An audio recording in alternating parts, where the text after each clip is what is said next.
ẹ̀jẹ̀ mi ní ẹ̀kí gbọ́ àkọ́bí ewé ayò ewé tún léde ìtún ló ní ọtún ẹ̀ ṣe ìfà ló ní kan fà ẹ̀ mọ́ra àìbínú gbogbo àtàrí gbogbo méjì ọkà bàbà gbogbo mẹ́ta ọkà wáṣẹ́ orí ló túmọ̀ ẹ̀dùn gbogbo ọ̀nà ní túmọ̀ ẹsẹ̀ akọni ìmọ̀ tú ìmọ̀ ọjọ́ ìmọ̀ èmi ni wọn kì í dálẹ̀ wọ́n bá lọ mẹ́lẹ́mọ́ wọ́n á fi jóye ẹlẹ́mọ́ akọni wọ́n bá lọ gbé fèrè wọ́n á fi jóye ẹlòkó wọ́n wọ́wọ́ bá tẹ̀lé wọ́n á fi jóye aláre àwọn mẹ́tẹ̀ẹ̀ta parapọ̀ wọ́n wá jọ ń pẹ́ mọ́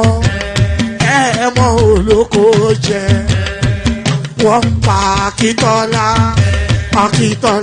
ọmọ Ògún wọ́n pàdé Ìyọ̀dà ọmọ Àtàlàbọ̀bà Àkànbí wọ́n pàdé Ṣàtàdàdẹ ọmọ ọba Ìjẹ̀bú Mèrè Aṣíwájú Odògbólùkẹrẹ Ajagun lólòdì ọ̀run tó bá ṣe pé tìyẹ tó bá ṣe pé tìyẹ lọ bá ń darí jọ wí àpérò mi kún gbọ́wọ́ ọ̀gọ́ ti ṣìgìdì máa gbé àgẹ́tì ló máa ń gbé àyàn ti ìlàyàn ewúrẹ́ Ọlọ́run dákun má padà lẹ́yìn ẹ kó má gbàgbé ọ̀rọ̀ tẹ́ Aṣíwájú. Ayandaba, ayandaba, ayandaba, ayandaba. Ayandaba, ayandaba, ayandaba, ayandaba. Atima ayandaba, ayandaba, ayandaba, ayandaba. Wanama ayandaba, ayandaba, ayandaba, ayandaba. Susu, baby, subramia. Subramia, Suku sunu baby subramia, Suku sunu baby subramia, Suku sunu baby subramia, Ejemo, Anamana, Ejemeje, Anamana, Wanamejemo, Anamu, Paratuba dodiri tukuma tukutuba dodiri ndimo, Eguma wego. Paratuba dodiri tukuma tukutuba dodiri ndimo, Obodo jisike nubo seruna, Oyibo. It is everyone, befere.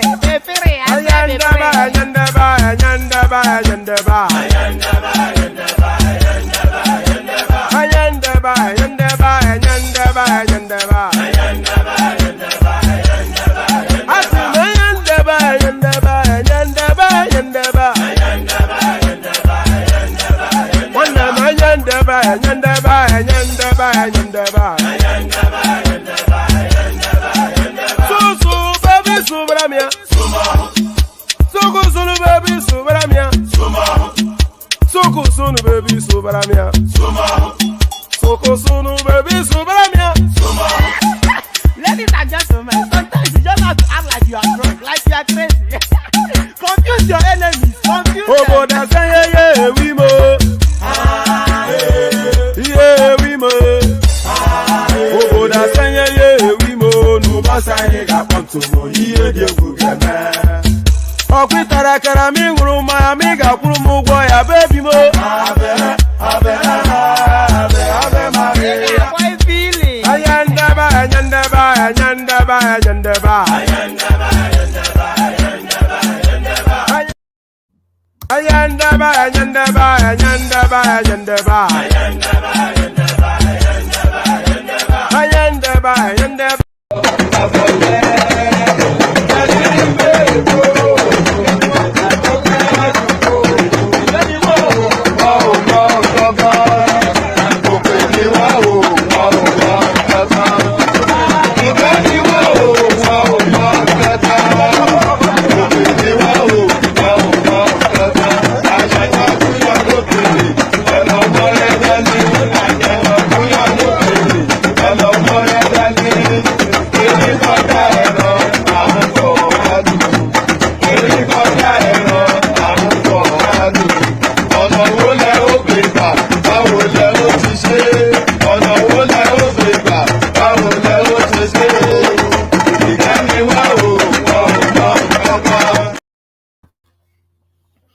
there it is right there. So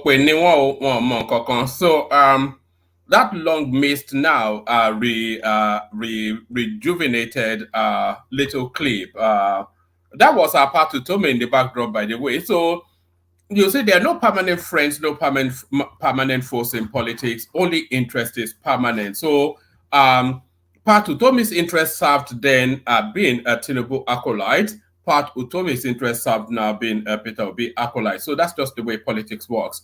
I'm not going to do all the usual intro because it doesn't seem to serve any purpose. So do as you will. If you want to click on whatever it is, click on them. And if you don't want to, so let me just abandon that. Let me go straight to the narrative because I tire of asking people to click on like and being ignored. So you do that at your will.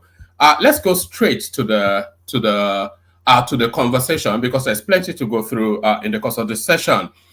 Federal government discontinues treason case against Sowore. So there it is right there. It huffed, and it puffed, but it did not blow the house down. So there it is. It huffed and it puffed, but it did not blow the house down. So this is Sowore down, gaining his freedom.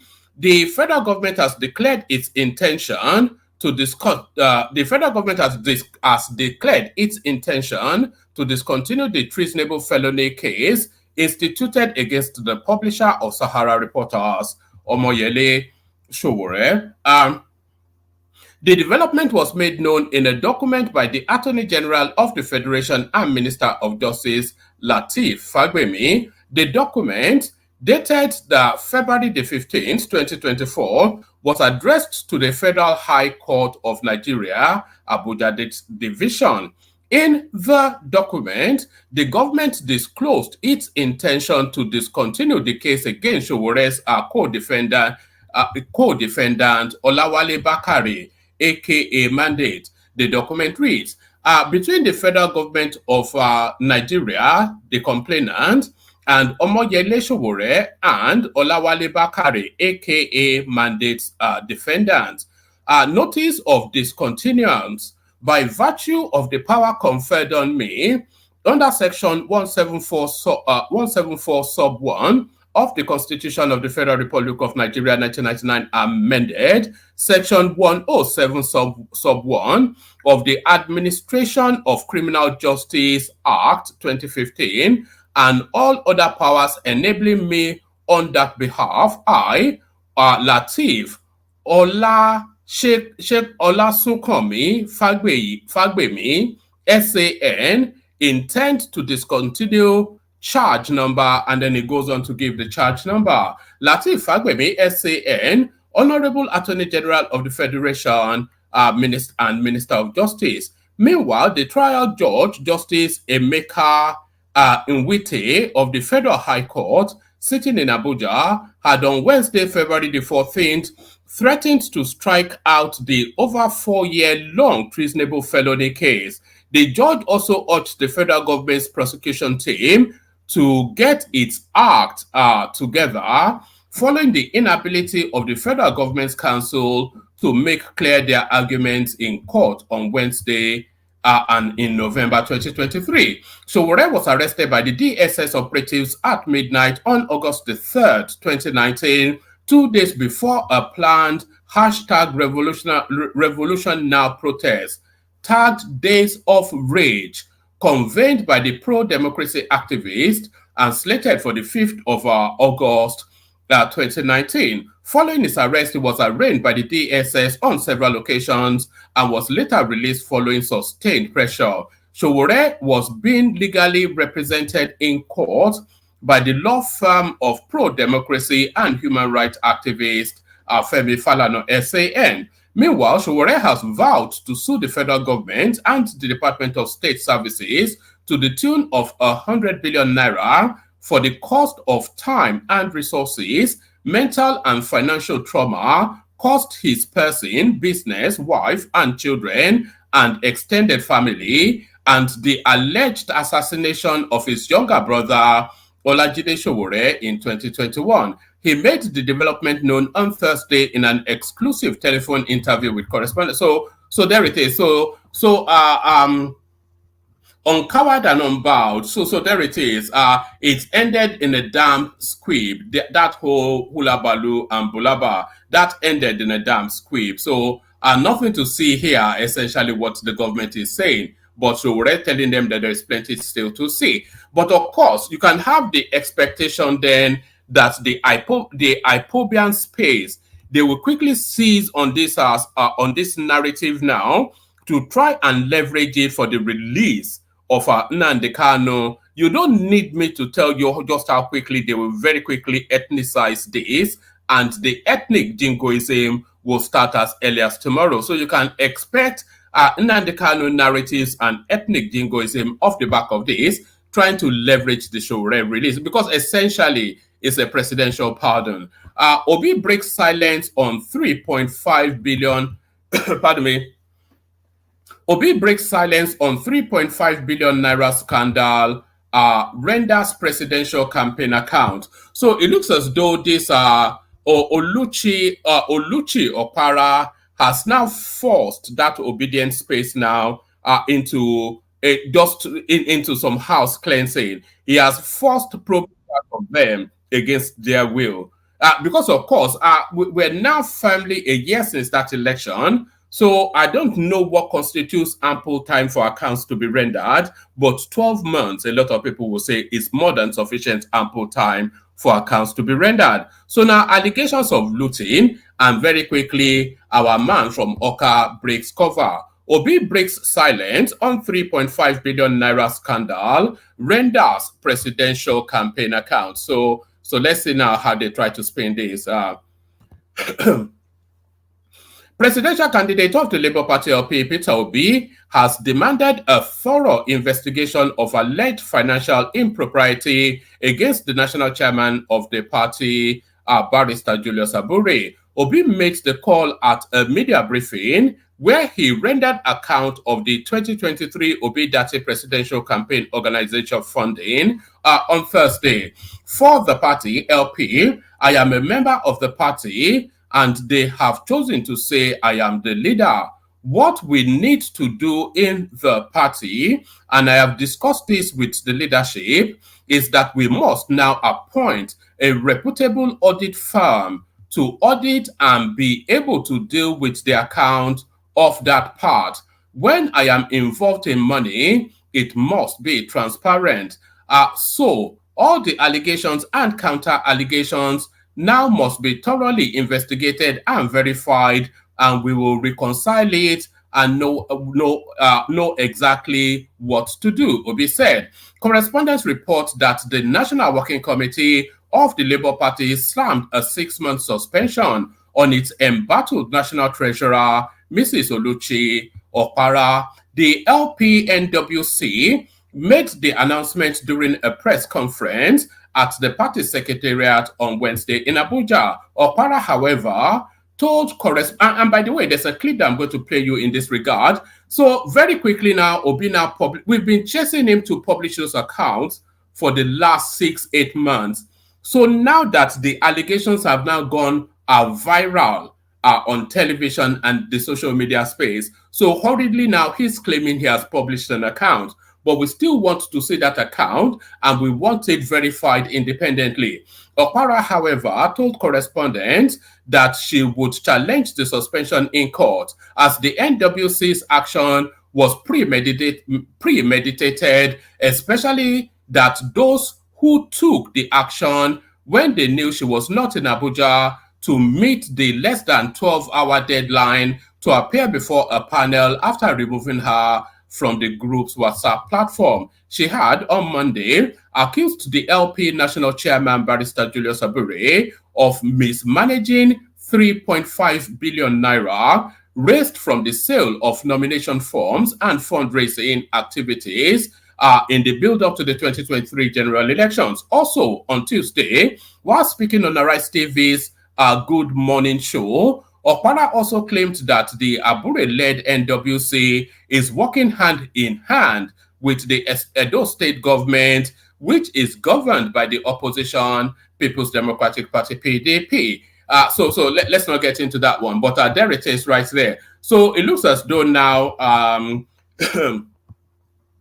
It looks as though now the mighty lady Oluchi Okpara, I'm just thankful that the lady is called Oluchi Okpara rather than Abimbola something. So there is no way they can do their usual ethnic circle wagoning. So you can't circle wagon ethnically around this. So now you have to confront frontally. And our squeaky voice from Oka, he's now he's still trying to maintain this veneer that is using to fool his people. So let's move on from that to this. Food crisis, no plan to establish price control board, says Treasonable. So this is another fake news being spread about by you know who. President Bola Tinubu says he will not set up any board to regulate prices of food commodities in the country. What I will not do is to set up, pardon me.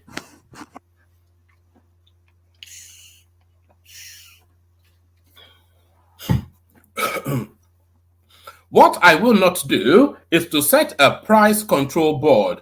I will not also approve the importation of food, Tinubu said at a meeting with 36 state governors, attended by the vice president, the national security advisor, and the usual bigwigs. His comment comes days after Vice President Kashim Shettima hinted at plans to establish a national commodity board to curtail the escalating food inflation in the country. The president's special advisor on media and publicity, Abure Ngalale, revealed the details of Tinubu's discussion in a statement titled President Tinubu to 36 governors. There must be zero tolerance for incompetence, support local farmers to boost food production, and remove rent seeking. Whilst declaring open a 2-day high-level strategic meeting on climate change, food systems, and resources mobilization at the presidential villa, the VP said the federal government will tackle price volatility by establishing a national commodities board. So I think that might have been an off-the-cuff statement made by Kashim Shettima there. But is this such a bad idea? Is really with the next progression of that. So now the headline piece. President Tinubu, governors maul creation of state police over insecurity to hold more meetings. So it looks as though the steps towards that state police is now being the first steps in that direction now firmly taken. The first step in that direction now firmly taken. The Nigerian government and the 36 state governors are having state police to let's start it from here. Mohammed Idris, the Minister of Information and National Orientation, on Thursday told State House correspondents that there was a discussion around the issue of state police. The Nigerian government and the 36 state governors are having state police to curb insecurity in the country. Mohammed Idris, the Minister of Information and National Orientation, on Thursday told State House correspondents that there was a discussion around the issue of state police. The federal government and the state governments are mulling the possibility of setting up state police, he said, adding that it was still going to be further discussed. He described the discussion along the line as a major shift, considering that the Nigerian government under previous administrations had vehemently opposed the idea of state police. Idris said there would be more meetings and work to be done to achieve this. The correspondents reported that President Tinubu had been scheduled, they should read, to hold a crucial meeting with governors from all 36 states at the presidential villa on Thursday morning. The meeting was scheduled to be held before the president would depart for the African Union meeting in Ethiopia. Tinubu will today depart for Addis Ababa, Ethiopia, to participate, blah, blah, blah, blah, blah. So on the margins of the summit, the president will also attend an extraordinary summit of the Authority of Heads of State and Governments of ECOWAS in his capacity as the chairman of the regional body. So the regional body has shrunk under him. So there it is right there, the green shoots of state police. So the first step are already taken in that direction, then that is to tell you then that real consideration being given to that. So real consideration being given to that. Let's go on from there to let's go on from there to the next one. Let's go to this one. CBN stops international oil companies from remitting 100% of forex proceeds abroad. So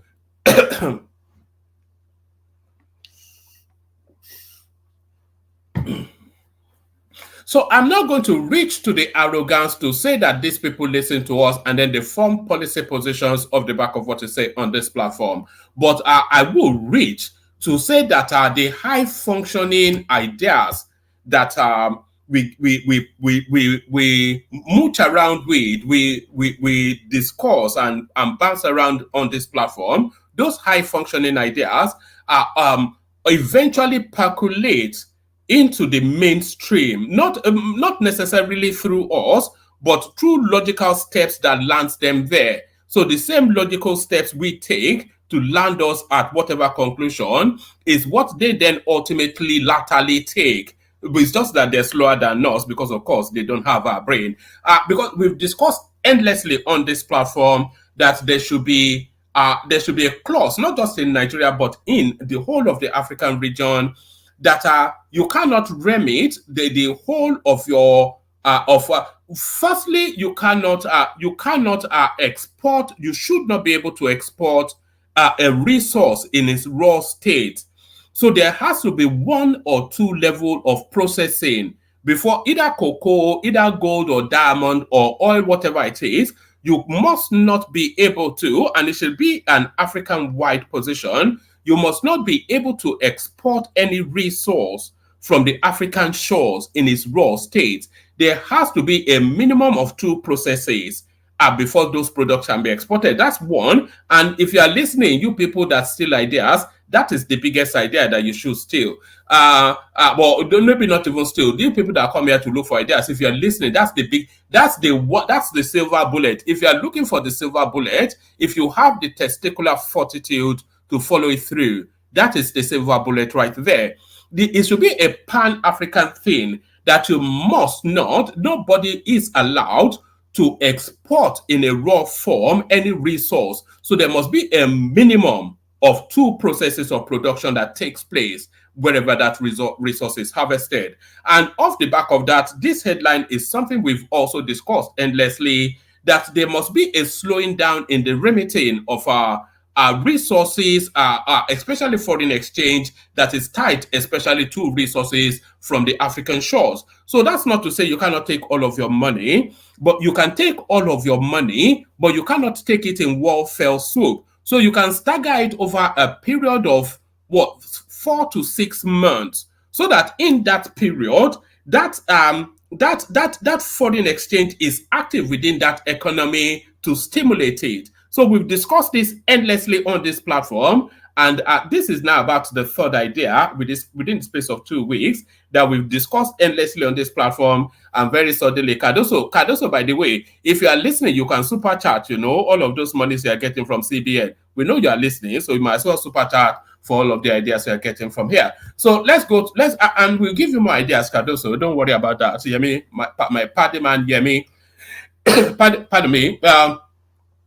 CBN stopped international oil companies from remitting 100% of forex proceeds abroad. So this is it now. The country now gets serious. The Central Bank of Nigeria, CBN, has stopped international oil companies operating in Nigeria from immediately remitting 100% of their forex proceeds to their parent company abroad.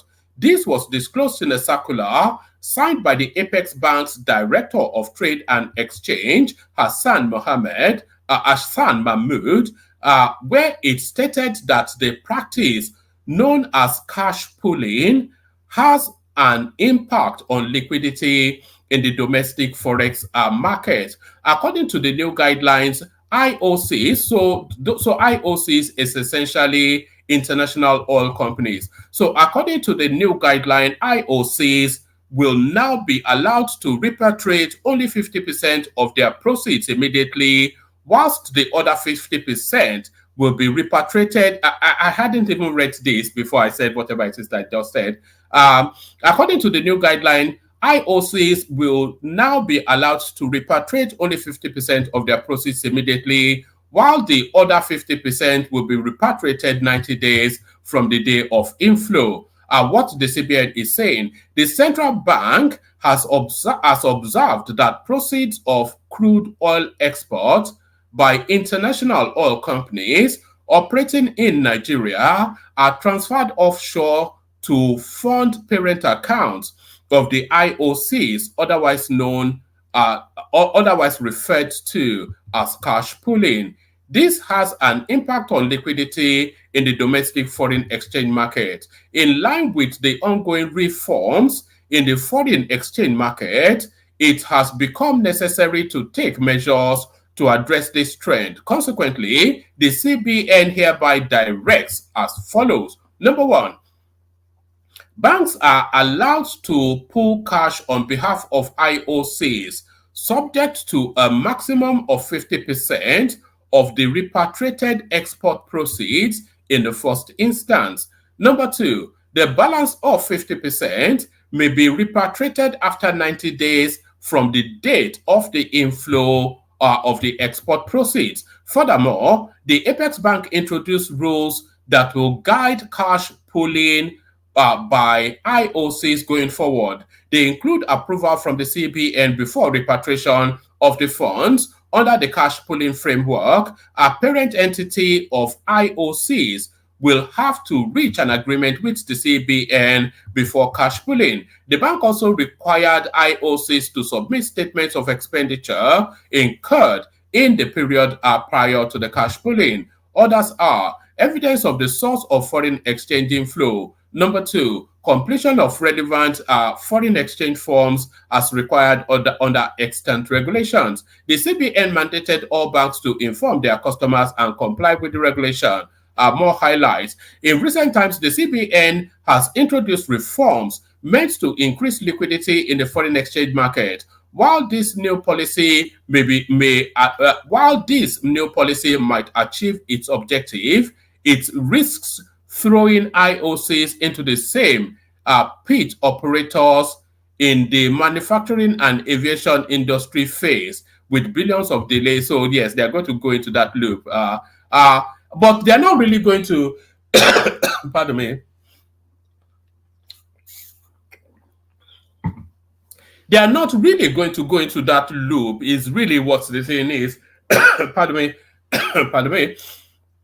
They are not really going to go into that loop because if they are staggering, let's say for instance, I am an IOC, I do my transactions this month, you are an IOC, you do your transactions next month, and Ajanle Koko is an IOC, he does his transactions 3 months down the line. So by the time my maturity is coming to retrieve my money, his 50% is still held in abeyance, and that then, so it's sort of like a pyramid sort of scheme. So I don't actually think it runs the risk of falling into that loop of monies being stuck in Nigeria. In the last interview by the governor, he explained that the bank has successfully cleared about $2.3 billion of the estimated $7 billion owed. The CBN's action of clearance comes late as some notable multinationals have exited the country, citing difficulty in operating as a USD-dominated entity as one of the reasons for their exit. Well, they will come back, but they will come back under more stringent conditions, is what I suspect, because Nigeria is not a space that can be ignored. It's just too big a market for any player has to have a presence in Nigeria. Insecurity, poverty cannot be tackled overnight. So time responds to. So this is Igboho getting into a fight with Sultan of Sokoto somewhat. Let me show you this now. A lot of people are saying that the Tinubu administration is rudderless and it has no direction or vision. So I think that may well have percolated into their Soul Rock space, and they present you this. So that these are the areas of priorities. So we're not talking about whether they have achieved. Don't say, and then what have they done? Don't do the diggity dagada. Forget all of the gym jams and jammy jammers that you guys do. But this is a mission statement of intent. So what the achievement is up for discussion. How near they are to it is up for discussion. But you saying that they're a rudderless administration that has no future of a direction of travel. This is their direction of travel. Number one, economy, reforming the economy to deliver sustained and inclusive growth. Nobody can say that the economy is not being reformed. We just went through a storyline that speaks to that. National security, strengthen national security for peace and prosperity. So not enough being done there, if anything at all. Food security, boost agriculture to achieve food security, energy, unlocking energy and natural resources for sustainable development. So that's their mission statement. So and it carries on still. Infrastructure, education and health, diversification, governance, improving governance by effective service deliverance. So that's a 5-point agenda right there. So they're quite clear in what their intentions are, and hopefully that clears that up. So hopefully that clears that up. Federal government states more creation of state police. And by the way, I'm not seeing any signs of super chats coming through. So that super chat is now open for people who want to busy themselves with that. So for people who want to busy themselves with that. So now this one is really for the obedience. This next headline is for the obedience. This is what they should feast on for the next week.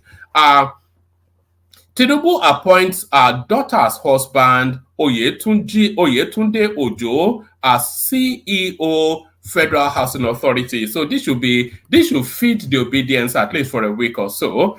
President Bola Tinubu has appointed Oyetunde Ojo as the Managing Director and Chief Executive Officer of the Federal Housing Authority. Mr. Oyetunde Ojo is the husband of the president's daughter, Folashade Tinubu Ojo, who is also the Iyaloja of Lagos. Discussing this in a statement on Thursday, the president's media aide, Ajuri Ngalale, stated that Mr. Ojo, a former member of the House of Representatives, has over a decade of work experience in the housing and hospitality industry. The statement also added that the president's son-in-law holds a master's degree in peace and conflict studies from the University of Greenwich, United Kingdom. The appointment followed the president's approval of the reconstitution of the executive management teams of parastatals under the Federal Ministry of Housing and Urban Development on Thursday.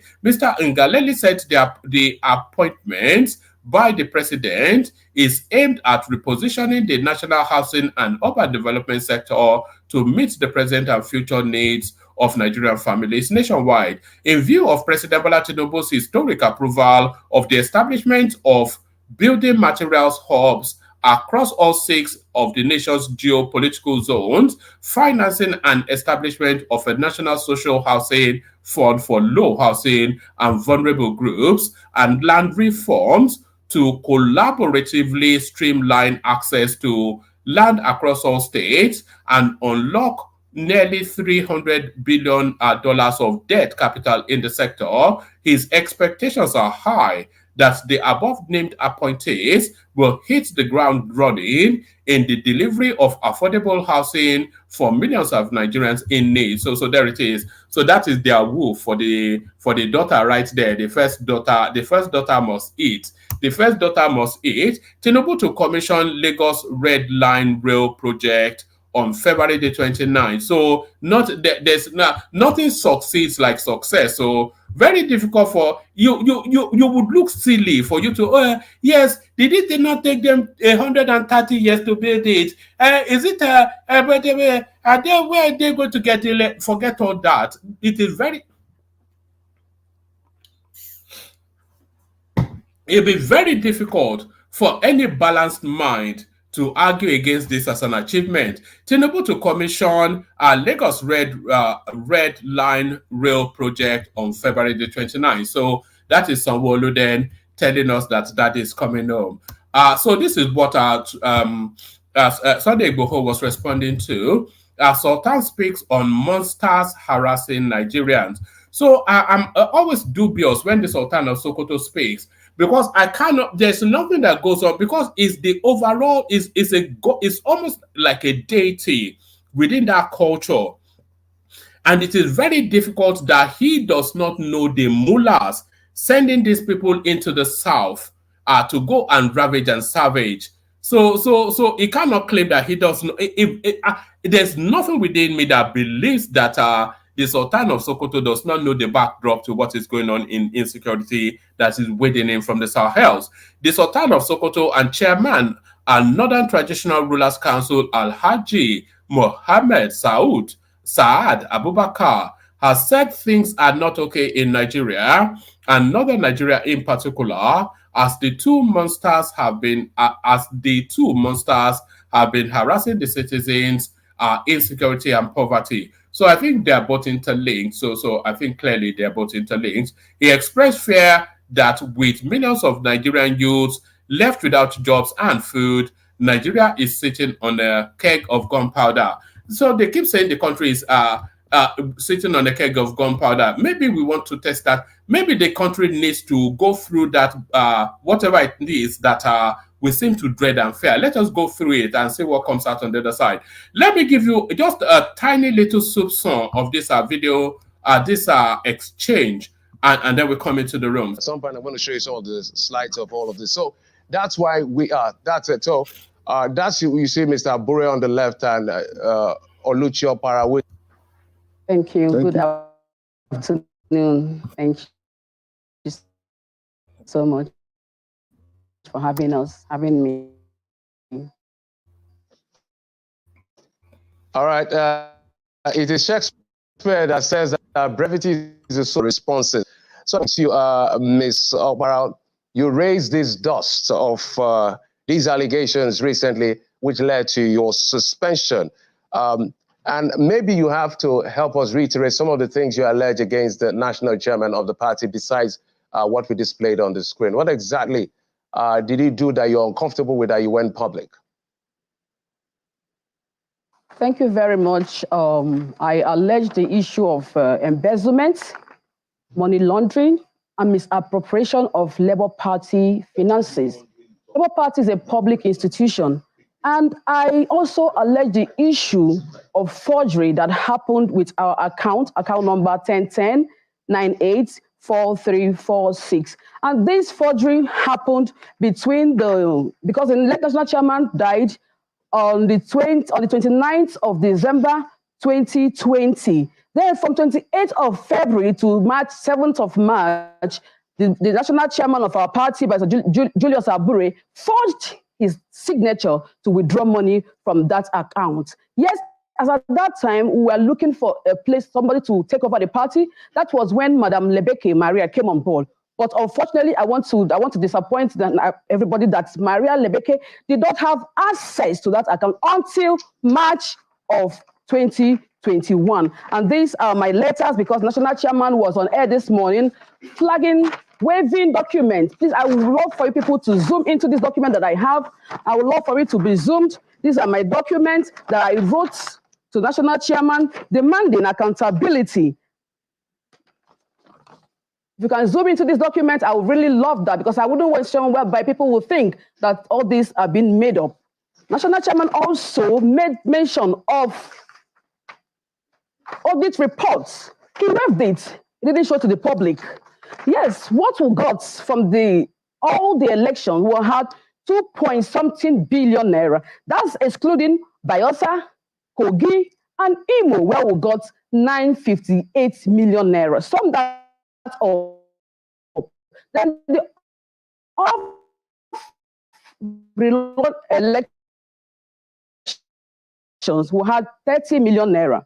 Then this is to us Nigerians. I want Nigerians to know that if you fight corruption, corruption will come back clapping at you. But I want Nigerians to trust me on this, to believe me, because I am in the right position to say what I am saying, that corruption has eaten deep into Labour Party. All right, Mr. Opara, let's switch gears now to Ms. Ifa, who is sitting by your side, Publicity Secretary of the Labour Party. I'm sure you heard all she said. Are you privy to this information? Was there any time she raises?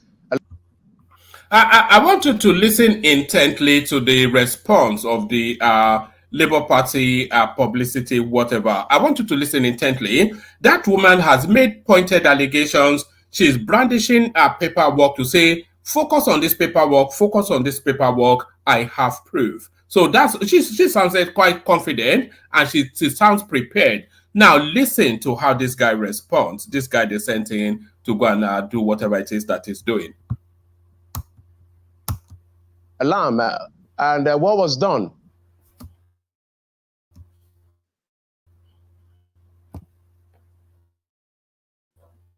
Thank you so much for having me in a studio here.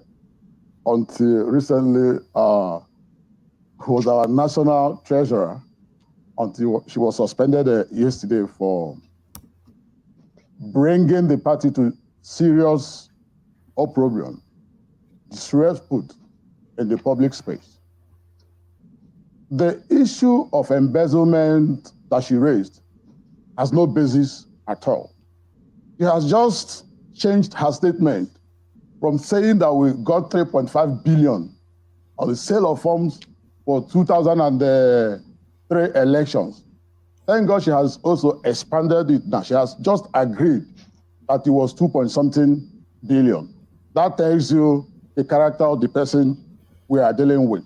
Okay. So that's the direction he follows. So it's ad hominem. He goes on to attack the lady rather than what the lady said. But the lady actually gave us staggered figures. She went to 2-point-something billion, and then she mentioned another 800-something. She mentioned a series of monies that arrives at the 3.5 billion that she broadly alarmed to the space. But he doesn't, in the course of this, whatever it is, he never really goes to what is being alleged, but he just goes directly to character assassination.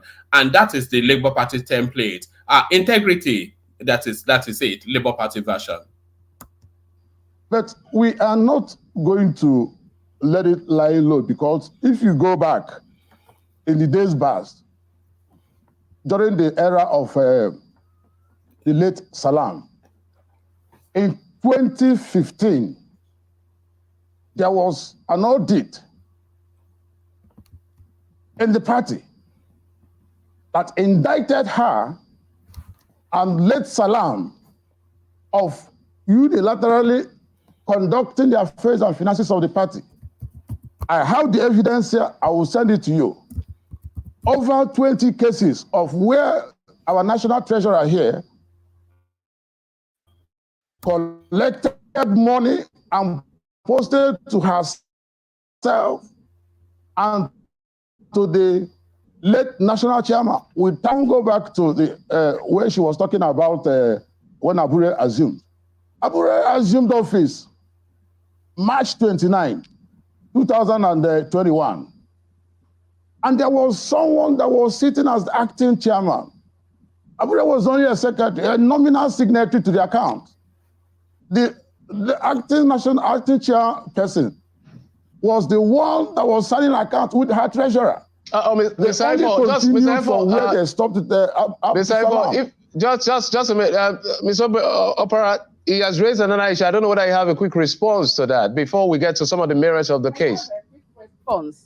You're free to respond to each other at any point in time, decently, Bo. I'm talking about is that A.A. Salam is late. He can't be here to defend himself. So I want us to give respect to the dead. Talking about that issue, Julius Abure was also in that system. And there are no evidences to prove that monies were transferred to my account. But I have a whole lot of evidence to prove that monies went to Julius Abure. Okay. I want you to listen to this, because the lady keeps on brandishing papers as evidence, and nobody seems to be paying attention to it. But I want you to especially listen to what she says next. Lot of evidence to prove that monies went to Julius Abure's wife's account, to his family's account, to his brother's account, to his personal account. I have all these evidences. I want Nigerians to believe me. So that's the national treasurer of the Labour Party telling us that she has proof, categorical, proof positive, of monies being transferred from the party to Julius Abure, the chairman of the party's wife's account, his brother's account, his Acolyte's account, private accounts linked to his friends and family. And she's not alleging, she's, you see the paper in her hand now, she's brandishing proof that, look, here it is, I have proof. So if she presents that proof, those are what she's presenting to you are proofs of transaction. So they cannot go to the bank and erase it. So you can easily follow that back and see how that audits. But then, of course, rather than address that, they attack our personality. And Peter Obi comes out today to make some rather sluggish, the usual sluggish, that he does. Just these people are criminals. I think we all know that. Obiora Ilo here is not the right person to. Obiora Ifo is not the right person to respond to these issues because he's just joined the party. Abure handpicked him, so I don't expect anything less from him. And I had expected Obiora Ilo, being that he's preaching, Obiora Ifo, being that he's preaching transparency and accountability, he should be able, bold enough to speak up when corruption happens under his nose, but unfortunately he's hiding it. But anyway, I know that with time, since he knows what I do not know, he'll come and explain to us what he knows that I do not know, because this is my office I'm talking about. So, Mr. Ivo, let's come back to some of the things she has raised. I think if we understand, let me address one point. Go ahead. Correct one point. We are talking about a forensic audit released in 2015 concerning the affairs and the finances of the party. All right. So he continues to go after the lady's personality. I'm not to say that the woman is criminal or not. I don't know her backdrop. I don't really care if she's criminal or not. But he's going back to what he proposed to be a forensic audit in 2015 or whenever, that he's going to now say indicts this lady. But it doesn't in any way address now what has been alleged. And this is the Labour Party template. Very soon he will start to say the opposition are behind it. That the treasurer of the party looted the account of the party. Can you put that up? It is here. It is here. It is here. It is here. No, it is here. It is here. We don't need to be. We don't need to. When you shout, you try to block the. Cool down. Somebody is moderating this. She's not shouting. So she brings a series of documents, and he brings his mobile phone, some WhatsApp message that was sent to him by Abure. That just hold the phone up. They won't know. Shouting. You're lying, and you know it. So what is moderating? And when you don't allow me to talk, I'm dropping facts. Now. Can you moderator, please. She's not shouting. The moderator said they can interject, and she's inviting him to make whatever it is that is hiding in his phone to make it public, because he is making serious allegations against her, and she has the right to fight for her name. To talk. These are facts. Ms. Opera, allow him just to land. Out there. Ms. Opera, just let him land. To talk, ma. These are facts. All right. Forensic audit. Let him keep lying. Signed. Written. Look at the documents here. Push it out there. Push it. Now let me also talk about. I can hold this in very well. Let me also talk about what she was talking about, money stolen. See, the party has an auditor. An auditor, qualified auditor by all standard. And he has given out the audit of this party since 2021 that Abure came into being as the leader of the party. We are going to publish tomorrow the audit, full audit report until June 2023. Our audit has been submitted to INEC. We are clear. If she is not happy, we are even taking this opportunity to challenge every stakeholder.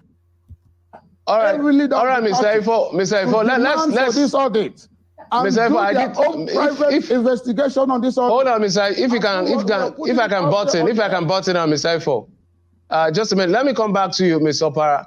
was there any time this was raised to you that, about this allegation? Because you have a right to respond, right? You're on live TV. Your reputation is at stake here. So he's been making allegations just like you made against Abure. So allegations were raised. Allegations were raised, and they were on the other side. It was only me and national chairman. Later, they came back because when they saw that the allegations were unfounded, they came back to join the moving train.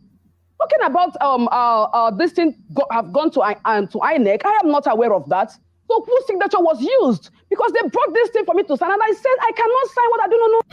All right, so that's another corruption identified right there. They are claiming that they have sent published accounts to INEC, audited accounts, but the auditor who authenticated it when the signature of the treasurer of the party is not on it. So this is it.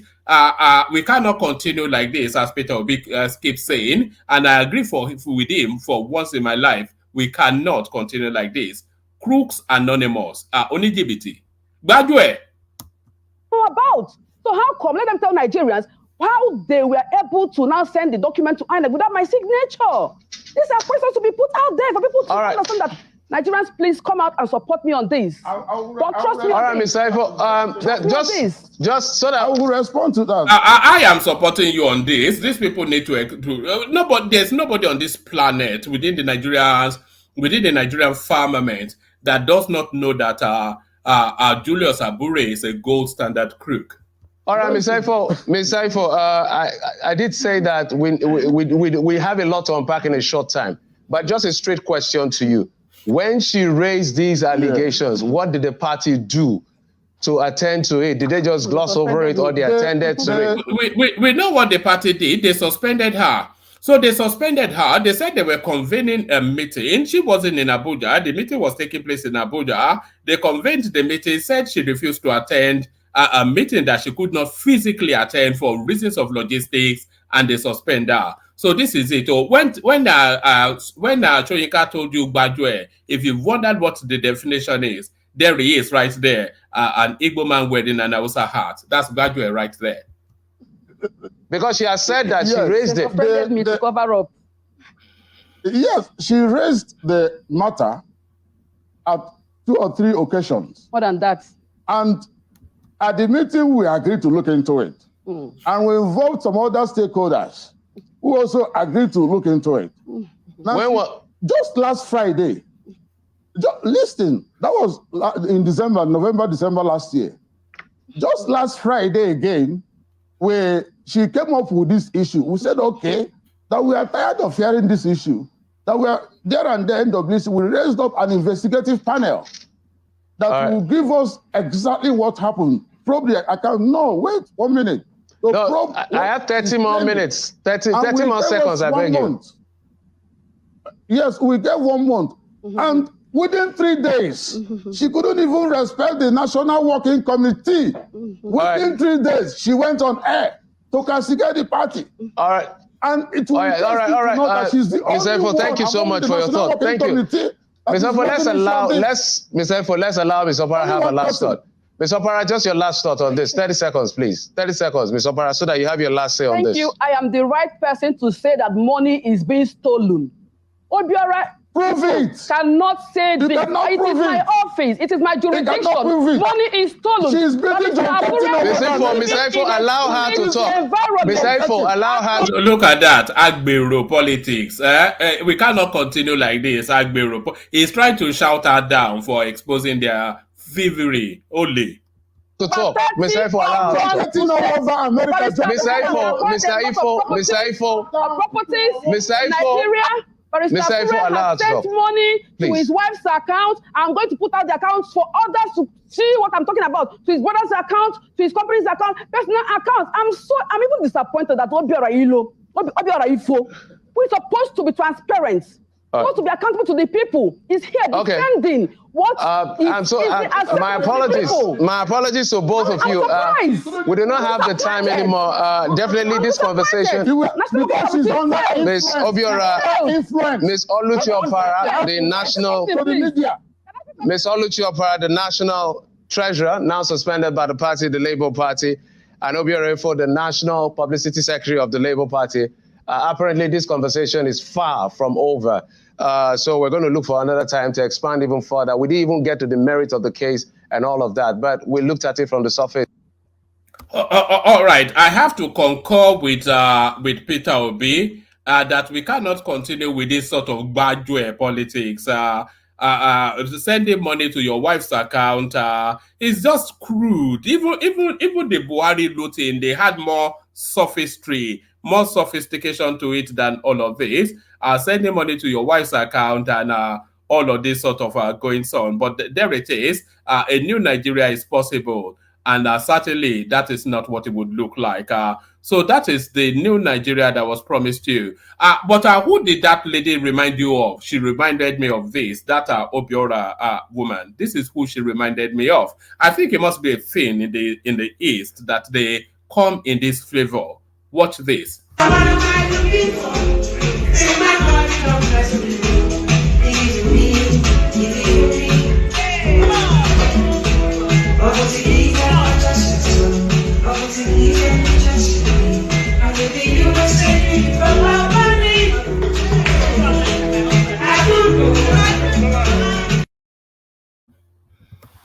Don't you see that the resemblance is quite striking? That is, it seems to be the flavor coming out of the East at the moment. So that's it. Those are the talking points. So we go to the my camera is up. So that's it. Those are the talking points. We go to the care guides, and then there's still plenty of space on the platform. By the way, anybody that wants to hop on. So that's it. We go to the care guides, and then we kick off the conversation. But first, as I know you've all been waiting for the care guides. Only water, where they see ma.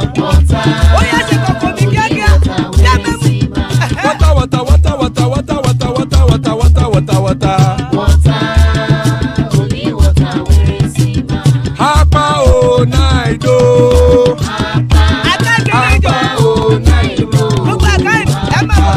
Hapa you don't come o.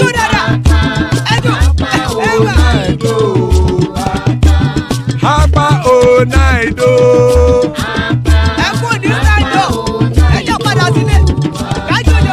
Oro kẹ̀kẹ́ ẹlẹ́mù yé o. Ilé sọ́dí kẹ̀kẹ́ rẹ̀ ẹlẹ́mù rẹ̀ o. Bobby master kẹ̀kẹ́ rẹ̀ ẹlẹ́mù rẹ̀ o. Chief Faila ti kẹ̀kẹ́ rẹ̀ ẹlẹ́mù rẹ̀ o. Eruku lẹ̀lẹ̀ ẹlẹ́mù dé. Eruku lẹ̀lẹ̀ ẹgbẹ́ ẹlẹ́mù dòdò jàre o.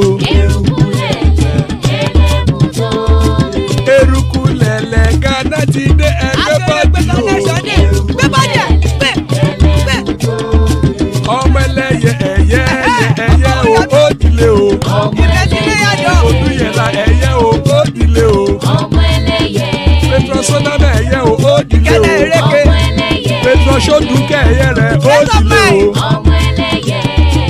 Ẹlẹ́kọ̀ ọ̀run mú ìní o.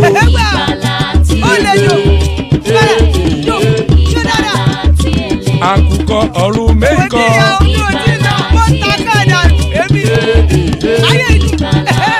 Ikú kò ní ríwà gbéṣe o.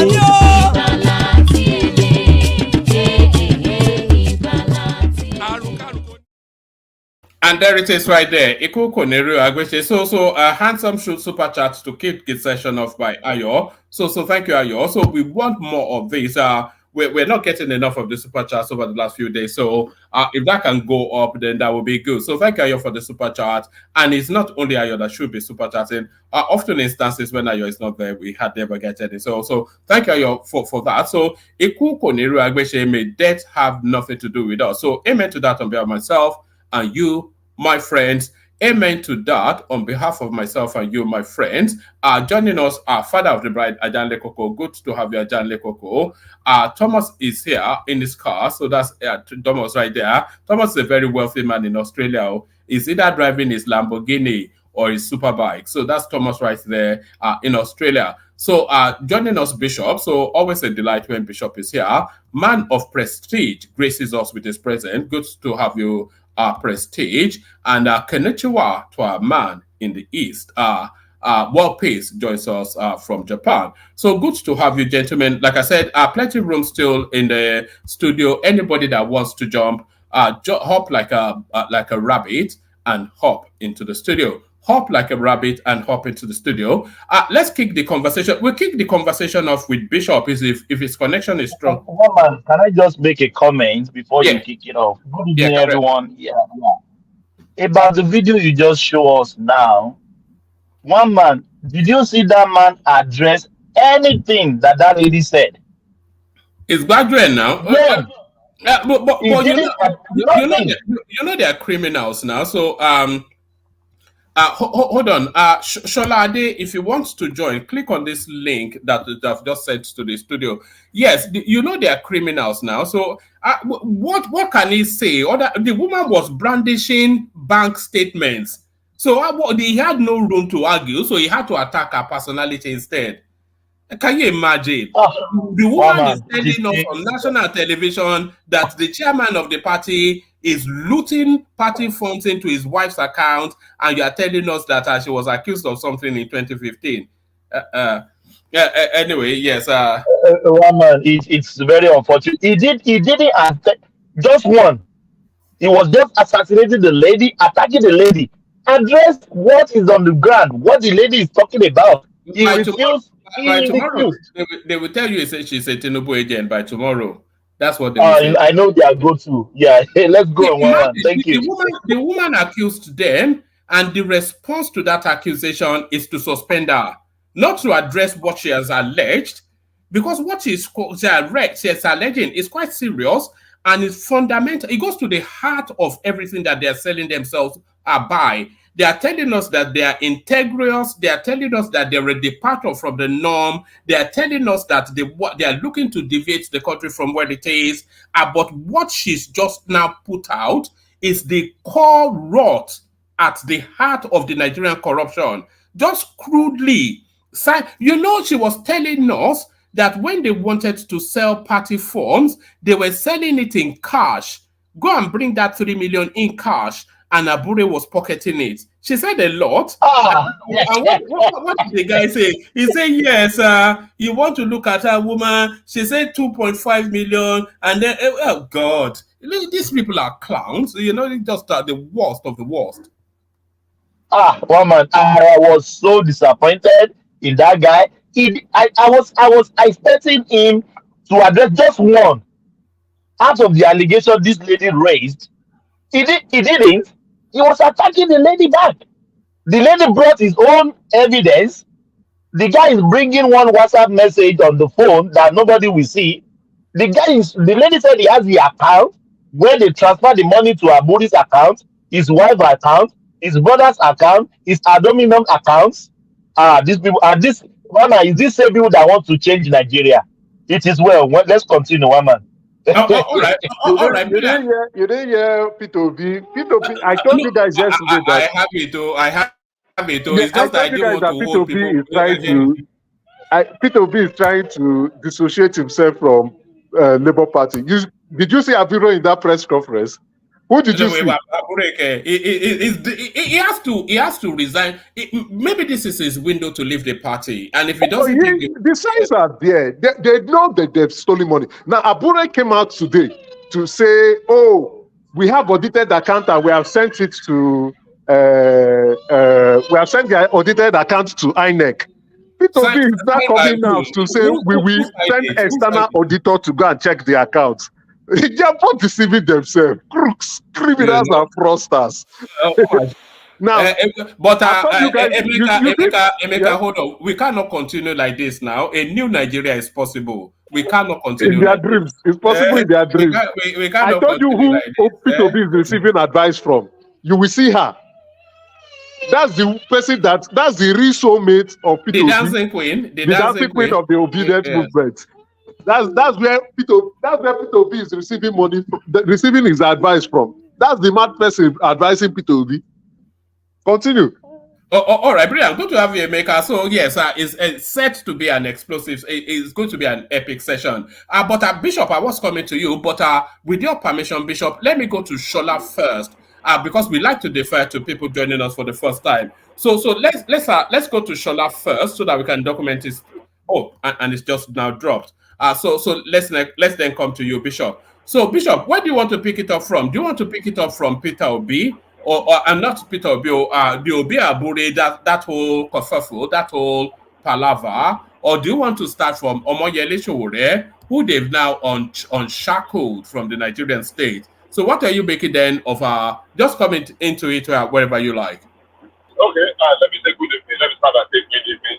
Let me take your place by saying please, not minding what woman said. Please click on the like button, subscribe, and do share. Invite your friends, talk to them about the platform. Invite people to come and join us. But just click on the like button if that's the only thing you do for today.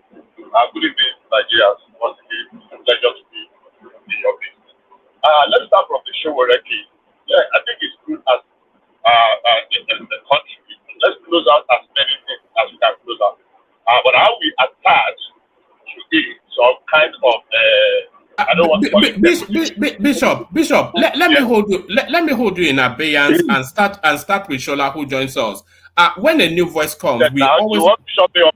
I've already started them now. Okay, yeah, we like to document new voices just so that we know his politics in case the system drops. So Shola, let's hear from you. Good to have you here. Is this your first time here? Yeah, good evening, everybody. Actually, I'm just listening for now. If you can let the other speaker continue, then I will join in later. Thank you. After I've cleared the deck for you. I'm really sorry. I'm really fine. sorry. It's my first time of joining. Sorry, I'm really sorry. No, that's fine. Good to have you here. So, Bishop, back to you. Yeah, you are the prophet. You say that as I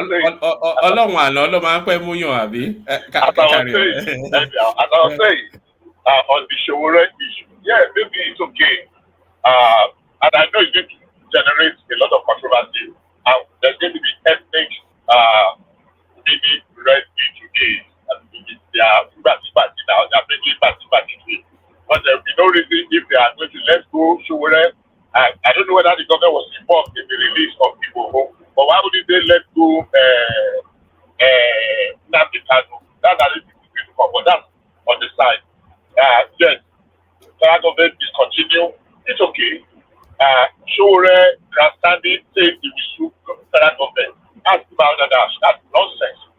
The trial, the prosecution was perfectly in order. I've said it and I've maintained it. You contested in an election, you were beaten, you lost woefully, and the following day, you rose up and say revolution now. Now, the simple definition and the definition of revolution is a violent overthrow of a constitutionally consistent government. So if you are starting a revolution now, because you lost an election, you participated, you lost. Up to that time, everything was okay. But you now call for revolution after. No government anywhere will fold it out. That they popularly and they are trying to use as a elector, and you just cap the nerves and let's try and see how we can. There were no violent things traced to him to come to kind of a truce and let it go and let face the real challenges of the land. But that does not give Sowore. It's just because of the messy way they have handled the prosecution. Ordinarily, look, if I post that I'm going to kill somebody, I said, look, I will kill you and there is evidence. I don't need to wait until the law don't need to wait until I kill that individual. The fact that I'm threatening him. So if you are threatening a revolution, we don't know what you have up your sleeve. It is very nonsensical. You lost an election, you participated, and because you lost, you are not calling for revolution. Now, nobody, no government will stand that. But I support the resolution and the withdrawal of the case. On what condition? The same. Whether Nnamdi Kanu is guilty or not, let them extend it to him, call it down, find a political solution to it. Because as far as I'm concerned, even though they are accused, even though the weight of Nnamdi Kanu, because he actually asked people to kill people, and we saw the consequences of some of his orders on his followers. They carried them out, and they were evidence. Some people were answering him, yeah, we have done so, we have done what you have directed us security operatives. So for that, but otherwise, honestly speaking, they should accord the same treatment they are giving to Showore so that we will not color it as that. So kudos to the government, and if Showore wants to go to court, so be it. Let it start another round of trial. It is government's choice. Maybe it's Yoruba connection that's playing out. I cannot defend that. But that they have turned it off is okay. But thinking that the government does not have a case is completely nonsensical. There was a case against it. Because hopefully on national television, it calls for revolution now. And the simple definition of revolution is a violent overthrow of the government that is in place. So kudos, let's move forward in Nigeria.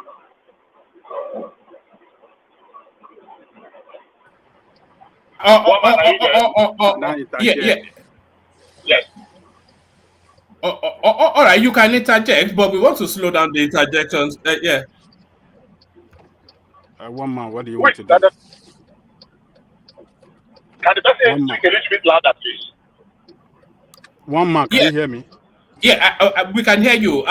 You can interject, Ajanle Koko, but let it not be conversational. Just have the interjection. Let Bishop respond, and then I'll move into another topic.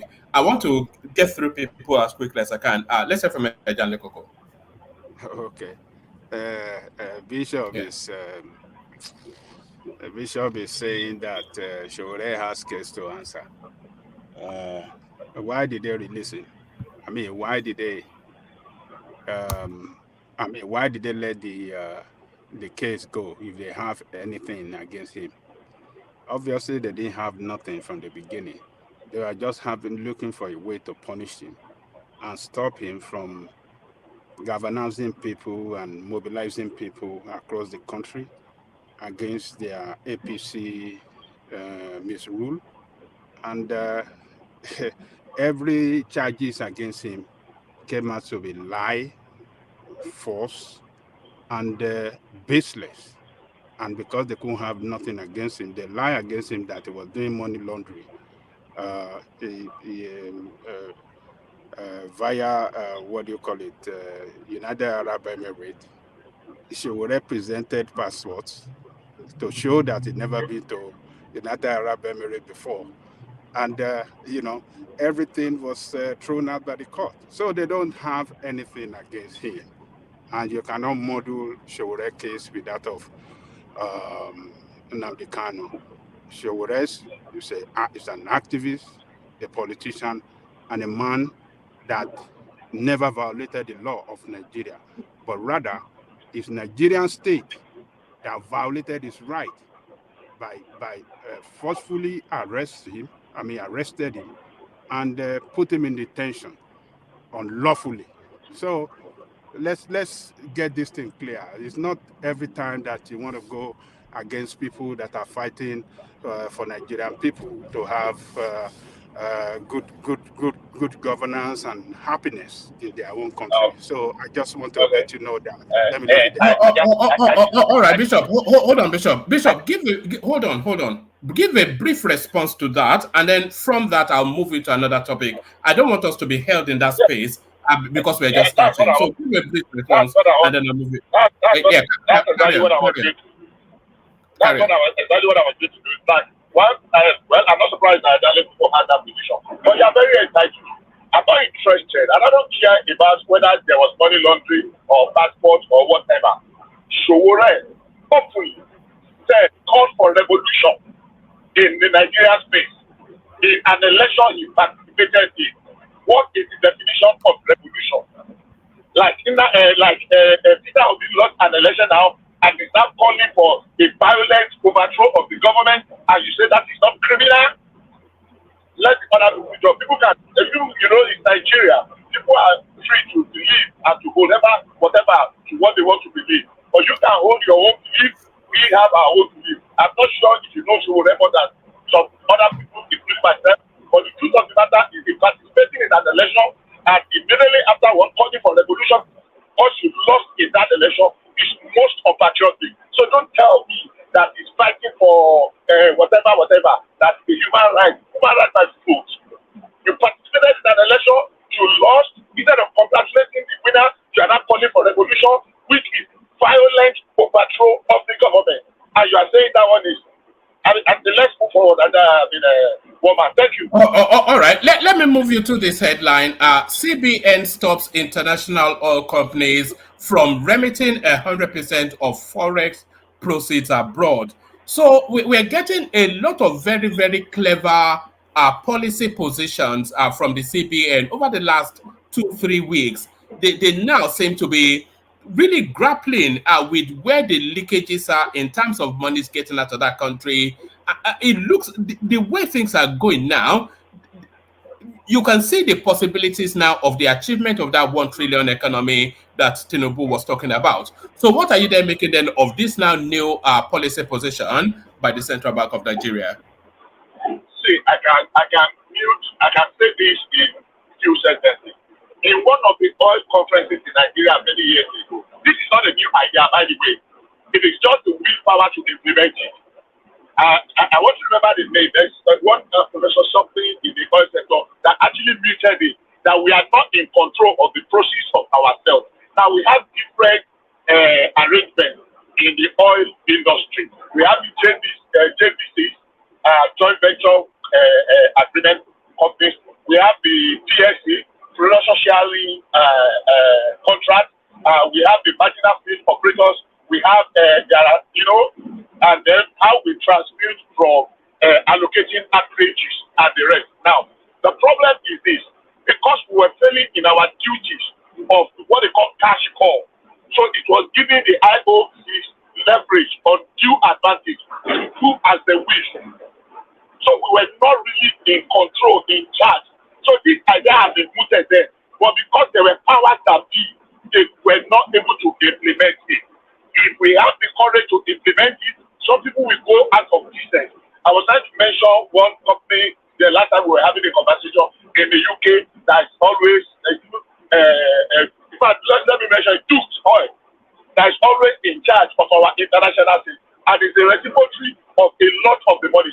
And the money sits there in their account before they now remit whatever they wish and make deductions. So we don't even determine what comes to us. So it is a step in the right direction, like the other one that we said the last time, that NFPC should not be receiving money. This is another step. And I remember when we said it, no, I don't know who opposed it. I don't know for what reason, I can't remember. But yes, it is good.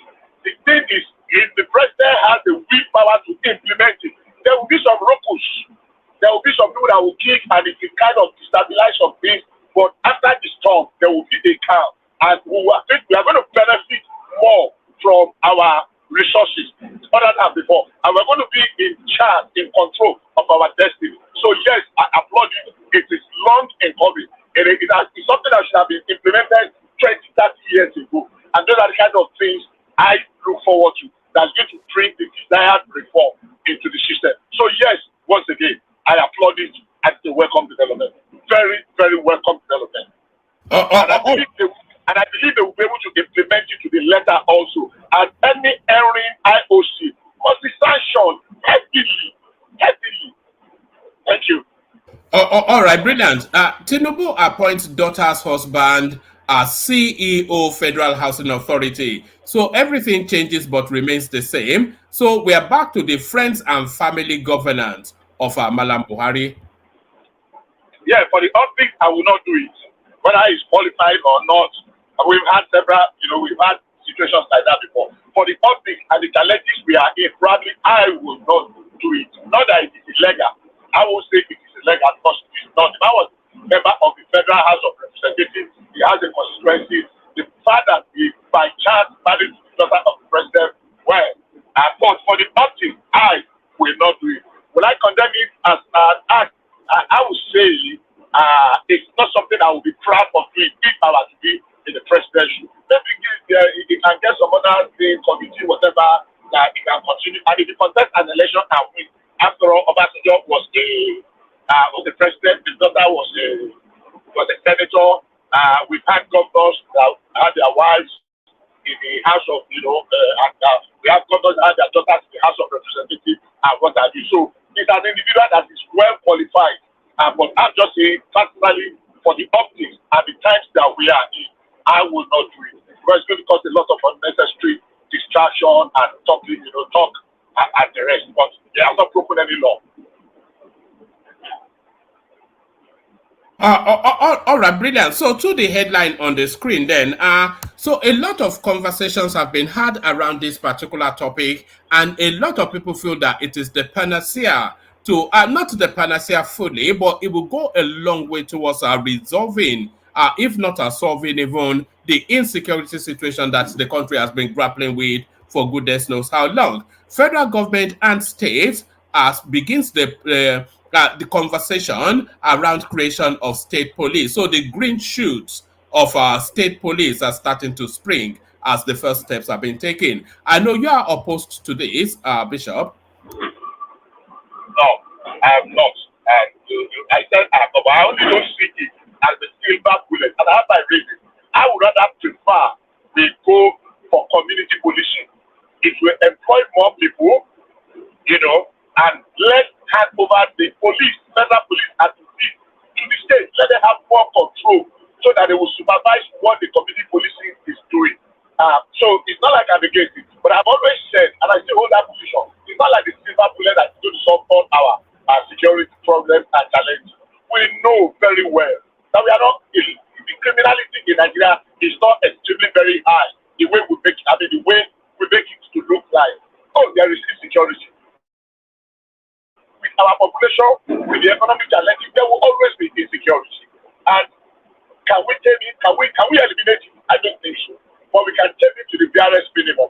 So I believe that the approach of the community policing would have yielded a better result. But if we are going to go to the state police, why not? Let's go it. I mean, every patriotic Nigerian wants is to be able to see, because we are seriously under police.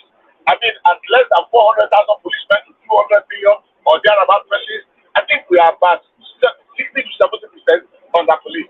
If our police population today capacity increases to about 800 to 1.2 million, then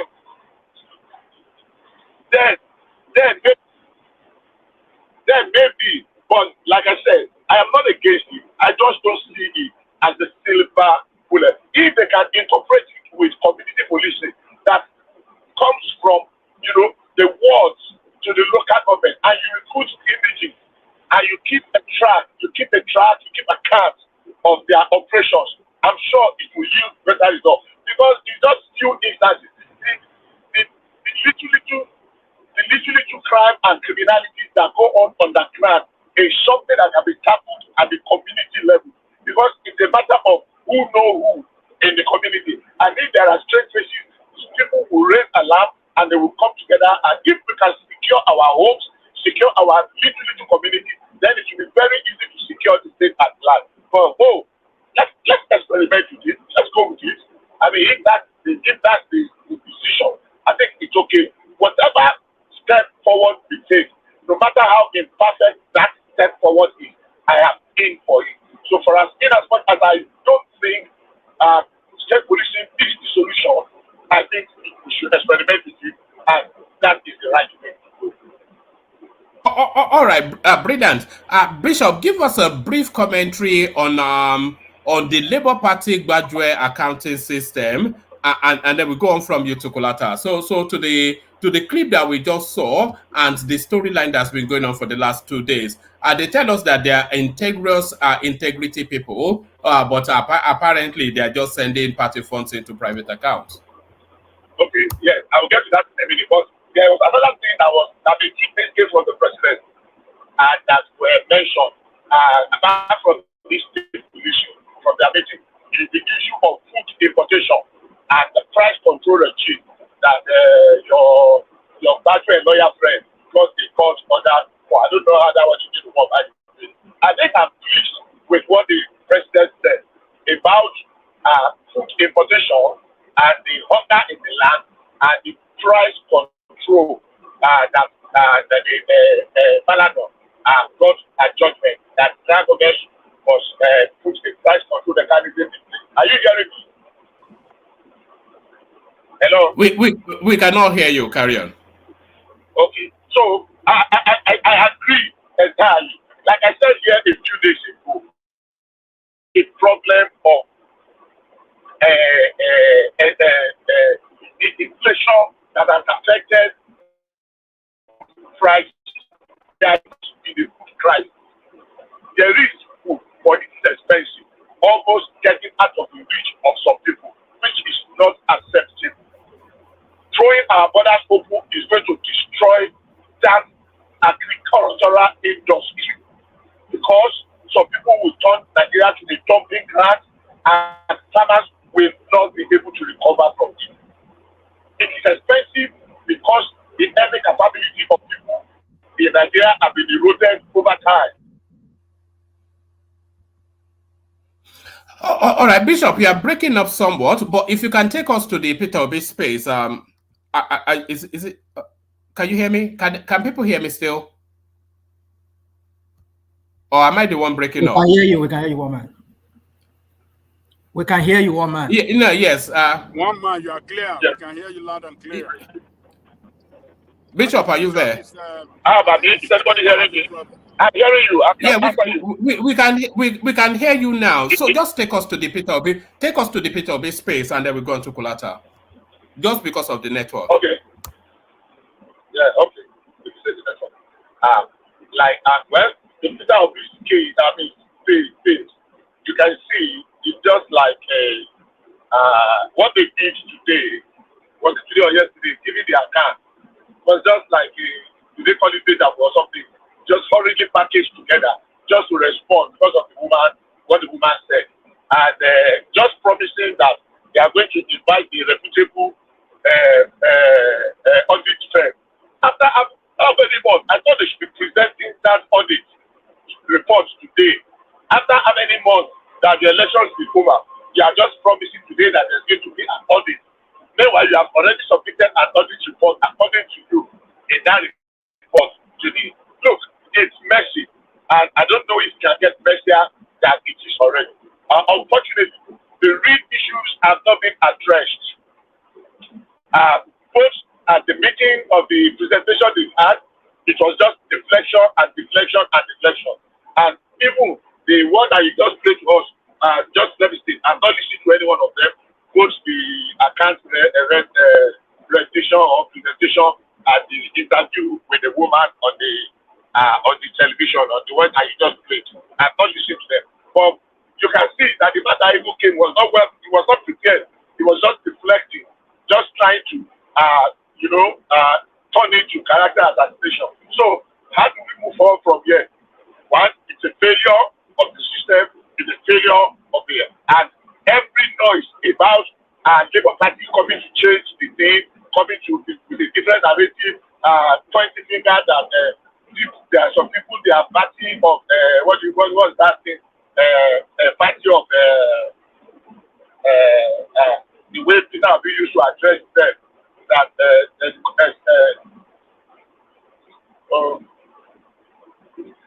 the way he used to address them. They are just the same thing, birds of the same feather.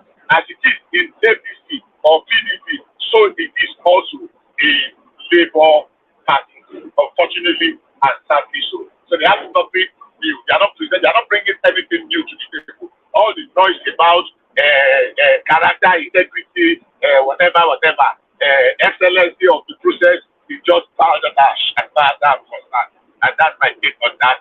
But it's still it's an ongoing thing. We'll see how it unveils in the coming days. They have accused Abure of fraud, of what do you call it now? Forgery. Apapa and the other guy accusing. Now this man is coming to accuse him of forgery also. How will he come out today on this? It is left for every one of us to see. Thank you. All right, Brian. Thank you. So that's the excellent Bishop. So thank you, Bishop, for kicking things off. Let's go on from Bishop. And by the way, it won't be even by early as tomorrow. They will start doing whataboutism. Rather than address what the lady has alleged, they'll start doing what about. So that's really how that goes. But let's go on from you, Bishop, to Kulata, who joins us. Kulata, are you ready? Hey, woman, what's up? Oga, your voice is a bit. You sound relaxed. I am relaxed. I'm exhausted, so I'm just relaxing. Look at that. That dollar has to be earned. So that dollar has to be earned, but some of those dollars now leaving the Nigerian shores, they want to keep it. Do you want to kick it off from the CBN? Stop international companies from remitting 100% of their forex. Do you want to kick it off from there, or come into it wherever you like? Oh yeah, we can kick it off from there.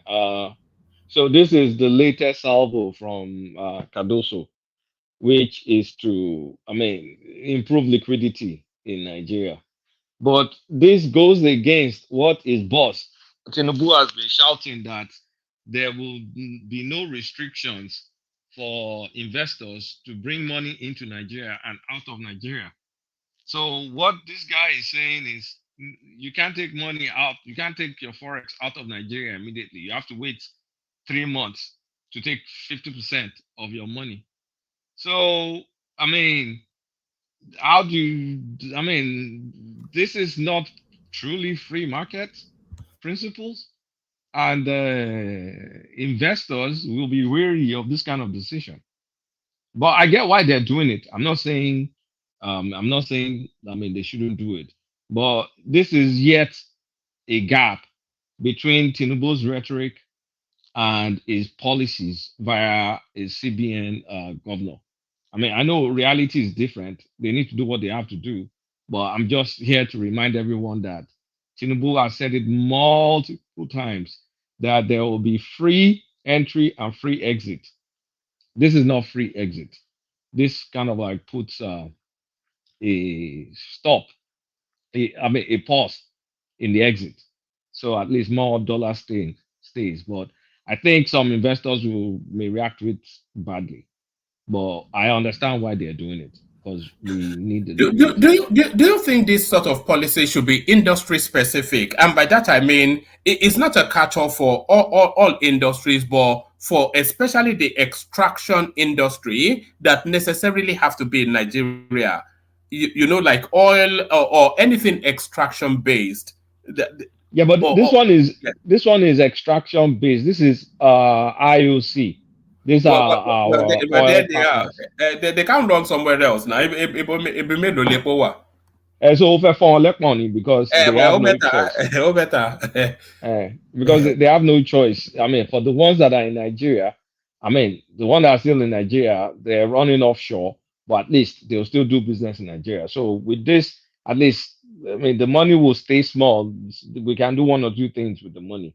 But in general, though, I don't think they should expand it beyond this scope, because it may just seem to discourage people. Because if I want to invest now, I want to bring in dollars, and I'll be making money. Are you going to tell me, so that dollar, you can only take 50%, then we have to wait another 3 months?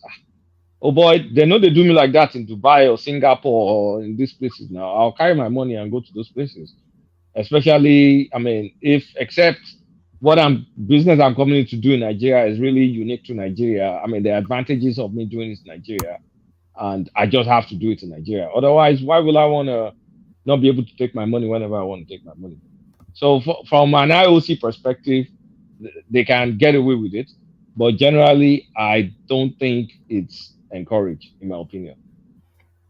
All right, brilliant. And the release of Omoyede Sowore, not that he ever really had a case to answer, but there it is. I don't think that release ends there. I think he'll be chasing them for compensation. But what are you then making of that? They discontinue their case? No, I'm not even going to lie. I'm one of the happiest people hearing this news. On a personal level, I'm not going to say more than that. I'm very happy he'll be able to travel. It's good news. I don't care about Showore's politics or one thing or the other, but I care about his personal life. And the fact that he'll be able to come back to New Jersey is a big, big, big deal. And for that, I'm glad. At least that phase is finally over. Whether he attempts to drag the government, that's his business. I really don't care. But at the end of the day, when I read about the case, he was supposed to be defending the case with someone else that is no longer in the country. So what was the point? He tried to kind of like defend by himself. It was not going anywhere. So what the decision kind of makes sense, kind of like just let him go. So as soon as they hand him his passport, I want to see him in New Jersey with his family. And I mean, relax. You're not going to save Nigeria. Just chill, relax. Spend you. How long? This saga has been like 4 years, right? Yes, it's Just been spend. 4 years. It's been 4 years, so a long time. 4 years chasing shadows. No revolution, no nothing. It's silly at this point. He needs to come home and he needs to just relax with his family. He really needs to move on with his life because whether he's out to rescue the people or not, the people are not indicating that they want to be rescued or want to be rescued by him. So it doesn't have sufficient enough of a following to keep on. Nobody seems to care now. All this noise that has been making. It's only Ajanle Koko and Foley that care at this point. And Ajanle Koko can't even vote. So it's only Foley that has a meaningful vote, a single vote in the country of 200 million. So give it up, man. Give it up. It was good at doing Sahara. There are many opportunities where it can blow up that space. It can be very effective in doing that. But all this student union revolution now, one thing or the other, it's not cutting it for the kind of country we have. We're talking about Nigeria where you will expect people to react to some things and then they keep quiet. Are those the same people you think will follow you to the streets to do one thing or the other? And besides that, all those kind of like activism doesn't really, the results are either near nor there. Like when you think about Arab Springs, for example, at the end of the day, what did people really get? That landed them in a worse position than they previously were. Exactly. Yeah. Look at Egypt. It's so those. Acting out of emotions and just being generally reactive. I'm not a fan of all those things. I never witnessed any of this student union riot. I just stayed in my BQ anytime they're doing those shenanigans. I didn't even see it. They don't. What's my business? What's my business with those things? After that expensive education, you want to be rioting? No, you'll be rioting for what? That they won't like it. No, at all. I've not even expected to be looking at. So I'm happy for him. On a personal note, he just needs to go home. I just care to see him home. That's all I care. The rest, it's none of my business. But he needs to come home. It's about time. All right, brilliant. Talking about coming home, people may be able to at least go to their farms now. If this pans out in the way that a lot of people anticipate that it should pan out, Tinubu governors more creation of state police over insecurity. So the first steps, the green shoots is starting to spring in that space. So endlessly we have discussed the merit or lack thereof, but it looks as though, and different administrations have picked it up, but they've always buckled. But it looks as though now necessity demand, mother of invention, the state police, it looks as though it's coming to a reality, Kulata. Well, it's good that discussion, I do hope it quickly turns to something passed out of the House and the Senate and then goes to the states to ratification. I think where we may have issues is going to be the states where some governors may start backpedaling. But I think they discussed it with governors today. So I hope all the governors are on board. But I've thought about this many times now. I think I'm landing to a point where I don't want state police. I want municipal policing. I want local government level policing. But that local government policing, as much as I want it, it also means we need to get local government autonomy. I really don't want policing. Sorry, Kulata. Is local government policing, is it not an offshoot of of state policing? Because it segues more coming from the state than from the central space. So you can't have from central policing, federal policing, to then go to local government policing, but you can have from state and then subdivide it to the local government. So local government or whatever terminology you just used there, that sort of policing should be an offshoot of state policing, should it not? I've kind of looked around, done my research, looked around and seen what works and what countries that work, what they adopt. It's some form of federal police, aka FBI or French gendarme, or maybe I'm murdering the pronunciation, who cares? And then some local level, municipal level. At the state level, there's maybe some state patrol or some coordinating activity or inter-county, one thing or the other.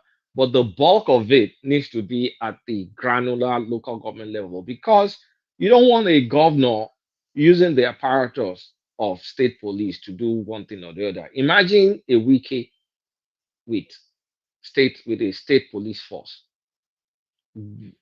unleashing mayhem. Just imagine that. Emiabo now, but if it's at the local government level, it's smaller. The scope is smaller. It's one local government or the local. So if a local government chairman misbehave, you can still reprimand one way. You can still try and reprimand, and then it needs to. Oh, I mean, the fact that they're talking about state police is great, but that is a medium-term solution. In the immediate term, how about they fund forest guards that are hired locally? They just give those states some grants to fund forest guards, and you give them ammunitions. I mean, decent ammunitions that those people roaming around will not overwhelm you. So in the immediate term, they need to do that.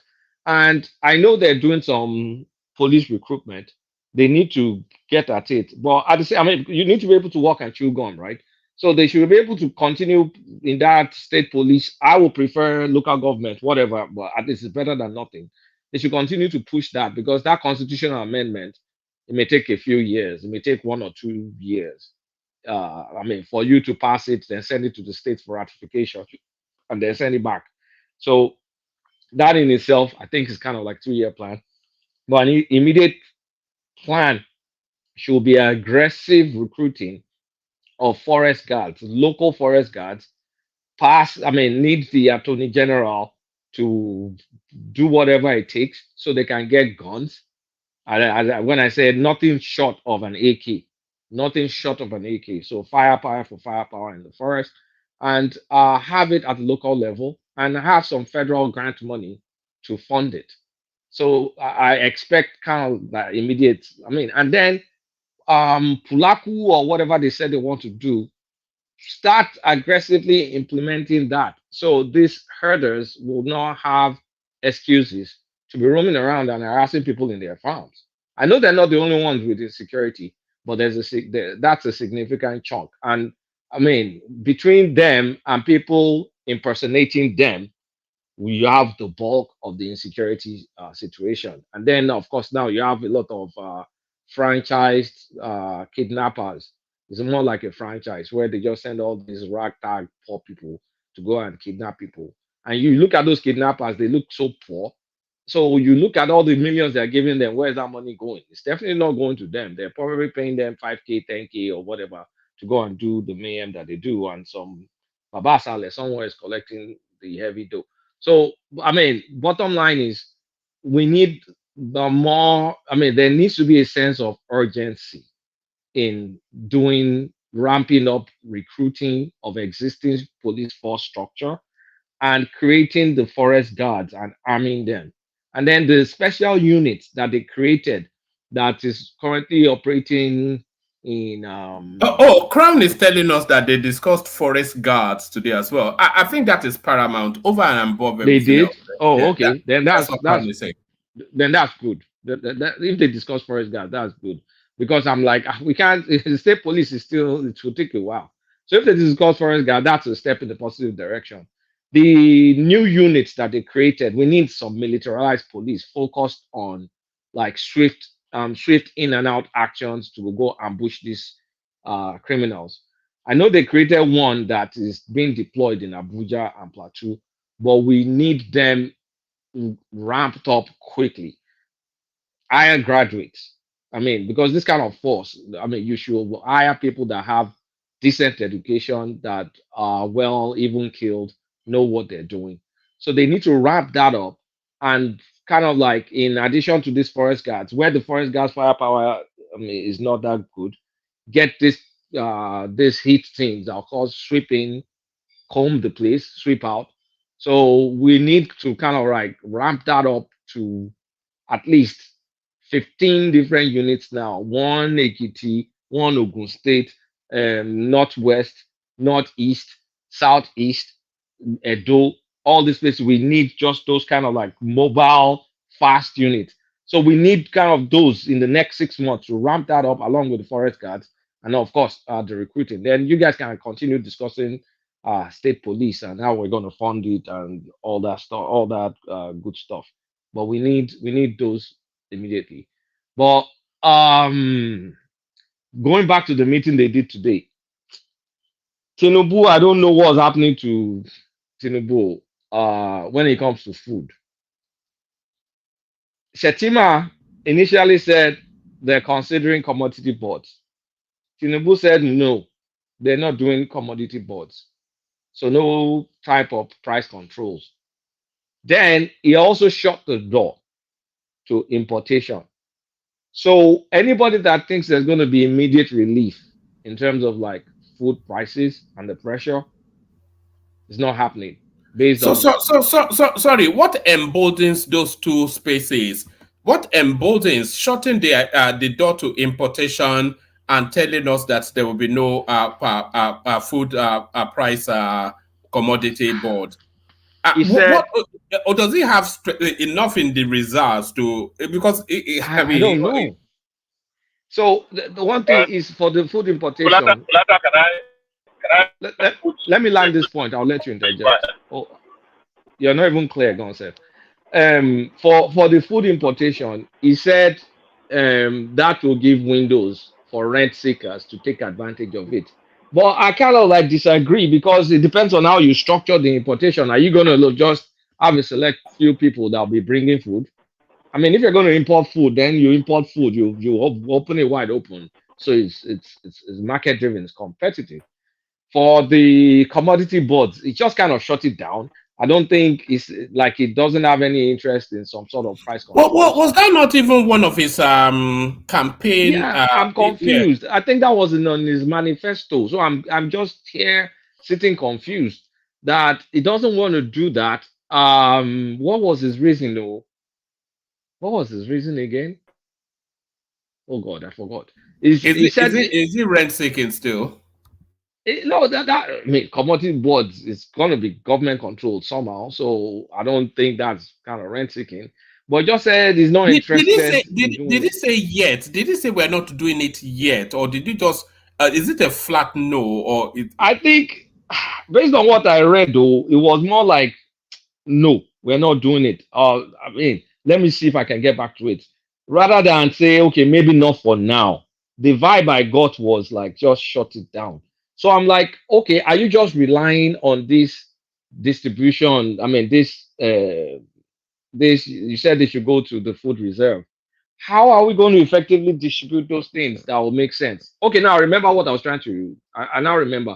He said he's going to unleash police to go and look at people that are hoarding grains, because I think it was Rational Mind or someone that said it, that people are using their commodities now as a store of value as Naira becomes more useless. So they are hoarders. Is it illegal? Is it illegal to hoard grains? What would the police do? It's not illegal to hoard grains. I mean, you hold it till the market is right for you. That's business. That's what they call business.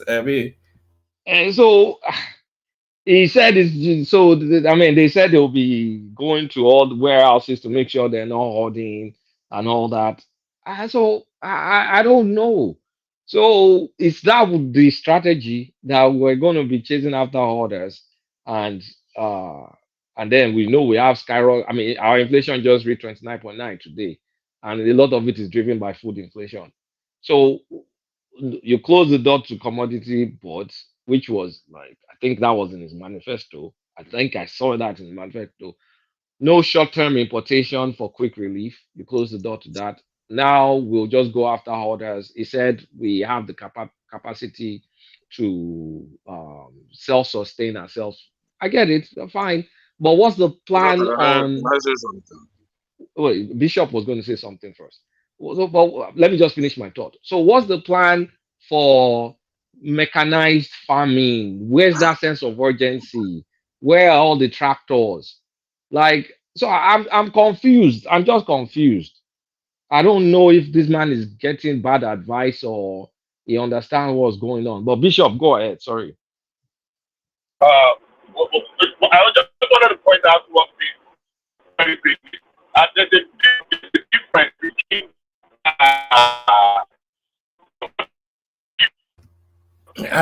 Bishop, we can't hear you. Can anyone hear you? Can you? I can't hear you. Okay, I think we can. That spot that you're in now. No, we can't hear you. No. You're not coming across. No, Bishop. I think when you get to a better network space, do you want to try again? No. All right. I said, okay, you can't hear me. When I get to a better no, we can. I'll pick up. All right, brilliant. It dips very heavily, and then we pick one word, and then it has this green. Yeah. When I get to a better place, I will let you know. But if you are hearing me now, it should be better. But when I get to a better place, I will. Yeah, we can hear you now. If you want to say it now, yeah. Very quickly, I just want to say there's a difference between commodity board and price control regime. They're not the same thing. And I don't know if we can actually use them interchangeably. I don't think so. They represent completely different things. I think you will use that commodity board as a means of doing some price controls. You will buy excess grains, you will store it, you will use it to kind of like regulate the price, so it's a bit more predictable. It's not. I mean, it's a mechanism to use for price control. It's not say directly price control.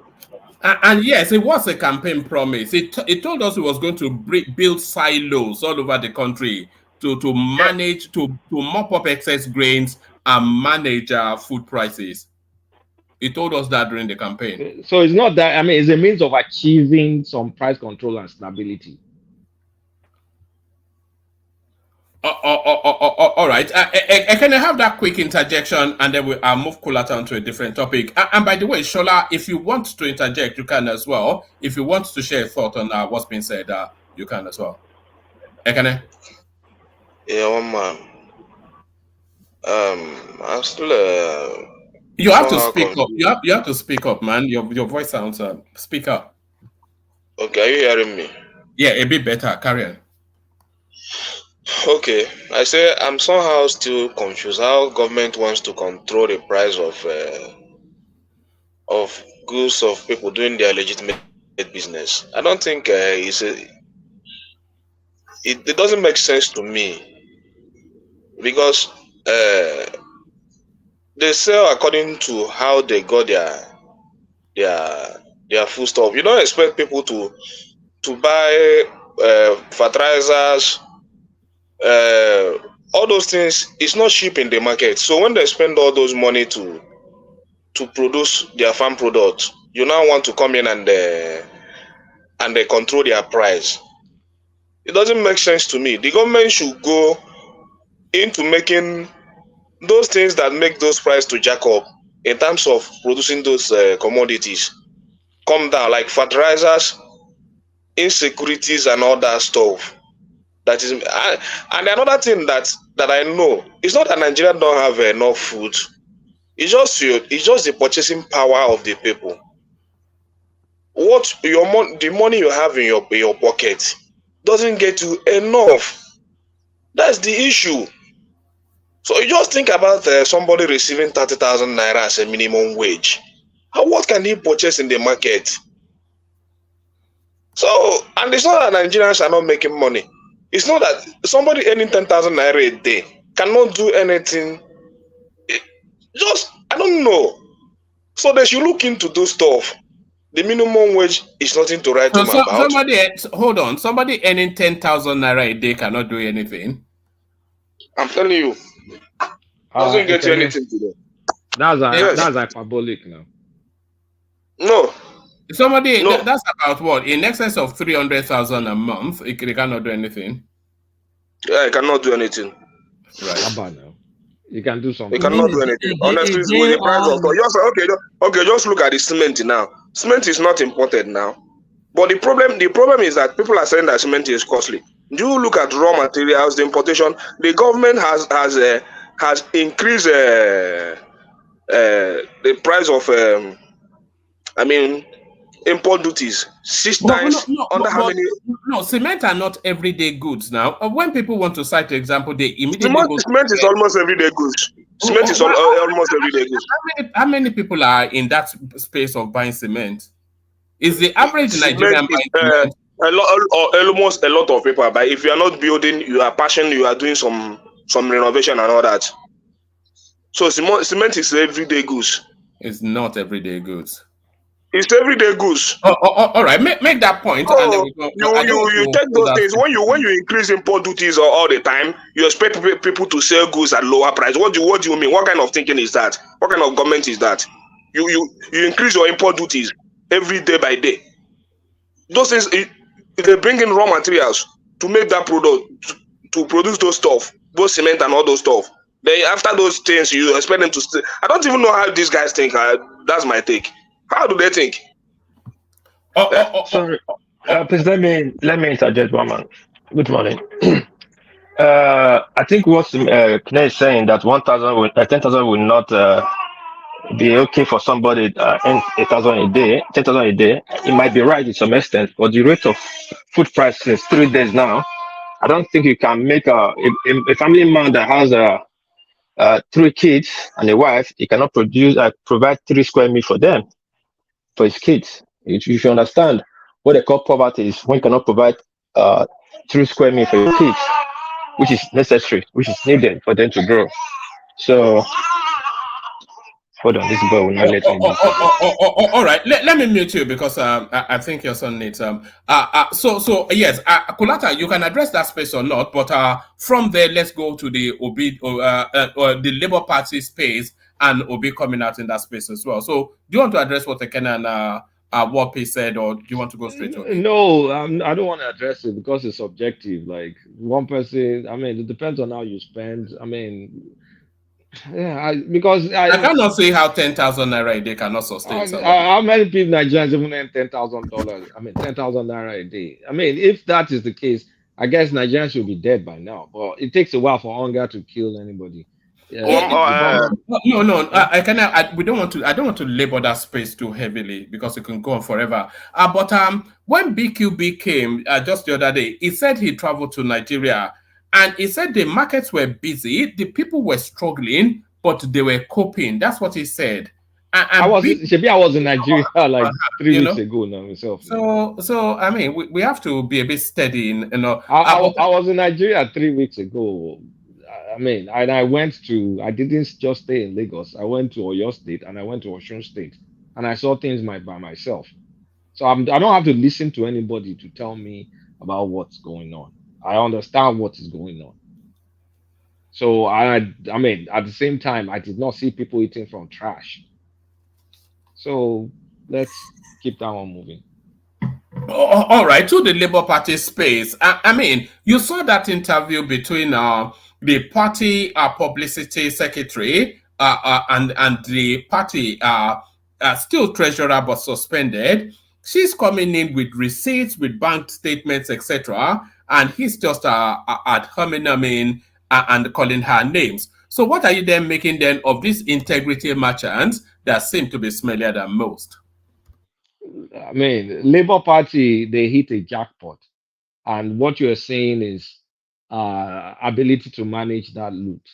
Labour Party, not in their wildest dreams, expected that Peter Obi will join them and get all this attention and money.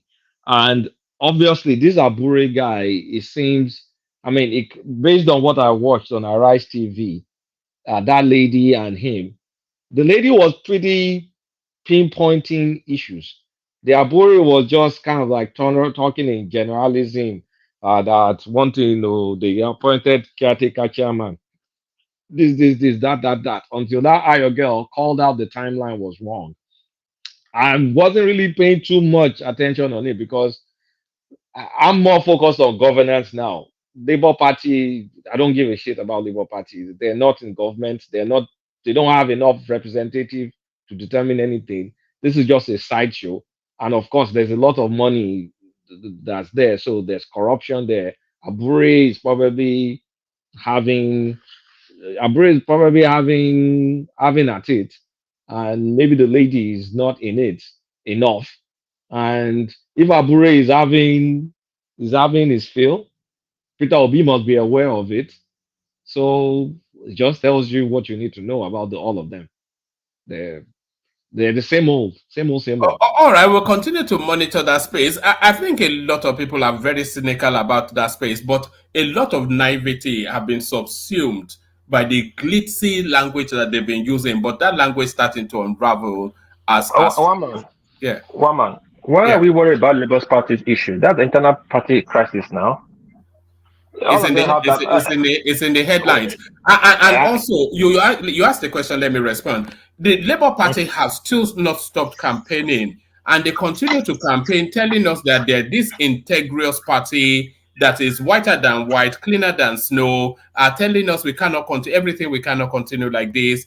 But anytime, just as earlier says today, we did on their corruption. It's a cesspool of corruption, that space. Yeah. I understand. Hold on. Sorry. Early campaign bring early criticism. I agree with that. But funny enough, I'll come for you, one man. This criticism is supposed to be coming from APC, not you, one man. I know you were making a show. Let's analyze APC criticism against Labour Party, how they are running their party affair. Not like making us wait for Labour Party. They talk about Abure. Abure steal money. They all steal money. PDP right now they are questioning. They are acting whatever 1 billion that leaked out. We're not talking about that. Or APC don't have their own scandal too. That's not a problem. Nigerians are hungry. One is a moderator, you know. It's an impartial moderator. It doesn't make sense to me anyway. But it's your show. I'm not going to. No. How can it not make sense to you? Labour Party is one of the leading parties in the country. They were there were 3 steps from actually being in charge of that country. All of the political space, we run commentaries about them. We talk about the corruption in the PDP. We talk about corruption in the APC. So why would we not be talking about corruption in the Labour Party? Yeah, true. It's good. We talk about it now. Again today, we're talking about it, making like a how do I say, a point of reference. Man, I don't really care about what Abure is. They are corrupt, I know. Anyway, I don't want to talk about Labour Party. Talking about that, like, make me talk more. Let me go back to Treasonable. Kulata, you are here. Are you hearing me? I do hear you. Kulata, I still remember last year when I come up with the decision, so make a federal government, make the flood, open border, make the floor, the country with food. I can maybe reduce food prices first. When you will come up with a solution so that maybe build more silos, support the local marketer, farmers. So by the time the local farmers they bring their food, the government will take out from them, and by that time we'll stabilize food production. Do you remember that topic that last year? I remember now. We've addressed it several times here.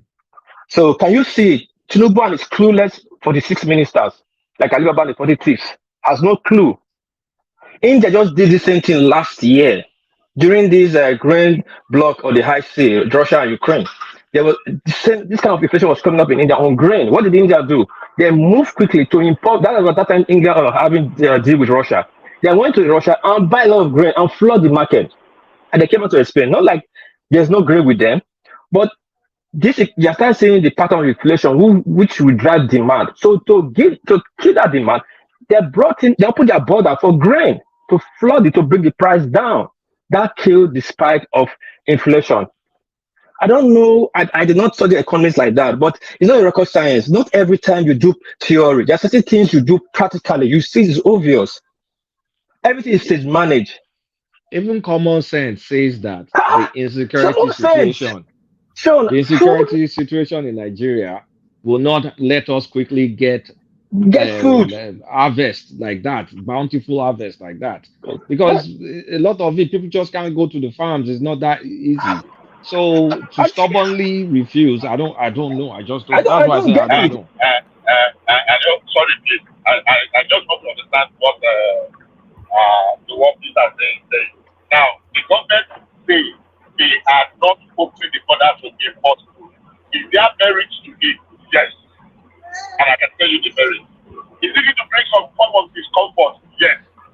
But on the reverse side, even if they open the border and they flood the market with food, is it going to bring down the price of food? It is not guaranteed. It is not guaranteed. Sorry, why is it not a guaranteed? It's a basic demand and supply economics. Why is it not guaranteed? Yes. If 100 yam is available, it will be more expensive than if 10,000 naira yams are available to the same market. Because I will tell you, because if you are importing food presently in Nigeria, it is likely to be more expensive than what is produced locally. That's one. Except you want to argue otherwise. Number two, there is going to be a fourth part. No. I'm not conceding that if they import food, it will be more expensive. The cost of production of food is significantly reduced internationally than it is in Nigeria. We're talking about mechanized, industrialized farming. Yes. So let's take three places, three economies where food is cheaper than Nigeria today. Where food is very, very cheaper than what of them. But let me finish the false side of it. And the false side of it is this. It's going to drive a lot of local farmers out of business. And that is the consequence. Whatever decision is taken today is going to come with some level of discomfort. That discomfort might vary. But it will be very dangerous if we go back to opening our borders and we temporarily bring food and we run farmers out of business. People that have collected are taking loans to start farm and foreign products. And that was how most of our local industry died several years ago when they started importing, what's the name of this, detergent and the rest. And all manner of things and our local. So yes, it might bring some temporary succor, which is not guaranteed. But the false side is that it's going to drive farmers out of business, and that one is going to be causing more long-term damage. So, like they used to say, it's a catch-22 situation. And when you review which one can we just endure and put necessary discipline, like I said, and I've said it again, there is no food scarcity in Nigeria. It's just that it's expensive. And there are so many factors that are responsible for that being expensive. Some middlemen operating in the system and some opportunity and some of the actions of the government, which, the earning capability of the people because of the inflation as a result of some of the policies.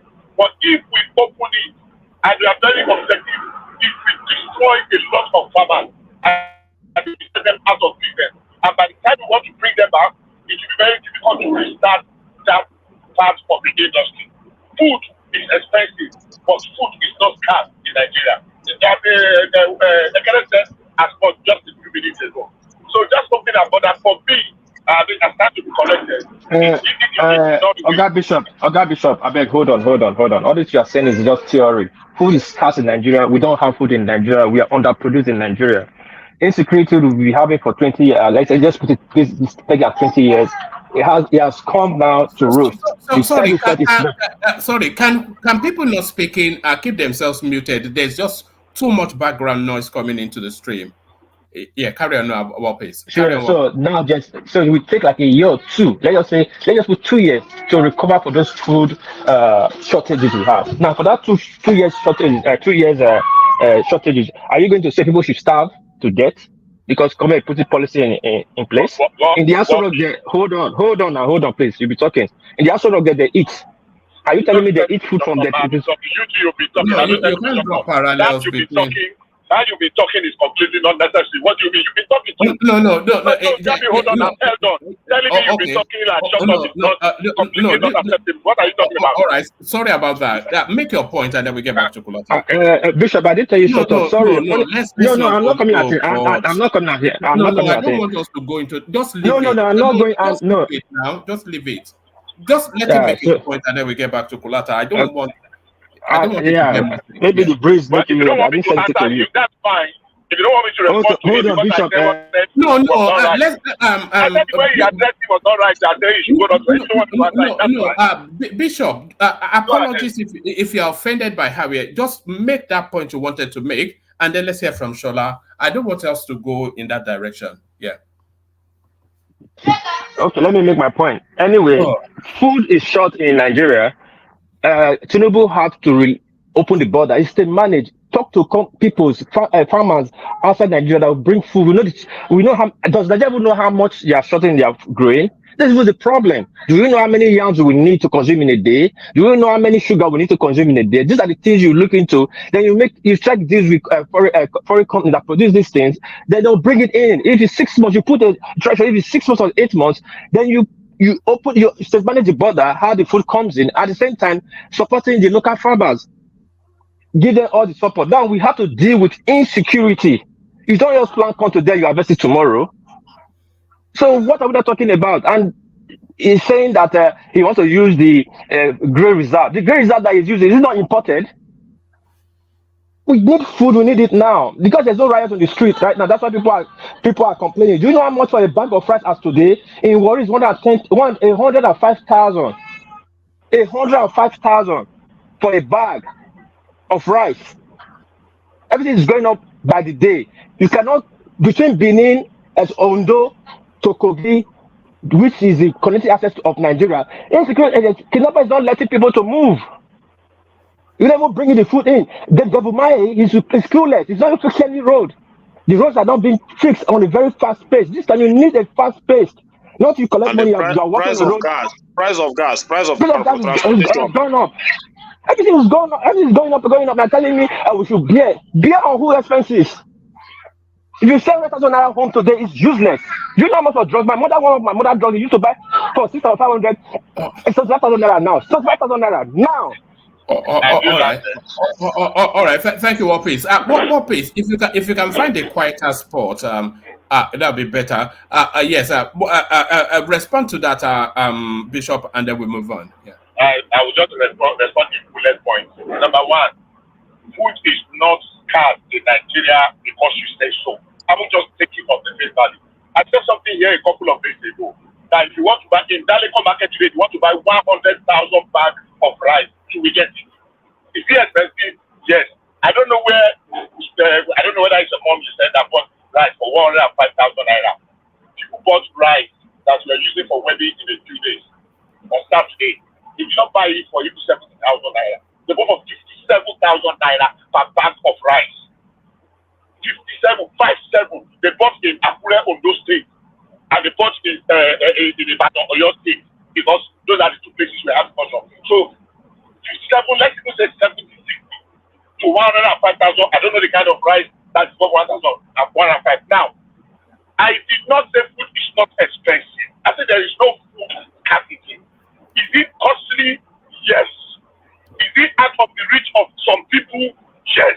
But is there food that if you have your money today, if you hold 1 million naira and you want to buy food, you will buy enough food. It depends on your style. If you collect 10,000 per day and you want to eat breakfast in Sheraton, lunch in the Comedian, and it's not okay. But for somebody that wants to go and eat in Mama Basira or wants to buy 5 cups of rice and cook, 10,000 naira is far more than enough. Except we just want to expand that, that aspect that everything is collapsing. Everything is not collapsing. We are in very challenging times, but there is no food crisis. Okay. I think. Roman, can I contribute as well, please? Yeah, come in, Shola. Let's hear from you. Yeah, my own little contribution to what everybody has been saying. Yes, I do agree that there's high inflation in Nigeria. Things are difficult. prices of things are high and cost of living is unbearable. However, we have to understand that this inflation is not in Nigeria alone. And our people, the problem we have is that we want solution now. And things doesn't work like that. The insecurity has been going on for how many years?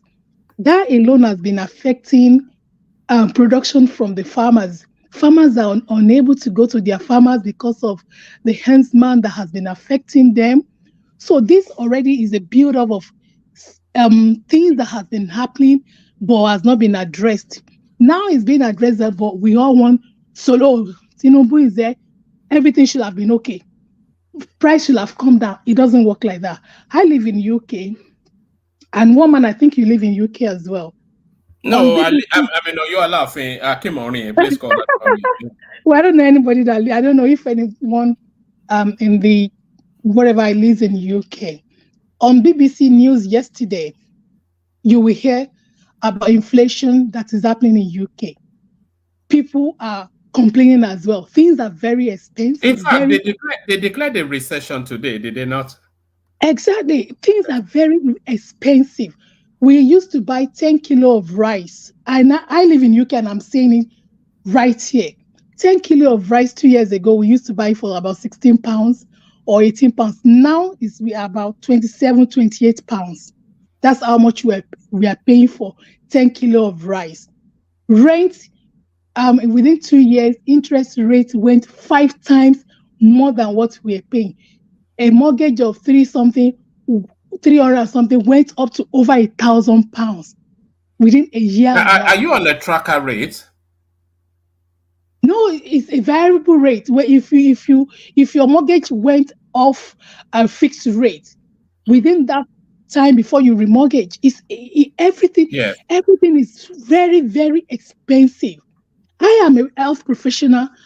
You know, I have some of my colleagues that they cannot even go on mortgage because their salary could not even, they couldn't get mortgage.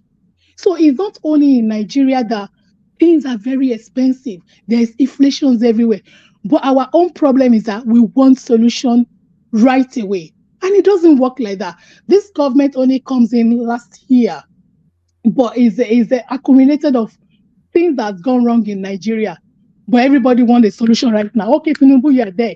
You should have fixed the road. You should have fixed the whatever. You should have fixed the security. Let's give them time. I know people are saying there's no time, but we have no choice. We have to give them time to see what they are going to do. For something to work, there has to be a foundation.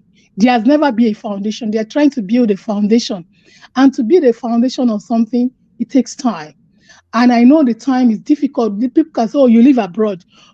That's why it's easy for you. But it's not like that. I have families in Nigeria as well, and I know how we're helping them. But we just need to understand that things cannot just happen just like that. And that's just my only contribution. Can I say something? Yeah, you can, but I was going to ask Shola, okay, actually, you go first. If you want to put the question ask to her Shola. the question, because I really want to talk to what she said. I just want to Yes.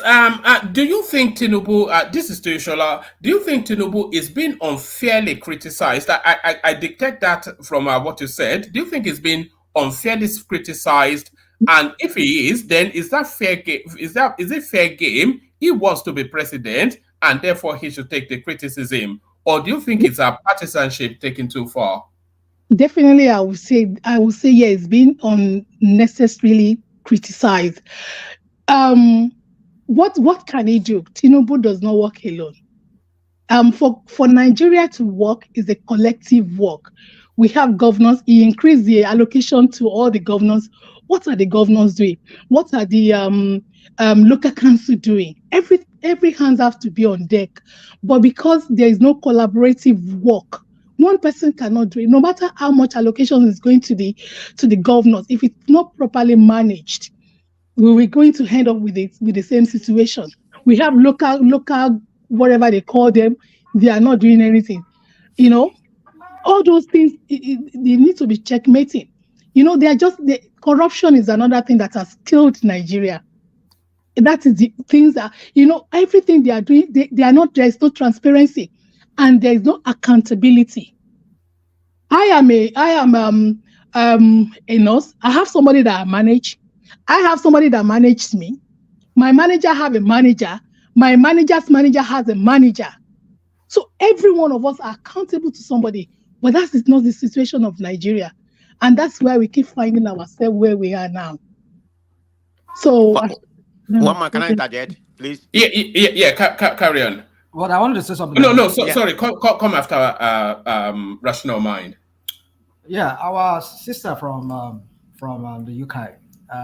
When the UK, look at this guy. That's how you people say UK. It's like UK. Yeah. Well, anyway, so you see, sometimes let me borrow this woman's English. Sometimes some of us are disingenuous here. We act like. Sometimes I doubt the sincerity of some of us here on this platform. That's me speaking. I have no apologies to anybody else to that. Sometimes we come here, we make comparison of Nigeria's situation with the UK, and then in America with Canada, and then I kind of like wonder, what planet are we from? You talk about, yes, true, there's inflation everywhere. I mean, after the recession, after the lockdown, the whole world, a lot of the government printed money. Should Nigeria be inured to that inflation? Yeah. Yeah, John, when you start leading me with these questions, okay, carry on. My point is this: you ask me please later, but let me just But the point is this: is that all these countries we're mentioning, the UK, here, America, or Canada, their government made palliative available to their citizens, not the palliative, the kind that they did in Nigeria, that somehow to keep it and hid it away from the people that were supposed to be the beneficiaries of it. Everything that works here is the opposite here over there in Nigeria. And then now we can come here. Is not palliative assistance. Well, regular assistance. Well, then I just want to use that palliative. Let's just say palliative. Let's just use our common Nigerian language, palliative. And then we have some other social benefits that you can get from the government. But our people back in Nigeria, we don't have it. And then we come here and we're making this kind of comparison like, oh, everywhere is inflation. Yes, you see, that is being disingenuous because you just want to use one thing that seems to be like that look alike to what we're going through in Nigeria and compare it to Nigeria, forgetting to talk about that aspect that the government is subsidizing for the people in the country where you live and country that all of us live here. And then we can come here and make it look like Nigeria for asking too much from Tinubu. Come on. What are we talking about? That is just being people like people with no feelings. You and I will live here. I mean, how many people do you see in the street of London or Edinburgh or whatever there in the UK that is climbing people? I mean, people going into it. You go to King's Cross, you'll see them there. You draw a parallel. I know you draw a parallel, but they are in New York as well. Are they not in New York? Penny for a guy, handling for money. There is assistance, not the kind that you see. Please, let me comment. Can I respond? Hold on. Let Shola respond. Yes. Can I respond to the young man that is talking? Young man. Well, I'm not going to call him an old man. So okay, just I will respect. In response to what you're saying, it's not the matter whether we have feelings or we don't have feelings. I don't know where you live. I live in UK and I work very closely with people because I'm a community nurse. And I work closely with people. Maybe I don't know the UK you're talking about. Maybe the UK of 20 years ago. We live in UK now where many people are not getting support. Even the British themselves. Many people are not getting financial support. Even, getting homes. That even sometimes when I go to work, I take money out of my own pocket to give a client because there's no more free for all in UK anymore. If you don't have British citizen or anything, you don't get government support. Whether you come with 10 children, you are not entitled to housing. You are not entitled to public funding. So maybe I don't know the UK you're talking about. A lot of people are suffering as well. So it's individual people that are now supporting people. So a lot of people are suffering If UK at the you're level of talking Nigeria, about is the right? same, sorry, can I just finish, please? If UK you're talking about is we're living in a country where government support, we won't be having people living in the UK sleeping. Too, not just We won't be having people sleeping in Hold on, rational mind. Carry on, Shola. If the UK you're talking about, we won't be having this terrible cold weather, people sleeping in the streets. We won't have people begging in the streets, asking for funds. So that what I'm saying is that, yeah, the situation might look similar, but not the same. I do understand that. But I know one thing is that our people are impatient. They want solution now, and it's not possible like that. Goodness. Anyway, that's my contribution. You are free to your own opinion. Sorry, let Prestige interject. Yeah, Prestige next. Yeah, Prestige. Yeah, thank you very much. Yeah, I just want to make a little bit of comment. I think, the problem we're having in Nigeria, some people has left Nigeria, get educated in abroad and everything, but mentality, their mind haven't left Nigeria. They still have the same mindset when they come to overseas. They come here and bring out this false equivalent about what's happening, inflation and everything. The UK government, I'm living in America, they know how to control things. They give people some financial, some financial aid and some other things. We call it palliative, financial assistance. But in Nigeria, we call it palliative.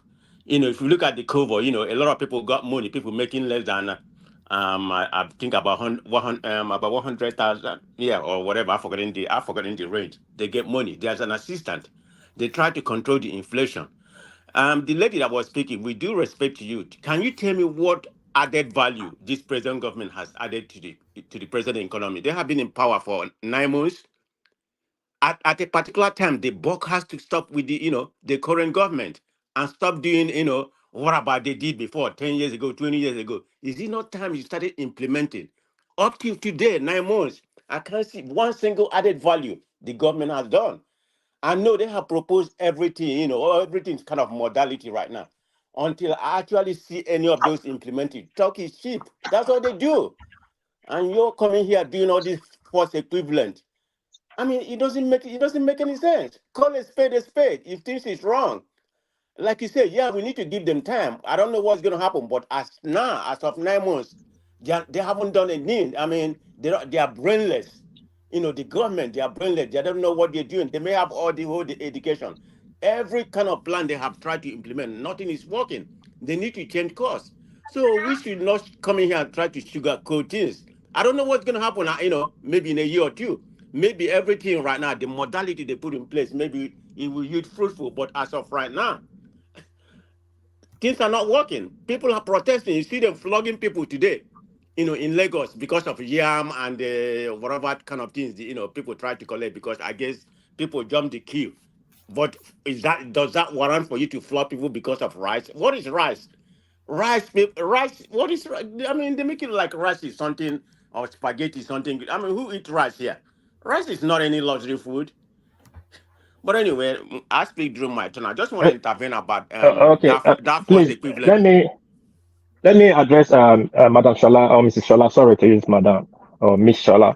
Anyway, it's funny enough. Everybody on this platform, I think almost everybody lives in abroad. I live in Japan. Japan just entered recession yesterday. But guess what? Before we enter recession, government has made plans for the people. Unfortunately, I didn't get it. My tax was high. I paid a lot of tax last year. They already shared almost $1,000 for each child. So, in short, $750 each for each child of the family. And they are putting more. You have put plans on ground too. They have cut taxes for people for April. Our tax since April. Now, you came here to tell, if you give Tinubu a break, really? He said he would hit the ground running. He didn't say give him a break. She said it's not sufficient enough of a time. What Ashola is inviting, that is it your consideration that as soon as he gets into office, he will turn Nigeria into Dubai? We all know the state that the country is in, and it played out in open glare what Buhari and his people did. Are you expecting an instantaneous solution to decades of rot and mismanagement That's what she's saying. Yes. It's yes and yes and yes again. He complained for that. Hold on, Mama. It's not ludicrous. Then why he did do it? Say it's ludicrous what you were saying in campaigning. Why did he say when I was campaigning, I'll come, it will take time for me to fix it. Probably my agents will not fix it, but just vote me in, let me see what I can do. Why did he say that? Who has ever campaigned? You follow politics. So what, name one country let me say this. Let me say this. In politics, this is the universal norm in politics. You campaign in poetry and then you govern in prose. That's how politics works. In Japan, in the United States, you campaign in poetry and you govern in prose. That's how politics. What do you mean? Is that is he a magic man? Is he a magic man? What you are saying is for politicians to say, not we. It's common knowledge. What do you mean? It's not. One man, can you just hold on? It's not common knowledge. But there's somewhat of a naivety to it. No, have you wrote thesis and you defend your thesis in school? Why didn't you say it's a common knowledge that you're just going there to just make things up? You go there and present your thesis the way it's supposed to be, and if you don't find it worthy, they will discredit you. He came and tell us that he will fix the economy. And you hit the ground running. Please, let me land. Hold on. Hold on. Please, everybody, hold on. When I want to talk, one man has got me up. I want to address. After what piece, Kolata carries on. I think we've heard him too much. Yeah, man, I need to respond also. No. I think we've had sufficient response. I from Nigeria. Can I direct the session? Let War Peace land and then Kulata continues. War Peace.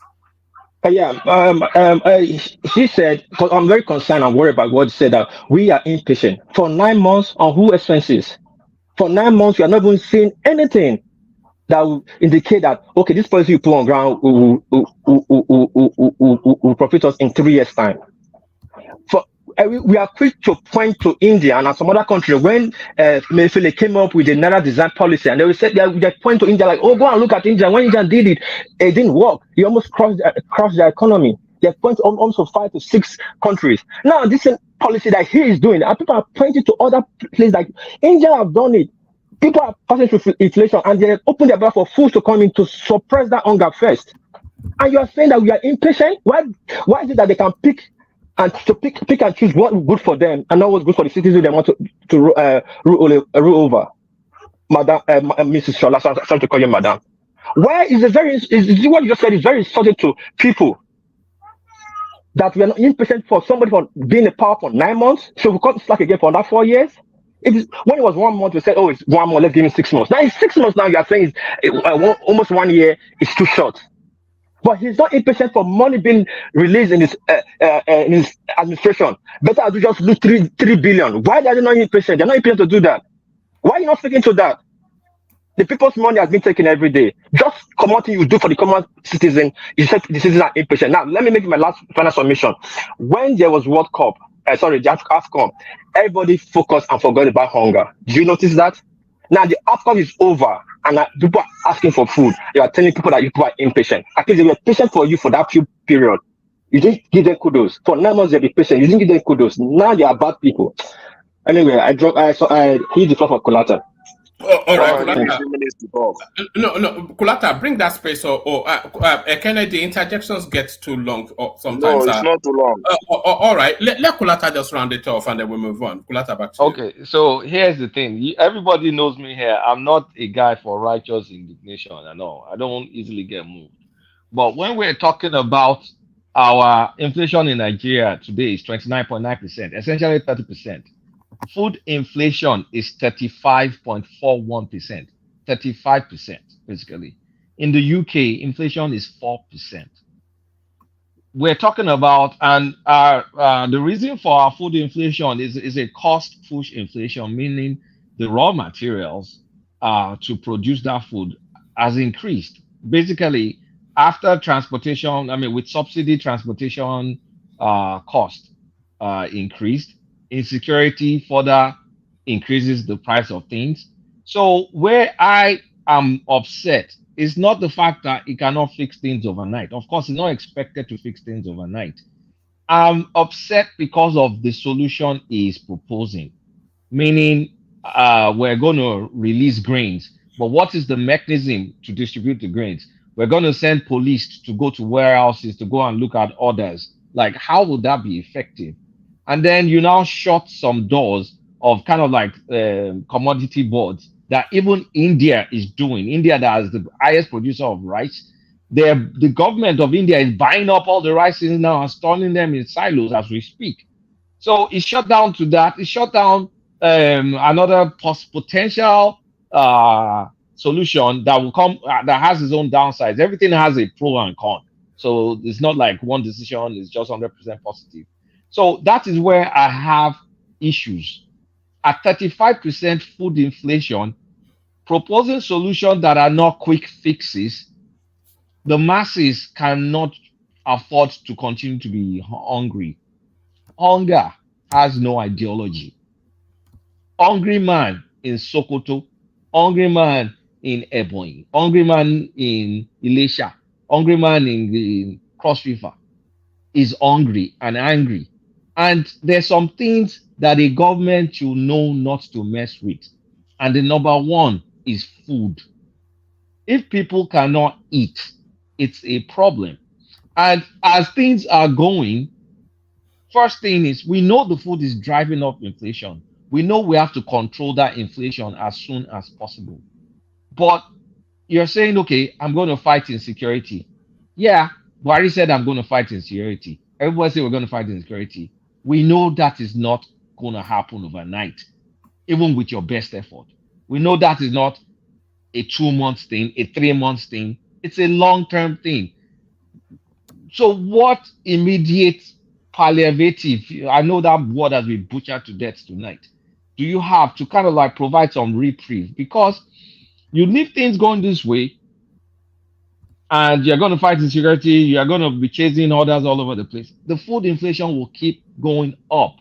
Your attempt at reducing inflation, which is even making Naira, because that also impacts Naira. The higher the inflation, the more useless your Naira is. Even if your trade balance doesn't matter, it's still going to impact. So you're not really addressing the bottom line. You're not looking for creative ways to address this thing. And people will keep getting hungry, and you cannot govern a hungry population. It just doesn't make any sense. So I really question what he's suggesting. I don't think he understands the gravity of the situation because the obstinate stance is not something that can provide a quick reprieve. We need a quick reprieve. That's where I'm coming from. I will not compare a 4% inflation to a 35% food inflation. I mean, that's like stage 1 cancer to stage, if there's anything called a stage 5 or stage 6, person don't die finish. So it's not. It's kind of like it's not a fair comparison. And my only biggest issue is it is 35% today. What will it be in 3 months' time with this kind of solution? I'm looking ahead. I don't see a quick way out of it based on what he's saying. And if we say, oh, we should sacrifice. Like, okay, by the time it gets to 40%, are we still going to continue saying sacrifice? Because at that point in time, with this proposal, you cannot keep your citizens you can't keep them hungry now. I mean, that's just a basic. But I mean, what's going on here? I mean, you cannot say people should endure with hunger when there are solutions to it. What's going on? And you know the worst part, as inflation goes high, our Naira goes useless and devalued. Even the farmers, the few farmers we have, they have more incentive to sell across the border than to sell to Nigerians. That's what they are doing already. They're crossing it over the J. They'll sell it because it's our currency is so cheap now. It's cheaper for people to buy. So it's that's why I said I'm disappointed in the solution, because I just don't think he gets it. I don't think he has truth tellers in his administration to kind of like tell him, like, Baba, food is not something to be messed with. Whatever we can do to get this food under the control, let's do it. So that's my own take on it. All right, brilliant. It's a head scratcher because it's so obvious. It cannot be the case that they don't have the realization because we are all universal in our thoughts, and I think it's just commonplace. But why they are not quite moving aggressively in that? Just don't let the Nigerians don't have a history of hunger. Are we Ethiopia or Somalia? What's going on? Thank you, Kulata. Stay with us. There's still a few more topics I want to run you through, but to manage the time, let me take the conversation to Prestige, and then after Prestige, Shola, and then we're going to Ekene, and we keep on keep it moving. Prestige, good to have you. Come into the conversation. Prestige. Okay, thank you. I'm here. All right. Do you want me to talk you through it, or do you just want to pick it from whichever one piques your interest the most? Yeah, go ahead. Because I was busy before, I wasn't listening. You don't have to, enumerate everything. You can just give me the bullet point of each. Yeah, so let's bullet point this then. Showore finally gets his release. I wonder if it's on the flight to America just yet. So Omoyele Showore now, they discontinued. Not that they ever really had any solid of a case against him, but they discontinue it now. So Showore now finally gets his freedom. What are you making of that? And how does that transmute to the Nnamdi Kanu narrative? Okay. What just transpired today is considered to be a presidential pardon. That's it, because there's not ever adjudicated in the court or whatever, because this has been going on, for my own recollection, for almost about 4 years right now. I mean, I don't know how many times they have been into court and nothing has really, come out or whatever. But I saw a video that showed after the election, he publicly, asked for a revolution. In my opinion, that I like Showore a lot, but in my opinion, that amount to treason. But other ones, that he embezzle money and that kind of, I'm not familiar with it, because when it comes to Nigeria government, they can truncate anything. But the one I'm familiar with, what he said according to Nigerian constitution, when he openly, and he was he was a presidential candidate. It's just like Obi or Atiku after they lost, they come and say, hey, go or what Trump did, what Trump trying to do, the insurrection that he did, that he was engaged in. Of course, he's in court right now, but so that's part of it. In my own opinion, that amount to treason. So having said all this, it should have been adjudicated a long time ago. You can't put somebody, detain somebody for that long, 4 years. I've never seen a justice that work, when it comes to that. So presidential pardon, yeah, every president has the right to do that. So let's not sugarcoat anything that happened. It's purely presidential, pardon. That's what happened today. And that begged me to judge what happened to Did he say presidential pardon or the Attorney General just withdrew the case? No, come on now. Tinubu directed him. It doesn't matter. I mean, it's a presidential pardon. He couldn't have done it without the consent. They have no case, one man. They have no case. So why should they continue having him? I mean, have that guy to come on, rational mind. It's presidential pardon. Let's it was never adjudicated. Man of president. Do you know what? Come on, this is my turn. Everybody, please. No. Do you know what? I don't want all these people like you, Kulata, coming here to contain my point. This is not Kulata. This is Ajanle Koko. Oh, Ajanle Koko, right. When Bernie Sanders was calling for revolution in America, was he arrested? Did they charge him for treason? No. You see, Bernie Sanders, hold on.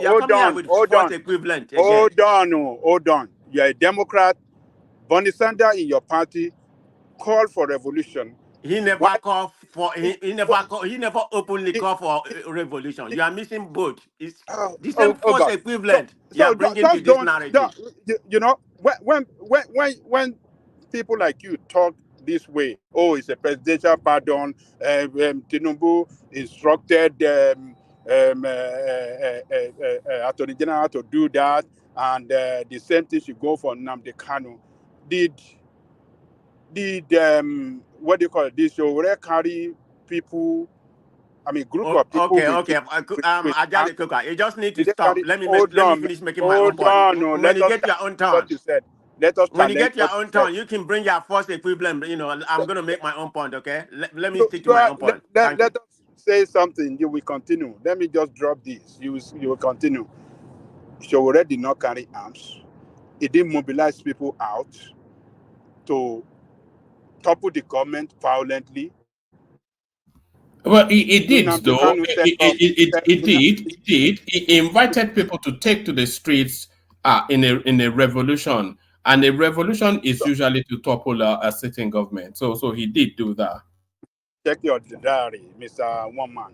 Calling for What is revolution without carrying arms, without destroying anyone. Kulaka, what is the difference? What is the difference with what Shewore said But openly, but it wasn't Nnamdi implemented Kanu, than what Trump did with the insurrection? Tell me the difference. There is no. I mean, I don't know why Nnamdi Kanu is a problem. Just leave. No, you are connected. He didn't let me land. He didn't let me land. Okay, land, because you are just making some point that doesn't really make sense, man. Continue. It doesn't make sense to you because you're a Shewore guy. We are all sentimental, so it's not a problem. But anyway, in my own opinion, it's a presidential pardon. I mean, Tinubu instructed him. He must have gotten order, from the highest, authority in the land to do whatever he did. So, like I said, the case wasn't due to get it in court. So we all know that. So that begged me to, to come to Nnamdi Kanu space. How come that has not been, given to Nnamdi Kanu? Is it like there's still justice in Nigeria? The Southeasterners doesn't have justice? And what do you expect his people to be? How do you expect his people to behave? Iboho has been released. He's enjoying himself in Germany. Shewore has been released right now. What's going on? Is that an imbalance of justice in Nigeria? Both of those people are from the Southwest. I'm not somebody that come here. Can you hear the way he's connecting it? This is yes, I'm going to connect it, and that's how I feel. Let me speak my mind. It's not a total nonsense. When everything has to be, you are going to hear it whether you like it or not. You have to Unless one man don't want me to speak, then I will respect one man. Yoruba. But you have no right. Look at the way they are treating you Yoruba. Have no right to interject on my point. Igbo is you can't stop me. All right. Only the person that Ajande Koko, let him carry on with his thoughts. Back to you, Prestige. Okay. People are just too tribalistic. Yes. No, those are his thoughts now. Those are his thoughts. So I'm going to go tribe on this. Carry on, Prestige. So, but anyway, how come, people have enumerated what Nnamdi Kanu carried and something like that, but that's supposed to be mentioned to him too. He has been in prison for a long time. At least Shewore has the freedom to be working and everything, but he doesn't have the right to go to, of course, it was recently that he was granted the permission to travel to other states. Now he can come to America, New Jersey, and stay with his family and everything. Whether he wants to continue with his, crusade, that's okay. But I believe it's still justice that should be, make across. I mean, how do you want his people to feel right now? I mean, they're gonna feel, people that support Nnamdi Kanu, they're gonna feel there's no justice. I mean, how do you want the country to unite together if you can't do things across the board? Are we not part of Nigeria?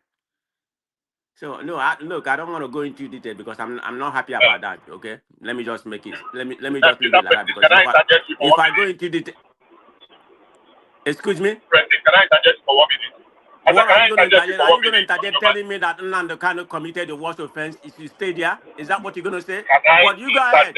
Yeah, you go ahead. Not for you to tell me what I have to say. Now, 2 things. I agree with you entirely that Shewore ran foul of the law when he openly called for a revolution and set a date. It is on TV and set a date for people to come out. And 2 days before that date, he was arrested. He cannot take that back. Every other thing, I don't care. But calling for a revolution after, to that extent, I agree with you. To the extent that Nnamdi Kanu called for the attack on our security operatives, that cannot be taken away. And he supervised, and those attacks were actually carried out. Did people listen to his instruction? Yes. Did they attack policemen? Yes. Did policemen lose or lost or whatever their lives? Yes. Can we get a middle ground and take it one after the other and look for political solution? I have advocated that. But trying to do this idea of, it is because it is Southeast or whatever, honestly speaking, it's not going to. is not going to cut it. We are just trivializing something very serious. Showore did not carry out his own Nnamdi Kanu deed, and a lot of policemen, they were reporting to him. We attacked them, we took their guns, we were killing policemen. We had him. We listened to his broadcast, and he himself was reporting it. So, comparing them, yeah, do I want a political solution? I've always advocated for that. Yeah. But reducing it to the issue of Southeast does not deserve judgment or justice, come on. We are just being. It's what? I think sometimes. All right, brilliant. But back to you, Prestige. But let's moderate the interjections going forward, just so we can get the conversation round quicker. But back to you, Prestige. I mean, some of us just come here. We are all naive. We are not educated. We are not informed. We don't have senses. I mean, look at what. I mean, it's very, very clear. I mean, it's very clear. That the feeling like the Southeast doesn't belong to Nigeria. I mean, that's what's going on. I mean, tell me the part of Showore come from and the Igbo come from. The leaders, have they go and agitate for them to be released? Does that make any difference? Because people are going to be coming here and say the Southeastern are not playing their politics right, their hands or whatever, they don't know how to do their stuff. I mean, they have done that, but that hasn't made any difference. So the same favor should be, should be done to Nnamdi Kanu. Man of Prestige, can I ask you a question? Hold on, let me finish. I'm tired of you interrupting me, please. Okay. Yeah, I mean, if both of them are equally yoked or whatever, they committed treason. What is the difference? They committed the same crime, and you're trying to weigh which one is more, which one is less, or whatever. So what's wrong with giving him a pardon? Is it because Tinubu is from Southwest and he's doing the same thing? And you're gonna come tell me who wants to interject? Go ahead and interject. Prestige, you continue conflicting pardon with conviction. You cannot talk about pardon when there's no conviction. It's talking like person that does not meaning of pardon. He's just talking nonsense. Telling some people that some people doesn't go to. I'm talking nonsense when it comes to your. Hold on, Prestige. Take a position from Kulata. Respond to it, and then I'll take you to another topic. So, man of Prestige, you're coming out very emotional. I get it. I understand your emotions, right?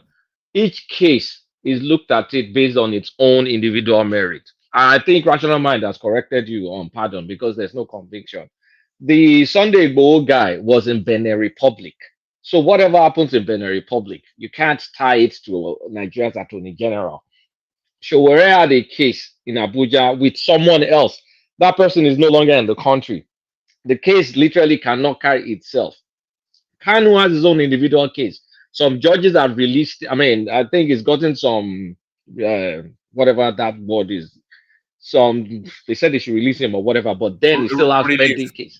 But it still has pending case. You can't just tie those three. They have no connection together. You have to take a case based on his own merit. But do I understand your emotions? Yes, but it's all emotions until you have to start looking at it from a rational standpoint. I'm looking at you from rational, but I may be speaking very emotional the way I see things. That's just the way I see things. Everybody see it differently. To me, they all committed crime. In Nigerian, when it comes to Nigerian constitution or Nigerian status. So I just feel like the same paper should be, should be afforded to both. That's the way I see it. You may weigh whatever, is convicted or whatever, that kind of things, he escaped from prison and all that kind of things. But the way he was renditioned to this country, that's another story, and he has been granted to be released. So why can't that be afforded for peace of the country? I'm just looking at it for the peace of the country. If you want unity, why not give it to him and say, okay, go back to London? He's not going to come here and start causing trouble. Why not release him for the peace of this country? Let that part of the country. Me, I don't feel like that,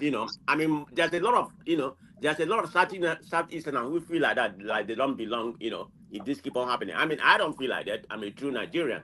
So I'm just speaking to the way. Man of Prestige. Man of Prestige, you are right to say Igbo are defranchised in Nigeria.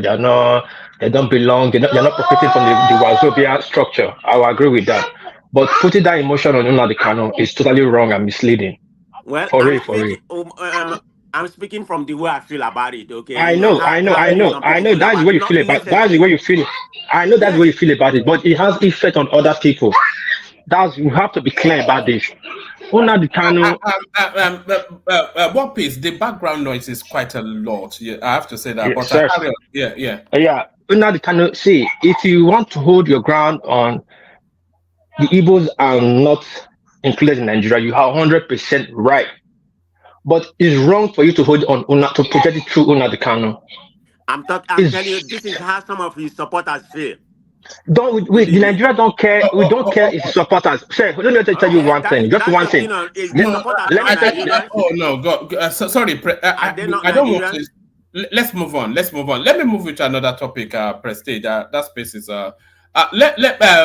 the government is starting to take the steps towards state policing now. So your thoughts on that? So unless the interjection is necessary, let Prestige just go at this at his own pace. Prestige. Okay, thank you very much. Yeah, let's get away from that. You know, that one is too emotional. No, So, it but was the anyway, background noise really that was getting a bit much. okay, Yeah, okay. Yeah, and it's understandable. Children, Yeah. yeah, it's a step in the right direction, but you know, it's just a modality right now, just a plan. You know, so until actually implemented, to me, I'm looking at it from different perspective. Yeah, that is definitely needed because as of what I gathered, you know, if I'm wrong, let somebody correct me.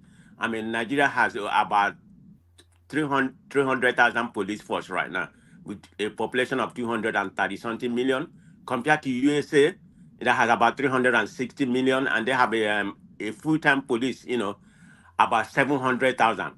That's not including the part-time and everything. When you compare when you included everything, they have more than a million, you know, safety and police who carry gun. So with the number of police we have, it's not anything to compare with what we have. We should have more police. But that's notwithstanding. It's not just the number. I mean, they are not equipped, you know, technological wise in order to handle what's going on in Nigeria. So decentralizing the police is the right thing. But my main fear about Nigeria, I don't need they just talk it because this Nigerian government, all they do is talk, you know, until I actually implement it. Then it's going to come to how is it going to be implemented, you know, or what's going to be the criteria, of this state policing. Are you going to give the governors, uh, authority to handle people like Wike, Hope, or them? They're going to use you to, for their to do whatever they like. Okay, who's going to control the election? Is it going to be the federal police, or are you going to leave it for the state police that's going to be under the control of the under the control of government, under the control of governor? So that's where I see the negative part of it. I don't know how that's going to work, but it needs to be planned out purely. But we are overdue for that. I mean, we don't even have enough police, and they need to be trained. I don't know about localizing, like it has to be from state to local because I mean, tell me, the man, they don't have the budget. I think somebody said something about local. I mean, not in Nigerian space. It has to start from the state. I mean, okay, what state in Nigeria has the budget? Only Lagos State. I think the budget will have to come from the federal policing, because of course, if they decide to localize policing, then you don't need it to be as heavy as it is. So they have to cut their budget and use it to Okay. support. Yeah. Okay. I guess the point I'm trying to make as of right now, only Lagos police has the capability with their budget, because the Lagos economy is bigger than some of the countries in Africa. That is the only, and they've been clamoring for that for a long time, long time. So that's the only state as of right now that can afford state police, in my own opinion. I don't, from that's what I can say in that regard. The other state, I mean, where's the fund for them to like it properly state if that's going to be implemented for the federal government, to afford the state police? That would be a good thing, but it's a step in the right direction. We are overdue, but I will put a caveat to that because of Nigerian space. What happened, how the governance and everything, whether they're going to utilize it properly. And another thing to that, it has to be localized because they can't have somebody a malam, I'm sorry, let me use the right word. They can't have somebody from originally from Kaduna who is not familiar with the terrain of, let's say, Imo, where I'm from, and start go policing that area. They're not familiar, they don't know the people or whatever, so it has to be localized for that to properly function, because that's how it's obtainable here, like over here, just like city police, of course you have federal police, that what we call the marshal, within each state. But each local government, cities and everything, they have their own police. Then you have the state patrol that patrol the state. So in conjunction, they patrol the whole thing. So I think that's plausible. Is how it's going to be managed. The modality has to be set properly. So this is what is going. This is how we're going to implement it. Then the orientation of the police has to be the second thing. It doesn't matter being localized or not localized. The police has to be well paid. They have to be properly trained, digitized, and everything for them to function properly. So I don't know. This just proposed today. I hope it's not just talk. Sometimes talk is cheap when it comes to Nigerian government. I hope they started implementing it because from what I gathered, even the former government, they have been, planning for this for a long time, but nothing has actually been, has not been actualized. But until it's actualized, I will just call it a talk right now because the government has, they have tendency to do something like this whenever they come and tell us what we want to hear. Maybe, hopefully, this is not it. It's properly due, but it's a step in the right direction, one man. That's what I'm going to say. But we see what happens. So let's give it till next year or whatever, end of the year, see how the modality actually shape up. All right, Braden. Let me take you to the next headline. So the Obi breaks silence on 3.5 billion scandal renders presidential campaign account. So it's the narrative of the heavy looting that is going on in the Labour Party. Does this catch you by surprise? This is standard fare for Nigerian politics, and Julius Abure does have a reputation for corruption. So where are you waiting that divide then? Oluchi Okpara, this treasurer of the party, has come out to tell us that the chairman of the party, Julius Abure, has just been looting funds hands over fist. What are you making of all that, Prestige? Okay, I'm looking at it from different angle. Okay, if that's actually transpired, I saw her with the paper or whatever. I don't know what's in the paper, whether whether it's the right information and everything. But I have an issue with that. Why wasn't that discussed? Or I know Obi wasn't in charge of the accounting or whatever. He left it for them. From my understanding, why wasn't that discussed within the party before she came out? Come to She said she highlighted it severally, but there was no response. Well, I mean, Labour Party. I mean, they are not immune from other party. I mean, that's Nigeria for you. I mean, each party, but it has other party come out and give their own, transparent account. What about what about? Yeah, you doing what about? No, I'm not doing what about it. I'm not saying it happened. I'm not saying it didn't happen. That lady, who knows? It might be some political motivation. She may have been bought. She may not. I don't know. I don't have the right information, but I don't believe anything that come out of when it comes to Nigerian politics. They're all corrupt. Labour Party is corrupt. The only person that I know is not corrupt is Obi. So you may equivocate to that. Of course, you have your opinion.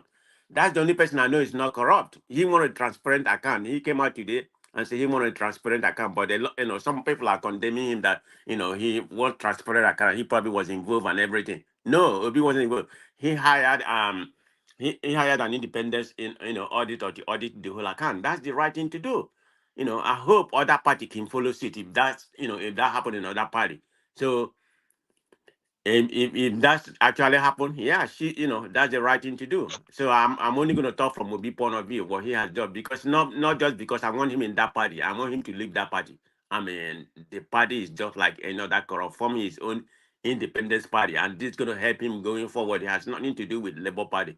I was never a believer in Labour Party to believe with, because they are all the same. Nothing different from Labour Party to PDP. The people, the people in power. I don't know who is Abure. I can't account for what he did or what he didn't do. Even that lady, if he was bought or he just coming out, to try to save the party. It's all corrupt, but I'm only more focused about a bit transparency, for us to know what actually happened, bringing it into the public. So it's all party thing that has to be accounted for. And I'm not going to say how about other party, how come they didn't come and do their own auditing. So that's the way I see that. All right, brilliant. Did you want to speak to any more topics before I was going Yeah, to what go? other? I think have other. I think have other Yes, there's this one. Oh no, that may not interest you. This would interest you. So this one is for the obedient. So you probably enjoy this. Tinubu appoints daughter's husband, Oyetunde Ojo, as CEO, Federal Housing Authority. So Nigerian PLC, family business. What is new? Nepotism continue, escalating the nepotism. Of course, people have been crying about it. Tinubu nepotism. Buhari did the same thing. Of course, he's not listening. So that's the space we find ourselves in Nigeria. I don't know why he think. I'm not saying they're not qualified. I think I read the man has a master or PhD somewhere or whatever. But there's a lot of qualified people. But Everybody has a master's. That is just nepotism, yeah. isn't But it? By the way, his master's is not related in any way to Right, I'm just talking about education. There's a lot of education, but the optic. I mean, if I'm in that position, I'm not going to do it. So I'm immune to whatever. I'm immune to Nigerian nepotism. When Buhari did it, Tinubu has been doing it. So there's nothing new about it. What can I say? I mean, Are you disappointed or are you just not surprised? Are you disappointed that that he will go to that space? Yeah, I was disappointed initially because I thought he was gonna make it more federalized, the appointment and something like that, just to bring the country together because there's a lot of things going on in Nigeria. We need unity, that will go a long way happening in Nigeria. But that's the way he wants to, parlay his government, So what can I say? Yeah, like that's why I use the word immune. I mean, I'm disappointed when he started this Hold appointment. on, man of prestige. Why would you say you are surprised? Somebody who made his son the head of the advertising agency in Nigeria. I mean, but this is make a land now. Make a that was land. in Lagos. Make But a this is land now. Nigeria. Make I a thought land. maybe he was going to follow a different space. Make a land. Go ahead. Go ahead. So, and he made a daughter Yaloja of Lagos. I mean, you see, I've said it on this platform. You can never give what you don't have. If somebody is a corrupt person, there's no way you cannot expect him to change. You cannot expect a variation of a shadow from that kind of a person. So for me, I'm not surprised. I am expecting him to even make the FRS now to give it to what's it called? Is auditing firm that is auditing Lagos State revenue. What's that? Ali Button. What Alpha Beta. Alpha Beta. That's what I'm expecting. In fact, there's rumors that he has willed to himself one of the big oil field that belongs to him, that belongs to Nigeria. Maybe some other person. They've been having back and forth on that. He has willed that to himself and his supposed brother Tinubu, Wale Tinubu. So so many things happening. Yes, I think we covered that. Orlando Oil, yes. Don't expect somebody who took the whole of Lagos to himself. He calls the shot. But the corporation within the Lagos State government there is him and his wife and his kids. They bought into all of them. What are we talking about? So you cannot give what you don't have. That man is who he is. Why would people expect him to be different, any different when he gets in there? Well, right now, man, I guess I was speaking that way because Nigeria is not Lagos. I mean, Nigeria is bigger, way bigger than Lagos. I thought he was going to come with different trajectory when it comes to that. One thing I will say about Tinubu, he is one of the smartest, if not the smartest politician in Nigeria. But when it comes to governing, policy-wise, I mean, he has been a failure. I don't know how he able to handle Lagos and some of the things that he's building. I mean, he built something, but in my own opinion, I don't think he built Lagos what Lagos is. Everybody has their own opinion. He was able to, he was able to rule Lagos, and Lagos is it's just a state.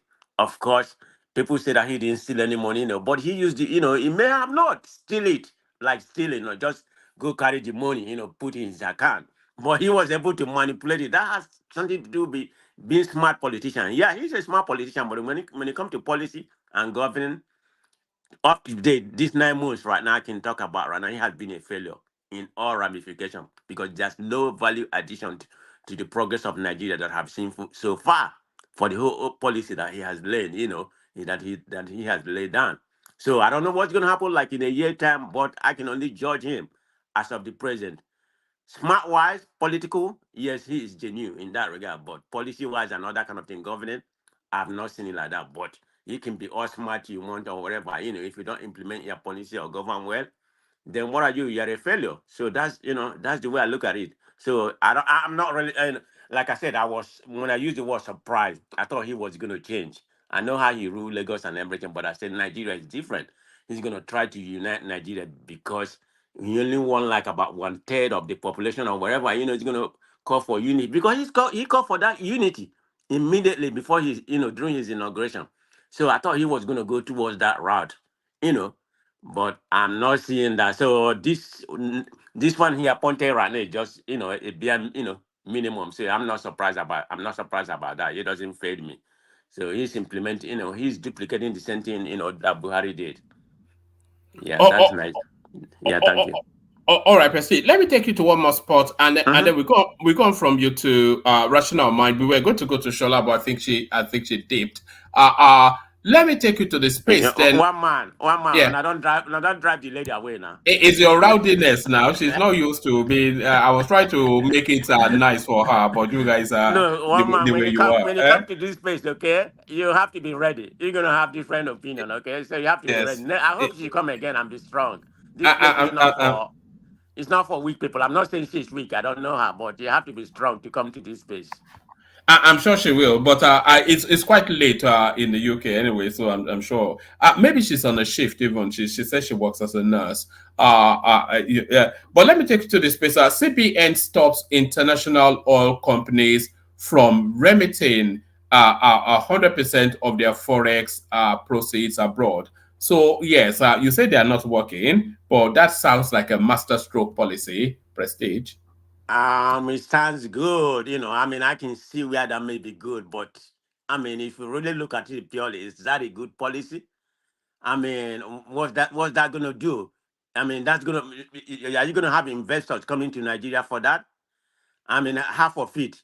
I mean, to me, right now, it's not a good policy. I mean, I don't know if you're just promoting it for you to hear how people is going to speak about it. Maybe in the long run or later, it might be good, but right now, no, that's not gonna make any difference in Nigeria because every policy, this is exactly what I'm talking about. The policy they have, you know, implemented so far or talk about. None has helped, you know, Nigeria or helped the Naira right now. I mean, you see Naira drop maybe some percentage one day, then the next day it went up. I think wasn't about 1,600 today or whatever, or yesterday. I think yesterday you know, I think the Naira again, it has gone back to day before yesterday anyway. It has gone back to 1,600. So everything is very volatile. I don't think this is the right policy to implement. It sounds very good right now, but in the long run, might be. I mean, it sounds very good right now, but in a short run, it's not the right policy to implement. That's how I see that.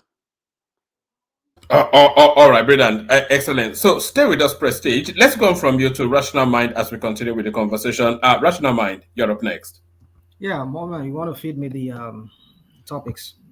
All right. So do you want to kick it off with the Labour Party space? And it's only really a big deal because of how they have conducted themselves within the political space. All these righteous indignations, piety, and holier than thou. But then, of course, they are more corrupt than everybody else. So what are you then making of Abure found with his fingers in the tail? You said found his finger in his tail. Okay. Anyway, yeah. So for me, you know, we've discussed this issue for the past few days now, but it's becoming seemingly, or should I say, it's looking like there is substance to that. It's obvious that it's stole. You can say that now. It's because it's becoming obvious. There's nothing obvious to it, woman. We cannot lay a finger to it until it's proven clearly. But it's seemingly, it's looking like, yeah, there's something somewhere, because you could see how they were struggling to defend Abure's position. Even Abure trying to defend his own position on Arise, and some things were not really making sense. So I think at this point, and again, saying that Obi also released, did his own, give his own accounting of how they used the campaign funding funds that they got for the last election, presidential election. I begin to see maybe there's something to it that maybe Obi is trying to like dissociate himself from Abure and the Labour Party. Like somebody said here, I think it's time maybe he needs to just because this is not too much of a problem, baggages that that is happening around Abure, either whether valid or invalid, maybe the substance to those allegations or not. And it's too much a baggage for him, who said or who has carried himself as an integrity person, somebody who is not as corrupt as the rest of the other two major candidates in that last election. So for me, I think it's time for him to start not just only dissociating himself from Abure, but I think he just need to take himself away from that Labour Party and start another party, or maybe I just hope him and Sowore could really work together. But I don't know how Sowore would want to. Maybe I was just looking at that from that point of view that maybe you should just switch because AAC seems to have that militancy like that of the obedience. I'm just suggesting to but him. It doesn't. AAC doesn't have the spread or the structure. They now. do not. They do not. But Yes. then, but you need to understand too that Labour 2. What was Labour 2? What was Labour? Labour 2 was not known. I mean, even though he was maybe among some people, he was known because of the last this man, Fawemi, back then. Maybe other governors that ran on their platform and that won before this guy used it. I think Mimiko used it. I think Adamo Shumole too. I think he used it too. And yeah, so besides those people who used it in the past, I mean, you see, Rational Mind, would you take a quick intervention if you don't mind? It's okay. It's fine. Yeah. So about that's enigmatic. I know what money. I know. I know. You know, I like to announce enigmatic. Now that's enigmatic on D. Yes. And anyway, Rational Mind, Happy New Year. Happy New Year, my brother. Yeah, Baba. So on the part of Sowore and Peter will be working together, it's like you are speaking about day and night.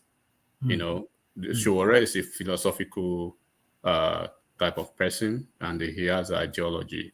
He plays ideological politics, unlike Peter Obi. You know, he's a political alert, lacks ideology, and he's basically played this type of opportunistic politics. And Sowore has actually said it several times, and that's why the. Sorry, what did you mean by political alert? Are you accusing Peter Obi of being an Allen Avenue sort of politician? Absolutely, yeah. Right.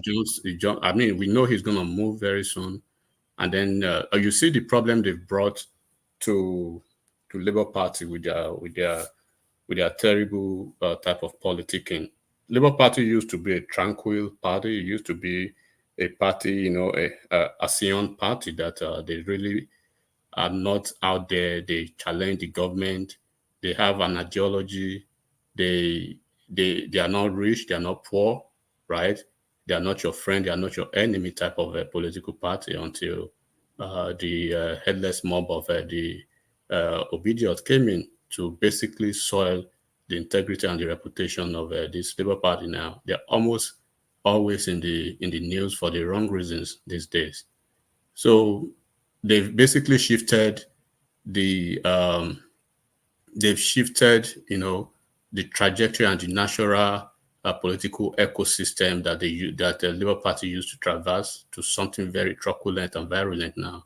So basically, everybody will associate LP now to something that is quite disingenuous these days. We're talking about corruption here and there, and some people are still trying to differentiate who is corrupt, who is not corrupt in the system, dissociating themselves with LP and obedience.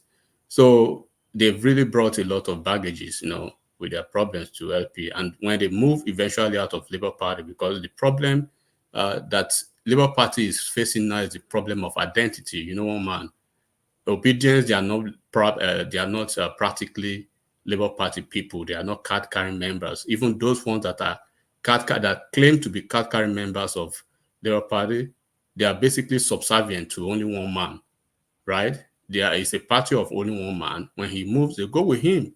So they are basically not Labour Party people.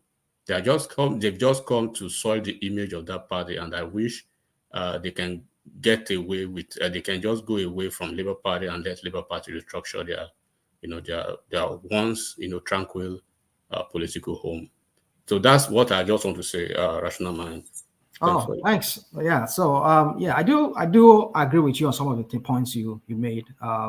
That Obi and Oshore does not have some similar ideology. Yeah, I can agree with you. And I know Oshore has in the past also accused Obi of being part of the establishment that has made that country the way it is. And he has always maintained. I just love Oshore for his consistency. Even though I've been one of those people who have always tell him to, sometimes you might have to do a little bit of evil to achieve some good. But he feels that, no, you cannot join evil. Evil does not. Well, I can understand his position on that. So that's why you always have my respect when it comes to that. But you see, sometimes I just feel that sometimes in life, you run issue issue. So meaning sometimes Ghanaian is in the studio. You don't be speaking Yoruba proverbs or otherwise Ghanaian. So I agree with you that they do not have idea. But then another thing you said about the identity of Labour. I don't think Labour has any identity. I don't know if there's any identity. It's unknown until this when Obi came in. Maybe you can talk about when Oshomole ran with it, Mimiko ran with it. Maybe that's the only time, or maybe Fawemi ran with it back then. So, but I don't know any of. The identity I'm trying to refer to is, a typical obedient, right? They are not really. You can't really call them Labour Party people. They are there because of Peter Obi. Even the ones that are pretending to have, to have actually acquired Labour Party's membership, card-carrying members, right? When you probe adequately into them, you understand that that card is just a facade for the moment that Peter Obi is there. Once Peter Obi moves back to PDP or wherever the heck is going, right, you will see that they will move with him. So you can't actually call those obedient Labour Party people. Like Labour Party is a multi-purpose, or how do they say it, van to achieve their special purpose vehicle. Yes, God bless you, man. Special purpose vehicle to achieve their obedient nonsense. And then Peter Obi being there now that is who they are subservient to. They are not subservient to the political party. That's why you see the legacy political structures, legacy political players, right, in Labour Party now being basically subsumed, right, as you can see. So what you can see right now is that when you look at the leadership structure, I don't know if you've seen it, Rational Mind. If you have taken time to look at the leadership structure of Labour Party now, you understand what I'm talking about, as against what it was 1 year ago or 2 years ago. So these people, they've taken the time to usurp the old, structural level of Labour Party, and that's why you see this acrimony. The legacy people they think, okay, you came into my house as a landlord, you've taken time to chase me out, and then now what next, right? So when Obi moves to PDP, all of them will move back with Obi. I mean the obedience. So the Labour Party, the legacy folks will remain in their house. They will remain in Labour Party and continue to build it. Why those people, they will go astray as they've come astray to basically soil their image. And then when we talk about these accounts too, do you know this is PDP, I think within 2 or 3 weeks after the election, right? They came to make account of their stewardship and everything. The same thing as Labour Party, as PDP, as APC, same as Showore's party.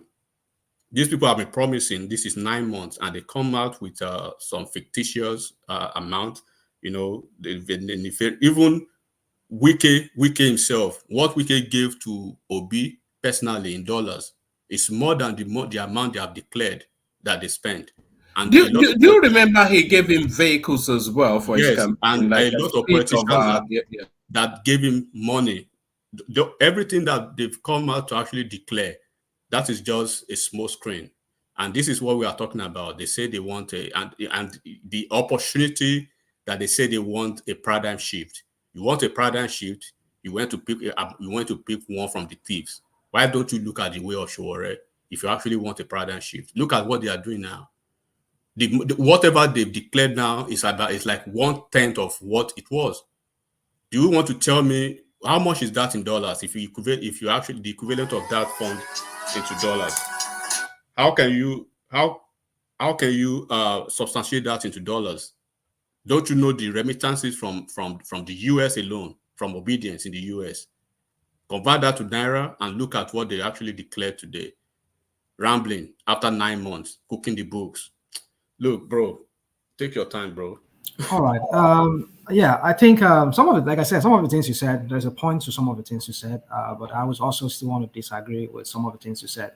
Yeah, that there is the ideological, let me use a one man's English, thrust. One man with this English.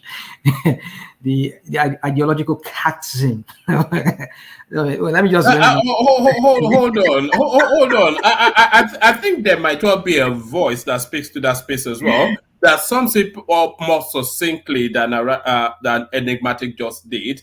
Only one person can be more succinct than Enigmatic. Rational Mind, listen to this and then pick it up from the back end of it. These recent elections, it's unfortunate that because the two things happened. First of all, one party took over the labor movement, which is one of my favorite movements also. And then it became a regional party more than, whereas it was a marvelous breach into the established two camps. Peter Obi achieved something remarkable there, that he broke that mold. Yes, however, he did not win the election. In addition, my own organization has a monitoring unit. You know the one I'm talking about.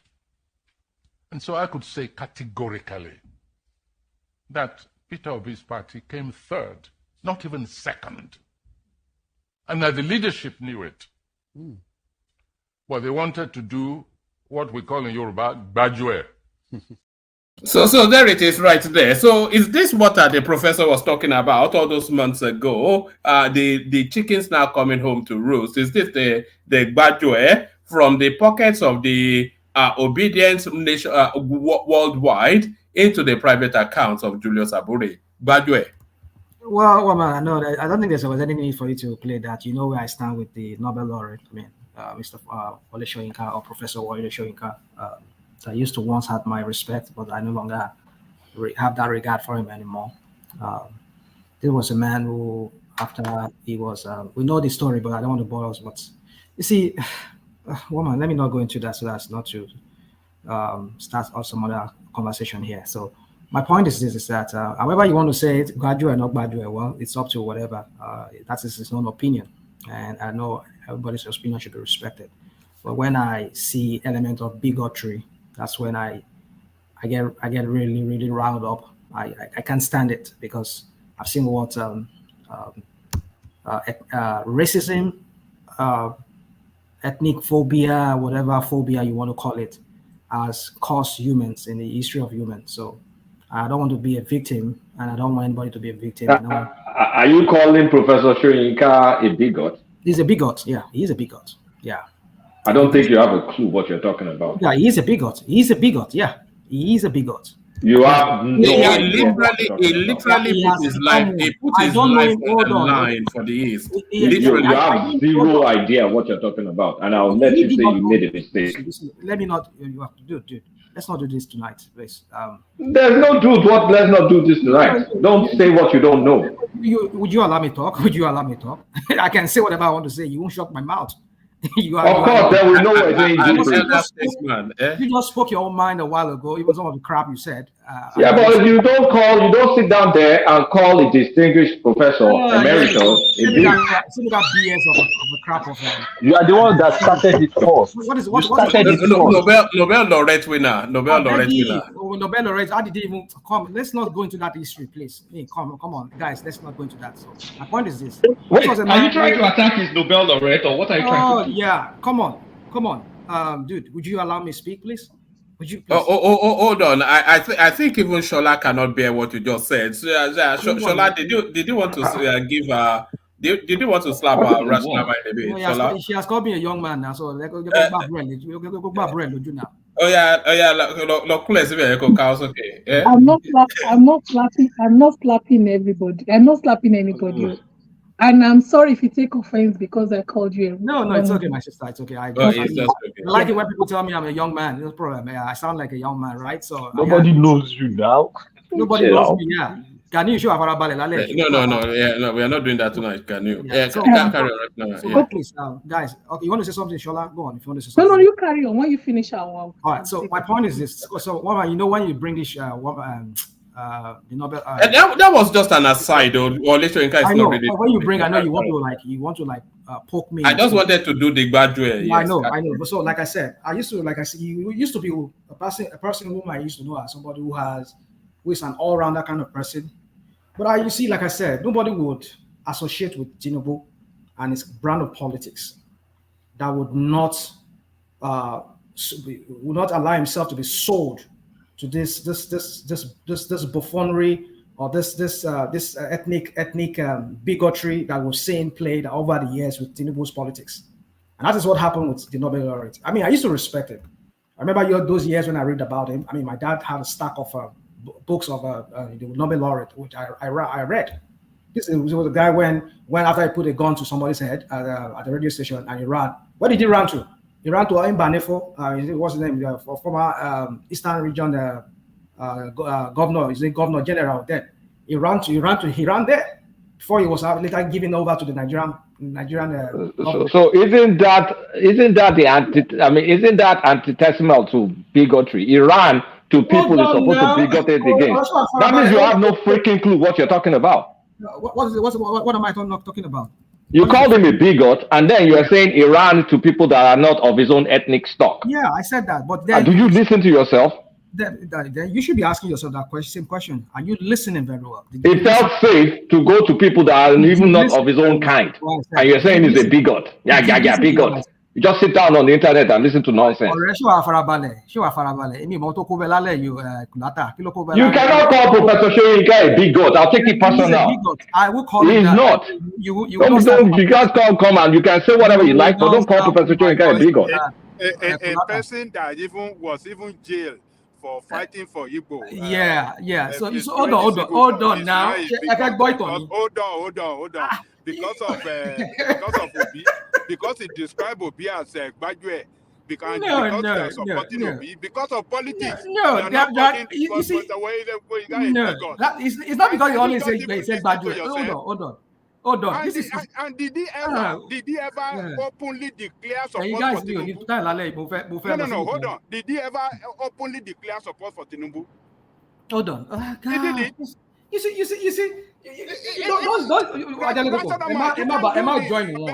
You are better than this. I know I'm better than this. You see, when I speak, a corrupt politician, or people for that matter, now describe Tinubu, Wole Soyinka a bigot. He's a bigot. He's a bigot. Hold on. We leave you with what you are doing tonight. One man.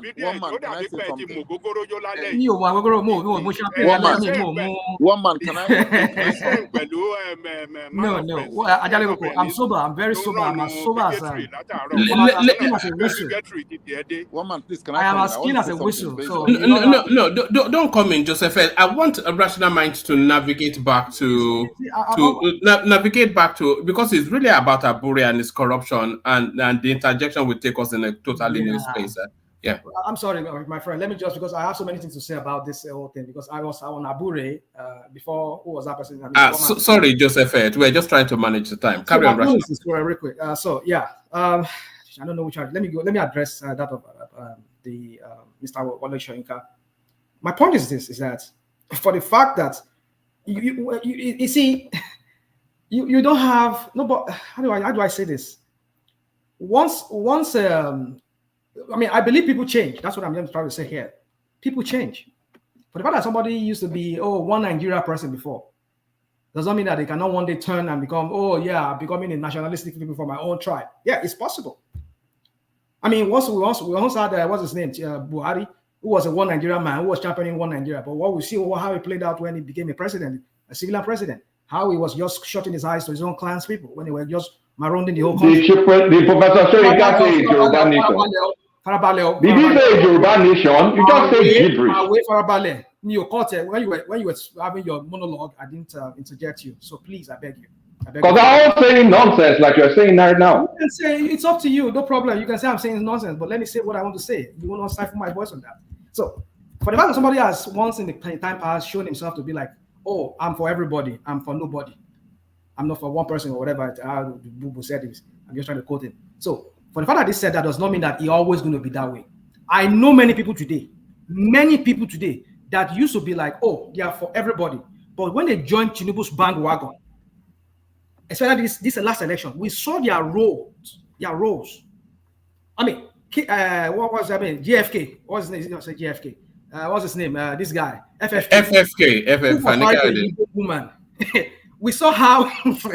So what man? Let me tell you, for the fact that somebody used to be a good person, it's something you have to continue working on to maintain. It does not mean that because you're a good person, you always remain that good person.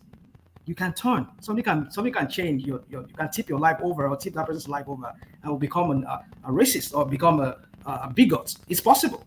So since change go on in people's life, that is what has happened to Wale Soyinka. Maybe it means the man is getting old, or maybe because he has joined Tinubu's bandwagon. I don't know what is wrong with the old man. This is a man who himself was a fascist himself.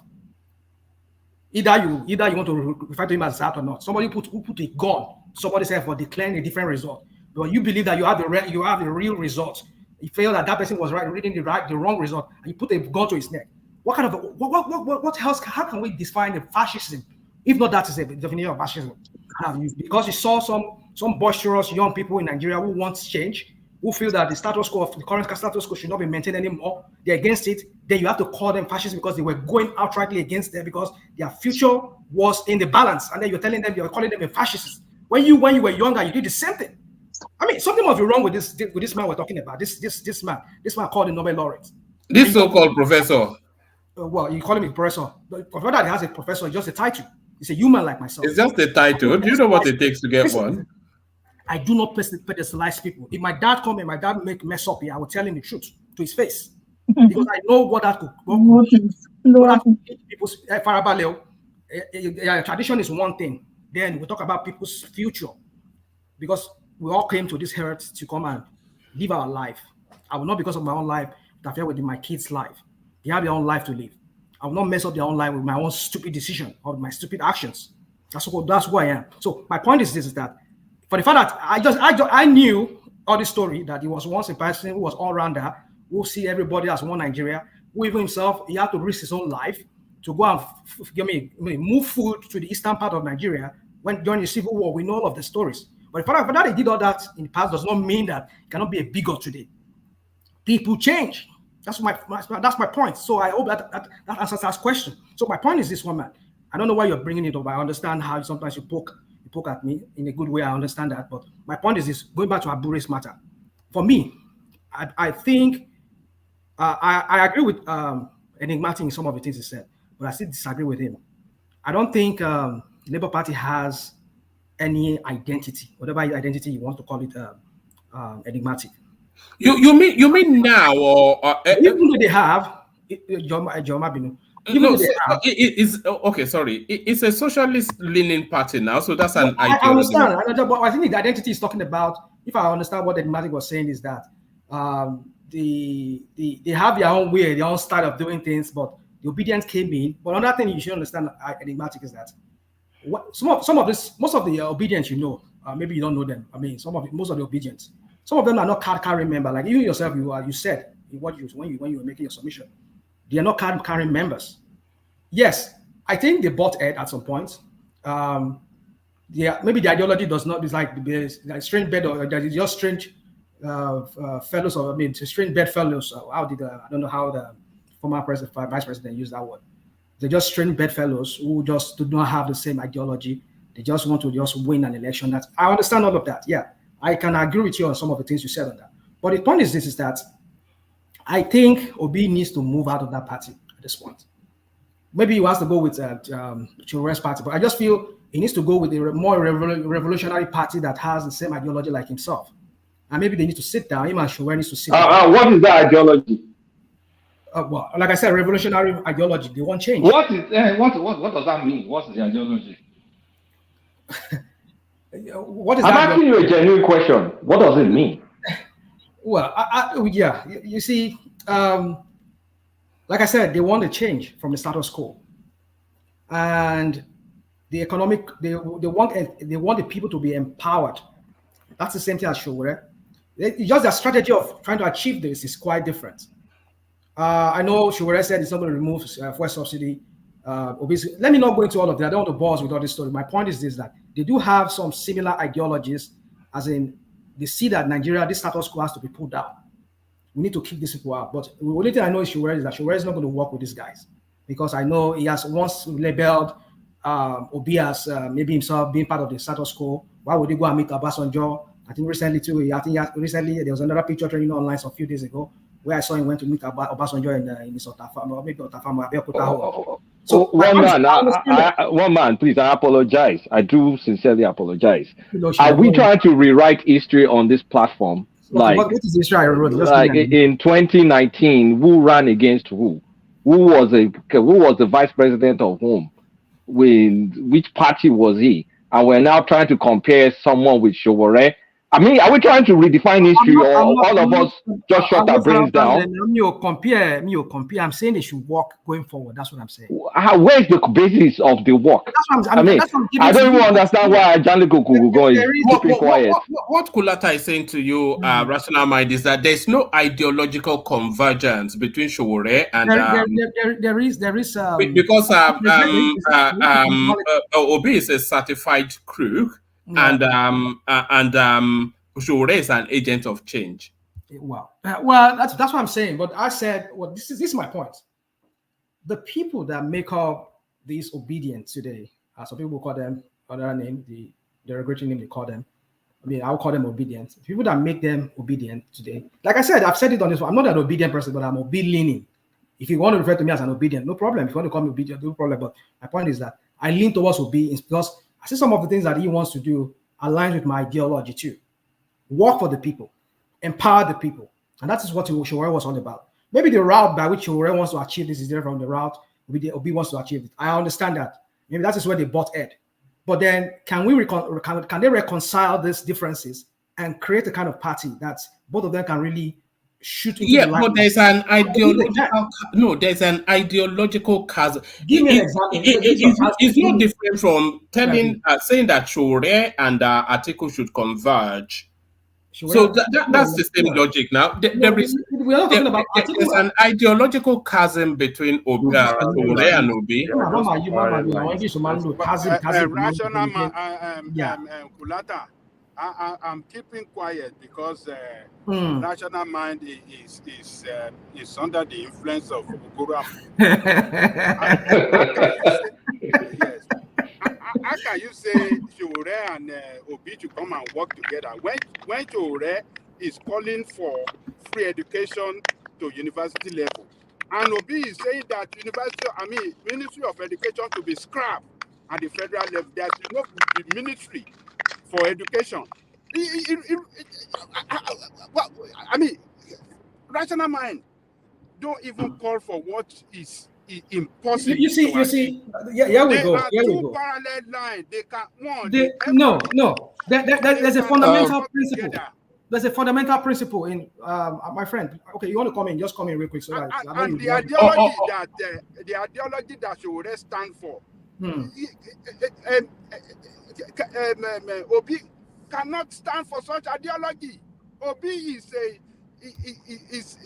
is a capitalist, And Showore is a socialist-oriented politician.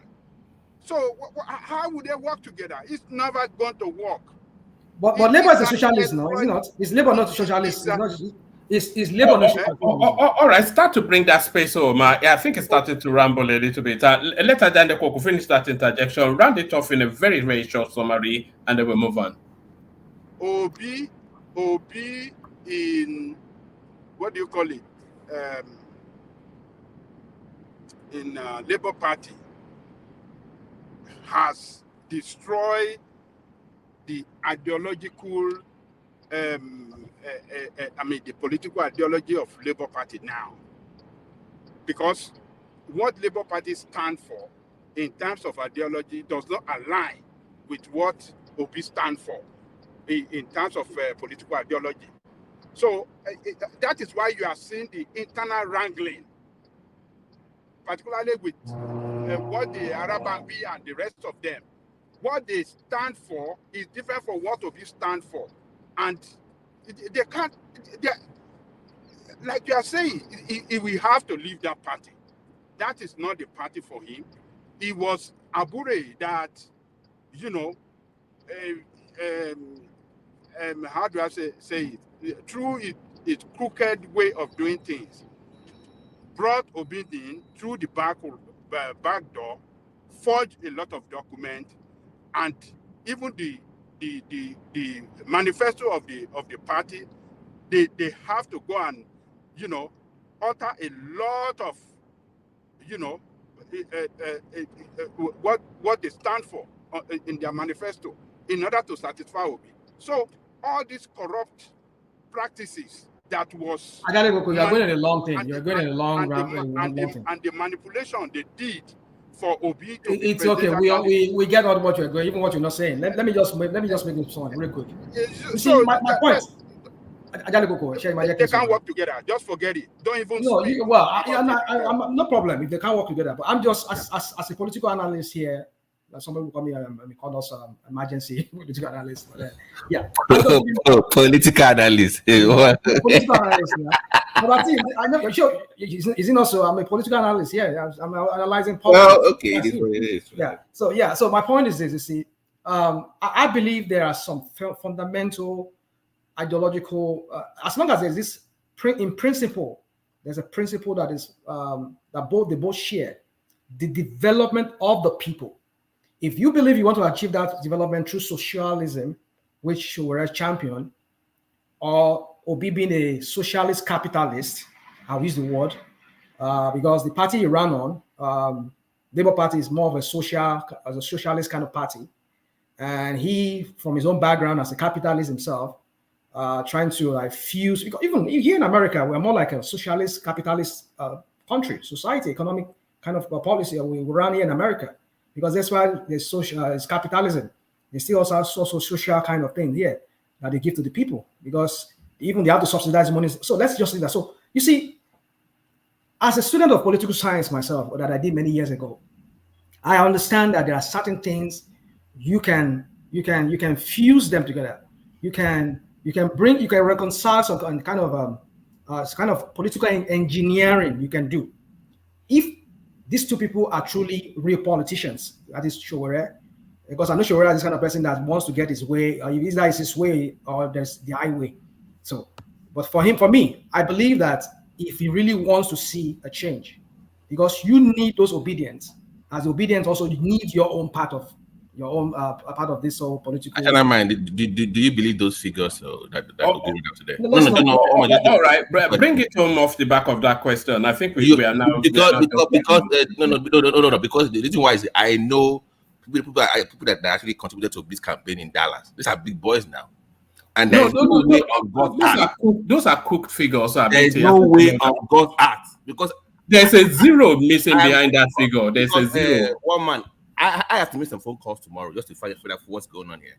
I'm going to make some calls tomorrow to Dallas because I'm like, there is no anything short of 50 billion naira. Something is off somewhere. So I'm asking your mind, do you believe those numbers? That's well, if you have anything to the contrary, then I'm asking you the question, sir. No. You can't ask me that question. Well, you can ask me the question. Why can't I ask you the question? I'm not going to answer you. I'm not going to give why, you. Why not? Why because I don't have any other figure to the contrary to what they presented. Your opinion. Do you believe those figures? Well, I find it very. All right, give that opinion, and then from there I'll go on to Ekene. I think we've not. Man, you see, this is what the people do here. How come above the damn question? I want to talk about. What do you mean? Just make me stay on this one topic. We've been on 40 minutes. So let's come in and out. I wanted to really document our voice. Hold on, BT. Chola came in and out. I wanted to document our voice, but I think let me wrap up.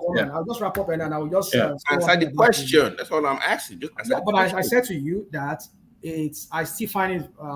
I mean, I'm still like wondering. I mean, are you saying that's not all the amount of money you received? Okay. I'm still wondering too, because he said he was going to release more. Like he said, sometimes they're going to bring in another auditor. No, he said that's all they got. That's what he said. Okay, whatever I say, let's just leave that. So my point is this, one man, is that let them start thinking of how to work together. That's it. So on Showere, real quick, one man.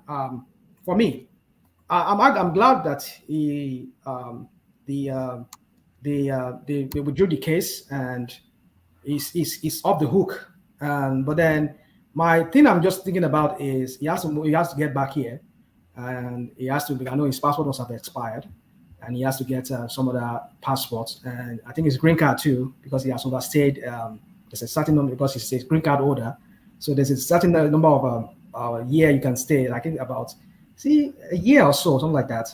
You must stay outside the US. If you stay, you lose your status. 6 months. 6 months. Okay, so if he has overstayed, so I think maybe his wife has to redo it, or maybe they might have to use some kind of way of getting him in first, and maybe reapplying for his green card. There's a process to that.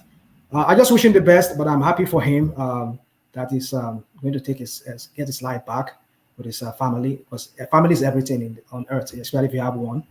I'm happy for him, so I just wish him the best, and maybe for now just stay a little bit off from all these things. But like I said, it needs to start if he really still wants to fight for a real change for that country. Except maybe they frustrated him.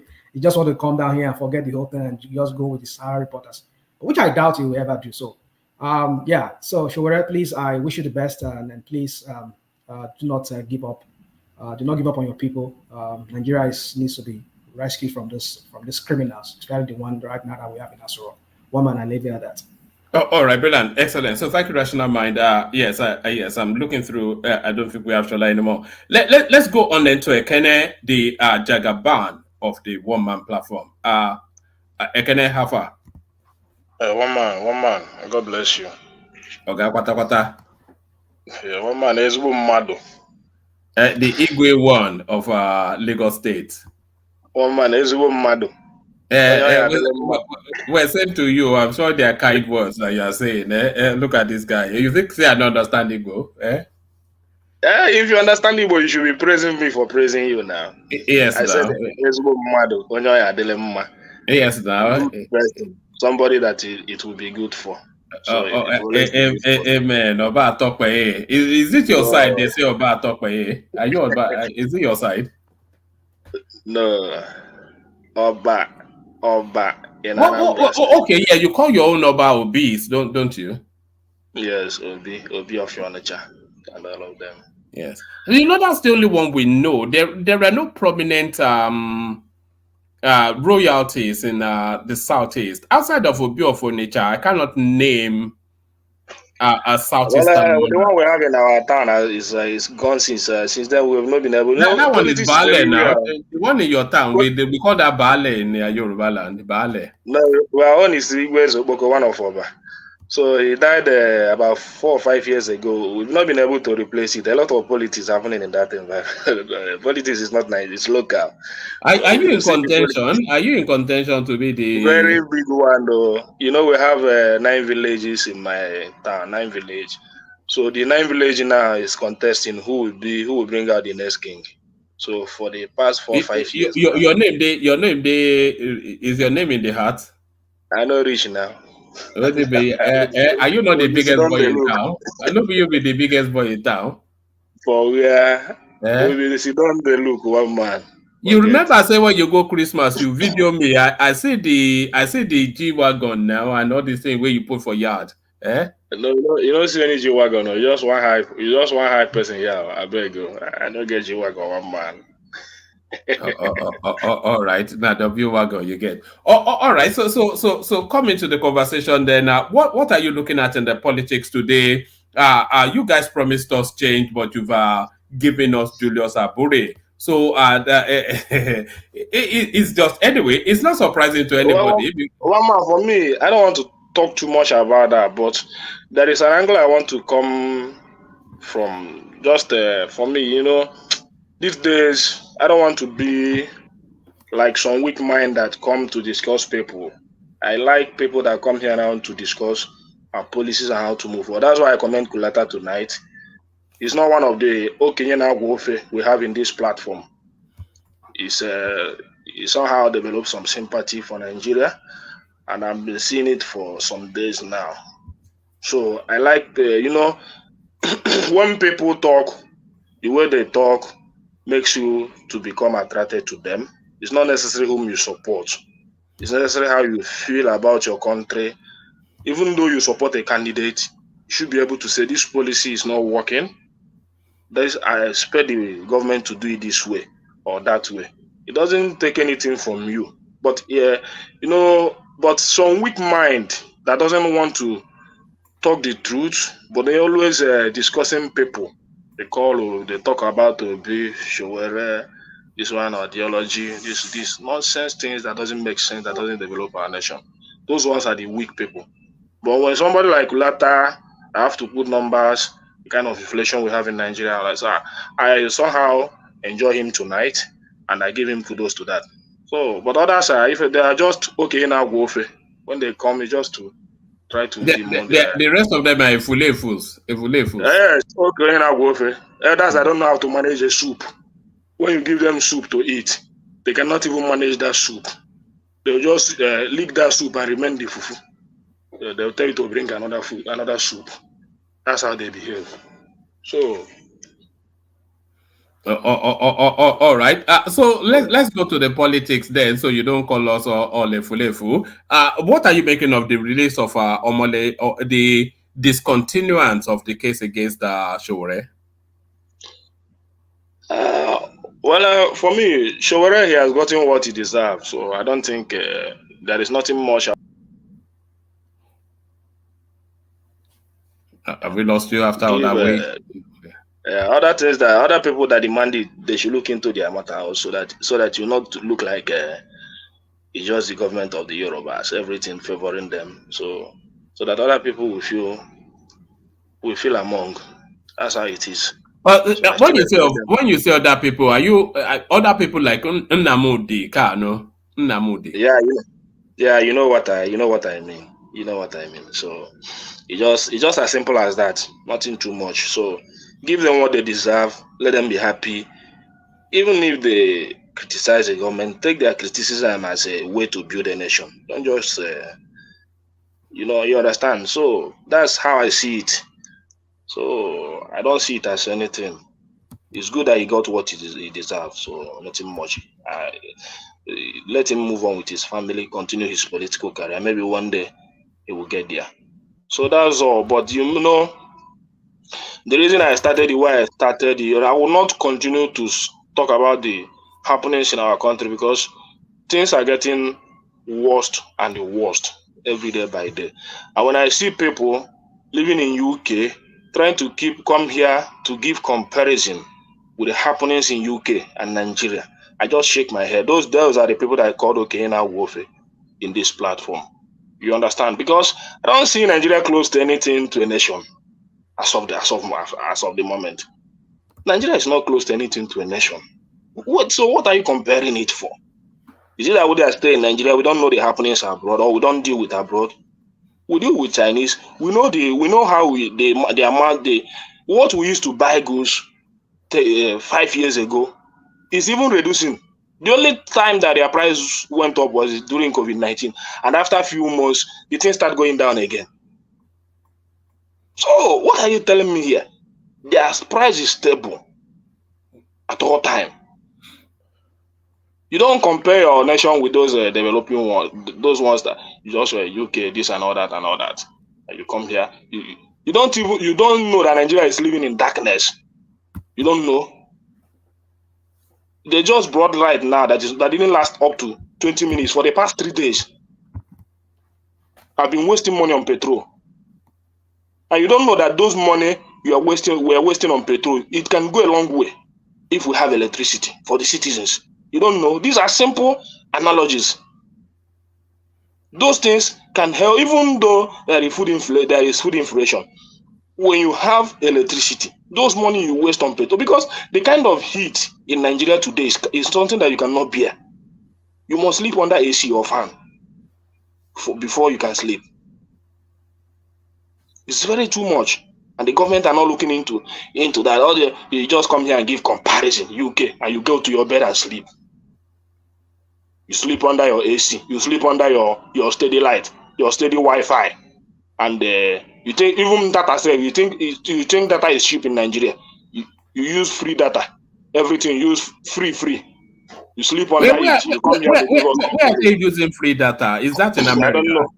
I don't know. But the only thing I know is that your monthly data is your monthly data. Here you use about you have monthly data in Nigeria too. What do you mean? You have monthly data? You have unlimited all you can eat data in Nigeria? Well, you can when you come, you can use Nigerian data now.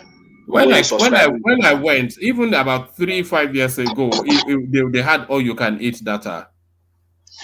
Well, for me, the only thing I know is that there are some things that you can enjoy. I say, even if you don't have money in abroad, there are still things, government amenities you can enjoy and say, yes, I'm a citizen. Not in Nigeria. Before you woman invent AC, I know it takes sleep, sir. Those days you have a lot of trees, you sleep under the tree, all those stuff. So it's almost the tree now. Yeah, that's how it is. The tree don't disappear. The tree don't disappear now. So everywhere is cold now. So it's not so that's my problem with a lot of people that come here to give comparison about Nigeria. You see, one man, Nigeria have about 20 million out of school children, or even more than this is a country. 20 million can make up even 2 countries safe. 20 million out of school children can make up 2 countries. You don't talk about it. Come here to tell us and the government is not even saying anything. Just look at your national budget for 2024. The state education sector just have about 6% of it. That's at the federal. That's at the federal level. Education is usually at the state level. So well, that's whatever you are not adding the state budget on education to that, are you? Well, for me, I'm not adding the state education though. I'm looking at the federal for now. But you see, in the education system today is not the public school is not favorable for any Nigerian child in Nigeria today. Yeah, no public school is favorable to any Nigerian except few of them. So if you want to get your kids educated, just have money to send them to private school. And most of those private schools, they don't pay teachers. The public schools are adequate. It's a matter of prestige that people send their children to private school. It's just a show of thing. I better pass my talking. No, one man, you are wrong. When it comes to Nigerian case, that's not true. Maybe you are relating the situation in what works in Britain. You are mixing it up with Nigeria. It's not. We know that in advanced world where we live, yes, when you want to live a luxury, you want to give a luxury education to your children, then you can take them to private school. The public school function well. They are well taught. Facility. A lot of the doctors and engineers that come abroad, they went to Jakonde school. A lot of them, they went to Jakonde school. But one man, that was when Jakonde school in the 80s. When Jakonde was Jakonde. When public school was public school. You want to compare what investment by Jakonde on education with what you have in Lagos State today, or in Nigeria of today. Do you know how many teachers that Jakonde hire from outside the country? The Indians, the Ghanaians, the from many places to come and teach. Do you know books that were given free that were never given before in secondary school? Ajele Kogo, All it will not be better for these leaders now. I'm telling you. So do you know the investment that and the commitment that Jakonde, had for education back then? So one man, don't compare the situation. It's luxury over here where we live to take children to this. And as a matter of fact, there are many public schools in this and that are far better than private school. Many of them. Many. Don't let them even say anything. Let me just leave it there. Ekene is telling us the truth. When somebody that lives in Nigeria is telling us what is going on in Nigeria, what they are going through, I think we should listen to them and not just try to rubbish them and try to make them look as if they don't. But it's a partisan view now. Ekene is giving us a partisan view.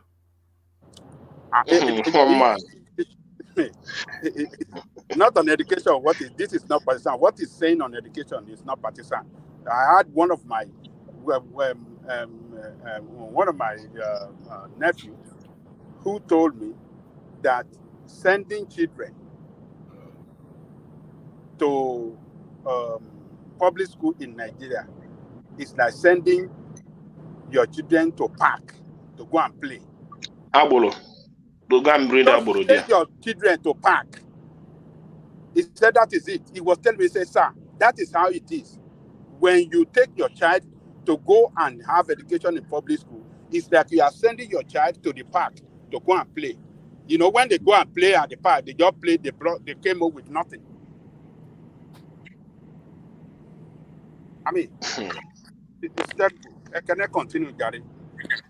So I don't want to. So when we talk about that, one man say we are partisan, and one man don't let me take the honor I give you tonight too. I just purposely give you that honor. So don't let me take it away this night.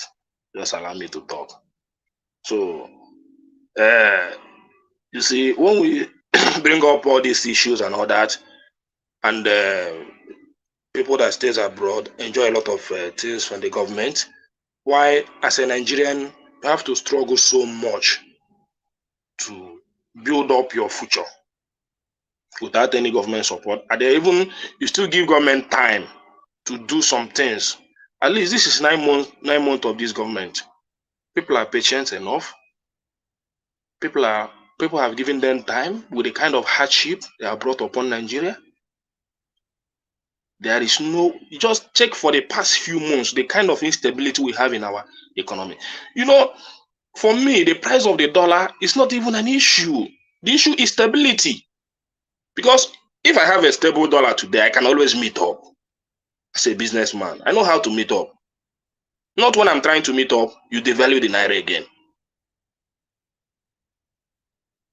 You kill the economy, you take away, whenever, any day that the naira is devalued, you have taken away money from the people. That's how it works, practically. So if you have 1 million naira, your 1 million naira is no longer your 1 million, it's no longer 1 million naira because they have reduced your purchasing power. That's how it works. If you are buying 2 cartons, you can only buy 1.5 cartons. Sorry, Akene, did you know that under Emefiele, they were using $2 billion a month to defend the naira? $2 billion a month. 2 billion.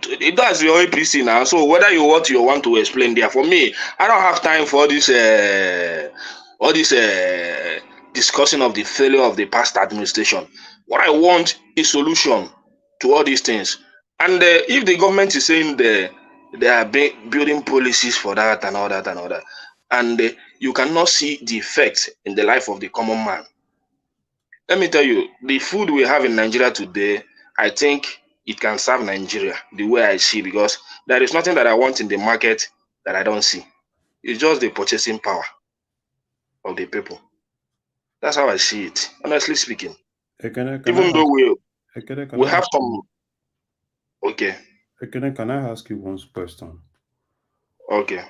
Yeah, just like one man said, would you have supported a situation where we borrow 2 billion every month to help the dollar to be stable? See, let me tell you, whether they have supported it, whether they have read, whether they. I'm not Let me saying tell you. it's just a yes or no question. Would you have supported that? I won't support that, but my point is this. My point is this. Whether it has happened or it has not happened. I don't know how they did it during Buhari government, but you know, the problem I have with our government is Buhari staying for 8 years, blaming Jonathan and never performed.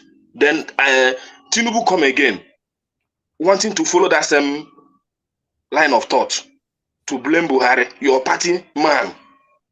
Then before we know it, the 4 year will finish.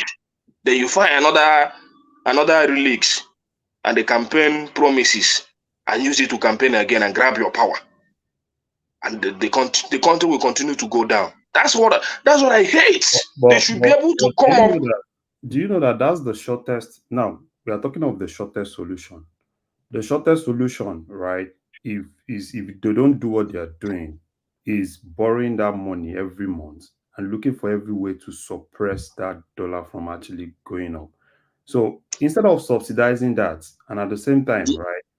So if you the only thing I know and I've taken away for the past few months in the works of the Tinubu administration, the CBN governor, is that obligation they are trying to pay off, about 2.something billion or so. So I'm still waiting for the time he will announce that obligation that it has been laid off from their desk. Then I will now know the impact it will have in our economy. So let it not be that their obligation. Let's say that obligation is still the reason why they don't have balanced economy, because that's how I see his explanation that day. So I'm still expecting. He said in a few months' time, that obligation, they will meet up with it to be able to attract some other foreign investors and all that. So I'm waiting for the announcement of that obligation that they have meet up with that demand. Then that's the only thing. But for me to come here and be explaining all this, defending this and all that, I don't have that time, honestly speaking. I've already hold them on one thing, but other things I'm not seeing anything there, because you cannot come to my shop and tell me how much I will sell my goods. It doesn't happen like that. When you are not even giving me loan on a good interest to do business, you don't have any right to do that. It's only the government that support their people that have the right to control their price. You cannot do that. When I do all my business and all that, then you come back and tell me this are the amount I will sell it, and this is how to negotiate my product. Everybody wants to meet up in Nigeria.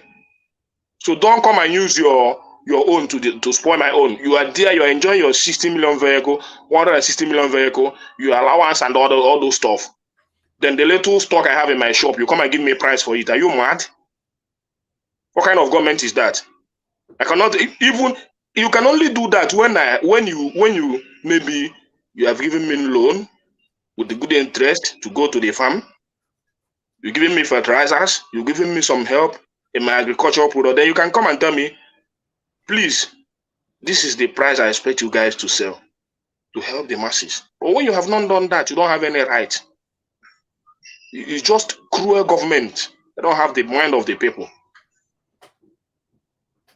So all their policies is just anti-people. Just check at the the 2024 budget. The National Assembly budget has gone up to 74% for few people. How many are they? Are they up to 1,000? 344 point something billion naira for just few people in a country that don't have money. And that they must meet up with that, because their money is very important to them. They don't owe them. If you owe them, they will not come to the assembly to speak for the government. Then you talk about teachers today. In fact, we don't have conscience. We don't have conscience at all in this country. We don't have conscience. Honestly speaking, if you know the condition of Nigeria and you see a worker going home with 30,000 naira minimum wage, and you say that our government is doing good, you are a very wicked person. Honestly speaking, you are a very wicked person. If you know the price of food stuff, they are not talking of building. You think about a teacher that worked for 35 years cannot even afford 3-bedroom flat. You cannot afford it. Then somebody go to serve the country just for 8 years. He have all the money that can feed a nation, and you come here to defend them. Then your teachers that imparted knowledge in you, that made you people what you are today, you leave the country, you go to abroad, you do all your exploit and all that. This politician has not even imparted anything more than the teachers, the workers. If you know, most of the private school today paid, it just 30,000, 40. If you see the amount they are collecting, 30,000, 40,000. Highest you will see is 50,000 salary. You talk about government school, and upon that you still owe them the money for a few months. You cannot even pay it. But when it comes to your sitting allowances and all that, they don't miss it. And you come here to defend them. You give workers 30,000 naira in today's economy. You reduce their purchasing power. Then you expect them to go to the market to buy a delica of rice, 2,000 naira, without 30,000 naira. When they buy it 3 times a week, how much is remaining? Bread is about 1,700, 1,514. If they decide to eat bread every day by day, is the 30,000 naira enough just to eat a loaf of bread every day for 30 days or 31 days? You guys, we are wicked to this country by supporting these wicked leaders. And even when you have supported them to come into power, when they are doing, I'm not even against you supporting any candidate, but I'm against you not telling them the truth when you are supporting them. Can I please let me just put something. Let me just say something here, please, just briefly. You see, one man, I don't know if you saw the video at Lagos Island, where people were queuing up for loaf of bread of, I don't. They said they were selling those breads 100 naira, and come and see how they were being whipped, like they were flogging them. They were, oh my God! You see that Nigerians are suffering. It's war against indiscipline now. War against indiscipline. War against one man. War against indiscipline. And even some people are even saying, is that bread okay? Like, is that bread good? Because a loaf of bread now in Nigeria is about 1,000 plus, and that bread is 100 naira. And people were queuing up. We are rushing. And you see, let's say now, if fuel price is still what it is, people are now calling for the return of the fuel subsidy, because you cannot give them electricity so that they can be able to buy fuel and sleep under this heat. But the problem now is that many people cannot afford the fuel, and there is no electricity. So definitely that heat, you must experience it. Everywhere they hot for now. I don't even know the kind of weather we have now in Nigeria. Everywhere they hot. So, for me, I don't have any problem with your candidate you supported. But my problem with you is that you're not able to tackle their policies and know where they are getting it wrong in terms of benefiting the masses. Just like Kulata, I say you become attractive to me the way you think and how you talk. And that's why sometimes I become attracted to Kulata. Sometimes the way he talks, not like other people, even though he supported that candidate. Mrs. Kulata will hear about this, all this attraction that is going on here. Yeah, you can call it whatever you want to, however you want to put it. But that's how it is. You cannot compare Nigerian inflation to the UK you people are talking about. Out of school children. All those stuff. Unemployment rate. You cannot compare it with whatever indices you are trying to bring from other countries. It's incomparable. Are any of these things a new phenomenon? Which of these things that you are listing is a new phenomenon? Then why are we not able to stand up and talk about how to tackle these things? Hold our government accountable. It's already been tackled now by recalibrating the economy. These are Buhari legacies now. I just told you. I've just told you where I'm waiting for them again. I've just told you what I'm holding them on. That obligation. It will take at least 2.5 to 3 years for the and that is even with luck and a good wind behind us. Look at IMF coming to tell Nigeria to remove subsidy in electricity, and the government has even approved that to remove even the electricity itself. Whether you remove subsidy or not, the best thing now is even to go and cut off that light. Because for me now, I'm not even ready to pay anything again. It's just to go and remove it. Anytime they're ready to give us any amount they put it, then we can pay. So I cannot be paying for what the service you didn't render to me. It's very unnecessary. Just like UK now, that place you are comparing with Nigeria, you didn't give them light for 2 days or 3 days, and you want them to pay you. I think then tell me that there will not be protests in that country. No. If there is no light, if there is no electricity in UK for 2 days or 3 days, the economy will collapse now, and a lot of people will die there. Thousands of people will die. Businesses will close down. They can't survive. They can't survive. So that's what Nigeria is. I just tell you for the past 3 years, 3 or 4 days. All right. Advanced country where we live, if there's no electricity for a few days, billions will be wiped out. Billions will be lost. And they will come here to tell me Nigerian should have patience. Is Nigeria not patient enough? Why are we like this? Can I start to bring it home? And let me finish. I will bring it home in a few minutes. Let me finish. Nigeria is a patient country. In fact, I love my country so much. We are so kind. If you say that we are not trying for this nation to survive, you are a liar. It's just because you are blinded by the candidate you supported. If you say Nigerian are not trying, Nigerians are trying a lot. They're doing things for themselves, trying to survive every day by day, doing their stuff without minding who is there. Nobody is even talking about who is there. Now, the Nigeria problem now is solve this problem for us. Give us solution as a leader.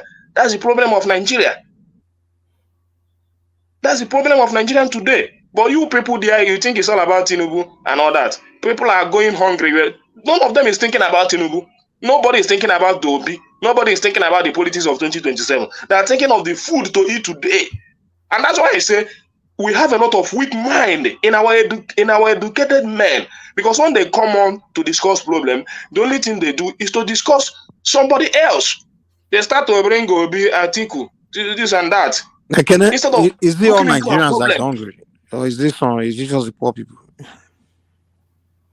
See, nobody is left behind now. Can I just that question that Mike asked you?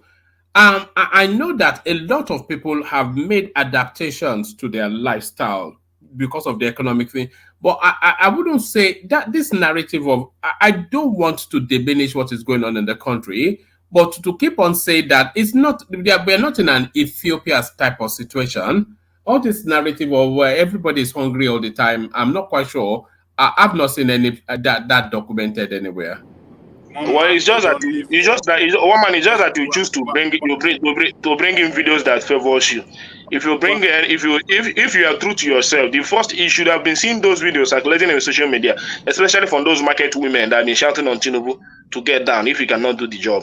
I've seen a lot of videos. Those are skits now. Those are not skits. Those are not skits. Even if you want to call it a skit, I don't care. But the videos you bring here, you don't recognize them as skits. But you see those ones as skits.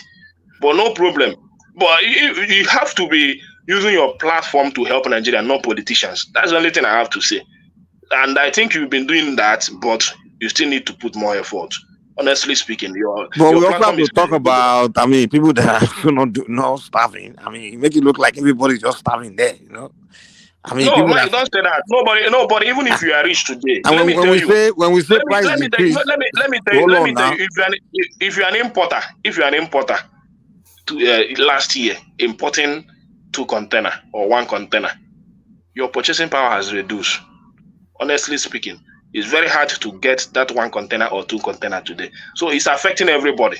It doesn't matter you rich But or poor. hold on, those You that understand? increase their price, are they earning more money now? Or I mean, are they earning less? I You mean, don't earn more money. You we, increase your price to meet up with your quantity, the quantity you have to buy in the next consignment. That's the reason. maybe You you guys don't should start necessarily jack producing up what you price instead of because importing. when you as a businessman, you know the effect of adding prices to your commodities. The effect is that people will not buy.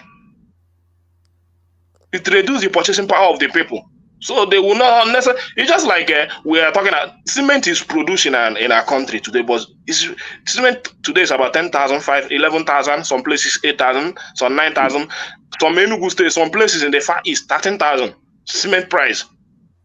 But I don't blame I I noticed don't that blame. prices of things went up all over the world. I mean, every country went up. You know. Forget about that. Well, I don't want to say about all over. I'm talking about my country. Don't tell me all And over the now, why world. should your country be? I mean, an exception? I mean, Okay, no problem. Continue to discuss all over the world. Can I talk as well, please?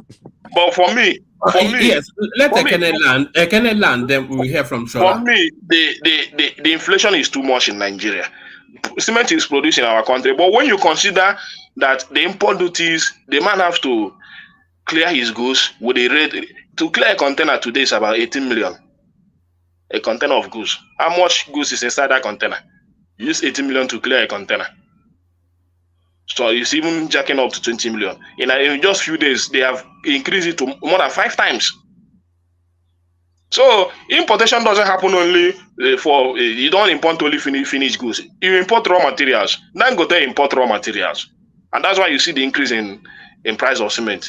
So I laugh at people that say importation this and importation that. You don't produce without importing raw materials. And when you are using that, when you are jacking prices for clearing of goods and all that, you are still killing your production. You don't know. You are still killing that production because you will know that goods will not be cheaper in your country. So instead of you to import raw materials, you import finished goods. So that when you clear them, you start selling your product, not necessarily going to go and also you buy gas in a All higher right. rate and all that. Doesn't make sense. So let's build our nation one man. Thank you. All right, brilliant. So that's the majestic Kenneth giving it to us in the real organic sense of how it's happening within our nation, Nigeria. So thank you, Kenneth. Stay steady. Stay steady as we hear from Shola, who has been with us for quite a few hours, but now she has the floor. Shola, good to meet you. Speak to us. Thank you very much. Okay. First of all, I'm going to start with the issue of Shore. As somebody said earlier, each case carries its own merit and is judged according, to what they deserve. So that is that. Something I'm really saddened when we see adults, not respecting other people's view.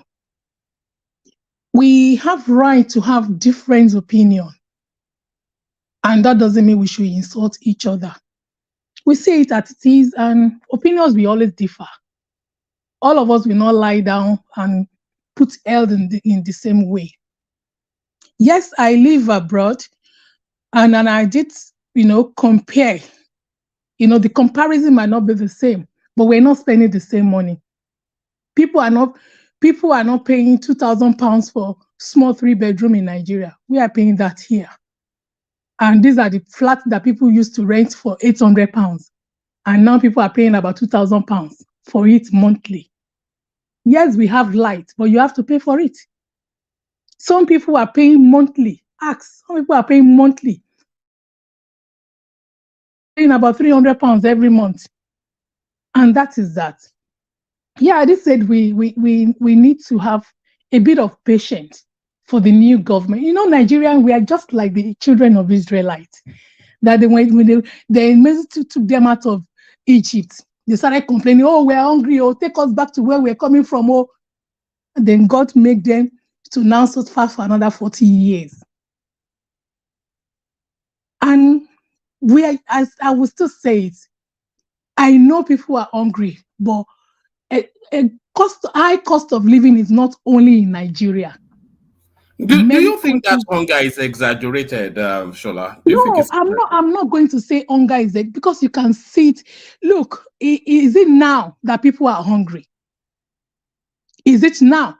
I remember I took my children to Nigeria when my son was around 8 years. The 8-year-old boy is 24 now.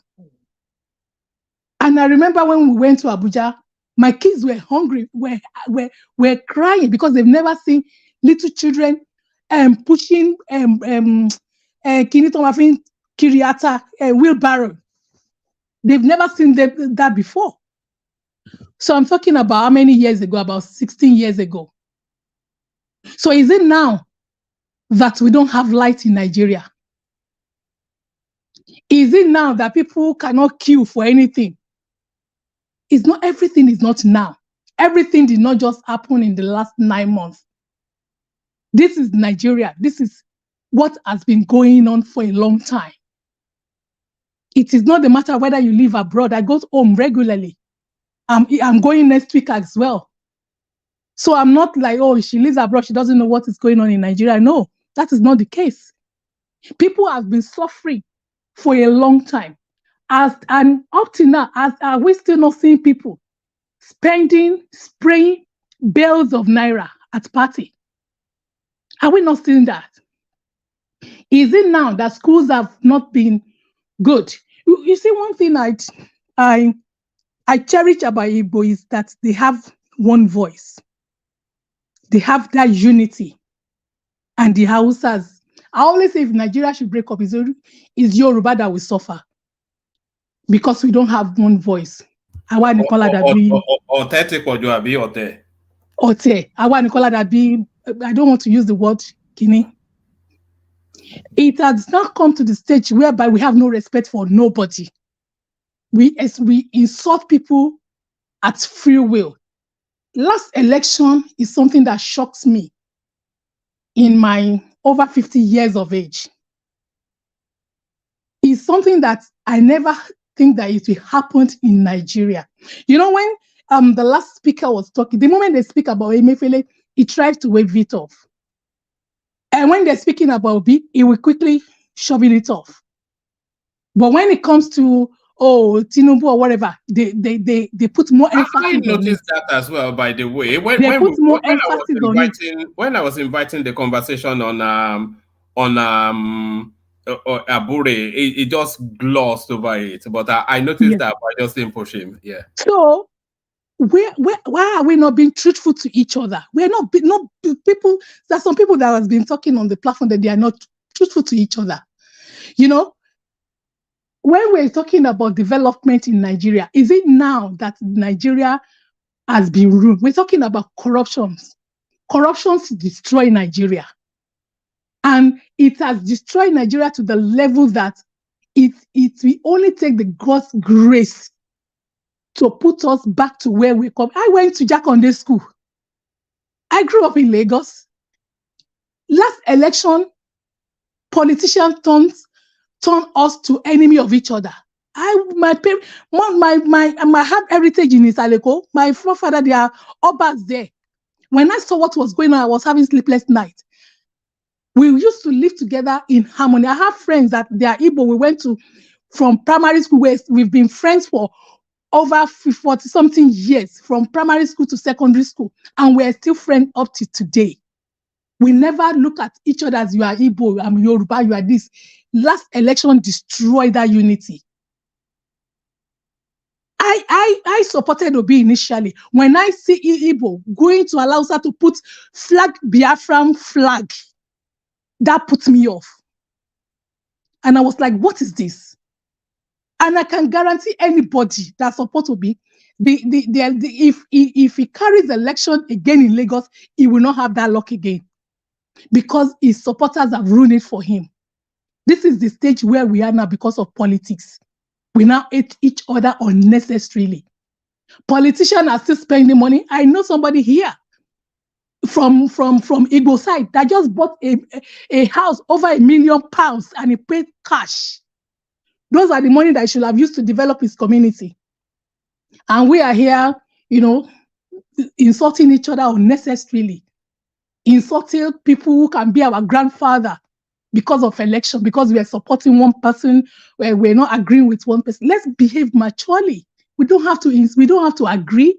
We don't have to insult ourselves because we are Igbo, I'm Yoruba. That is the level we have destroyed Nigeria into. People want Biafra there, and they still want to live in Lagos. How will that work? So is it that we work together in harmony? Why are we not shouting about our local governments? I know somebody where my brother lives in Omole. The guy bought almost your street, a local government. This money that he should have been using to rebuild roads.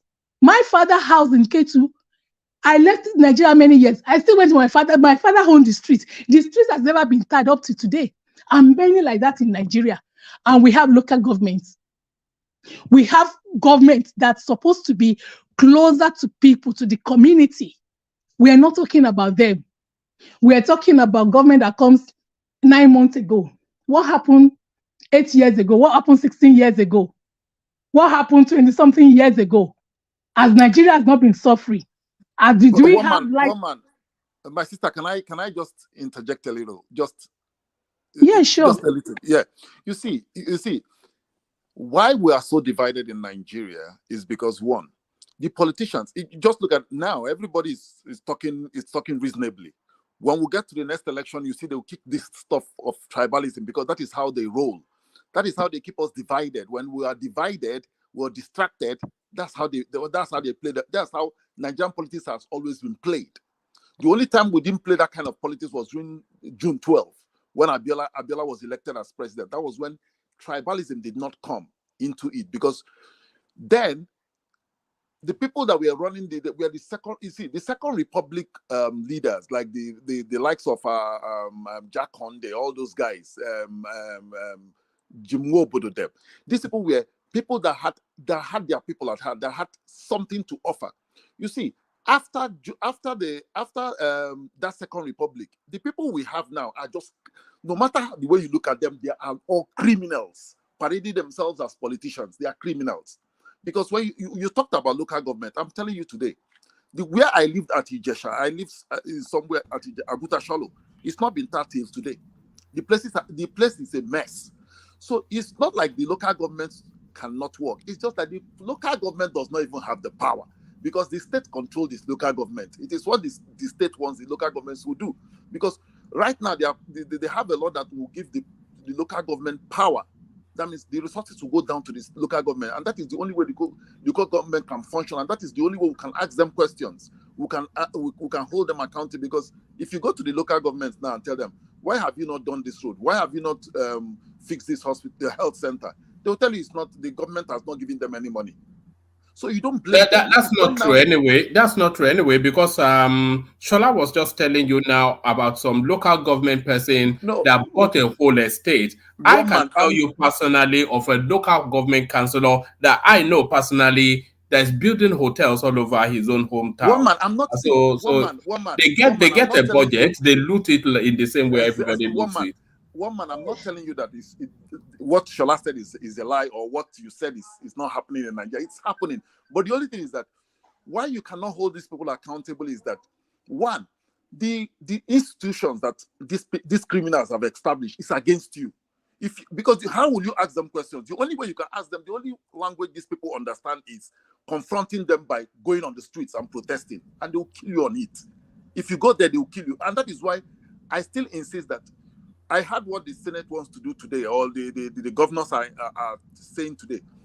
State police, if you give them the state police, give the state back their resources. When you give back the resources, this clamor at the center will reduce. Then we can start going to our states and asking them, oh boy, what do you do with our money? We'll go now. See, nobody will be Godfather. Godfather will just die a natural death if resources go back to the state. You understand? You know one thing. One thing is that we lost focus.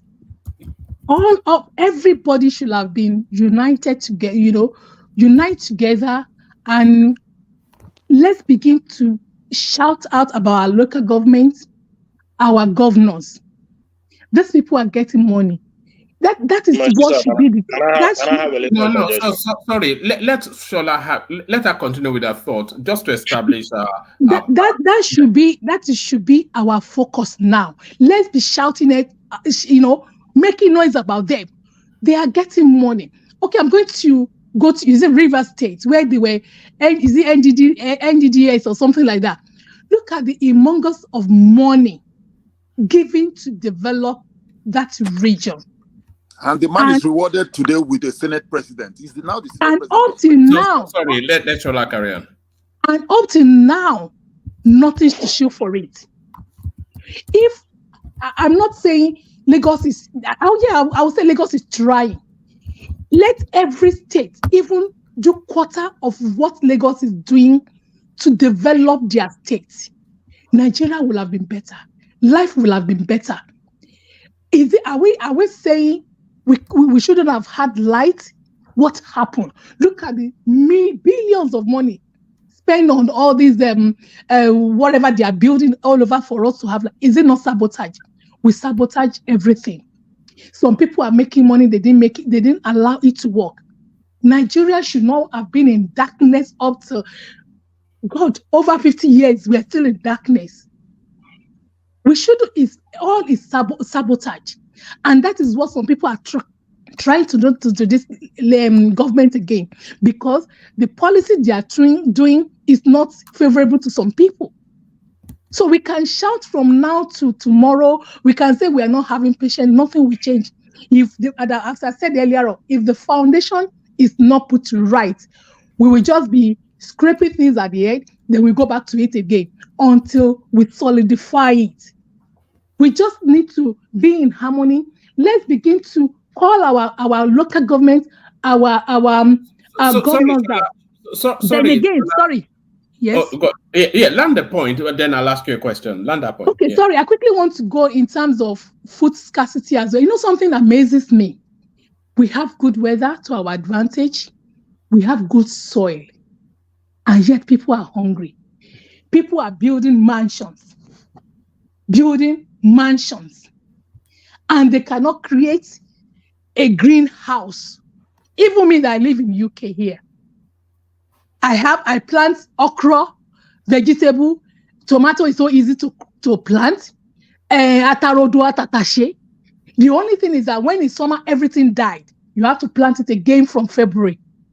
And if I called my sister, I say, why are you hungry? You don't even need a soil to plant anymore.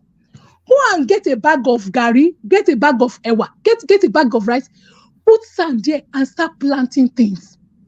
If you are living in a communal area, all of you can choose different things and plant.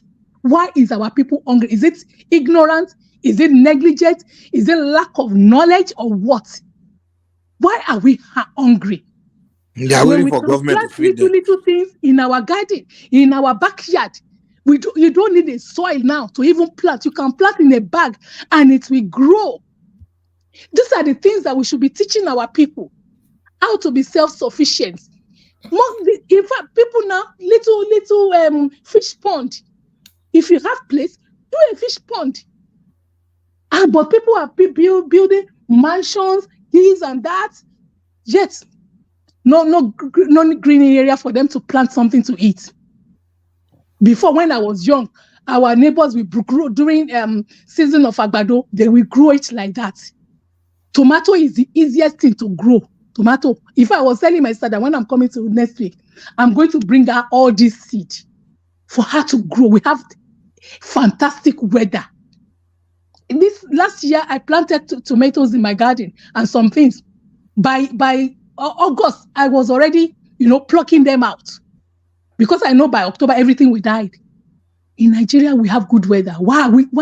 These are the teachings we should be now teaching our people. let me ask you this. You know, and that's just what I want to say. Thank you.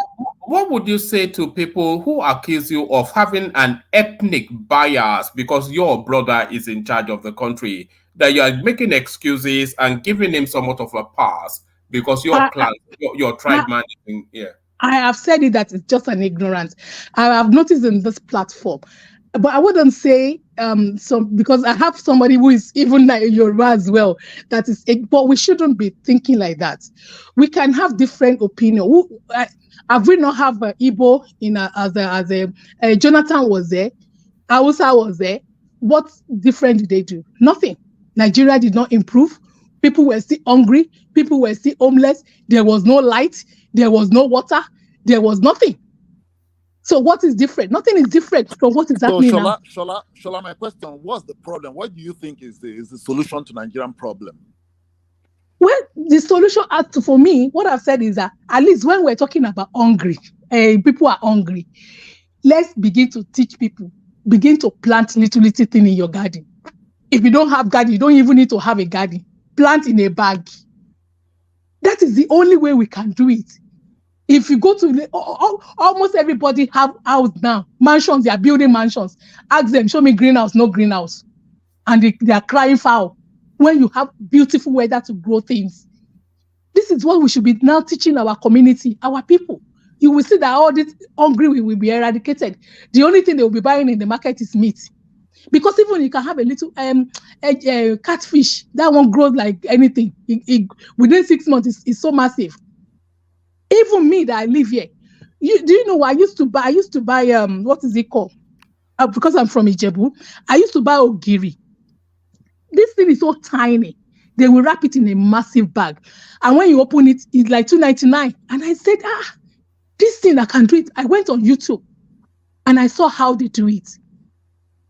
I must tell you, it's that job because I boiled the egusi for about 3 days, and I fermented it. Now I do it myself. I do it in a large quantity.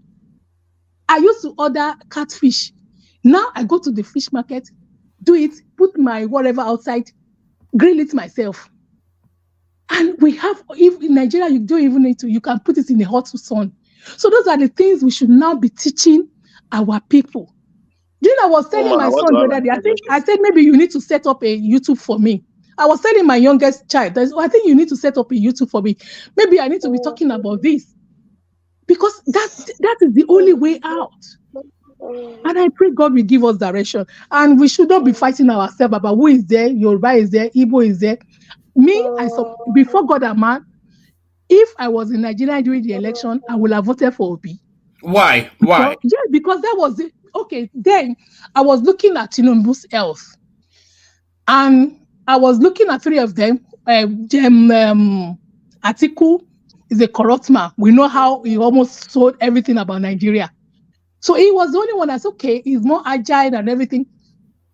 But the action of his supporter blew me out.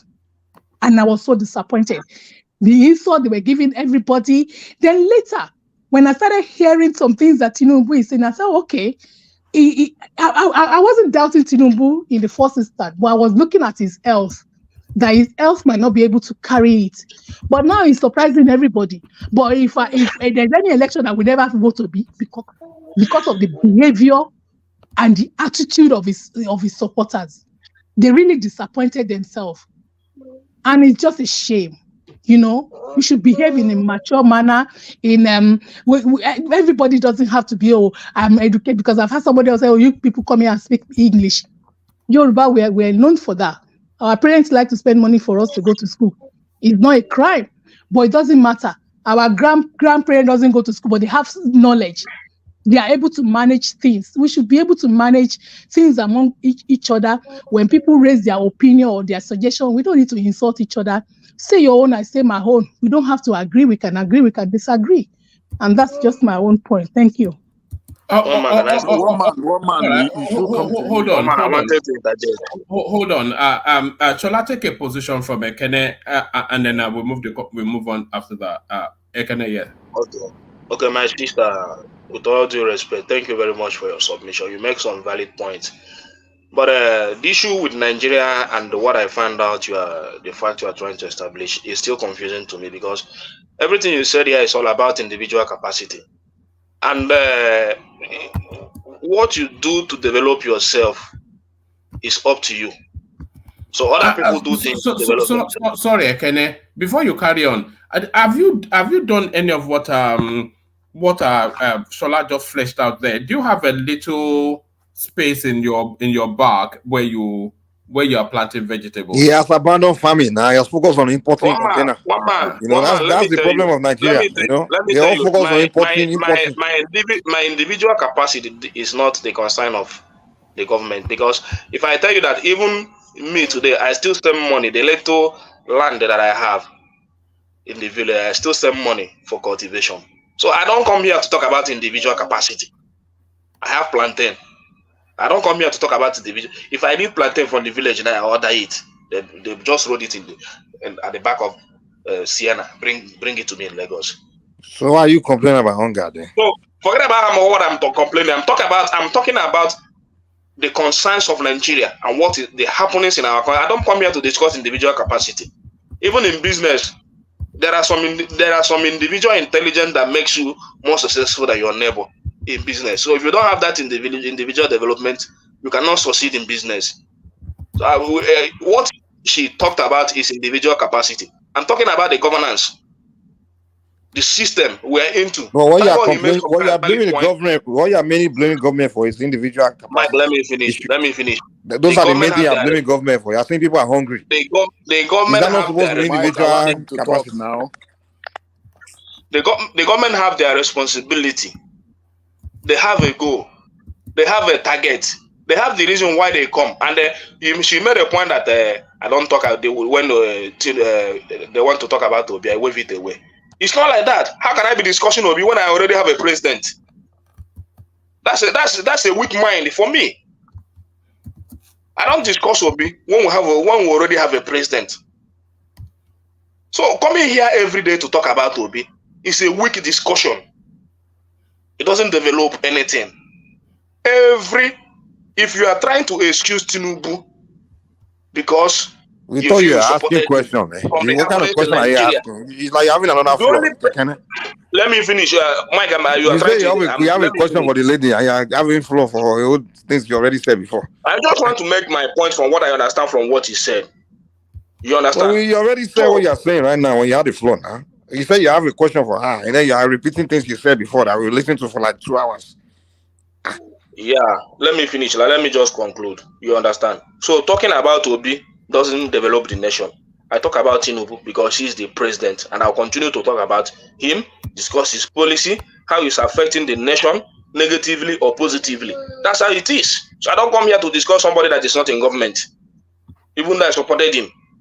So let it not be a thing of pain to you that I come here to tackle Tinubu's policy. That's the job he has taken to govern Nigeria, and that he must do. And if he didn't do it, we hold him accountable. And if he does it, we congratulate him. That's how it is. There's no two ways about that. One man, thank you. All right, thank you. I know what's really funny. You know, like some characters in Nigeria, they wake up every day swearing and say no go ever better for Nigeria. Nigeria will never work. They will swear, rain curse. And then when things is not working, the same people will come and be crying. So you don't swear now. Enjoy your curse now. Enjoy your swear. You don't swear. You give the country. These same characters, they really want to name Nigeria all kinds of bad names, zoo, all those things. And then when foreigners like South Africa Ghanaians start repeating the same curse that they give their names, they give their country, they will be the same people on the internet fighting South Africans and Ghanaians. Now, why are you insulting my country? Why are you calling my country zoo? You the one that, these people, that's why I can't stand when they complain, When they talk, I'm like, okay, what kind of human being are this? If you swear for your country, then if you swear they catch your country, then shut up. I mean, now you swear for the country now. Because that's what they all do. Oh, you don't get better for Nigeria. That country never work. That's what they swear, and they are the same character that will come and complain the most. If you know they don't want to make the country work, they okay, it's not working. Your wish has been granted. Then shut up. God damn it. All right. So that's the voice of no nonsense Mike. Mike, is it my fault that they called us Generator Republic? All right. Generator Republic. Is it my fault? Is it not what the government did to us? That they made them call us the Red Republic. Let's move on to Ajande Koko. Ekede, Ajande Koko, you're up next. Can you hear me? And then after like Ajande Koko, we'll go to Larry. Yes, we can hear you. Carry on. You can hear me? Yes, we can. Okay, so I think our sister Shola, let me use this opportunity to welcome her on to this platform. I think she has spoken so well, and really see the passion that she brought, passion for Nigeria to be a good country. And a suggestion so far, I think we should take to a suggestion that Nigerian individually can do something to help themselves instead of waiting for the government, particularly in planting some vegetable and stuff like that. So, but other than that, let me answer this question. She was advising that we should be patient. Then my question is this: how long should we be patient for this administration? I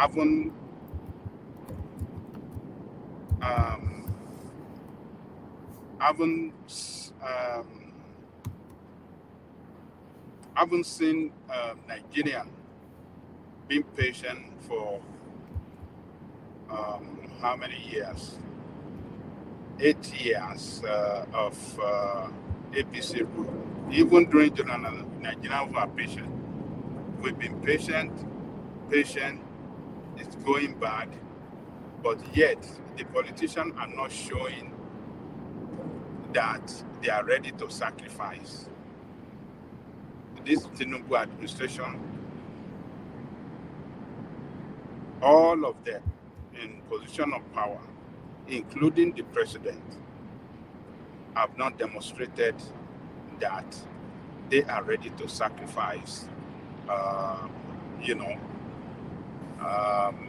for the betterment of the nation. They are not demonstrating that. And I want to say this.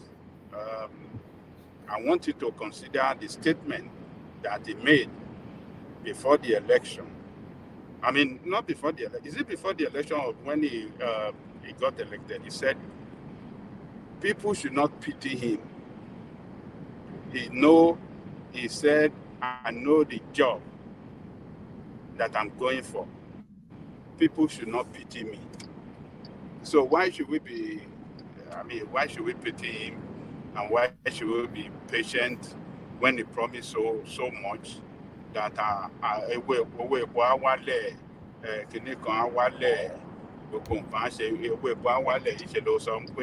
on the first day, on your inauguration day, you announced that this thing is gone, petroleum subsidy is gone, and that automatically, skyrocketed the price of the petrol.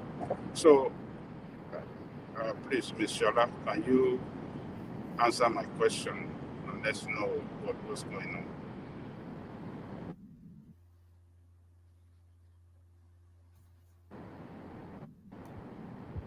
Hello? Oh no, I think we may have lost Shola. I think she's yes, she's built up. Oh, okay, yeah. Okay. Maybe our system have problem. You see, we come back, no problem. So let me leave it there. Go to wherever you want to go to. All right, brilliant. So let's hear from Paddy, who joins us. It makes his rare appearance. Paddy, good to see you. Is this is it 3 times a year you come here? So is this the first or second time, Paddy? It's probably the first. Happy New Year. Happy New Year to you. Good to hear from you. Yeah. I was just taking time to listen to the show tonight, and it was quite interesting. But to hear the diverse opinion, and it's also good to meet with a new voice, and I'm referencing Shola's voice. And I think one of the things that actually made me come to speak, I think you try to echo that point, albeit it being subtle. It's the cry of starvation in Nigeria, and I'm wondering. Okay, yes, probably it's politically inclined. It's opposition. They need to create that panic moment. But then there probably might also be some people who genuinely believe that there is starvation in Nigeria, and it's not true. Yes, and I think Bishop There tried to is hardship, but there's not starvation. I wouldn't even, that hardship is it's with a lowercase h, even, I would say. right. Indeed is a higher cost to purchase of things. I think Kulata tried to reference it is inflation. And I think one of the things where one of the subtle, maybe flaccid way, or let's say maybe a very young way or juvenile way of explaining inflation, maybe for likes of Ekene, who I am seeing. I mean, he's beginning to bolden up, and showing a side of him that wasn't as chivalrous as it was when he first joined the platform. It's that there's people who have money, and then there's fewer resources, and so first there's that inflation, and then there's food, and then the cost of purchase of those food is higher, right? And then when I see contents like people are rushing for yam or rushing for bread, and I'm wondering, in this same Lagos that people have always been rushing for commercial buses, it is a stick. That's how Lagosians are. They rush for everything. I mean, I think one man also credited that was the when Buhari and Idiagbon were beating people up for always misbehaving. People rush for Mulu, rush for Damfo, rush for. It's a normal thing. Everybody just wants to find a chance to get ahead of the other. Even in parties, during when they're sharing gift in parties, people are rushing. So it's just so that they can get one over the other person. But I understand that it makes it appear as though it's echoing what's going on. But it's not gloom and doom as I mean, I remember when I was much growing up back in Nigeria, we used to see dead bodies on the road. We used to see people. I mean, those that's not what we have right now. We're not praying that until it comes. But for everything that's been happening in Nigeria, from even during the military era to the Third Republic, Obasanjo, Yaradua, Goodluck Jonathan, even Buhari, this is the very first time we have a presidency or a government who is doing something different. It's to cut off subsidy, and even if they don't even cut it off, all the way. But we can't keep owing debt so that some people can keep making money off it, round tripping money. It doesn't make any sense. And people asking for lights, they're asking for oil, they're fuel, they're asking for this subsidized, this should be cheap. But you're also not willing to pay for those things. Nigeria as a country, as a third world country that we are, we can't keep growing. We seem to forget. Sorry, Paddy. We seem to forget that tiny little detail that Nigeria. They say here in America, here in the UK, we seem to forget that tiny little detail that Nigeria we're a third world country. Exactly, we're a third world country.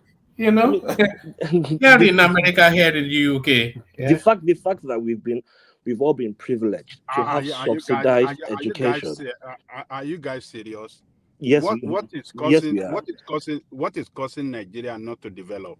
Nigeria is a third world country. We are not industrialized. We are not industrialized. Hold on. Oh God, Nigeria is a third world country. Are we better off today economically than we were 15 years ago or 10 years ago? Yes. We are richer now than we have ever been. The choices we are making now. Hold on. Let us talk this thing. Don't let us. I mean, when we are talking like this, sometimes it can be very irritating. It can be very irritating. Hold on. When you say we are richer now, go and look at the value of your currency. That's not how you measure wealth. All Nigerians are poorer now than that's they not were true. 10 years ago. That's not how you measure. That's not true. That's Let me just say this. Let me just say this. Let me just say this, and then Paddy continues with the his monologue. purchasing power of Nigerian people. No, forget the purchasing power. Why do you say even the purchasing power of American people 50 years ago is not the same as today. Hold on, Mike. The average Nigerian household now has a television, a refrigerator, almost certainly some form of a computer device, a cell phone. They have some form of transportation, even if it's a bike. You know, the overall wealth of the average household is greater than it has ever been cascading through the decades. So that's the wealth. But Paddy, am I wrong in saying that? Are you guys serious, or you No, guys you're are not. just? I don't think the Nigerians are better off today than they were 10 years ago. They want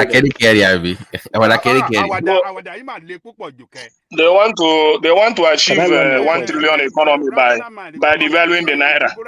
1 trillion economy, they want to achieve it by devaluing the naira. That's how they want to.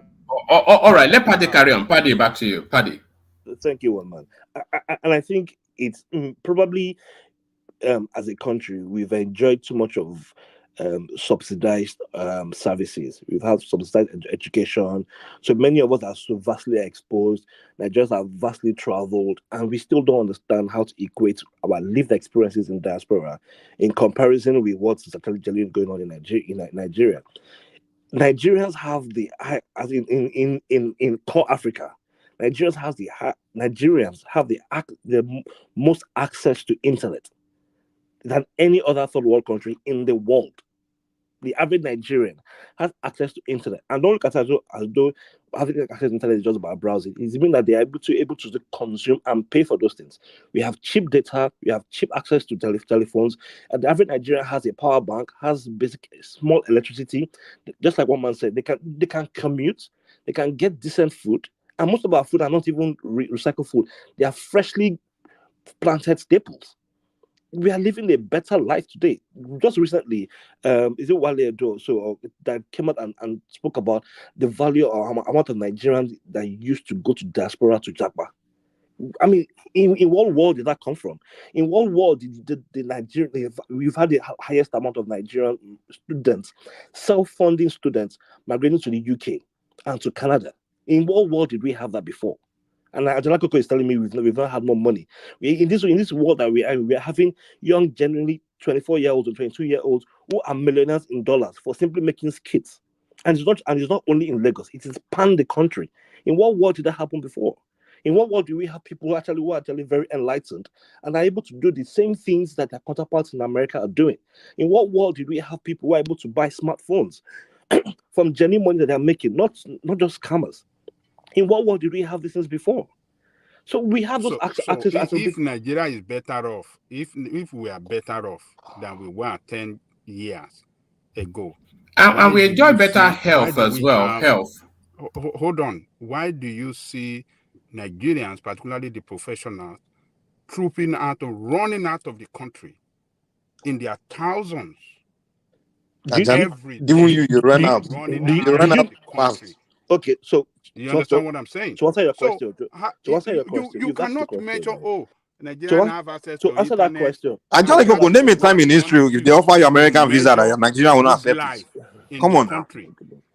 You want to use people using internet to measure? Can we converse? Good life in the country. Can we converse? Oh man. Can we converse? I can't believe what I'm hearing. Can we converse? Okay, how many people? Since you can't believe Angelica, name a time in history they offer a Nigerian American visa that you won't accept it. All right. We'll be heckling each other on this question. Let me answer this question. Okay, ask him that question, but then give him the space to. Let me ask him this question. Yeah. Do you send money to people in Nigeria? No, I don't. I don't. You don't. Okay, you owe them now. Listen, how would you know that people are suffering? No, listen. People have always been suffering now. Don't mind it. You don't send money to people. You don't know how many people that we never had, that never asked for any help before in Nigeria. Those people we are talking about, they've built their houses. Those same people you're talking about. The people you are sending money to back in Nigeria. What you call it? Forget about that. Oh, Forget wow. that. Whether they are Look at building, that. whether they are building houses, that is Look not at this thing. You don't send money to people. Nigerians You don't know will how people. Nigerians, the average Nigerian will extort you to get your FX to roof their houses, no matter where it is. So let's not start making some as Let me just leave you guys. Okay, good. Please leave. And carry on, Paddy. Even Joe Biden, America's US president, part of his campaign promises was to make internet accessible to all Americans. So why are we making it seem as though having internet is not a very, I mean, it's part of it, having internet access now. It's like having water. It's like having light.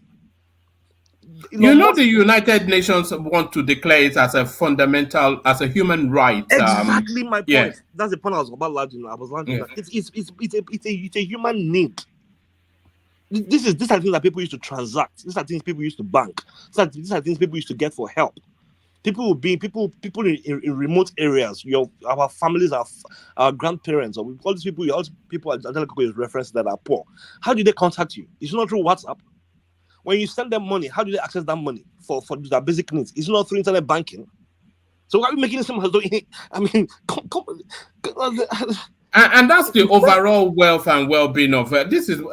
We are better off now than we have ever been ever. We have tech startups. And John Goki wants to compare that time with the time we use recharge card. The highest, we have internet small IT companies who are measuring the highest transaction that they even outpacing Indians in some transactions than anywhere. People moving money, but by lottery, what's it called, sport betting is the highest in sub-Saharan, in fact, in Africa. By the same people you are calling poor, the same people are calling poor are playing billions of naira every day in Baba Jebo and sport betting every goddamn day. Even FIFA had to start posting Nigerian content during AFCON because every Nigerian they stopped their engagements on social media. Are you really quoting sport betting to support your position? I said, look, here's the thing. One man, would you allow me to interject this guy? Hold on. You know the thing with Paddy is he likes to have a steady delivery. It doesn't like too much interjection. What? How do you mean? You should allow people to interject him now. This is interject him now. He doesn't like his flow broken that much. Yeah, thank you. See, here's the thing, yeah. People actually, I'm actually very shocked that in a platform like One Man Show, people are measuring success by only amount of food people are able to eat. It is ridiculous that in today, we can't equate that the fact that people are able to have massive transactions, I mean billions, daily transactions on betting, is because they have food. It's because they have access to these things. And that's how you measure development. Look, there's no way you can say you want transition from a developed country to a non-developed country or a third world country to at least to a second world country if you don't have the basic things that people measure you by. And I'm using those things as references. And don't look at it as though for people are paying Papa Jebo. That's job opportunity. POS, there are lots of people in rural areas who are making money from POS. During the credit crunch, the cash crunch thing Emefiele did, was not POS that was sustaining the entire country. The same people that we are looking down on that I'm making a point to now. That's how you measure economy. Like that's the thing that we're talking about. The only thing, and I get that people okay, so I'll give a reference. When Obasanjo and Ben Murray Bruce ban the consumption of foreign music in Nigeria in the early 2000s, people were like, I'm just using that as a very minuscule example. This is about time we started looking in and start producing. If we start exporting more, this right now, where we are right now, is the beginning or the turning point of a new opportunity for us to start making tremendous wealth that we've never made. The richest black man in the entirety of the world, Dangote, made money from local production of things. These are things we know, from flour, from sugar, from cement. So Ekene now that is rather focusing on importing TV every day and is complaining about China. Ekene now can go to Oba, where he's coming from, and start exporting cashew or something, or whatever it is that they produce in Oba, or even ugu, or even periwinkles or something. It's about time Nigerians stop consuming okoroko, stockfish from Norway, and let's all start doing that same thing with our local fish, our tilapia fish, and start exporting. This is the turning point. This is how you measure growth. So when Nigerian Bureau of Statistics came out with data recently that 2/3 of Nigerians are living in multi-dimensional, 133 million Nigerians are living in multi-dimensional poverty. So what does that tell you? That is the government agency in Nigeria.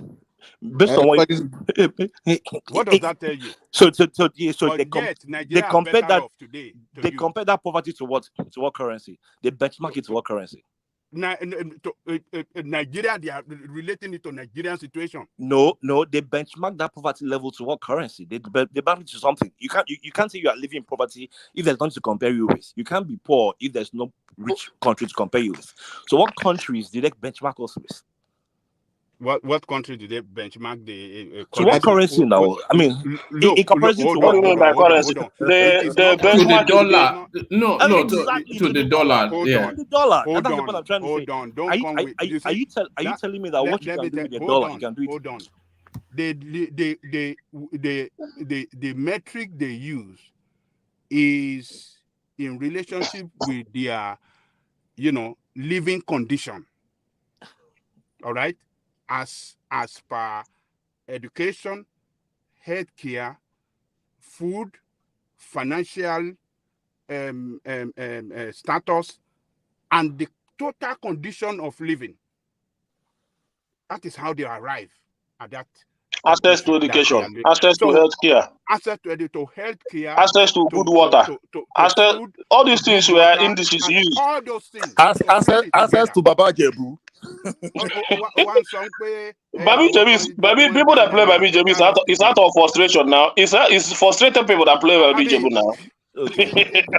So when you measure it with Babi Jebu, it means that the number of youth are frustrated. So the only option they have is to play Babi Jebu. So this guy is Did you listen to Sultan today? Did you hear what Sultan said today? He said Nigeria is sitting on gunpowder.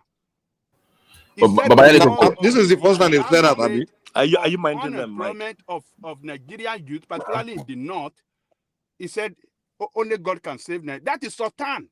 No, it's just new that there's unemployment in North, Abi. It's just started, Abi. It just today. Not were always employed, right? They were employed before 20 years ago. They said that same thing in 2015. That don't have job to do.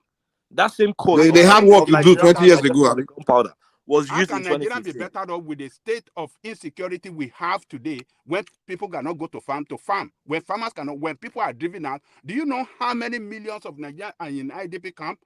And yet to you say Nigeria is better off today than 10 years ago? I just laugh. I don't even know how we think. So those people in IDP camp, they were rich before. 10 years ago, we had 10 years ago, let me ask you a question. 10 years ago, we had people bombing each other in Nigeria. 10 years ago, When people was were the last time bombing you each other. traveled to Nigeria? Paddy, answer this question. Last When was year, the last time you traveled to Nigeria? last year, September I was in Nigeria. And what did you see? Last year, December I Where was did in you go? Nigeria. Last year, Where did December you I go? was in Nigeria. People were I was in clubbing. Nigeria. Oh, so it's no longer where in Nigeria. It's now where did you go in Nigeria? Where did you go? Where were you? I was in several places. I was in Southwest. I was in North. I was in the North. I was And what in did you see? Southwest. You see People Nigerians partying, living they were in jamming a out. I saw people luxurious partying. life, right? I saw people partying in Popping December. champagne. In December, I saw people partying. I saw people buying houses.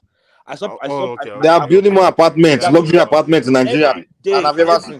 every day in Nigeria, you see young people posting come and buy homes in Nigeria, showing modern day homes, smart homes with power locks, with locks like open with fingerprints. Not in Lagos, in every other place in Nigeria. Every state. December, we saw people competing, showing which region had the best houses. Even in this same Oba that Ekene went to, we saw a lot of people flaunting their houses. We saw a lot of young people using drones to capture mansions. So it became we have more mansions in Back in the days, it was only in Lagos that you see how something. many people had houses? I mean, this is sad to say, but I'll use that example. Recently, when we saw the bomb blast that happened in Ibadan, did you see those houses that blew up in Ibadan? Did you see what those places were like before? You make it seem as though everybody in Nigeria is just poverty. In fact, it is those who are in diaspora that even actually poorer. The only advantage you have over there is exchange rate. Nigeria and here's the thing: Nigerians want everything to come to them for free. Nigerians are enjoying subsidized electricity. And you know there are people in Nigeria that are better than Where did you see the electricity? Where did you even see the electricity you are subsidizing? When you start paying, you start seeing light. As of today, when you provide light, now they pay. Well, you told us in your village, you guys are paying, and everybody have lights. In your village, every time you called us when you were in village, how many times did you call us when there was no light? Did you chat with us? Did you call one man show and you're calling every night and there was no light? Tell me how many times you yourself, when you were in Oba, told us that light not on agenda. Even there was my brother, one man, can I interject? Hold on. You should interject. Nigeria is just. I mean, let's make this make sense. We have a country. We want good education, good healthcare, good roads, but our dollars is subsidized.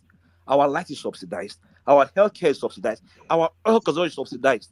And to the point where the country started borrowing 20 million, or is it billion or billion pounds dollars every month to subsidize. All these things are subsidized. How much allocation do you have in all these things in your budget? Check your allocation now. Check your budget. Check your 2024 budget. What are you What's saying? the allocation for education? What's the allocation in your healthcare? What's the allocation? Check your National Assembly allocation. Check your executive allocation and all that. You copy and say this one is. Sorry, hold on, Larry. Sorry, Paddy. Let me just say this, and then after this, I'll shuffle myself. Bring Thomas in. Mike is here as well to back him up. So you have two moderators. But it's a false reading for you to continue to talk about the federal budget. You know, there are several layers of governance. You know, for every federal space that is budgeted for is also replicated in the state spaces. So the states have their budget for education, health, and all of these things too, in addition to what you're saying.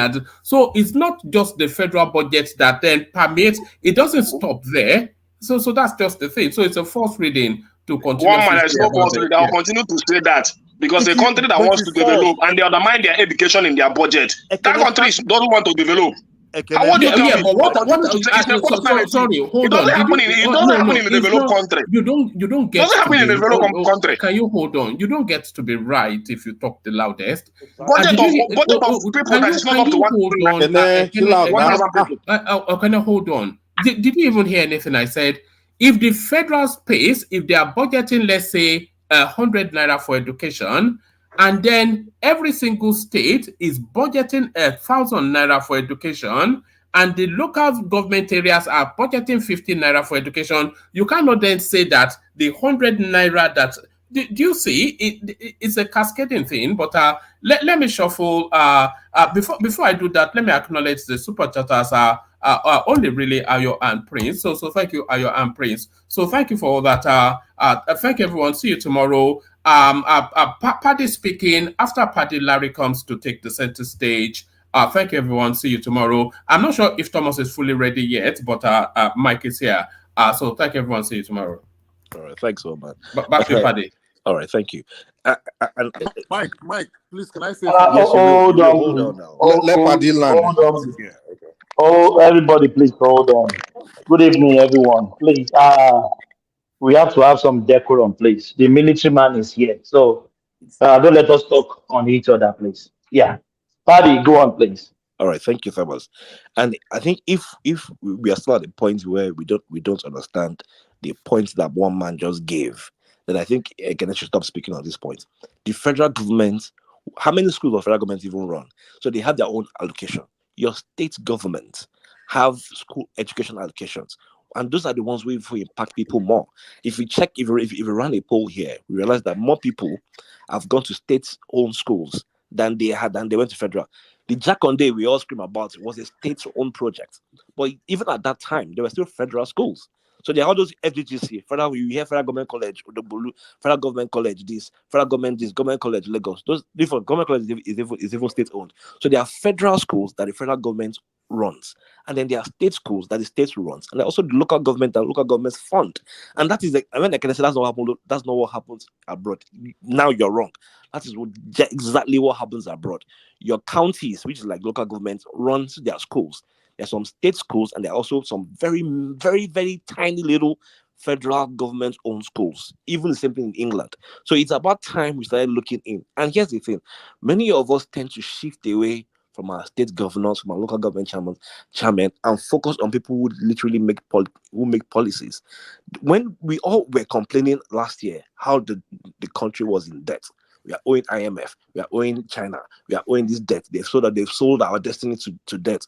And the government has come in to say, you know what, let's start paying back these backlogs. Let's pay back our airlines. Let's pay back all the money we'll be owing as far back as Goodluck Jonathan's era. Let's pay back all those debts, because the money we'll be using to borrow to pay subsidy should go into these things. And why is nobody even acknowledging that? And we are not shouting, we are talking on things that do not matter. And imagine a world where when you pay your debts that you're able to even now get investors to come in. Is when you pay your debt, you're able to loan more money for better tactical projects. That's when you can generally build roads. Otherwise, we're going to go to PPP projects. If Tinubu comes in now and says, I want any of my friends, maybe Shagari Brothers or whomever, to build a PPP project, all of you here will shout, oh, nepotism. But those projects are personal funded. And those are the ways we are going to have projects that will outlive us. But nobody wants to pay for toll. Nobody wants to pay tariffs. We don't want to. If you check Ekene's neighborhood now, if Ekene is paying light and maybe his landlord is paying light, if you check 3 houses down, they don't even pay NEPA bills. The average person in Lagos State are tapping light. Paddy, I've come for Excuse me, Paddy, can I come in? I've come for you, Paddy. See, please. I think. Can you guys just let Paddy finish so that I can actually come in? I think. No, we are just trying to interject. Yeah. The interjections are getting too much, right? I'm even just. I'm not even landing my point. Interjection is getting too much. I'm just joining now, so I don't know why the interjection is becoming too much. It's actually, yeah, go ahead. I understand your passion, right? It is good to understand your passion, but sometimes we have to be very clear and to show some kind of sympathy. We don't just have to use one hand to just wave something away. See, I'm a supporter of Tinubu too, but I won't go ridiculous to the point of saying Nigerians are richer today.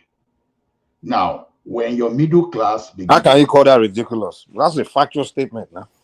Anyway, Mike, let me explain why. Who was richer than Dangote 50 years ago? Let him explain now. Let him explain. That's why we know where it's coming from. Okay, go ahead. Paddy, when you have middle class that is shrinking, is that a sign of prosperity? It depends on the inflation. When the inflation is beyond your minimum wage, is that prosperity? Now look at it this way. Like in 2010, you were earning minimum wage, let's say $30,000, 30,000 naira, and a bag of rice was 7,000. So simply means you could buy 4 bags of rice, right? Like about today, your minimum wage can barely buy half a bag. Is that the sign of prosperity? Wait, when you say minimum wage meaning federal government wages, right? Mike, I'm not. No, we're trying to understand what you're saying. Just answer the question. Mike, I'm not taking anything up with you. It is too tedious and laborious to just. We're trying to know which minimum wage you are referring to. I'm not here to argue with you, Mike. You know you can't. You know I would debunk all your points. I know. That's why. I know. So let the man continue. If you want to, if you know you can't give us solid. I want to engage Paddy. We don't have time for engagement here. Let the man hold the floor. Let the next person. You just came in now. Other people have to talk. I want to engage Paddy, not you, Mike. I'm not. You see, you can interject. There's no time for you to be engaging. Let everyone else talk. You can't be doing your irrelevant engagement. It's not your floor. You can't be giving. Are you Paddy? Bro, I'm moderating. How about that? People came here, they haven't spoke. You just came in, you want to take over the floor. You won't be the first person to moderate here. No, we are all interacting now. You want to give us a point, we ask questions, you say you don't want to answer. Then let's You are just being arrogant, Mike. Gentlemen, you are the one being arrogant. No, gentlemen, come on. You are friends now. We do after our shows. I know, but oh man, on point. Come on, the logical point. When you don't want to have a very kind logical point, Andy, I don't want to engage you. You know you're making a logical point. Hold on, please, guys. Mike, let's hold on. Please hold on. Yeah, Mike, let's Ola land. Let's see where it's going. Yeah, go on, Ola, please. So, so Paddy. So when your middle class is shrinking, what you can buy, you could buy a 4 bag of rice before, and you are no longer able to buy 4 bag of rice, but barely half a bag. That is a sign of poverty. And you know how many government workers we have in the country. So it simply means that a sector of those people, they are already out of your poverty or prosperity measurement. So all those things you have to look together before we can just make some kind of grandstanding statement that, oh, Nigerians are richer today just because they can buy a recharge card. Where on net do you use almost absolute basic thing to measure your level of the level of prosperity in Africa? Is security in not every part third world of country? The purchasing power of a third world country is measured by how much they're able to buy the basic things that they need. I understand. The fact that hold on. The fact that there are people who are able to spend 5 billion a day on frivolities, not food, not light, frivolities, sport betting. And you're not factoring in that sector. Sport betting is a symptom of desperation. No, my goodness. Wait, can I clarify? No. Let me clarify with Paddy. So that 5 billion is that coming from their disposable income or out of desperation from what they have left? So here's the thing. Just to clarify, I'm only asking that question. I don't know for a fact. The money is able to disposable income. That 5 billion is coming. You know what I'm saying? So because we are yet to see anybody who says, "Oh, I spent my money on Baba Jebu, but I couldn't eat." Or you saw them on the road as destitute. You can find those people in America, but you don't find them in Nigeria. These people are still able to go home. They're still able to pay for their DSTV. They're still able to still buy food. They're still able to have girlfriends. They're still able to pay for data. So it's not using your rent money to pay. It's like just you think that 5 billion is all disposable income in Nigeria.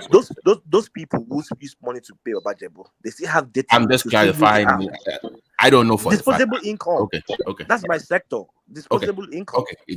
Okay. I'll take it at your word. I don't know for a fact, but if that's what you say. You see, let me say this, man. If when people say federal workers are making minimum wage and they use that minimum, the question is, what percentage of Nigerians are actually federal workers? I'm sure they're not to even 1%. As if everybody's federal workers making.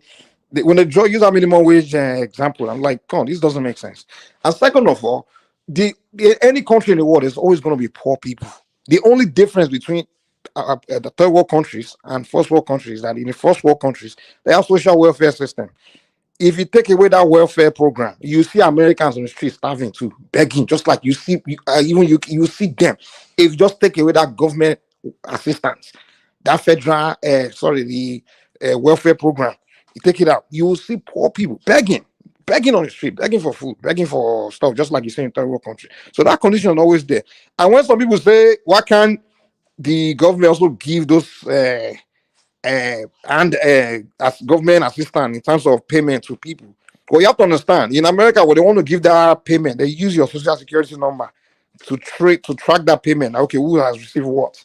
So they have that measure in place to use to give that money out. But in Africa, what measure are you going to use to give out the welfare? People don't have. Some people have what do you call it? NIN. But what percentage of Nigeria actually have the NIN where they can use that to spread money out, give welfare to people? So we don't have those things in place. So people have to understand that. So every country, there are poor people, there are rich people. There's always going to be poor people. I'm not saying we are doing great, but to say as if Can I ask Paddy one question? Sorry, Ola Mabinido. Paddy. So we all agree that the country is heavily subsidized, right? Most sectors in Nigeria are heavily subsidized. And right, are you there, Paddy? Yes, I am. Okay, so But you see the effect of even the attempt to even remove one of those subsidies, like the oil, the petrol subsidies. So, in your opinion, do you think that, like, and I heard that the government is even attempting to remove that for electricity? Yeah. So, do you think is it something that where to take off to remove all these subsidies, or to keep them in, or to find a way to adjust? So, what do you think that they should do with all those subsidies in all sectors? Because based on what you've seen, the way the markets have reacted to removal of that of petrol. So, what do you think happens to the economy if you start removing all the subsidies from or other part of those key sectors? Just want to take your take on it. All right. Personally, I see it as an avenue for many sectors to even start to boom more. And the reason I'm saying so is this, right? Currently, people, many of the other passive incomes, or the extra cash that they're able to spend on things that they did not need before, was because every other thing came subsidized. So that means that people would rather want to spend money to maybe buy a car. I'm just using as an example. Maybe buy a car in maybe Lagos. I'd rather buy a car, or I'd rather collect community money to buy a bike or something, instead of me to take a transport bus. I'd rather take my child to a private school, because I have extra money, rather than taking my child to a public school to develop those public schools.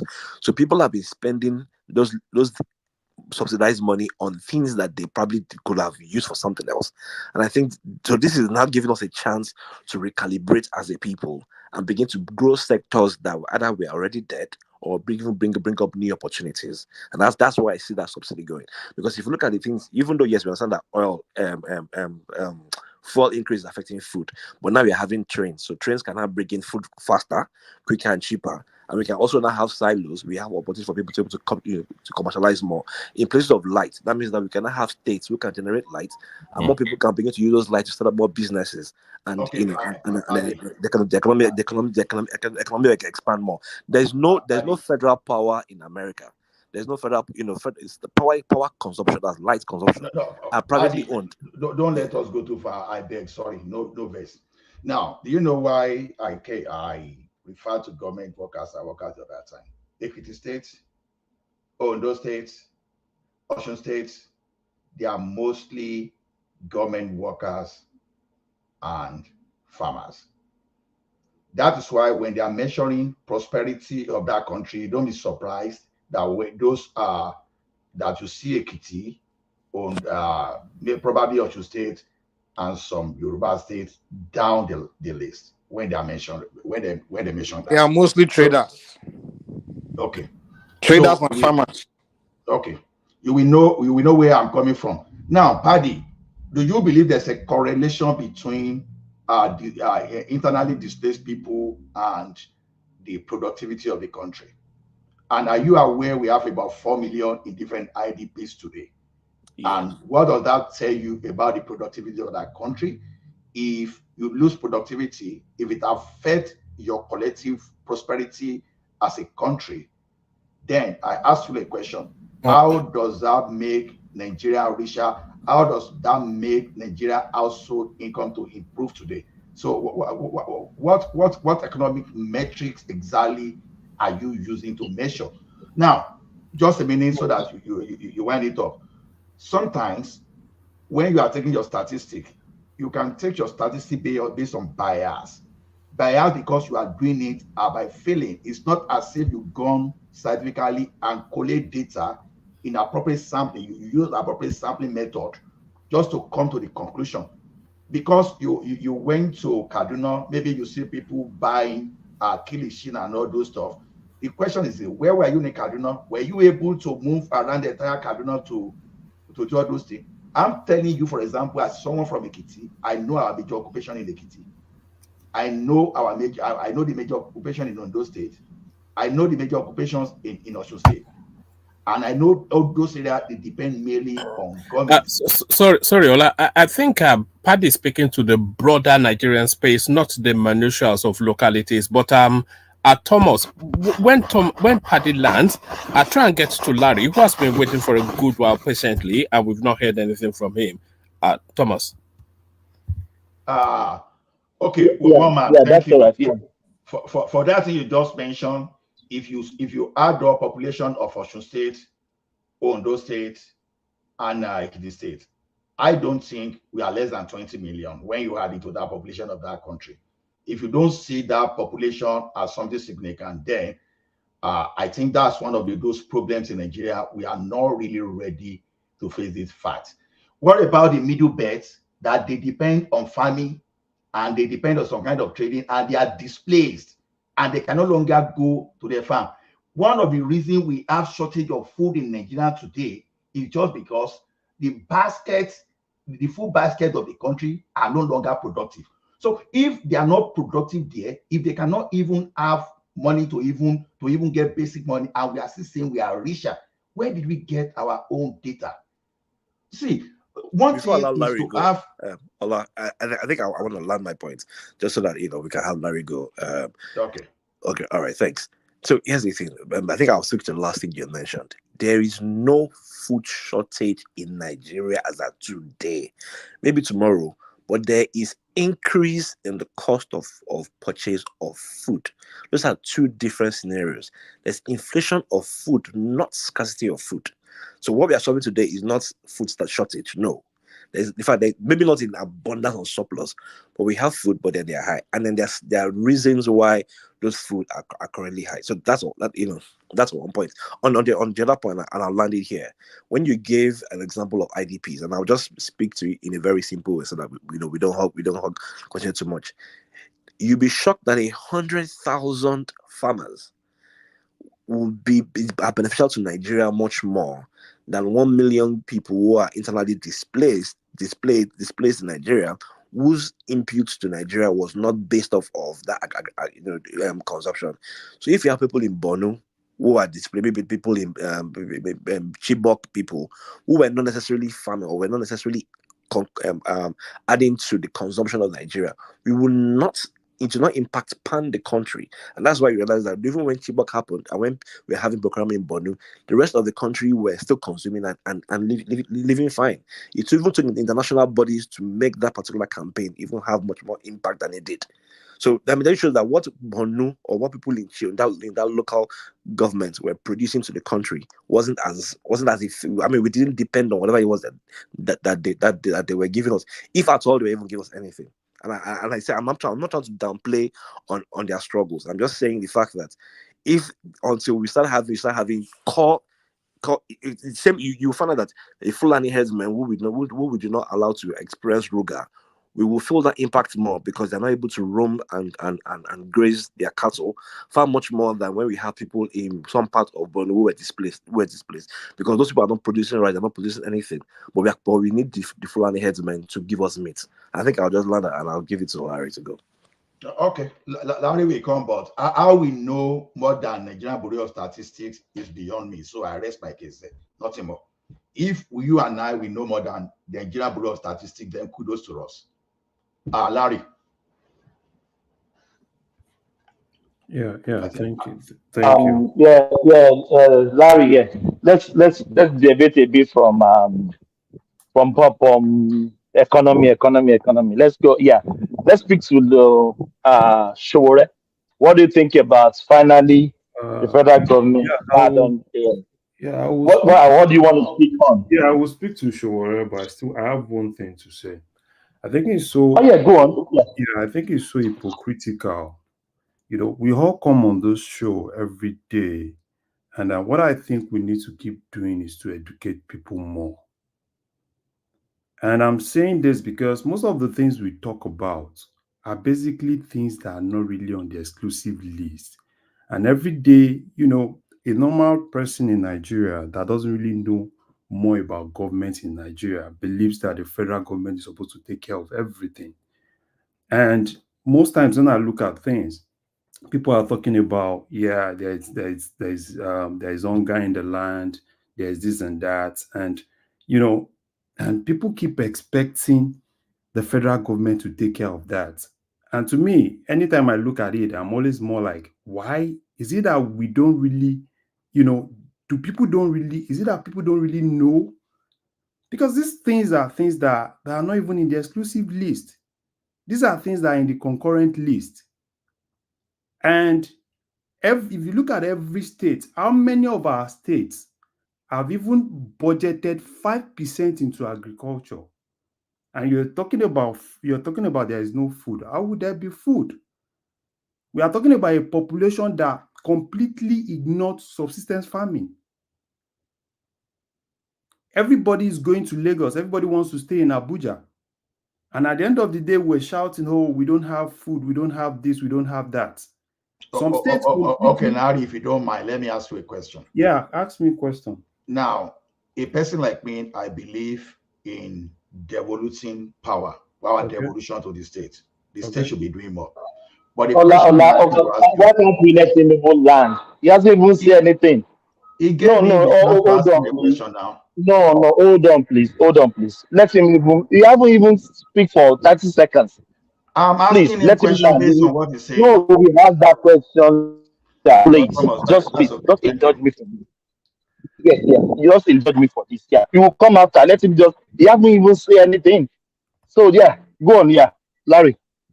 Yeah. So for me, right, when we come here every time, people are saying, oh, education and all those things. And to me, anytime I sit down and I look at it, how do you want federal government to solve the problem of education? When we know that most of these things, when it comes to education, most of them have already been given to the states to undo. Most of the schools you see in most of the state government, in most of the states today, people that really help are probably old students. We are even the one helping them to kind of like paint some of these schools because we felt, okay, fine, it's our alma mater. We still want to do some of these things. These people are not even doing anything.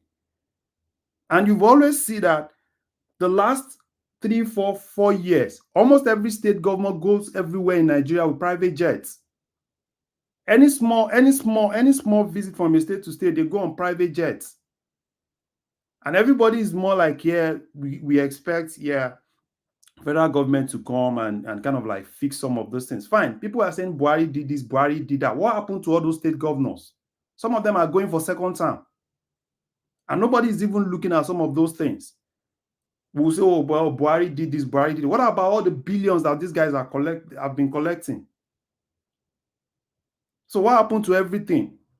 So nobody is even... So every other aspect of the government has been collapsed.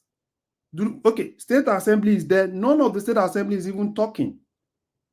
And we all expect, oh yeah, as if every other thing is even within the federal government to do everything. We are talking about, okay, fine, yeah, give the states everything, give the state everything. The one they gave them, what have they done with it? Even if you give those guys the whole Nigeria today, they will squander it. It's not like they are going to do anything. And we all know... Larry, sorry for cutting you. You remember the last regime when we were talking about Wike? Yeah. Nobody knew that they have collected all the 13% derivation of oil. Yeah, who told us? Is it not Wike that told us? Yeah. So we come here every day, we say, oh yeah, Tinubu this, Tinubu that, Tinubu this, Tinubu that. What exactly do you want this guy to even do? This guy knew that some of these things every day is talking about, oh, we are releasing this from the result, because it's not what he's supposed to do. But he's just trying to, like, all in the name of, I want to make Nigeria happy. There's nothing this guy can do. If the state governments are not functional, that country will never really see what they want. So we just need to tell ourselves that truth, which everybody knows. So, but most times we always more like, yeah, we don't want to talk about these guys. Why are we not talking about them when we know that these are the problems the country has? They are so powerful, they can do anything, blackmail the government, blackmail federal government, when they are actually the genesis of the problem we have in that country.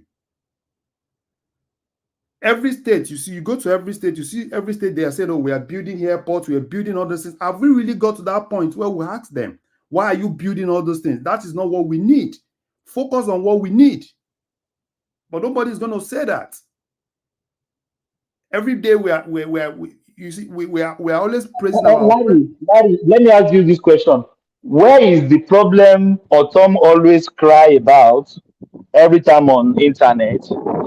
Where is the problem now? Why is current governor there now not Because shouting? Tom was crying then because this is a guy that was really hoeing a lot. And anytime people start shouting that, yeah, you are hoeing, he start bringing all sort of excuses. Oh, Fulani men and all those things. IDP camp. That's everything. Until that particular people, right, are accountable for all the money they've been collecting. People are saying, oh, Lagos state government is working. Lagos state government is not even working. Lagos is in debt, serious debt. So all these people are the oppressors we have. There's nothing the federal government can even do. If you bring anybody to that federal government, if we still have the same mentality, and people that are learned, people that really understand some of these things are not really using every media they have to educate people. If you bring Obi today, Obi will not perform. It's not possible. There's no way anybody can perform. If the states are not working, and they are working in isolation, federal government doesn't even have power over them. Yes. Isn't it? So why are we always coming here like every day we discuss, oh, Tinubu do this, Tinubu do that, Tinubu do this, Tinubu do that, when we know the genesis of our problem? Chief Larry, what is the solution? That's where I really working. The solution is to let everybody shout and make all these institutions work. Let national state assembly do their work. Let's shout. If you know you have your but Larry, you know we have this condition now. Which condition do we have? I will keep my own chief. I will protect him, but I will complain about your own. So it's example. Or to me, if I'm from the east, Obi is and your own is a thief. To you from your own, you will shoot your own thief, but you will hear about the other person's thief. So we are not even open enough to have an honest conversation about what is really going on as a people. So at the end of the day, we'll still continue, the same thing, right?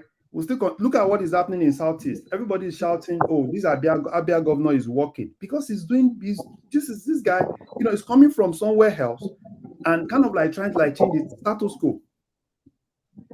Is it the first government? Is it the first government? Larry, at least I don't know whether Thomas can let us ask you a question now. Yeah, ask question. Yeah. Yes, you can. Yes, you can. Okay. Yeah. The question is this, Larry. Yeah. You say people blame federal government. The truth is this. It's not always that they don't blame the states. It's just because of the space we are in. We are only talking of what unifies us. Okay. Personally, if you don't know, I know the criticism against Fayemi. I know that against Fayoshe, so I participated in all those. Okay. But now, when we are talking of insecurity now, insecurity in a situation in such a way that even an ASP, or let's say chief superintendent of police, was even disobeying a sitting governor. And now we have insecurity in the land that people can no longer go to the farm.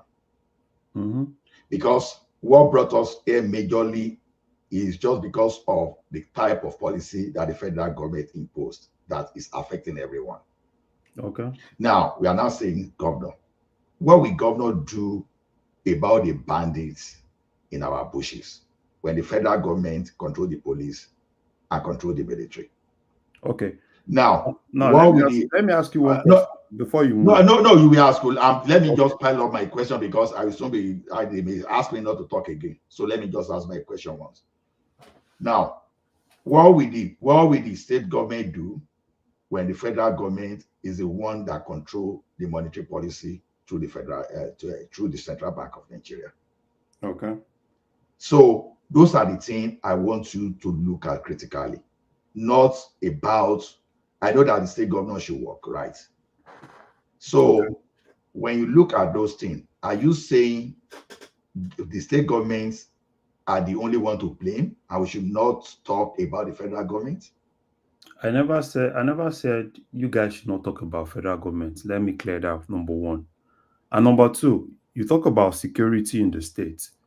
And I know that there is something called security votes. Now, have we really been able to ask some of these governors how they've really been spending some of these security votes? Because it's always easy for us to say, oh, federal government this, federal government that.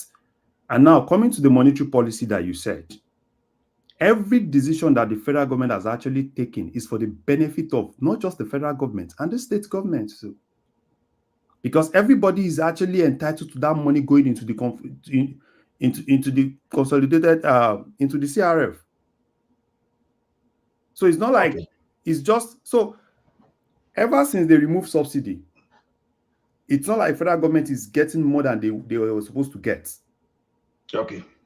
Everybody is getting what. Now, a follow-up question. Yeah. Now, I don't know how the state government spends. Ola, one sec. Do you know that the states are getting more allocation, more than ever before now? Do you know that? I know. Okay. But so what are they doing with this money? Now, my follow-up question now is this. Now, we may say the states are not doing enough, right? But we know that states in the western, in the southwest form Amotekun corps to curb insecurity. Okay.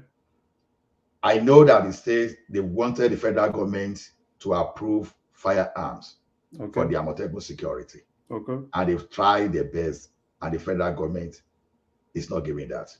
Okay. I'm aware that the states, despite reporting to the federal government, I know that the states are the one funding majorly the police.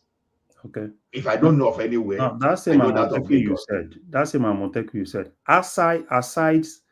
No. Let me compile my question. Okay. Just give me 30 more seconds.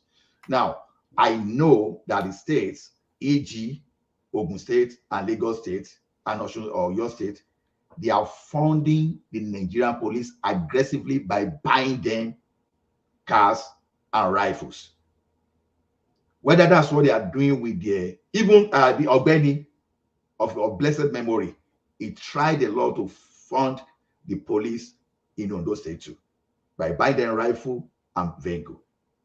Now the question, I don't know whether that's how they sponsor that, but the question is this: when it comes to critical decision taking, the commissioner of police in the state listens more to the IG of the police than the governor of the state. That's exactly what we're saying. So, what can you say about that? We saw what Aregbesola did in Osun State, even though he offered the worker for several years. But we've seen the model of schools he built in Osun State. I'm not exonerating him, but I'm just telling you that there's a reason everybody focus more on the federal government than the state government. So we can't use state government just to deflect the responsibility of federal government where they have failed. That's my point. Ola, can you say the states are doing? Can you say? Hold on, please. Yeah. Can you say the states are doing enough? Yeah, Bishop will come in. Yeah, let's Ola answer this. Are you saying the states are doing enough? Nothing is enough in Nigeria as we speak today. Nothing is enough. But then we should try to put capability where capability belongs. All of them are to blame. I don't want anybody to deflect the capabilities that should go to the federal government. You deflect it, and you now bring in state. Give state their own capability, and give the federal government their own capability. That's my point. Okay. So let's get from Bishop. Yeah, let's hear the interjection from Bishop. Yeah, Bishop. Okay, now very quickly, I just want to ask. I'd like to say something now. And several they have always been making that reference, and it's not correct. About a CSP disobeying the governor. Look, in the first instance, the governor has no business in going to intervene in the enforcement of a valid court order. Someone is my man, but in that aspect, he erred completely. The police were executing a valid court order, and you stand there and say the policeman should step down. The policeman did the right thing because it is completely unacceptable. That is one. Secondly, some states have a perfect and good working relationship with the police. An example is Lagos State. This idea that when things happen, it is somebody's phone, somebody's mic is on, please, and that person is feedback. Yeah, go on. I will check. Yeah. Yeah. Now, it's very convenient because we always apply this spirit or mentality, adjutant mentality. Oh, that when say police commissioner, we have to take order from IG. The only time the police commissioner is allowed to even refuse an order if it is not lawful. If there is an armed robbery or there is a security breakdown somewhere, the policeman will use it. Even a DPO will not need the order of the commissioner of police to deploy policemen to go and respond to the situation. So every time they say that when something is happening in the state, that the commissioner will first of all take an order from the IG. We have painted that narrative, and because of people have been repeating it over and over again, it is beginning to bear the semblance of that is how it happens. That so armed robbers are operating in some place and somebody called the DPO. Oh, DPO say, oh, I have to call the commissioner. Commissioner will say, oh, before I deploy my men, I have to call the IG. That is not true. We are just deliberately running down. Bishop, that was just an analogy. No, it's not you. What are Wiki and Amechi where Wiki was using the police to harass the state governor when Amechi was River State governor? That Wiki was using police to harass the state governor. In I was there. CB in because Wiki had the backing of of Jonathan, especially Jonathan's wife. They abused strongly, seriously, that privilege. I was there. I know quite a bit of what happened between Wike and Amechi in River State. Before in 2015, 78 APC leaders were claimed in detention by Wike. Wike. I went there to the CID. Physically, not that somebody told me. So Wike abused that central mind to be able to pull that thought. That thing that happened that they barricaded, that the place we call Abure Road, the government, there's a government exit there. Now that it was abused, that is a very peculiar situation. I'm not saying it doesn't happen, but some people have made it like they have painted the narrative as if it is the order of the day. If there is a situation and the commissioner will force, it doesn't take order. It is only when state governors want to use them for some nefarious activities that they resort to that. They have to take order from IG people. Then on the issue of army, the Amotekun actually bear arms. The only thing they don't bear, they bear firearms. The only thing they were not allowed, they were not licensed to bear, were automatic firearms, like the AK-47, like the Kalashnikov, like the AK-49, like the... but Baba, that is what we are talking about arms now. When we talk of arms, we are not talking of Shakabula. It's not Shakabula. No. Double barrel. What you call it? Shotgun. We want them to carry But guys, Bishop, beyond the Shakabula and the guns, they must also train them. Somebody has to set the parameters for training for this state police or regional police system. I don't think they have the Amotekun don't have the adequate training they need right now. Sorry, say that again. I'm saying that it's more than just harming these organizations at the state level or regional level. There has to be some kind of training to understand the trend. It's about gathering intelligence, surveillance. All those things have to come into play. So OG Bolo is my point. No, that's the point. But the truth of the matter is this: every state, and I'm saying this very confidently, every state, Nigeria have the capacity to organize. If they are very intentional about it and they are serious about it, every state have the capacity to organize training for their police. And I will tell you how they go about it. Sorry, Bishop, land that point, and then after that, I want Larry to have his floor. He has been waiting hours and hours and hours, and it's not a forceful. Not you. I'm saying just hold on. Not man, this rule now. I said land your point, but Only after you Suru now. No, yeah, don't yeah, but only then Suru. then sọ̀rọ̀ mo ń sọ̀rọ̀ lọ́wọ́ now, then sọ̀rọ̀ lórí mi. So just let them sọ what mo fẹ́ sọ, then I'll leave. Come on, I said okay, no land. problem. Don't worry, don't Can worry. you? Good I night, said don't worry, don't worry. No, can you there's not? no You point. never There's no listen. point. There's no point. I will not Okay, listen to you now. I'm going to I will set you not. to the back because you don't There's no. listen. Let's. I said I said Bishop land your point, and then after you have landed your point, let Larry have the floor because he has been waiting for hours and he's not a forceful character. That's all I wanted to say. I wasn't stopping you from talking. I'm saying after you have landed, then the platform should let Larry have the floor because he's not a forceful character. That's all.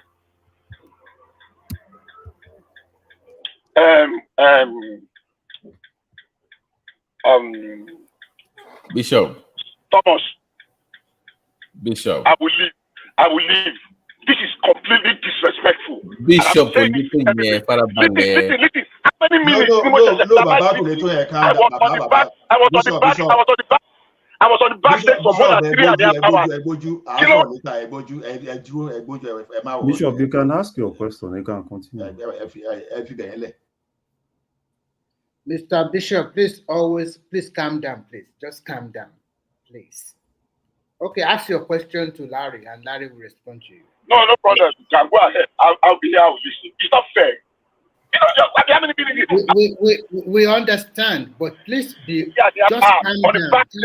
Just now that I wanted to speak for 2 minutes, it's just that you realize that you have to. That's okay. Let's continue. It's okay. Fine. Thank you. And Larry can continue. What about him?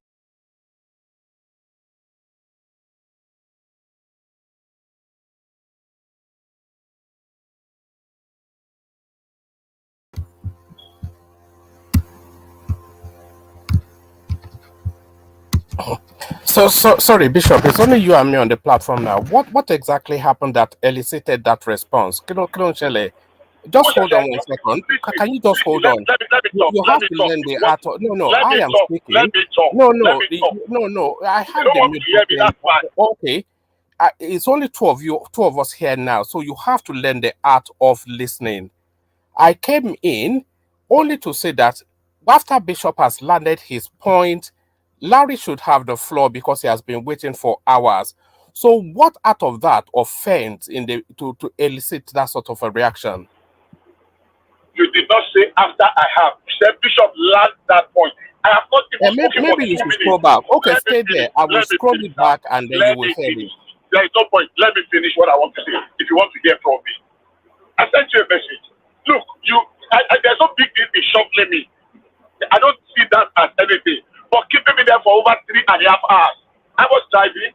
I started with you, and when I was having my say, the network interrupted, and you say, okay, I then purposely let go. That okay, maybe when I get to a better place, I got to a better place. When the battery wanted to come on, you shot me. I don't have any problem about that.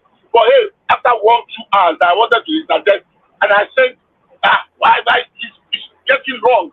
Now you put me in when after you left, and I waited. I wanted to interject. So I've not spent 2 minutes. 2 minutes. And people have been speaking for way longer than that. I've not spent 2 minutes. So if you think I did not feel that way, then you're not being fair. No. You've not spent 2 minutes. No, can you look? You don't get to be right if you talk the loudest. I will call you music. I am on the highway. Bring your voice. Just settle down. I am driving. Padi pal, ọ̀rẹ́, learn the art of conversation. Èmi náà lè pariwo, adé lè pariwo léra wa. I am driving. I am on the highway. If I don't speak, you will not hear me. Tẹ́lòmíì bá ń sọ̀rọ̀, wàá dákẹ́. Tí wọ́n bá ń sọ̀rọ̀, èèyàn yẹn á dákẹ́. That is conversation. A conversation is not two people talking at the same time. Do you understand? I said, let after Bishop lands, let Larry have the floor. Because he has been there for hours on end. He almost came in immediately after you and he sat down there quietly and the interjection was passing it around and he's never going to force his way through. So I just wanted you to land and then he gets the floor. So what has now elicited all of these hoopla and brouhaha? Woman, there's no hoopla and brouhaha from anywhere. People were interjecting. I wanted to put a position. I was spoken for 2 minutes. You said I should like that thought as if you were just waiting to hear my voice to shut it down. Look, don't tell me how I speak. All right. It's up to you, man. I've tried with you. I have tried with you. It's an incorrigible situation. Just settle down. Settle down. You really have to learn chill. No, okay. Ask anybody else. Don't take my voice. Ask anybody else on this platform. They will tell you have to learn the art of chill. It's not a battleground now. What Jambi now? It's not a battleground. You have to learn the art of chill. Just chill out, man. Just chill. Relax. We're just friends gathered talking. That's all. All the time. It's not necessary. We love your voice here, but you have to accommodate us as well. And you have to let the people direct. And you cannot take every instance personally. We love your voice. That's why we always you are painting me in a picture I really don't like. I really don't like. All right, I've tried, man. I'm going to go to bed and I'll hand over to Thomas. You are painting me in a picture I don't like, and that's a fact. You make it look like I'm demanding more than any other person. Bishop, the point he's making is you were gonna have your say regardless. It was just saying that when you are done, then Larry can go ahead. He wasn't stopping you from finishing your thoughts. That's what he's saying. Nobody's stopping you from fleshing out what you have to say. He was saying that when you are done with your own opinion, then Larry goes next. Yeah, I understand. And that's all he was saying. That's not. Okay.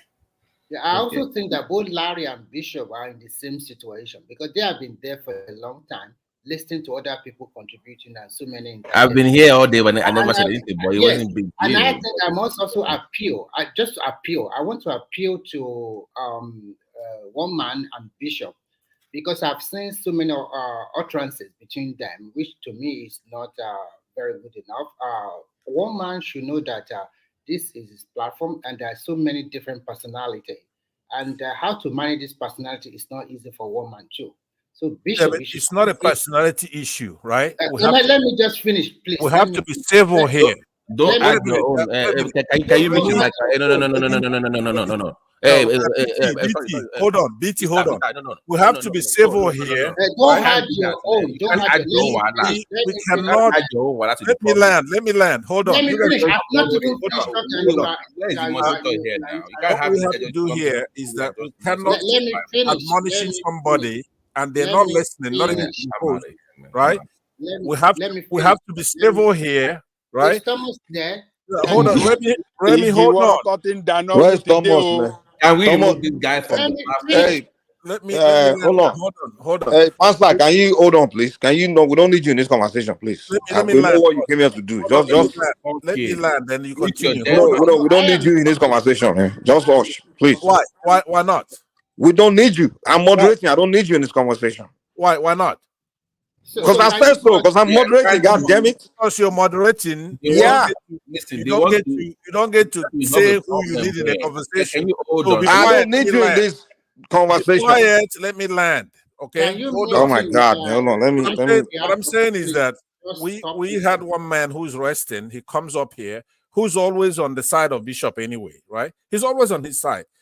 But the point is that I don't like the Nigerian thing of people just getting warned. They don't realize there are consequences to things, right? So he's here. One man says, okay, let somebody who's usually obeying the law, somebody who's a little gentle. We are just repeating the same thing. Oh God, man! Thank you very much. Thank you. I just put the idiots in the back, man. That man is a psychopath. So I'm just appealing that it's not easy for one man. Pastor, this is the issue. When it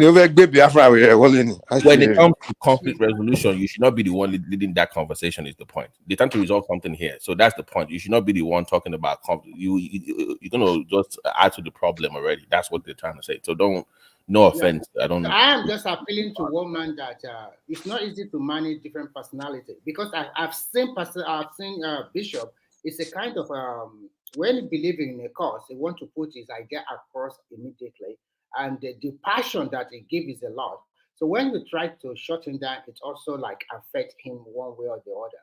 But I would also appeal to Bishop also as well, that sometimes you just have to let it go and calm down. I know that you are not a young man of 30, at least you have a lot of experience under your belt. You should learn how to calm down.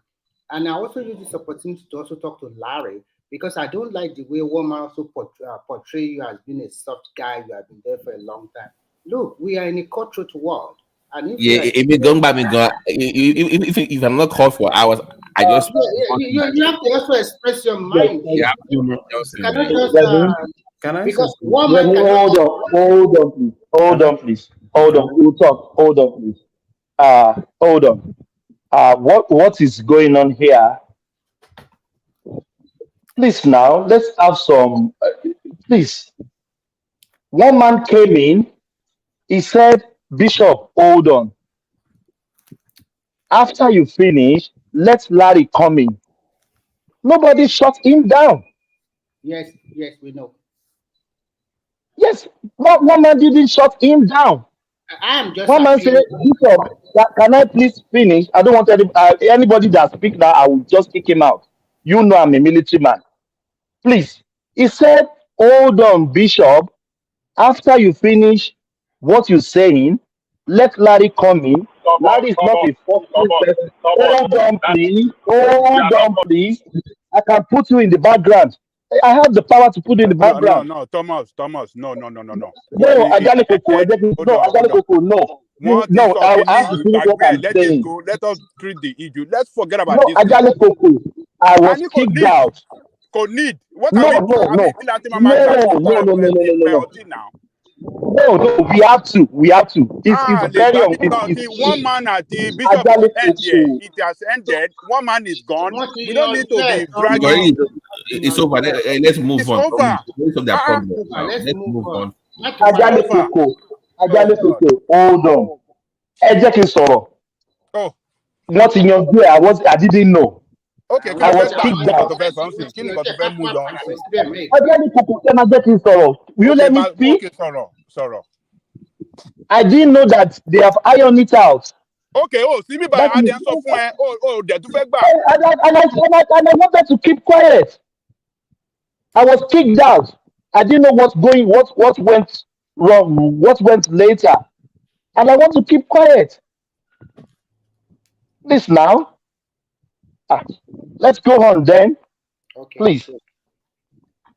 I think Larry has. Thank you.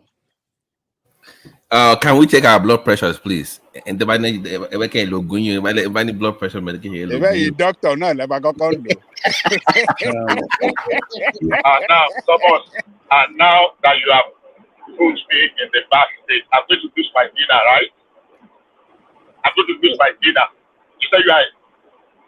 I'm going to lose my dinner. I'm going to lose my sleep. Is that it? No, Bishop. Bishop, John to the long, Bishop, Thomas ò mọ nǹkan tó ń lọ, ó dà pé kò mọ anything tó ń ṣẹlẹ̀. Line ó kàn já wọ ní everything is over. We don't need kí ló ń jẹ́ jèbùrẹ́ o. It's old Yoruba I'm using. Bishop tó bẹ́ẹ̀ kẹ́ lọ àwa tẹ́ máa ṣe máa pọ̀ tẹ́ bá lọ. Ẹ má ṣe àwọn ayé o, Bishop má ṣe ayé o. Àwọn tẹ́ máa ṣe mọ̀ pé mo enjoy yín gan tó bẹ́ẹ̀ kẹ́ lọ ẹ ṣáà dúró báyìí.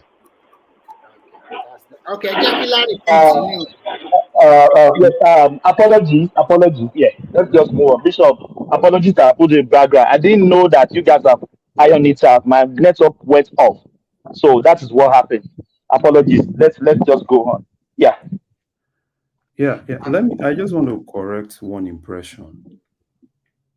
So this platform, I know there are rules, and most times what I do is to try to follow the rules.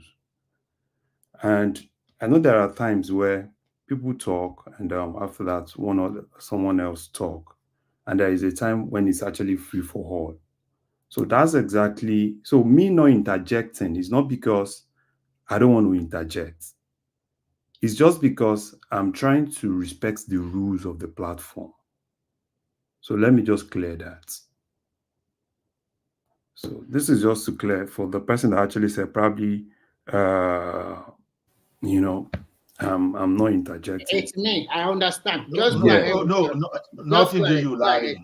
Nothing to you. Some of us when we came here, we don't get worried for Thank you for being. By the way, thank you for being a gentleman, Larry. So you see, when we come on this platform, we're all gentlemen. This thing taught. We're all gentlemen. I'm still learning with you. Only the like of Mike just initiated me badly. You can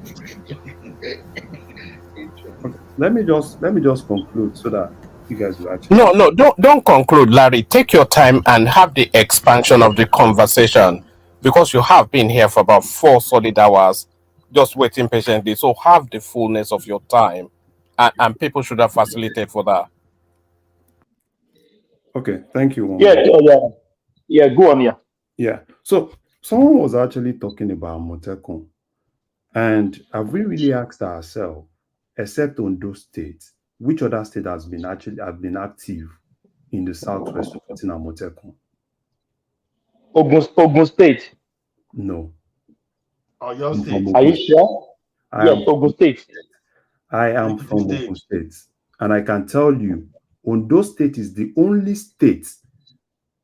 Can you please rephrase that question? Yeah. The question in all the southwest states, in terms of supporting Amotekun, outside Ondo State, that has been actively supporting Amotekun. Every other state in the southwest have not really been supporting Amotekun like that. Yeah, what do you mean by support? Because we have Amotekun in Ogun State. Well, we have in Oyo State. There's difference between having Amotekun in Ogun State and having Amotekun actively working and the government supporting it actively. Oh, yeah, now they are clarifying it. Yes. Okay, Larry. I think Ekiti and Amotekun. Can we let Larry speak, please? Can we let Larry speak? Let him finish his talk. What be the question, just a rhetorical question. Let him man speak, please. Larry, we want to hear Larry. I know Lagos State is not supporting Amotekun. Lagos State is completely out of it. So that's one southwest state actually out of it. And even looking at all the governors, Akeredolu has actually been the main person, championing Amotekun, supporting Amotekun actively, coming out to let everybody know where he stands. Every other state has actually been playing lip service to Amotekun. And that is the truth. For that person that said Ogun State. No. Larry, you can't say Lagos State is not supporting Amotekun. No, Lagos State was not really part of let me finish, please. There is no meeting they do about Amotekun that Lagos State doesn't send representative there. The governor may not be there. They have Amotekun in Lagos. Yes. No, they have the neighborhood watch. Because they have neighborhood. Yes. How many bush do we have in Lagos? We don't need Amotekun in Lagos, do we? We don't need Amotekun. Amotekun is mainly to man our bush, our borders, isn't it? So Lagos doesn't have Amotekun. Doesn't mean Lagos is not supporting Amotekun. There is no meeting they do concerning Amotekun that Sanwo-Olu didn't send representative. They have Lagos State representative there. You see. No. Listen to Larry. Let us Larry land. I think what Larry is saying is this is right. Lagos State did not support Amotekun. That was because of politics. Now because of politics that Tinubu was playing. That was why. They didn't support it back then because they don't want anything that. That was during the where are the cows? Remember? Where are the cows and all those these things? So Lagos State was not part of it. They didn't support it. Just to satisfy. Sorry, but when they were doing the meeting, the launching of Amotekun, all the state governors were there now, including Sanwo-Olu. They later left. They later not participate anymore. And they make a statement that they have a neighborhood watch. There is no reason for them to be part of Amotekun. So they play. It was politics that Tinubu was playing then, and we can understand. And the fact remains that they were not part of Amateku. That's the fact. So, Larry, you can continue. Yeah. So all of us know these things, right? But Larry, before you go on, I can say categorically, the Lagos State Police Command are working in conjunction with Amotekun in Ogun State. I can say that categorically. No, So you can't. No. Yes, No. Lagos State Police Command. Thomas, let's hear from Larry now. Let the man finish. Wait. You just said Lagos State Police Command. So Lagos State Police Command supporting Amotekun in Ogun State, is that Lagos State? That's not Lagos. Just go on. I don't want to argue with you. Yeah, so that's not Lagos State, because most of all these things we say, right? It's, for me, till tomorrow. Akeredolu is dead today, but I give that to him. If we had 3-4 of Akeredolu in Southwest, I can tell you that we'll have people that have the courage to face security issues in Southwest. But what do we have in Southwest? Pure politics. Everybody was basically playing pure politics. And Tinubu was actually it was Tinubu's thing. Except Akeredolu that stood his ground. Every other person, what was happening in Ogun State? You don't want to be on the bad side. What was happening in Lagos State? I don't want to be on the bad side. So that's exactly what actually happened. We keep talking about Amotekun. Have you really looked at it? If Amotekun has been really supported, really funded, Amotekun, everything is not about AK-47. What about the intelligence? What about the training? What about that thing that makes everybody wants to be part of Amotekun because they see it as something that is being supported by the state? But we don't have that. But it's always, anytime we have a problem, that's when we think, oh, there's Amotekun. Oh, there is this, there is that. But we know all those things. Everybody know, we all know all those things. And it's not like we don't know it. But most cases, we tend to want to get close to what really suits us. That's the major thing that I'm saying. Till tomorrow, even if you give them state police, right? Every state police is not going to be the same. Because you definitely still have some state police, right? That's why, for me, in as much as I want state police, but at the end of the day, if you look at Nigeria, I ask myself every day, is Nigeria really ready for state police? Because if a state and two state governors are not in good terms, you see them using state police against themselves. You start hearing border issues. So, Larry, what do you propose then? If you don't think that's the right direction to go, I'm on Amotekun website now, and it includes Lagos. He says it all states that makes up Southwest Nigeria and Lagos State. That website that you see, website is just it's just. Do you have Amotekun in Lagos? Why do you say Lagos? No, their operation may not. Their operation is more like they are not part of it now. They don't have Amotekun in Lagos. They are not part of the. Amotekun is not. Hold on now, Ajali Koko. Amotekun is not. They don't have. They are not separated between. It's not like each state have its own Amotekun. Amotekun is no. Amotekun is Amotekun, and they have one uniform. That's what I'm saying. One on your state and Ekiti, and this is one uniform, same uniform they have. So, no, there's one Amotekun. It's not like each state have its own Amotekun. There's one Amotekun, but they operate in where they need to operate. So they operate in all strategic areas. So it won't make sense for them to be operating in the street of Lagos now. Lagos is a concrete jungle. That's not how Amotekun is not regional. Each state have their own Amotekun commander. They have their own division. The governor of the state.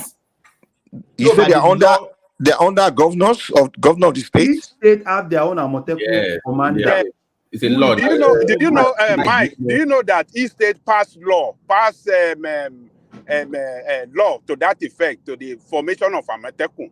The state assembly passed law to formation of Amotekun. Lagos State did not pass any law to that effect. No, they did actually. No. Anything they did, they passed the law. The issue they passed a law. Yeah, but this is what that they have. You're supposed to have a commander regional for each state that will now work together. So each state Lagos has State does not pass law for the formation of Amatekun. They are not part of it. No, they did now. They do pass a law. Let me look it up. They were the last to pass the law. That was the problem. They were the last to pass it. That was March 4, about 4 years ago. They did pass the law, but they were the last to pass it. What they don't have is they don't have the same thing that they have in other states where they have a commander. If you remember, for all other states in Southwest, they brought in former army generals that were from their states to head their own Amotekuns. What Lagos was doing was that they were not following the same model like the other states. They were relying on their own. They had their own different kind of Amotekun in Lagos. They have Amotekun, but it's a very different brand, like from the other ones. The ones in Ogun is more focused on the forest. The one they have in Lagos is more like a community or limbo kind of thing. So it's a very different brand of Amotekun in Lagos, but they have Amotekun in Lagos. Funny enough, I don't know until today. I never knew. Yes. Yeah, it's in Lagos State Amotekun law. Yeah, they have it now. It's a regional thing. The operation may not follow the same pattern. They can't do it now. Yeah, exactly. Because Lagos, we don't have the jungles like we have. Lagos is more like a concrete jungle. It's a city. You understand? It's a city. So the operation cannot be in. It's not. Yeah. Or kidnapping. Like taking people into the forest. We are not forested state now. So Amotekun operation will not be really. But they work with the like, because I know they work very closely with Ogun and Oyo. So when it comes to like those bordering things, like with them for like kidnapping cases, armed robbery, they work with other, because the people will rob in Lagos and they will run to Ogun or exactly. So that's what they work on mostly. But the operation is very different from what we have in Oshun or Ondo or Oyo. It's kind of different. That's the difference. No, the most important thing is that the structure is that's very good. And like I keep campaigning, we don't need elaborate on state police, even though they debated it today. And it gladdened my heart. People may say they will abuse the state police. I'm not saying they will never abuse. They are even abusing the current police structure we have. But then I prefer Yaya Bello to abuse the state police and do not suffer from existential threats. The confine of Kogi State alone. Okay. But can we go back, Larry? Just to ask you one more question.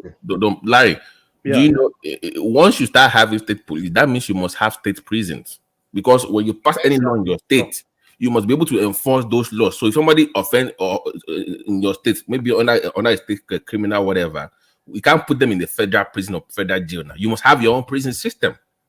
Yeah. So Larry, I have a question for you. Yeah. So just to understand, what's your own framework for that to work? Yes. Is what I want. My question is also in that line, but I want to ask you. Remy, you will ask that question, please. That is what I was saying earlier on. That yes. That's what I was saying earlier. Can you guys hear me? Go ahead.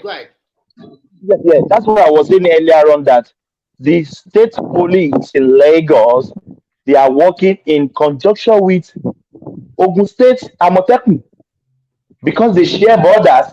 I have seen Amotekun following the police on the same Lagos State Express. They are working together. So if Lagos State is not supporting Amotekun, why will Lagos State Police Command working in conjunction with Amotekun from Ogun State? Thomas, obviously that their mode of operation is just different from the other states. It's what we are saying. Everybody is agreeing with what you're saying. Their mode of operation is just different. Go on, Romy. But Larry, my question, Larry, do you think beyond just having, because if under my own prison, my own area now, I capture you for committing a crime, state crime. Okay. I can then it'd be funny for me to hand you over to federal policing or to put you in federal jail. So should we have for state some kind of maybe regional prison system or state police system where if you commit a crime in our state under our own laws, we can actually put you there before you go to court, where we can hold you or jail you, spend your time there. They should have their own kind of prison system as well. Yeah. Obviously, we all know that they need to have that. And if you look at the prison system in Nigeria, I think it was later, right, that most of the state had to like handle, release some of the prisons to the federal government. It's not like, federal government has always had all the prisons. Like in Ogun State, I know those the prison in what's it called? Is it in Alaba or somewhere? So it's a whole lot of things that they need to look at. I'm not really against state police, but my fear is, are we really ready for state police? Because it's a whole lot of things, right? It's not just, I know people say, yeah, it's just confined to a state. Now, have you looked at a situation where Ogun State governor and Osun State governor are not in good times? And everybody has the same power, which is I have my own state police, you have your own state police. Do we have institutions in place? So, Larry, if you listen to their deliberation today at the Federal Council, the president told them categorically that the state should work among themselves the modalities of setting up state police, because this fall under the jurisdiction, as you said. By the way, Larry, please, can you if you take your time and read the Amotekun bill so you will know what we're talking.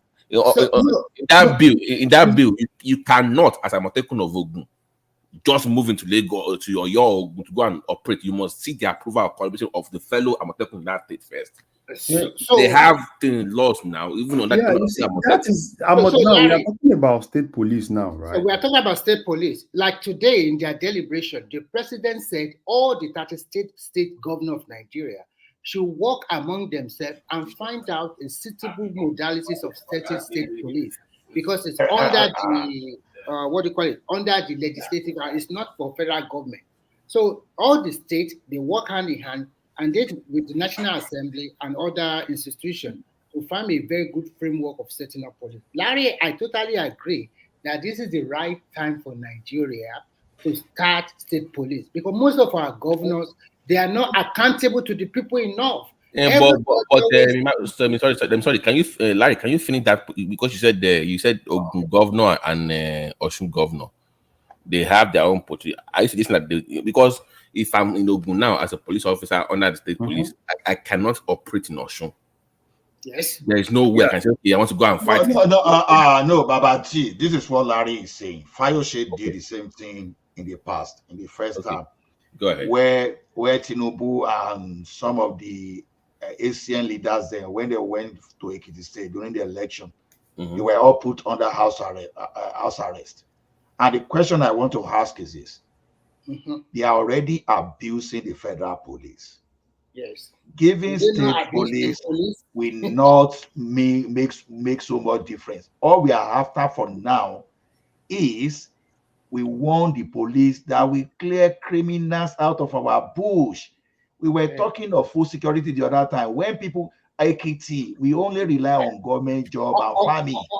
Ola, today I got to know that even the the forest guard is under the state. Yes. It's under the state, not under the federal government. The bastardizing the state should go and so your point is that, Larry, just to get you clear, are you saying that we should fix that problem or not have it at all? We should not have it. We should fix it. I'm trying to tell you that. Okay, but you should support having the police, right? You should support having the police, right? You mean for me, right? For me, Larry. I would rather say for now, right? They should work more on the forest guards. Then, when they think they are able to design a framework, so it's all about creating state police.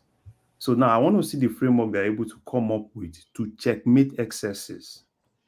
So Larry, I have a question for you. No, Remy, just give me a minute if you don't mind. Sorry, I beg.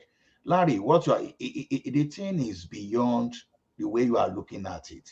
Okay. Some people says the federal might during Buhari period. They want to replicate what happened in Kaduna South in the name of Ruga. because they want you to cohabit with killers S-men, that when they get your land, they multiply and they start threatening you. That's what they wanted to do. How do we know? They try to repeat the Land Use Act because Sharaki, an experienced politician, he understood perfectly what they are trying to do. He has Fulani blood himself. He blocked it. They brought water resources. He blocked it. They again went again to smuggle. You start asking yourself, why are those things so special that you have to smuggle them in, do or die? Why would you want to repeat Land Use Acts under the state? You want, so those are the things. Now the question now is this: if you have your state police, and we now hear of this story narrative, whether it is true or wrong, I don't know. Some people will not believe. So at least we want all this story of foreign people coming to your land to stop. So we don't want the forest guard to be under the federal. We want the thing to be under the state. Forest guard presently is not under federal government. It's under I the know. state. No. I'm just giving narratives. Even if those forest guards are the one you want to call the state police, have them, give them automatic rifle. Any quantitative one. Yeah, and see, you can't say. So Ola and Babati and Larry, from now on, like Larry said, and I always say that our state governors are not doing enough, and an average Nigeria does not know how the government. All of them, from presidency to state, they are not doing enough. The state are forest guard, and now they have. What are they doing with their forest guard before? Can they carry weapons right now? But they now can. the president are giving them go ahead. Double barrel. So why are they now creating because the forest guard, rather than using the forest guard, right? Rather than using the forest guard to guard the forest, they are busy using the forest guard to cut the trees. Oh no, Larry. Okay. No, Babati, let's get this thing right. Forest guard was totally dead until all these S-Men issues started coming. No, in Ogun State, I have a cousin that works with forest guard in Ogun State. I know someone that works. Their uniform is green. Green, yeah, I know. They used to rob also, Larry. If you remember, this guy that was our governor, Ewang, the way he was cutting. But you remember the way he was robbing the state of all these trees. We have a lot of trees in Ogun State. Yeah, that's what all of them are doing. Yeah, my cousin, right? Every day, he's rich, right? He's a rich guy, and where does he make his money? It's through the bamboo. They cut trees, wood. They cut trees. They make a lot of money. Nobody's accounting for anything. So forest guard is actually under the Ministry of Forestry in Ogun State. So there's a ministry and they don't replant, Larry. They're supposed to replant too. They're supposed to replant they cut too. So Babati and the rest, you can see we are the one killing ourselves in our country.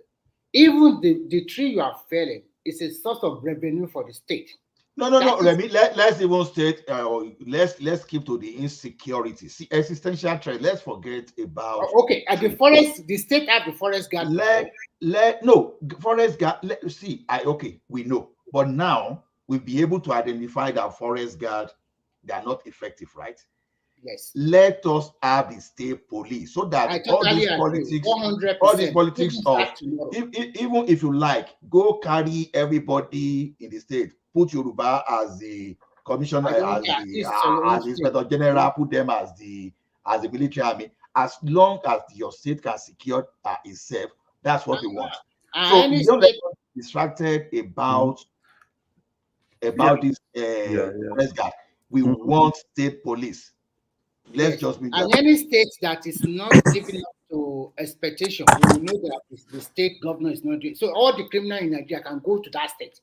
So that is how. Do you guys think the fear of the federal government is that some region might turn their state police to a successful rebel army? No good, yeah. No good. Yeah, there's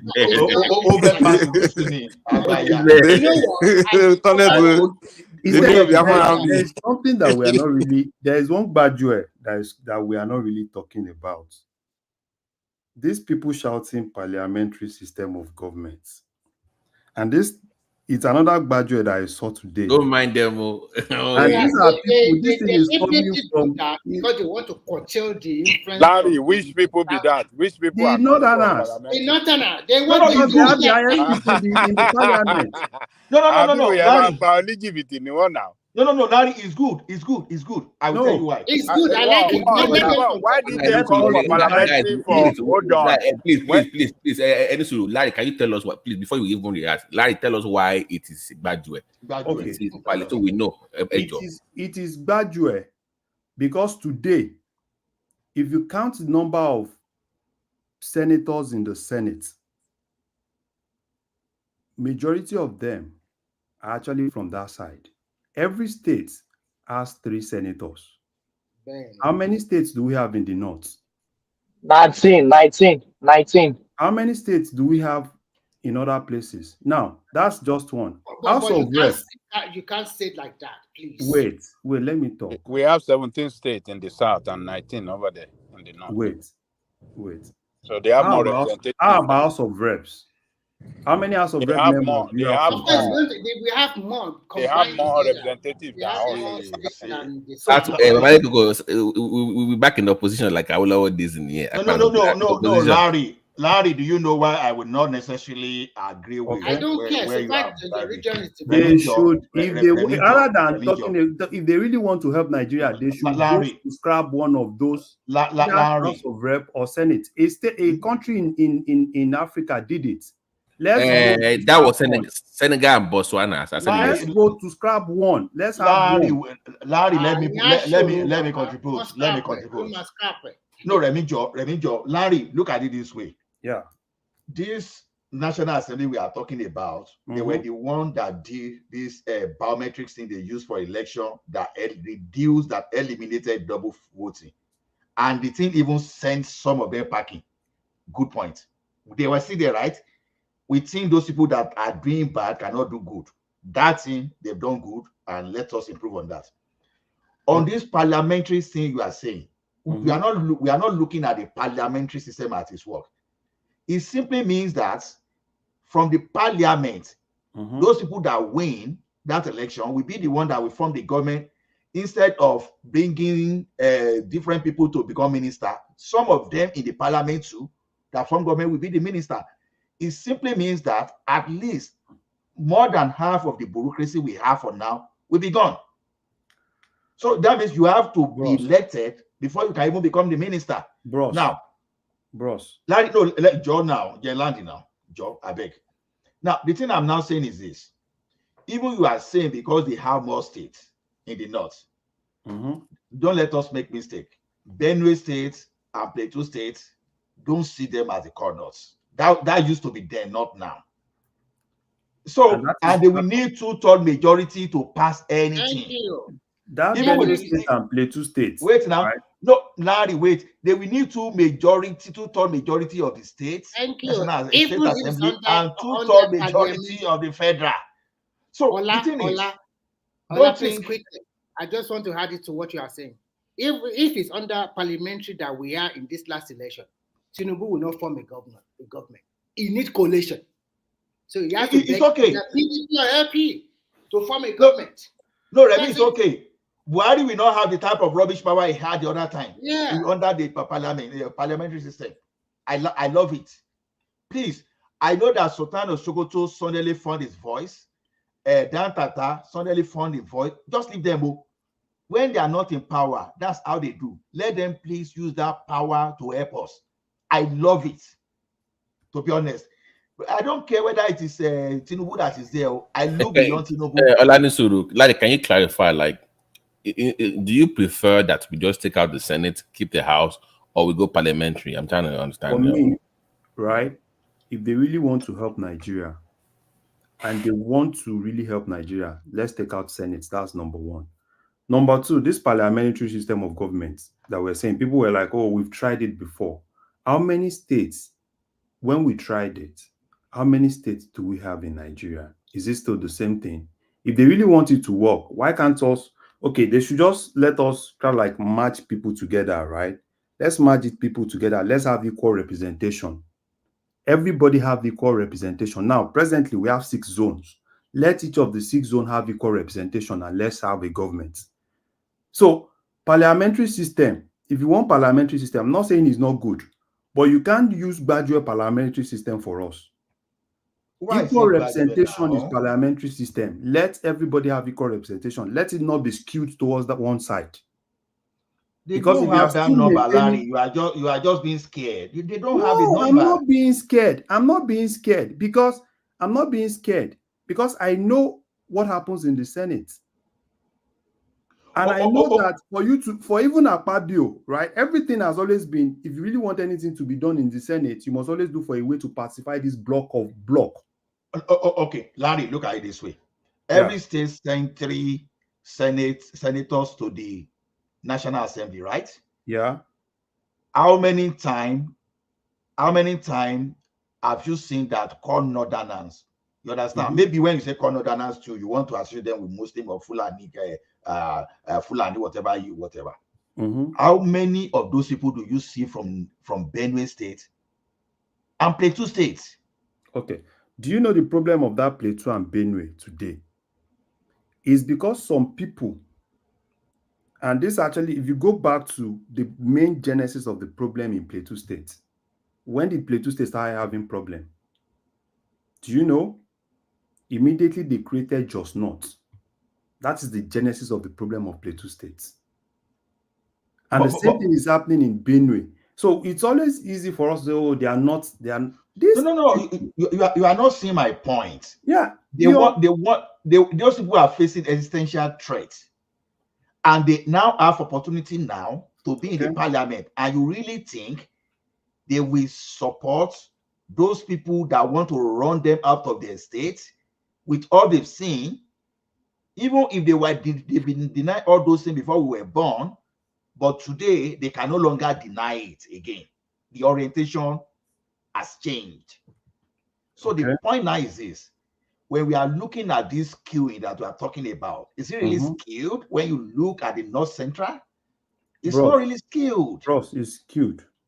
It's better in the Senate a little bit, but if you look at House of Rep, bros, if you look at House of Reps, no, Larry, you have to ask for the modality, because the Senate we are talking about too can be the model of our parliamentary. It may just be 3 representative from each state. Yeah, that can just be the size. Yeah, that's what we are still saying. Meanwhile, there will still be Senate. You know, the model I proposed the other time is that each geopolitical region, it can be the governor, we now form the Senate, so that anything you are seeing at the House of Commons, if they are not doing properly, they will ask it to ratify.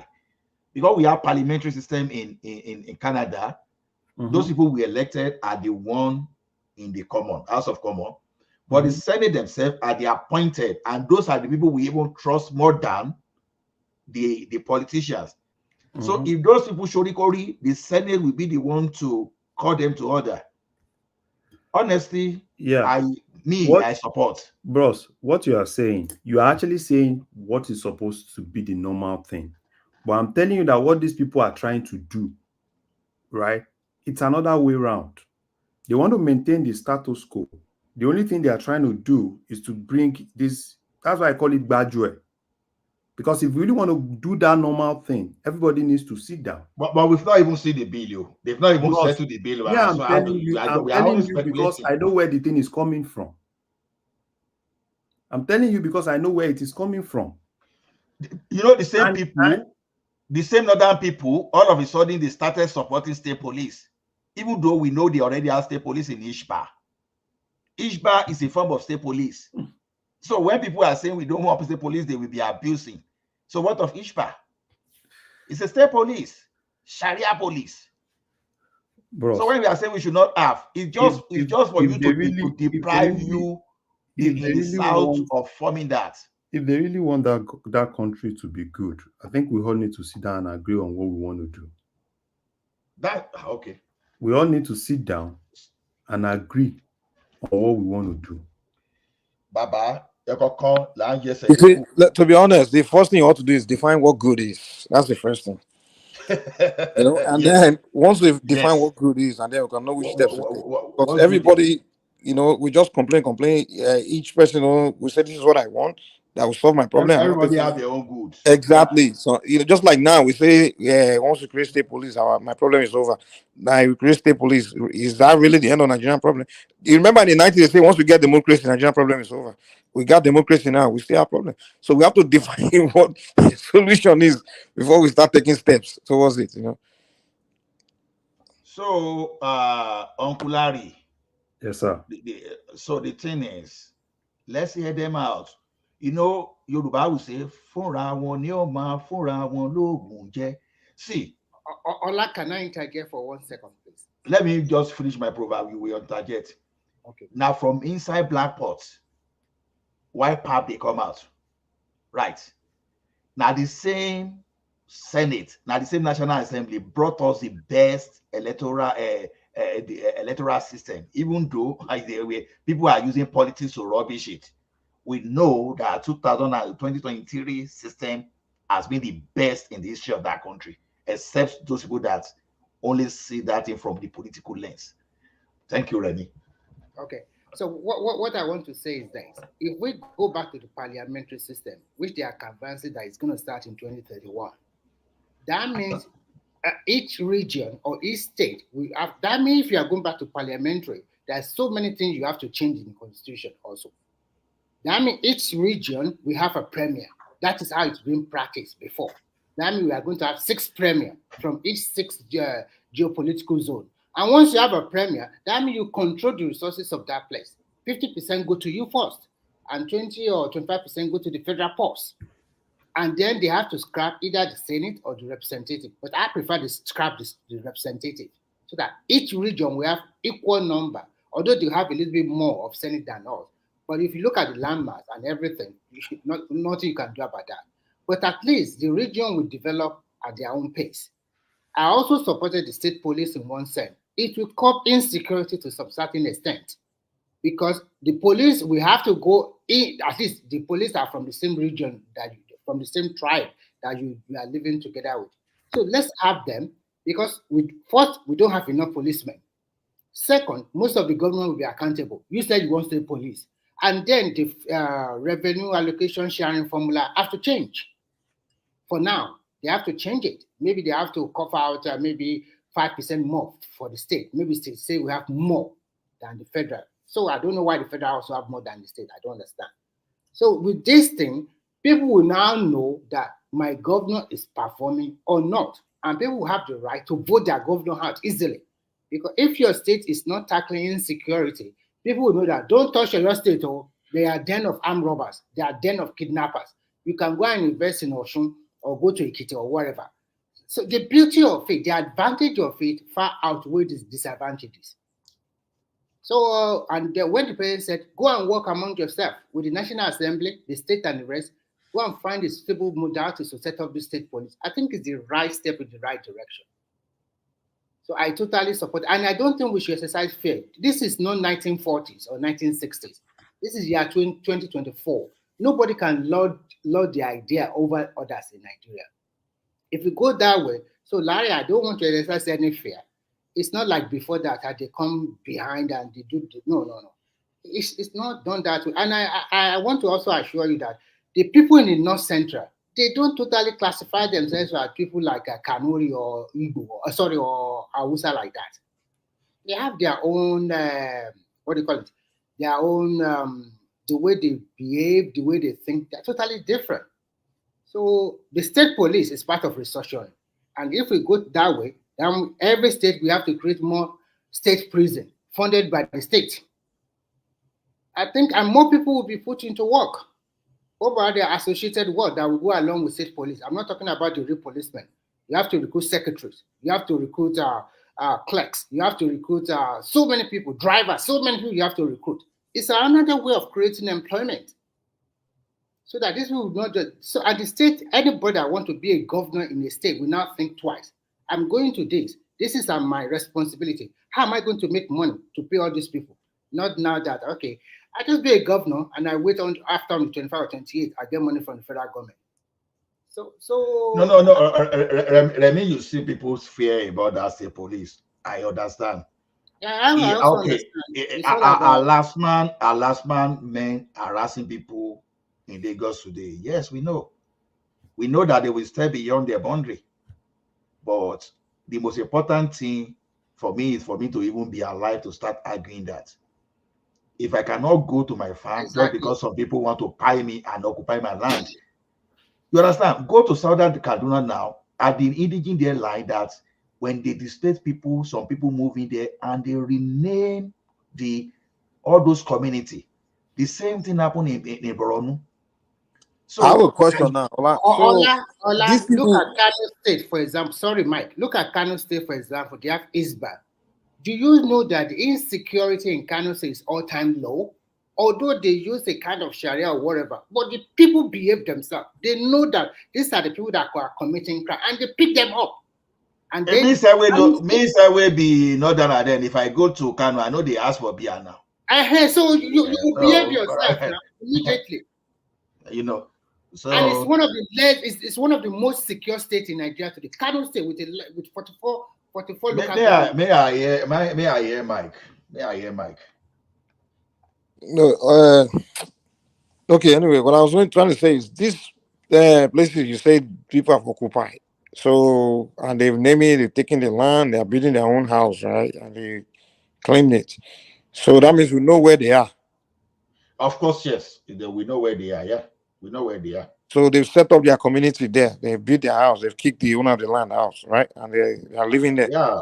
That's what some people that call themselves a security expert said on our Rise TV. And so what's the name of the new community that they are living now, that they've established for themselves? Is he a new country?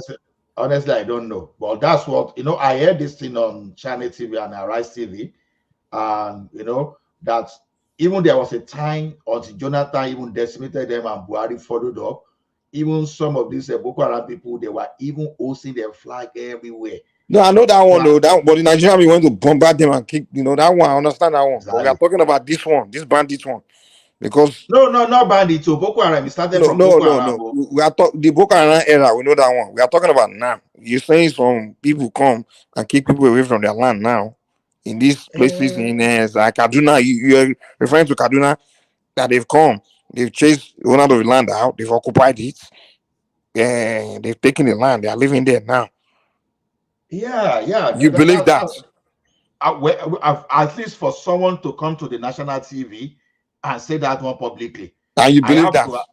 I have to have a counterfeit now. Mike, it's just like if I don't know you, for example. Now I'm going by what you present yesterday. No, I know. Look at this one. No. Let's just take this one. This is funny, actually. Let's take this one in different context. If Mike went to Channels TV, you roll out your profile. I don't know you. It is normal for me on that because you've already put yourself in tight corner by speaking publicly. It's either you have something to defend yourself or you are sued for saying the wrong thing. But for you to be able to come out, look at me now speaking here, I'm not putting my face now, right? Because I know there are some kind of thing I don't want to face. So it's easier for me to hide and free my mind to talk. But if I can show my face somewhere in Nigeria to speak, where I have to believe until proven otherwise. That one we are talking of yesterday was another thing entirely, to be honest. No, I'm not talking about what you just said today is what I'm tackling. Like, there's some things we say that, I mean, even though we say we hear from somewhere, even if Nigerian president is telling me today, it won't make sense to me that people we are looking for, they've actually established a neighborhood for themselves. They're living there, they build a house there with their kids and children, so we know where they are. Yeah, some people even did the YouTube video on this thing, though. Some people did YouTube. Come on, it's not true. It's not true. See. No, some people did YouTube. No, let me tell you one thing. It's not true. Let's stop promoting all this. You just make my stomach turn. Like Nigeria, we've got used to just we've turned a bunch of lies to truth. Because like they say, when you read lie over and over and over, it becomes true, no matter how ridiculous that lie is. If you begin to tell everybody that the sky is green, Even though we can see that it's blue, if you continue to say over and over and over, somehow the brain will just begin to accept that the sky is green, even though we No, can see no, that no, it's no, blue. no, no, That's Mike. why we have come in Nigeria. We come to, there are so many Mike, things we say to ourselves now that we all know, like keeping our. If we just think for a second, we know it's a lie, it's rubbish, Mike, but we just believe it's true. let me say Wherever there's something. bandits right now, the Nigerian army will send drone there to No, bomb them. So you're telling me that they've actually kicked someone out of neighborhood and taken over the neighborhood and set up. Let Come me say on now. something, Mike. Let me say It's something, not Mike. true. Let's just move on, You man. don't There's have no to need believe me. And I believe that everyone here probably has a classmate, a classmate, or a friend that is in the military. If you have interacted with one of them before, they are likely to tell you some things. So Dude, I won't talk more than that. it's not different between me and you and many Nigerians. My reality is not based on what somebody tell me. It's just not. When we have conversation here, things that I learn from guys, like some people come here and present information that I don't know, that's new to me. And I'm like, wow, what I do after that is I go and do more digging and go and research. I just don't go by what I hear. Or because somebody that was in the clinic, even when there was a governor that was talking one time, and I'm like, this guy saying does not make But sense. where will you do that research? Why will you No, do that? what I'm saying is, first of all, I use my own sense to even reason what they are saying first. And if it doesn't make too much sense, some things are not just mathematically possible. You understand? And some people will say it. They'll just say it just to say it, just to give you an answer. But what I'm trying to tell you is that at least if we are saying things that make a lot of sense, I mean, you can give it a benefit of the doubt. But there are a lot of things that we hear that just don't make sense. Okay. And we just accept it because he said, I will do some search now, and if I get some documents, just like when they say Buhari was a clone. Do you know how many people believe that shit? See, I mean, Mike, it just literally doesn't make sense. But some people believe it just because the person that's telling them is somebody they like. That's just how Nigerians think. That's another level. It's just like when they say No, it's not far from many of the things we hear that we believe, man. I know. A lot of things we just consume in Nigeria today don't make sense, and these things become truth. But it's like you are saying you don't believe that our soldiers were being killed, right? When did I start don't believe our soldiers were being killed? Now you want to put one in my deal. No, I'm just making an example now. So I know. Okay, say look at the aircraft that were down in Nigeria that people were saying. No, you are creating a new conversation. Okay. You have to create a new argument as if it's something I'm arguing against. And I'm stick to the main point you said. I'm like, okay, it doesn't make sense. Yeah. No, there were so many people that called themselves security experts that they brought online. Even some of them former military officers that even talk about how they were doing this thing.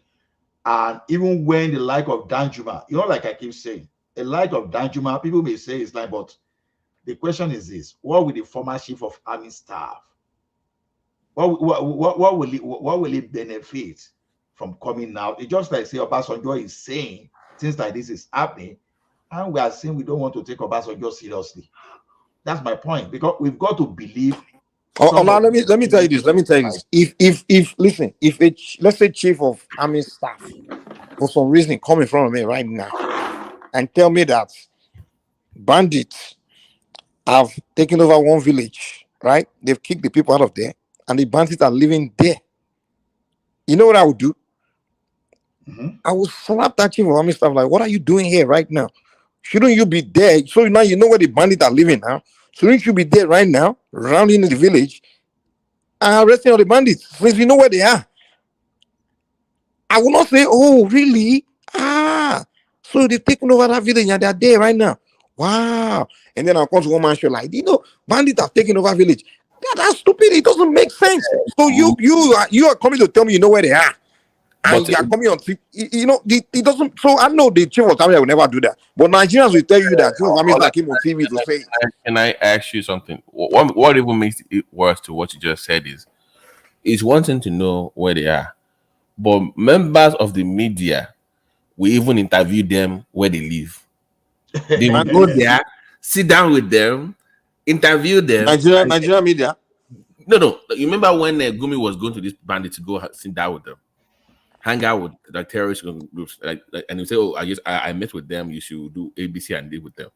But your military will say that we don't know where they are. We can't do anything about it. So why do you think that is? Is what I don't understand. Is it like some kind of regional ethnic issue, or what is the problem? That Gumi one, they need to arrest that guy for one. Or the guy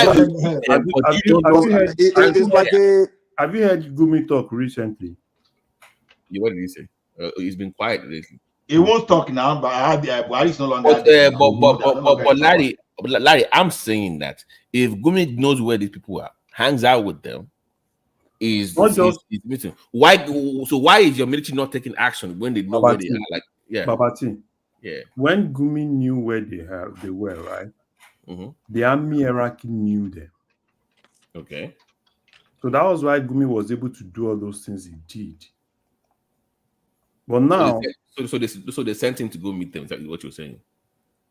Everybody, even some of the northern governors, they know them. But things have actually changed now. That's why you are not seeing Gumi shouting. Because if Gumi does any rubbish now, I'm telling you, they will go all out for him. And that's why, for me, right, in terms of everything happening, in terms of the security issue, I see it as more of sabotage. Because if you look at the trajectory, if you look at how this military guy has actually been working, they've been working massively. This is now the point where you are now seeing the collaboration between Air Force and Army. But Larry, sabotage by who? Like some local or some kind of foreign? Who is sabotaging? What is really going on in your opinion? So in my opinion, right, sabotage within the political class. Number one, if you look at the military leadership, are they really totally supported and accepted across board? In what sense? In what sense? Okay. Yeah. Look at the military leadership we had before these guys. This is kind of like probably, after a very long time where we are having military leadership spread across the country. Even the chief of defense staff that came from the north, you see people coming all out against him. Why? Who's coming? Who's people? Who's the people? Core northerners. Core northern. Who are the core northerners? Give us an example of them. Give us their names. Number one, okay, let me start from Kaduna that I came from itself. This man is from Southern Kaduna. Who's from Southern Kaduna? Chief of Defense Staff. The current one or the past? The current one. Okay, he just came in. Okay. So it's from Kaduna. I can even see the opposition coming from Kaduna itself. Opposition of what? Opposing him because it's a not. He is opposition. Hold on, we are trying to make clear. You say opposition. It could be opposition of the government. I want to know which opposition. Opposition from the core. You see, the core chief of staff. The current chief of staff now is Lagbaja. No, I'm saying chief of defense staff. I'm saying Musa. I'm not saying Lagbaja. Lagbaja is chief of army staff. There's a chief of defense staff and there's a chief of army staff. They are two different people. Okay, so chief of defense and Musa is from Southern Kaduna. Yes. And then his opposition, people that don't like him, right, are from Northern Kaduna. Is that what you're saying? Yes. They came out. They are now against him, stopping him from what? You see, when you see this particular part of the country coming out, like, even if you want to give us someone in the north, right? Why are you giving us a Christian? Why are you giving us a minority? And that's not, if you look at doing the whole security architecture before these guys, it's well concentrated towards one aspect. And if you look at what these guys have been doing recently, particularly the Air Force, they've been working. They've been working. I know there are mistakes here and there, but I can tell you that they've been working. So for me, I know those guys. I know Lagbaja is trying his best. He's always everywhere. But I see more of sabotage within. Look at what happened in Plateau State. That the people are kind of like accusing the military. So if I were Tinubu, right, I just need to call those guys and tell them, I give you the full support. Resolve this issue. And it's not like our military cannot resolve this issue.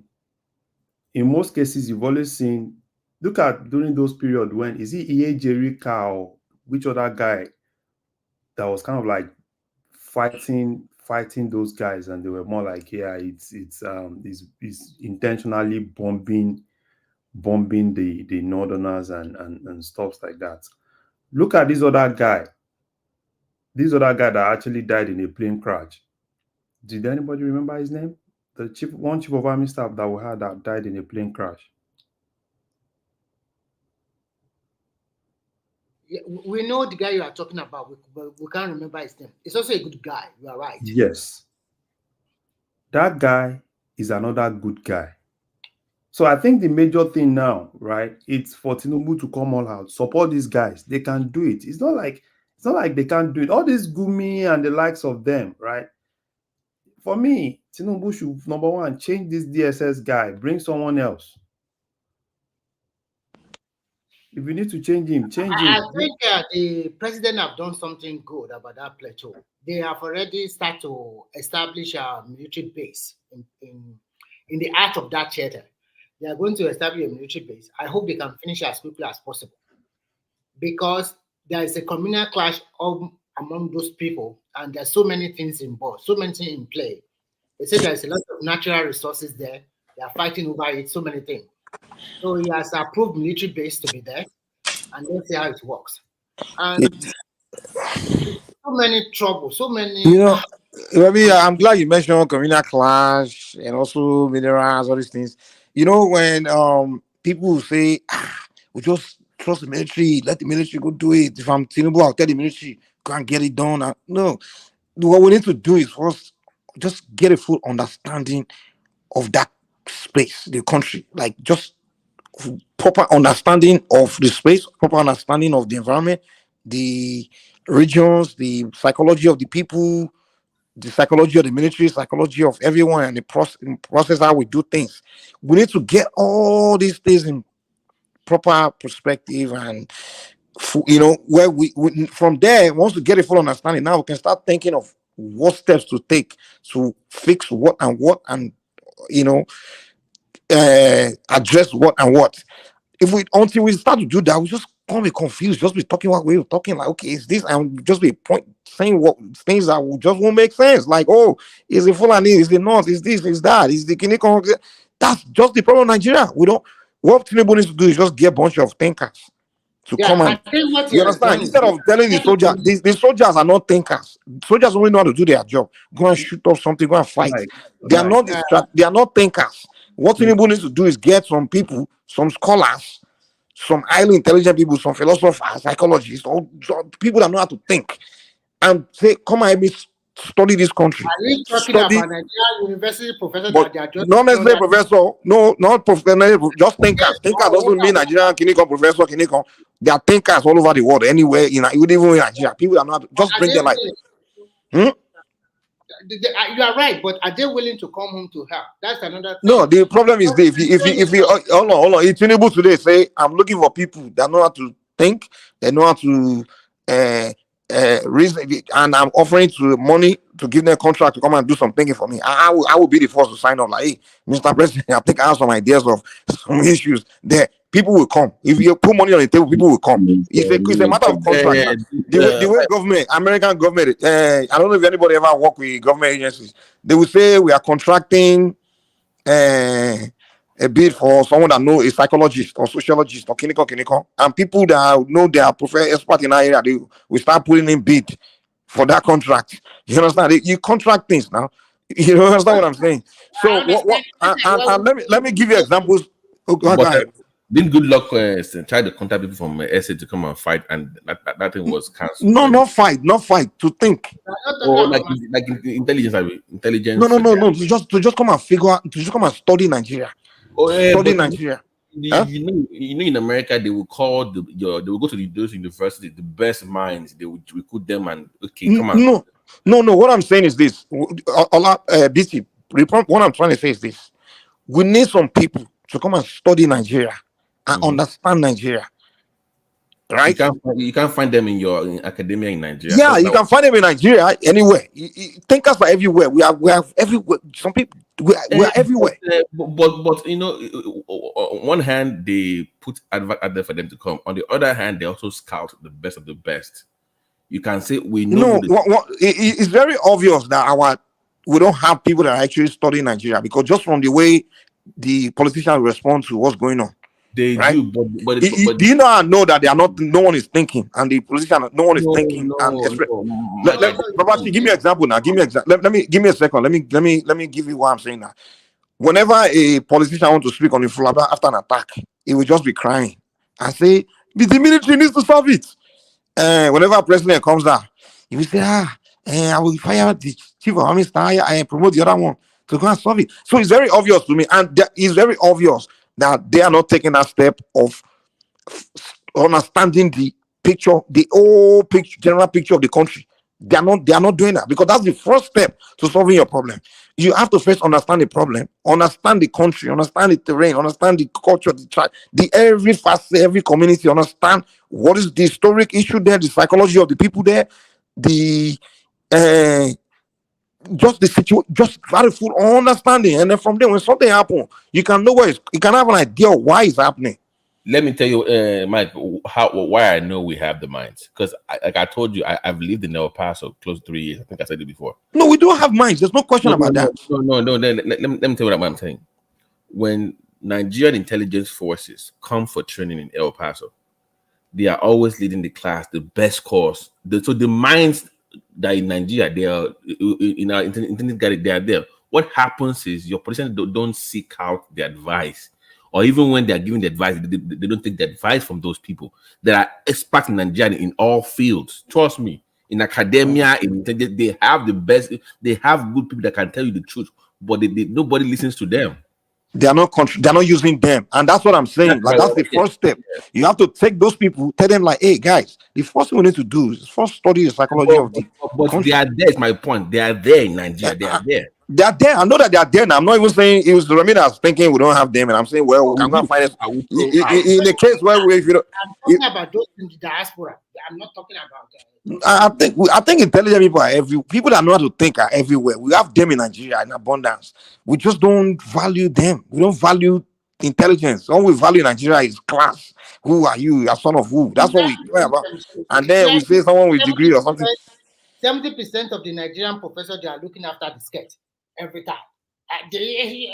So many terrible stories you will hear. Your professor will be just to sleep with the ladies. I don't get it. Even some of them collect research money. What research have they done over the years? Ask them. Nothing. Some of them will go on sabbatical to go and lecture in foreign land. They will collecting salary in Nigeria, collecting salary. It's just to gain the system. They are not thinking about what is my name? What am I going to be doing? What is my research work? They are not thinking that way. Most of them, after some time, go and join politics and want to become governor, senator, and the rest. They're not really interested in doing any research work. They are lazy bunch of professors, lecturers. I'm so sorry to say that. But when it comes to, I'm saying that when it comes to some, okay, I won't say for all, but when it comes to like agriculture, healthcare, military intelligence, I know for a fact, it will be at them still. I know for a fact that one, I totally agree with you, because to become a medical doctor in Nigeria is not a child's play. It's a lot of work. I see them. I've worked, when I used to work with these guys without borders. They are amazing work. Hey, Babati, let me give you one finding. One finding that I did, right? You know this guy, this former Army Chief of Army Staff, Bratai. Mm-hmm. This guy literally, I can say this guy created terrorism in Nigeria. Okay, let me tell you what I found out about him when I was doing research with him. During the fight with Boko Haram in Zambia, right? This guy would take entire battalion of Nigerian soldiers and take them to go there and fight and not come back. Meaning, without victory, they should not come back. Almost like a suicide mission, right? So you have an entire battalion of Nigerian soldiers will go and they'll be wiped out. And then we send new ones, go there. His order is you must fight and not run. You must fight to death. They kind of like fight to death. Now, what was happening was that when those soldiers get to the front, sometimes they will find out that the Boko Haram guys are carrying heavier weapons than them, are way more heavily more equipped than them, right? And when soldiers, as a human, you find out that who you are facing is more equipped than you. What you do normally is retreat, right? Yes. But then you have a useless general telling you that you must not come back unless you face court-martial and be sentenced to death. Because we saw Nigerian soldiers that were sentenced to death for claiming that they ran from Boko Haram. It was Femi Falana that went to save their life. And those soldiers were saying, would they have the weapon to fight those guys? Hold on. I'm going somewhere. Who's that? Now, I'm going somewhere. Now, what I'm saying is this. Now, you have a situation where some of those soldiers, right, in the front now are now saying, okay, since I don't want to fight, let me just quit the military. And they walk away with a weapon. Now, how many of them have done that? I don't know. Now, how do we know that a lot of these guys that left that military, that walked away with the weapons, didn't become these bandits that we are talking about? How do we know? Because I've literally seen video of Nigerian soldiers in the front line. I was one video like that. I was training on the internet one time. Where a group of soldiers, about like almost like a battalion of them, walking away saying, the military needs to give us weapon, man. We are not fighting these guys. They are carrying weapon 3 times stronger than our own. We are going home. And they all marching home, walking away from the battlefront with their weapons. Obviously, they're not going back to the military base. They are walking away. And we all know in Nigeria, they say, those people, they may not track where their whereabouts. They may just go and settle in one village somewhere. And these guys have weapon in their hand. They know how to use it. They can start using it to make money. And what would that way of making money be? Kidnapping people, collecting ransom. So that's one area we're not even looking. And Mike, it's also become a business. Your generals don't want this problem resolved because look at what they're getting in allocation every year.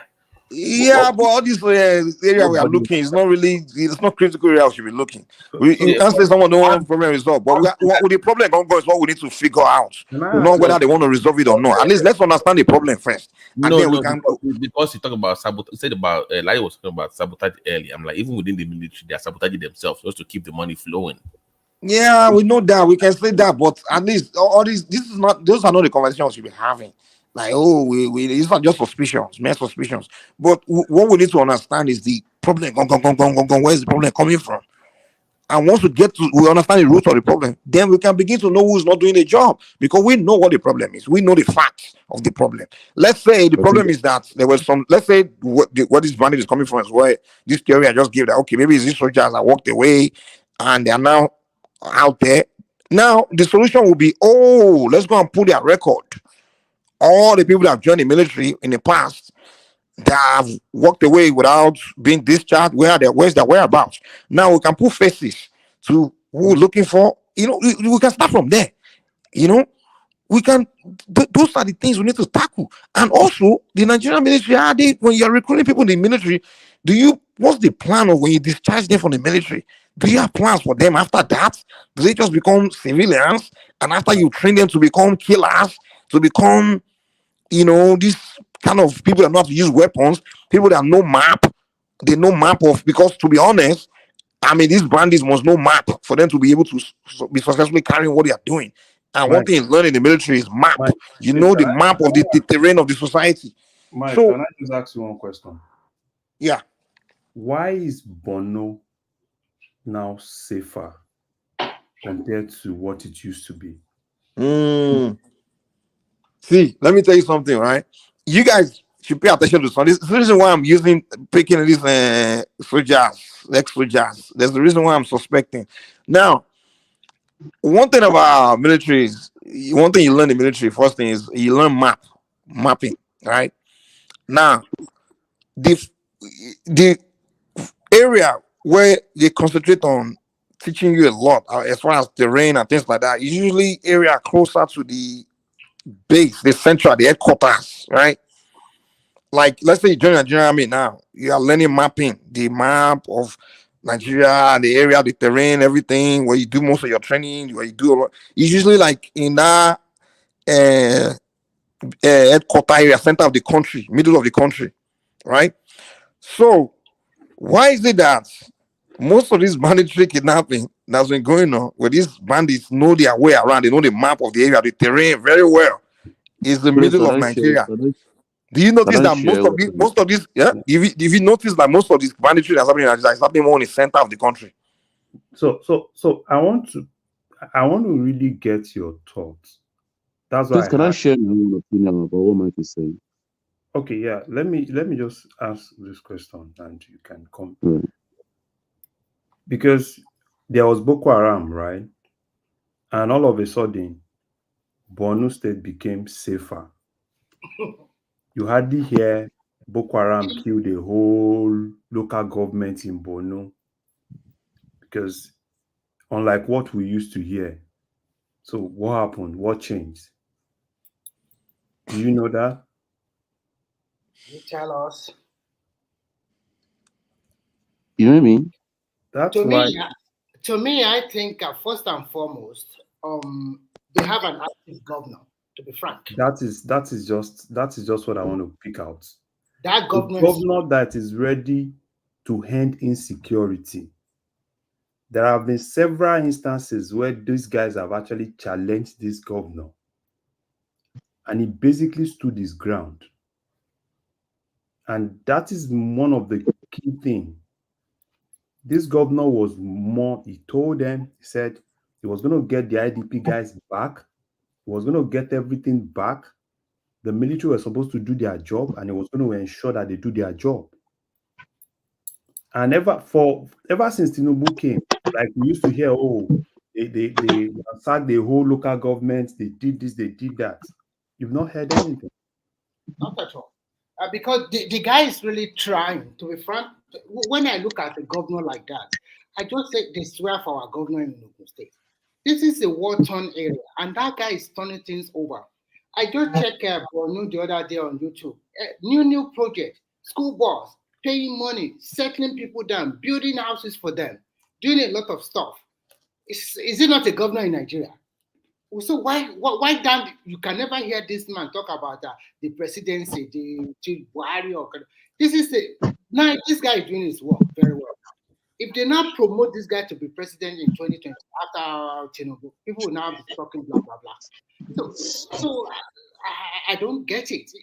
A state like Ogun State that have enough resources, a very horrible land with a lot of technocrats, and proximity to Lagos, I don't get it. So when you look at some governors, and I don't think Borno is getting the same allocation like Ogun State. So many questions you ask yourself: what are they doing? What is hindering them? And our people continue to blame the leader at the top. Hold that governor responsible. He is the one you should hold responsible. Wow, there's a lot of problems every time. Unfortunately, Ogun State, rather than our fine man governor to focus on the right thing. Don't bring my blood pressure up tonight. You know how don't bring with that boy. That's how I feel it. Yelling at this. So, sorry. Even I want governor of to the newly won is performing very much more better than him. I want to leave our Are you in Ekiti? Are you in Ekiti? Why are you speaking for Ekiti people? Well, that Ekiti governor is trying, to be frank. How? How? There are some things I can't remember truthfully. You have to remember this time around. You have to remember. Because God will come here and be telling us what we don't know. Hold on now.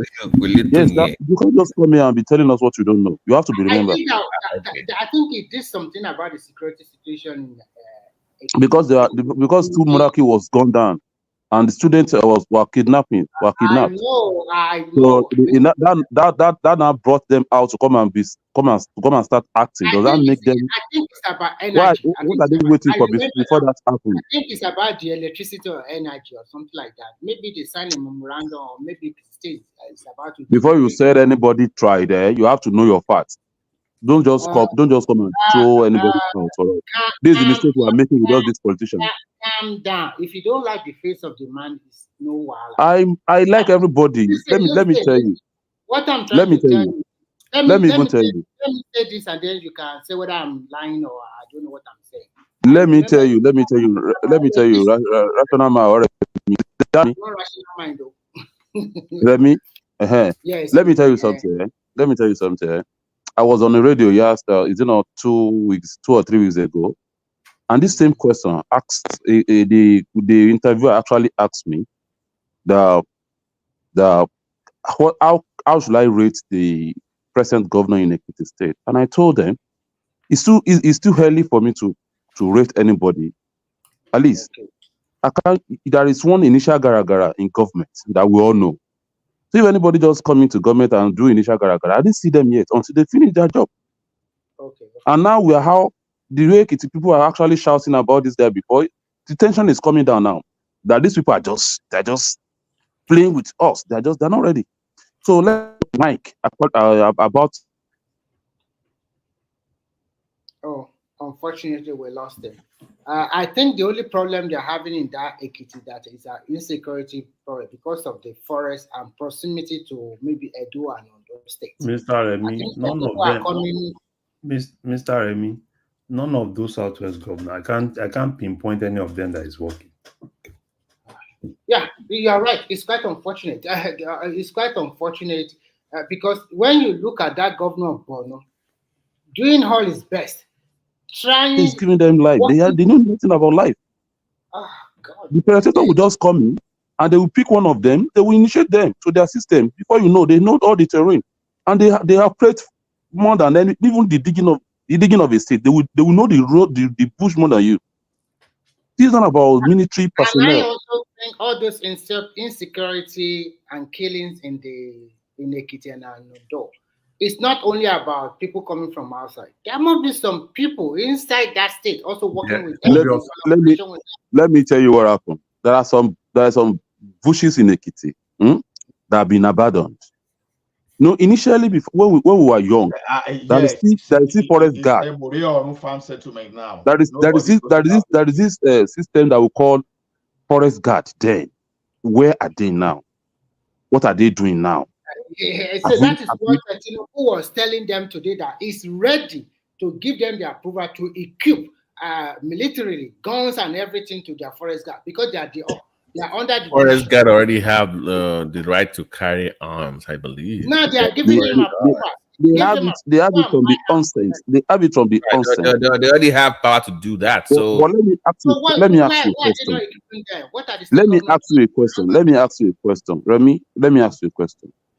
If you are a military man today, and you are being given a AK-47 rifle to go and fight an insurgency, that you know it can terminate your life, you can lose your life for it, and you have children, you have your wife in place, and you have a friend that did the same thing last 3 months that was killed, and after 3 months his family was forgotten, his wife was nowhere to be found, and he's seen those experiences, and you are now calling another person again to go and fight for his country, and he know the repercussion if anything should happen to him. He know what is going to happen to his family.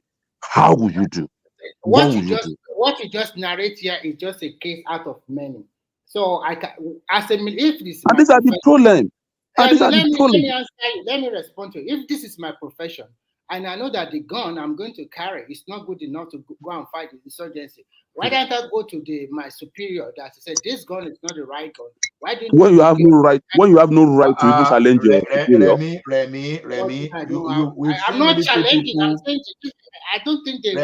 Remy, wait now. We've seen the military people doing YouTube video. Yes, I know you are right. How they were not well equipped. So you see, there are some things we know about Nigeria that even if you lie from now to tomorrow, go complain to your boss. If your boss has that thing, should be like that time he go give you, but your boss is not even having it. That's the problem. So because the boss of your boss has embezzled We are not, all his collaborators. Remy, we are not even talking about the gun now. We are talking about their welfare, their family. So many Yes. things, so many stuff that I think at the end of the day, I'll be frank with you fully this morning. We are in the morning here. The old system has collapsed. So what do we do? We have to. It's like we are starting afresh again. No choice. Which people?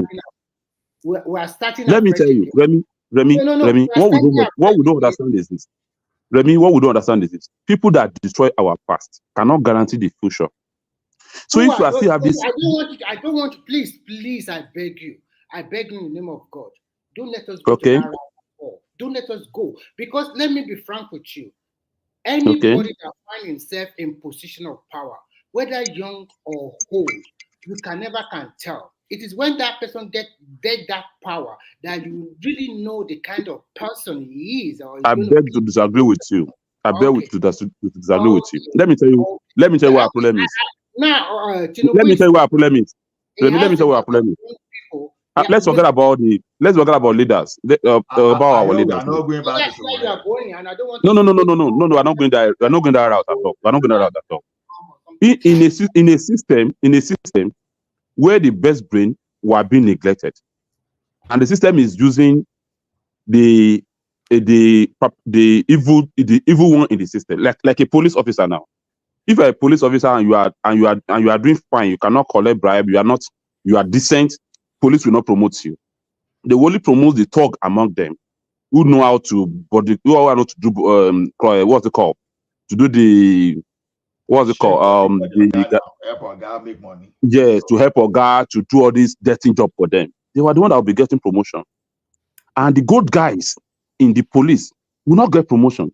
In that kind of environment, what do you think it will happen? People will be joining the line of being a bad guy. The good one will be reducing the number. And any system that is producing that kind of environment, there is no way you can get a result. So in short, what you are trying to tell us that we should wipe away the present set of whether police leader, political leader, we should just wipe them away. What I'm telling you, we need to, you know what? In every country that works, the citizens, they try to buckle up themselves to know exactly what they want. Yes, to know exactly what they want and build a structure in place. And the structure cannot be in place when you are still allowed the criminal to be the one choosing this to choose another structure for you. Who are the criminals? Okay, let me in case you don't know, our space starting from the councillor, our space is not even allowing the good one in our community, local community. The question is, who are the criminals? Is it the councillor to the governor? I'm just telling you the damage that our country already have. The damage that we already have. You know what? I will tell you something. I've lived in 3 continents already, and I've seen whether you are black, yellow, green, or white, there is corruption. The level of corruption might be different. Ask those people that live in Canada, America, they will tell you the same thing. So the level of corruption might be different. What you are wishing for your country is that you classify some people as criminal. If I ask you now, are you a criminal? You say, no, you are not. You are clean. But you perceive some people as criminals, probably because they don't believe in your ideology or they don't believe in whatever. Until we start, you know what, Remy? Can I ask you a question? Are you a criminal? At least you I'm not. I actually know that I'm not. I'm actually know that I'm not. But who do you not classify as criminal? Okay, I will not. You know what? The problem we have here is this: we defend what is not defendable most times. So that's the point. We were telling. Wait, Remy, please calm down. We were telling you that. Wait now. Let's assume that we have a democracy in place. Let's ask Remy a question. How would you describe Emefiele? So, how would you describe it? Of course, what Emefiele have done is No, do you describe? Would you describe him as a criminal? No, the question I asked, that is not the tenant. We are using a No, general. we are asking you a question. No, Would I you will answer describe him as a question. criminal? I will answer before I answer your question. Baba Dalekoko. Let me respond Let me school Remy this morning. I want to school Remy myself this morning.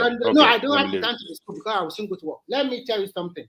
You are generalizing. You are generalizing. And I'm telling you, our procedure for any position is becoming. Let me tell you something. I asked you a question. You said you are not a criminal, right? And yes, as I see you from the way you are talking, you also have experience of life. For you to have experience of life, you cannot fall between the age of 20 to 25. Probably from 25 to around 40 years old. You should be in that range.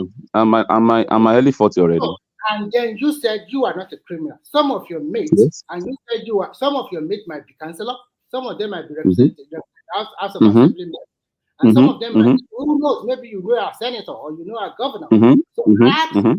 If you classify these people, because they were the one ruling us today, and when I talk about your governor in the state, you said it's not, you stay a short time. So you have some set of people. You yourself, you have generalized them as criminals. And those ones that if I ask you a question now, do you think Showore is a criminal? You said no. Because you believe in me.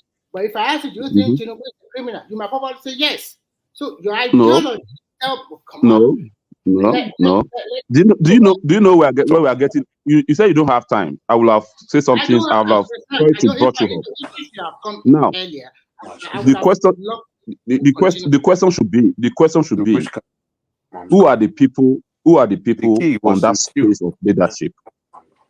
Who are the people on that space of leadership in Nigeria? What is their history? They are Nigerians.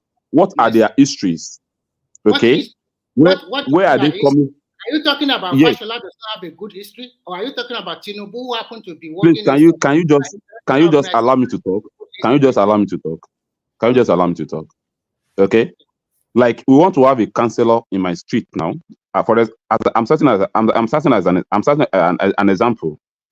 We want to have a councillor, but in that community, we know a guy who we know very well, and we also have another guy that we know very well that is not capable of governing our community, but the one that has the that has the good character does not know the Godfather to make him a candidate. This is just your personal. I'm just telling you. And now they use the power of They use the power of Godfatherism. They use the power of Godfatherism to elect that idiot. I'm telling you, these are the problem we have, but you guys will not listen. These are the source of our problem. You know what I don't like about you Nigerians? No, let us answer Remy. So the people that have run Nigeria and destroy every fabric of that society to where we are today, as a nation, a beggar's nation. How would you describe them? People that have mismanaged the resources of the country. First, I will respond to you that those people are your brothers and my brothers. Forget about what is brother. I am telling you, people that have mismanaged the resources of generalize people that embezzle. People that embezzle the public. They are all Nigerians. Let me respond to you. People that embezzle our money, they are not good Nigerians, and they need to be punished. But those one of them that have. So how would you describe them? Those that have embezzled them. How? Now you are not talking. Now you are not generalizing like falling. You have already put an adjective to it. Those that are embezzled. So that ones, they are not good Nigerians, and they need to be punished accordingly. And those ones, I can classify them after court that they are criminals. And those are the people on our space today. Those are the people on our space today. You cannot say they are in the space today. They are the one. They are the one. You are just running away from the facts. Okay, it's the same rhetoric. So if you are not, so who are the ones? Because they are the ruling party, or they were the one. You want to have your governorship election? They use power over you. They use money they've stole already to bring their own puppets, to bring their own person there. And what do you expect? These people are the one in charge. Go to your palaces. Your palaces want to have efficiency. They use the same set of people. Ask Babanjale Koko a very good question. He has been living in America for decades. Is it easy also in America, if you want to join Democratic Party or the Republican, just to find yourself, they'll just pick you like that because you have the best conscience. You go through the primary. It's very easy. You go through the What did Obama do to become American president? It is What very was? easy. Have financial support. It is very easy. It is very easy. Look, hold on. It is very easy. It is your campaign. As many people you can knock on their door, talk to them. Those are the ones. They are not like your people that have to bribe. People that bribe their way. Hold on, because you are defending all these criminals now. They are telling you they are criminals. You don't want to accept. People that paid, that buy vote, that bought vote to get to them, they are criminals. People that bribe their way to power, they are criminals. Remy, hold on. People that bribe their way to power, they are criminals, and all of them are criminals that you have in place today because they are all guilty of buying vote to get to the position of power. They are criminals. Folly did an example. You like Remy, to defend the indefensible. So Folly give us an analogy now, an example. He said in a street or in an area, there's a councillor, and people voted for the wrong one. So what about the people that voted? People did not vote. People did. Have you ever come out and witnessed any councillorship election in the kitchen? Yes. In councillor election, they write councillor election. They only write election. People vote. We vote in Nigeria. They wrote the number for them. Nobody is coming out to vote for councillor again. You see, you people, because of this your show, you can turn Nigeria to. You're becoming obedient as well. Can you imagine that Can you imagine why you take our discussion to? Can you imagine that's why you are saying all these things? You want to kill everybody in Nigeria because of Showore. So Showore will be the president, and Showore will be the governor. Showore will be the chancellor. Killing anybody. Let me tell you, nobody is killing anybody. You want Showore to be the president? People are already dying. Hold on. Showore will be. Hold on. Showore will be the president, and he will be the councillor, he will be the governor, he will be the accountant general. You don't know what you're saying. Everybody is different. Even Showore have an allegation of being a criminal. Do you know that? Do you know Showore has an allegation of being a criminal? They are not talking about Showore now. Before you come and talk about Showore here, you know where your brain takes us to now. Can you see where your brain actually takes us to now? Yes, because I know where you are going. We know where you are going. How do you know where I'm going? Not to go there. Remy has been telling you not to go to that side. Yes, everybody is criminal. Showore too is a criminal. Showore is a criminal. They contributed money. I contributed money for Showore. I contributed money for Showore during the first election. I contributed money for Showore during the first election, and he didn't give us the account. We don't have any account for that. Everybody contributed money for Showore. We wanted Showore. Yes, guys. Let me talk. No, fully. We wanted Showore. You can't just. The same thing you are doing is the same thing Rational Money and all the rest are doing. You paint Showore a saint. You paint a saint. Everybody's a criminal in Nigeria. You are a criminal as well. I'm a criminal. We are all criminal. I'm not a criminal. You are a criminal. You are a criminal. It's a lie. You are a criminal. It's a lie. Everybody's a criminal. criminal. You are a criminal and a fool. You are a criminal and a fool. And you too, you are a fool for saying that. You are a fool because you don't know what you are talking. Why would you call me a criminal? You are a criminal. You are a fool. Everybody in Nigeria have the same. Okay.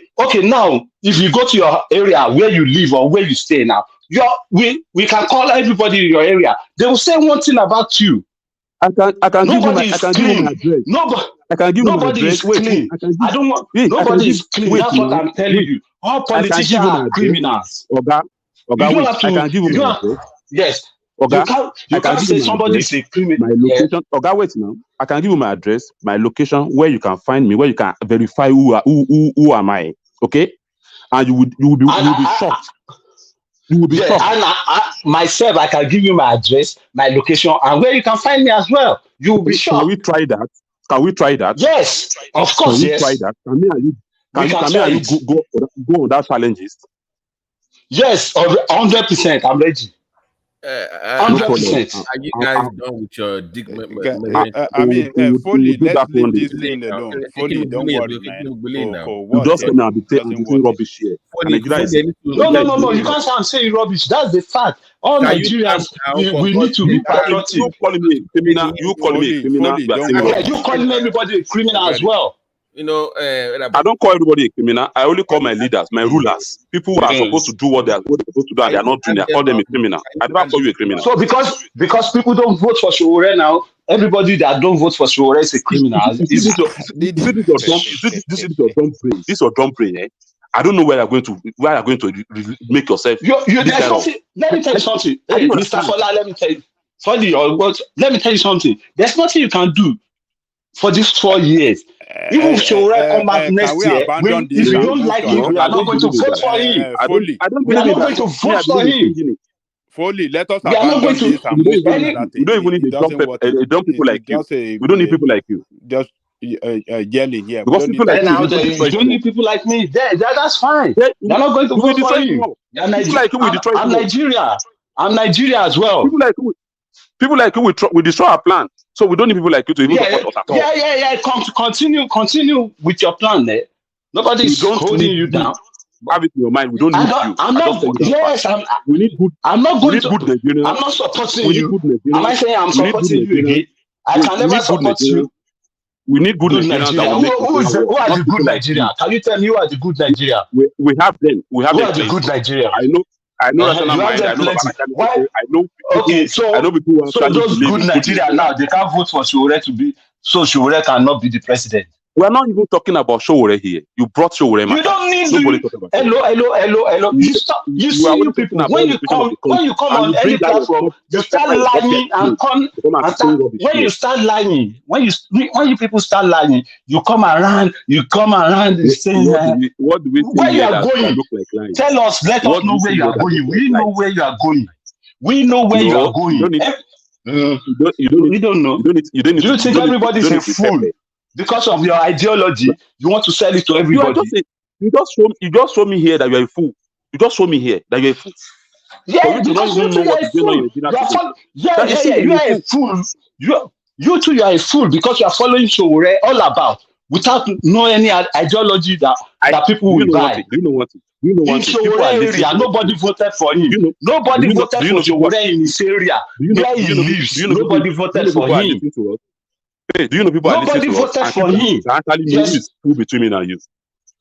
People will know it's because you come here, you come here and start saying rubbish. You think everybody will just buy to your idea?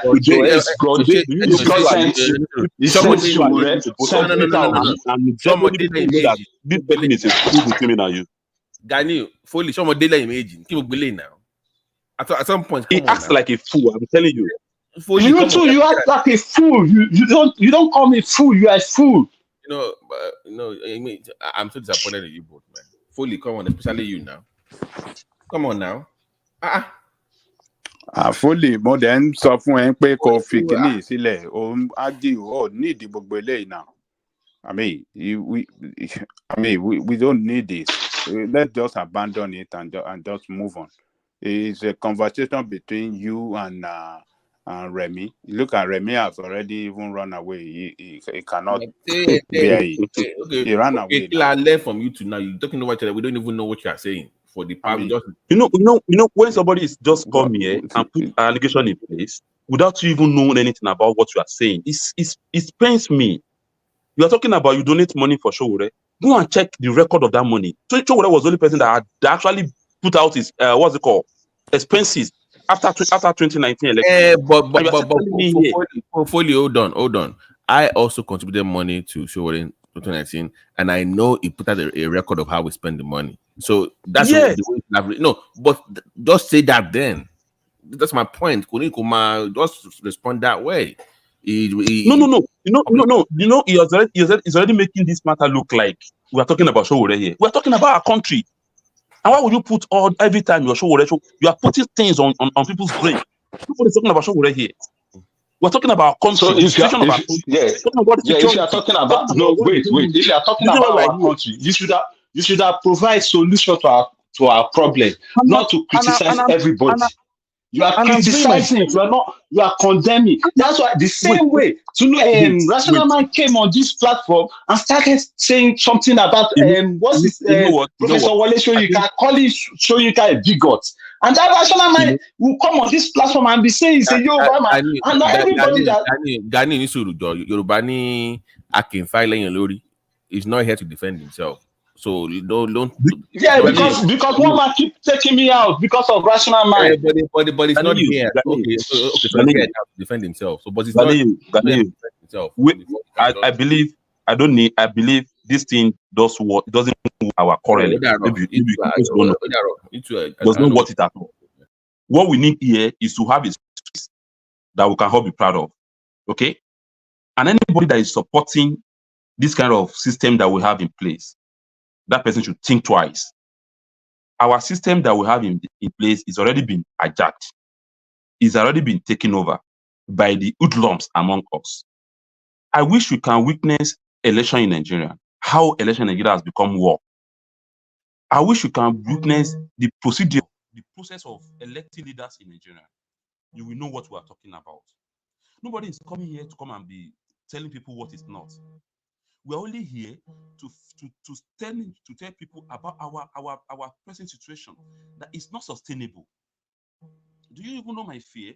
My fear is this: if people like us don't do anything now and we leave it without attending to, this matter is going to consume every one of us. You may think that because we are out of the country, you see our family here. Check what we are passing through already. It's unbearable. We are here to speak for people who are voiceless. Many people are not even afford to have data to speak with us here. But here we are here, and we are here to actually make sure that we will pass the message to ourselves so that everybody will understand what is going on. This country is becoming something more tense, more terrible, and we're all here defending the same system. Is anybody hearing me? Yes. Yes, I'm not defending anybody. I never come to this place to come and fight anybody.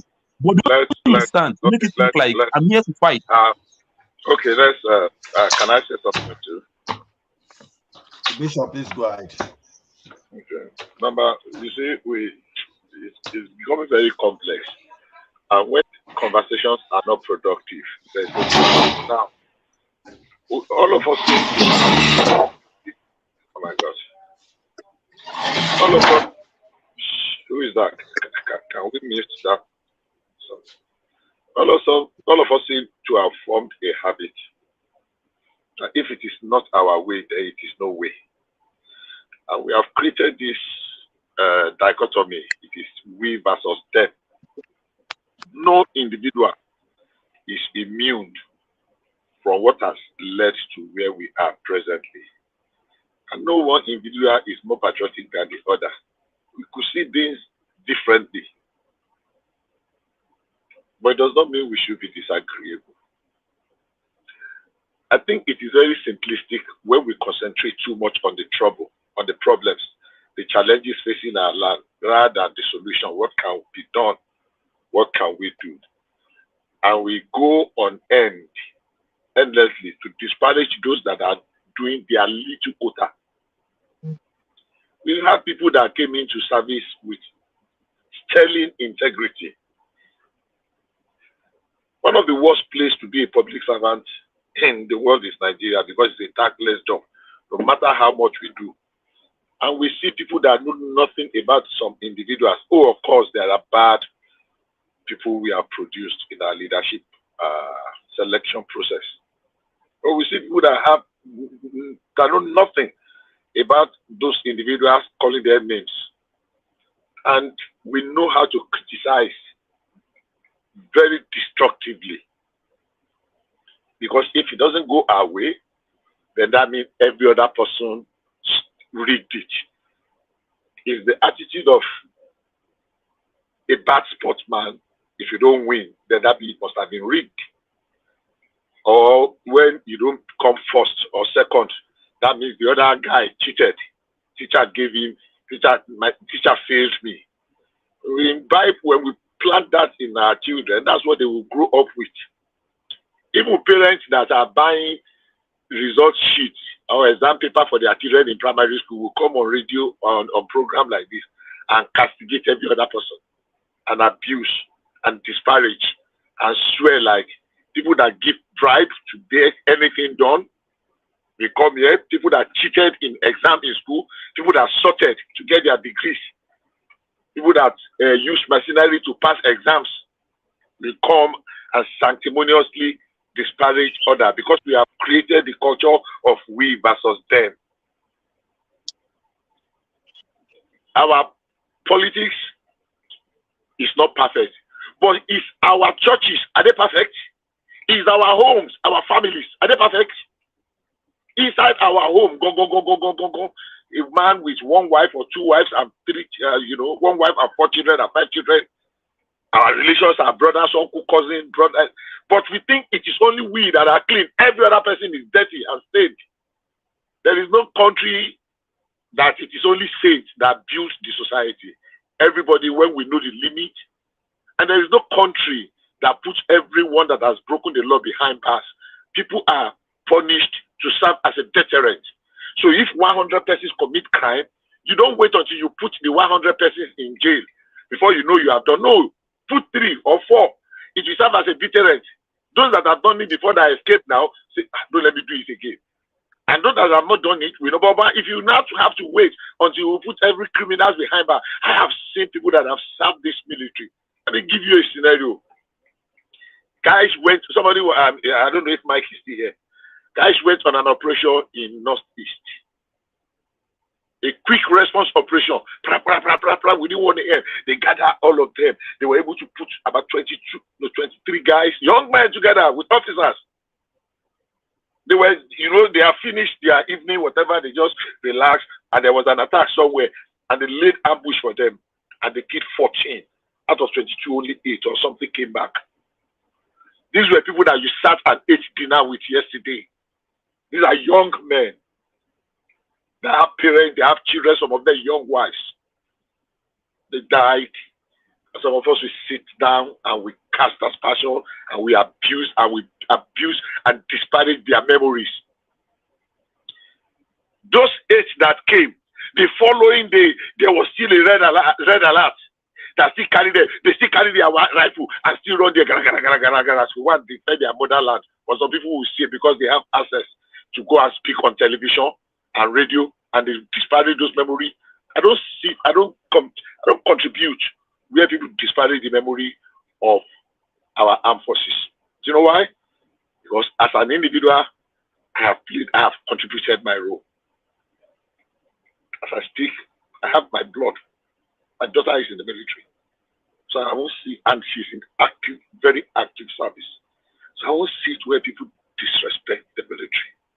Are they perfect? Absolutely not. They are human, just like you and I, our imams and our pastors. Some of our pastors that are sleeping with other people's daughters. Some of our imams that are doing all manner of fetish and nonsensical nonsense. Like the rest of us, we are human. Our politicians we are not better than our politicians, and they are not better than us. We have only not been tested with the kind of power and privileges that they have. Many of us, if we test the kind of power they have, we will crumble. Because of the pressure people put on you, left, right, and center, everybody want favor. We will crumble, we will do worse. Is it not the same Nigeria? We have produced a Reverend Father. Johnny Yame is a witness, is a record. We knew how he messed up Taraba State. All the ones that messed up, at least in this house, when you are here, you hear Joshua, you hear Peter, you hear Paul, you hear Gabriel, you hear this. All of them, what is their record of service? If we are waiting for the day that saints will be the only one that we will elect into public office, then we will never make progress. If you are waiting for, oh, the one that has no sin, who is the one that will come and cast the first stone that, okay, I am clean? I will now talk sanctimoniously as if we are better than them. If we can put in place a system that checks and when people err, we punish them and to serve as a deterrent, maybe we will make some little progress. I'm not thinking that we can jump from 0 to 100. No. There is a saying that say by learning from jumping from tree to tree, the monkey learns to jump without falling. One step is what you need. The correct one step, then one step after one step, then one step after one step. People say we have never had a correct election in Nigeria. That's a lie.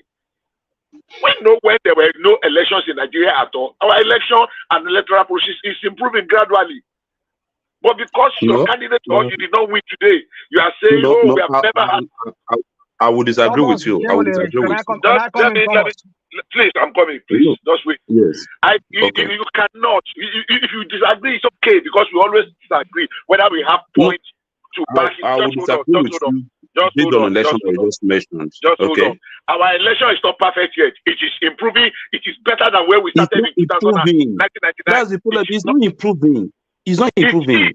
Hold on now. It is not. It is not. Let me hold on. It is improving. Very seriously improving. It is. State your fact. Let us have a debate on that. When there is vote buying, when there is forgery of election results, what is improving What? Number one. What is improving in vote buying? Number one. Falsification of election results. Number one. You were not able to establish. Let me answer you now. You have asked a question. Number one, you were not able to establish any falsification of results. You were not able to. There was the court process. Nobody was able to establish one single falsification of results. They did not bring any result that contradicts what was uploaded from the polling unit. Not a single one. That's one. Number two, vote buying.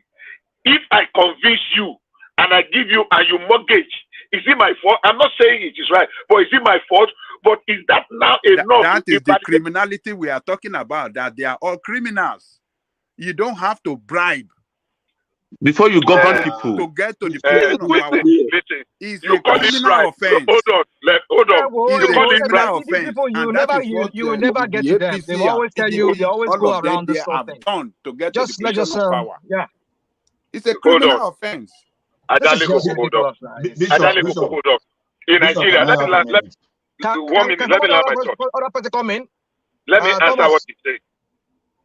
Let me answer what Adale Koko said. Now, you call it vote buying. That is very subjective, and I will tell you why. Just subjective. Okay. Okay. I beg both of Sherry, there are some people that just irredeemable with this whole Nigerian thing. I mean, it's just active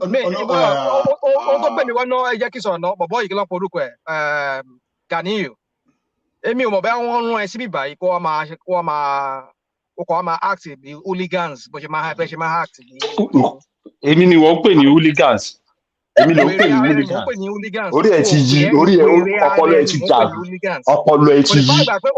You mentioned my name when I'm not even here. That was why I'm because here. Somebody came here and is here to talk about this. Thank God put it further. Yeah, you have to overrule it. This guy, you are insane. Thank God put it further. You are Thank God that you're back now. You just be going every I've seen you on other platforms. Yeah, thank God you are back now. Thank God you are back now. You were full criminal. Yeah, you are a criminal. Criminal you were the only criminal to work by. Because sorry about you, if you are not mad, Professor Wale Soyinka, need bigot. You are more Igbo to pera Yoruba.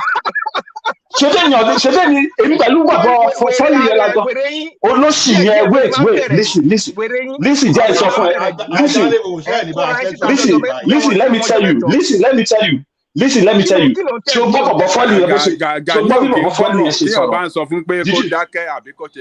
hear what Foley said? Foley said, gentlemen, Mike, are you there? Stop. kò lè gbọ́rọ̀ á kàn máa bú rational Wait, mind á wait, máa wait, wait, Mike. ṣé rational mind bàbá Jálé kòkò yìí ò gbọ́ tí rational mind kọ́kọ́ bú ni. ṣebí wọn ló bú lẹ́ẹ̀kan ìgbà tí kò sí mi bú mo ló ń pe mo ní rational mind pé Professor Wọlé Ṣóyínká ní big up ó ń pe gbogbo àwọn leader táwa máa wọn wò lójú ó máa kọ́kọ́ máa bọ́ wọn lẹ̀. irú nonsense wo nìyẹn nǹkan tí mo sọ nìyẹn ṣé mo bú ni ṣé mo bú ṣé mo bú. nonsense bí polish ṣe sọ nonsense o tó gbé mi wá nígbà so ìwọ tó ń pe Professor Wọlé Ṣóyínká púpọ̀ tó mú ọba Tinubu ó máa wọlé. ṣé ìwọ ni Professor Wọlé Ṣóyínká. àwọn táwa ń wò nílẹ̀ Yorùbá nìyẹn. ta ló mọ̀ yóò wé Yorùbá wèrè bí ara wèrè bí títí ló mọ̀ Yorùbá àwọn big guns bí títí. Rational mind. Àwọn big guns bí títí ẹ ló mọ̀ nílẹ̀ Yorùbá. Jọjọ ní sùúrù náà. Ìgbà wọn ni wọ́n ti custodian Yorùbá culture báyẹn ìwà tí Tinubu àti gbogbo ní àtìkẹ́ Wọlé Ṣóyínká yín. Rational mind. You are one of the most senior person here. Can you stand this guy's buffoonery? Wait, he comes here and he acts like an hooligan. Wait, okay, nobody. You want to browbeat everybody to their Tinubu's ideology. Rational mind, Otito now. Rational mind, Otito. I thought that you are trying to respond to and you wonder why the country cannot grow. I thought you even have any. It's okay. It's okay. Ganio Soromo. But my point is this. Bishop. My point is this. You know, nobody has the monopoly of this. Rational mind. Let the bygone be bygone. I'm not going there. I'm just trying to say nobody has monopoly of this. Don't respond to him. And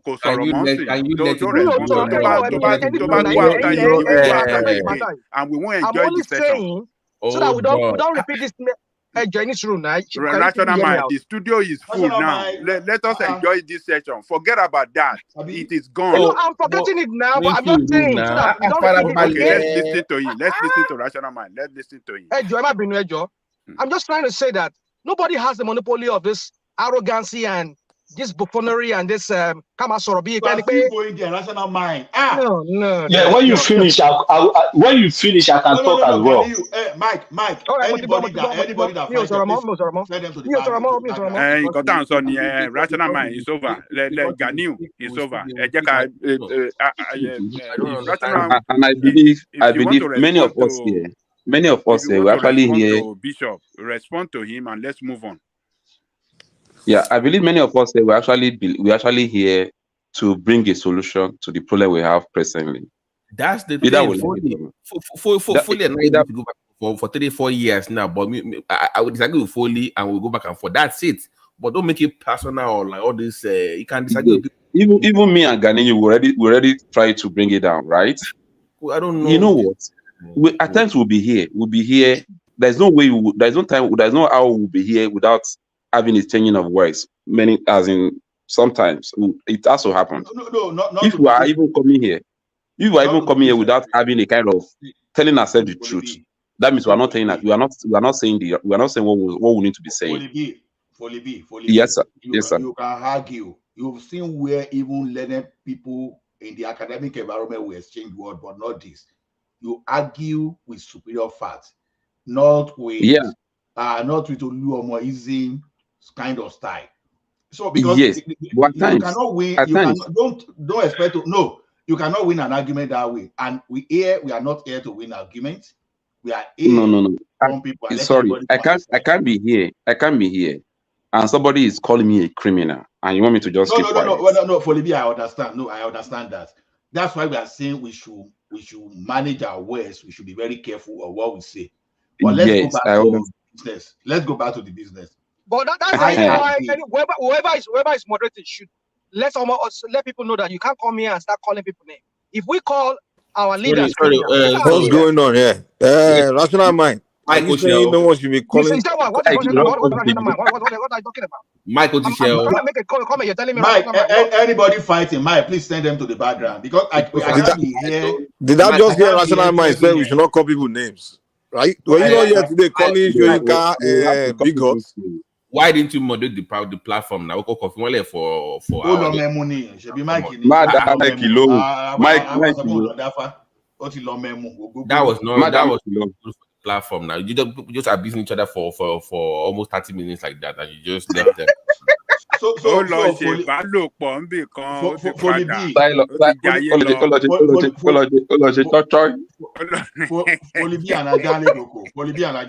See, there's no ideal situation.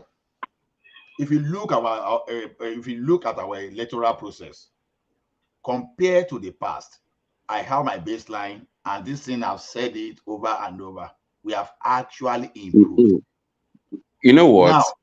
Wait now. Actually, let me give my own. Let me build my own basis now. My basis is that you cannot go to Republic of Benin and bring people in to come and vote for you. That I see that as an improvement. At least you can use biometrics to eliminate some people. But as if people see bribing for vote, of course they do. And nobody is saying that.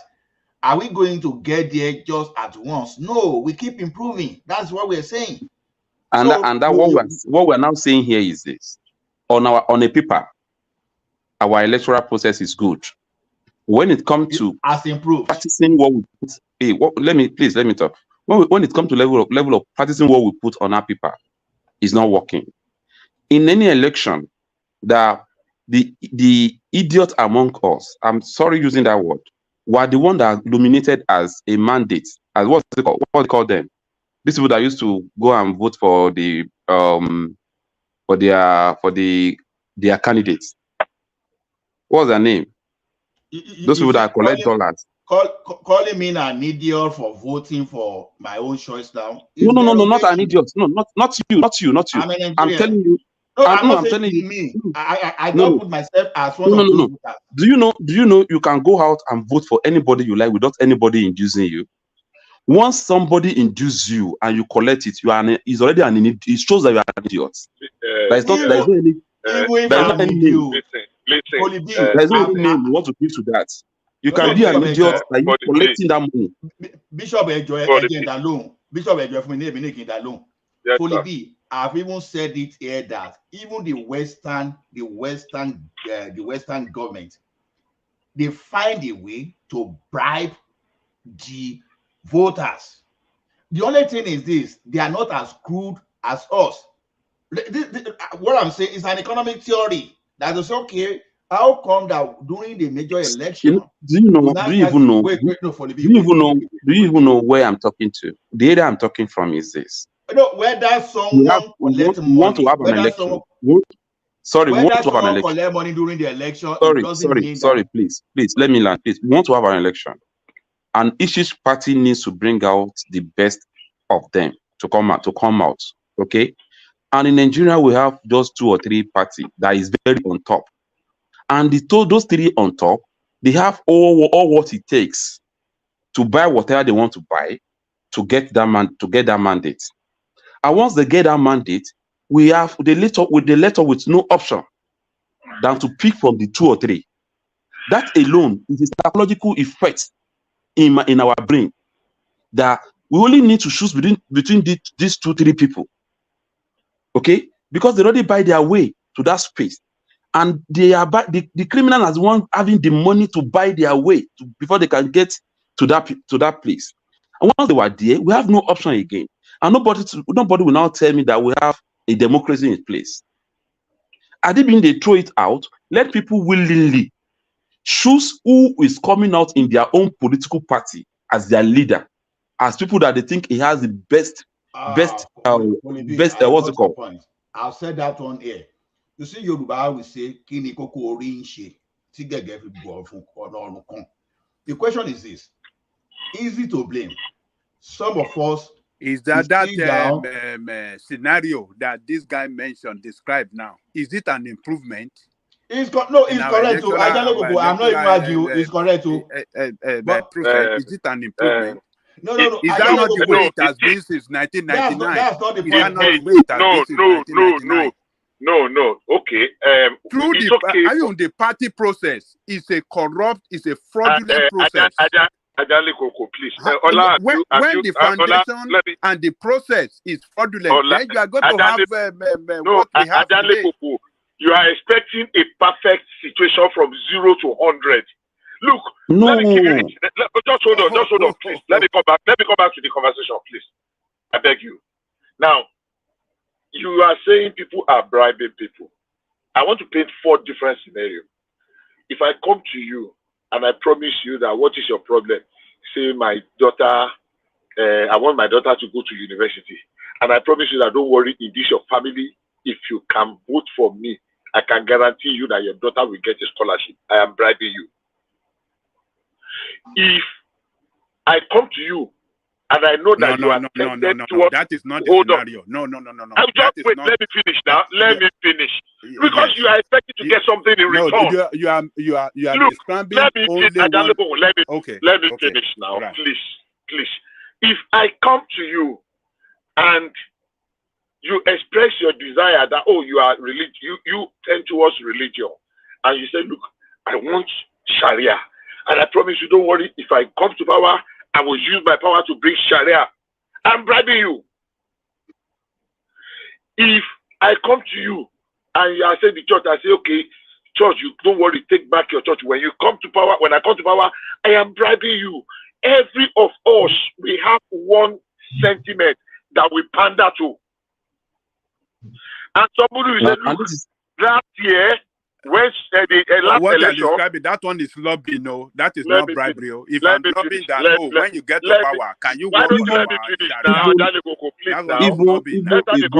good patriotic Nigerian will not want something for himself during the election. You have to be aligned with general benefiting from it.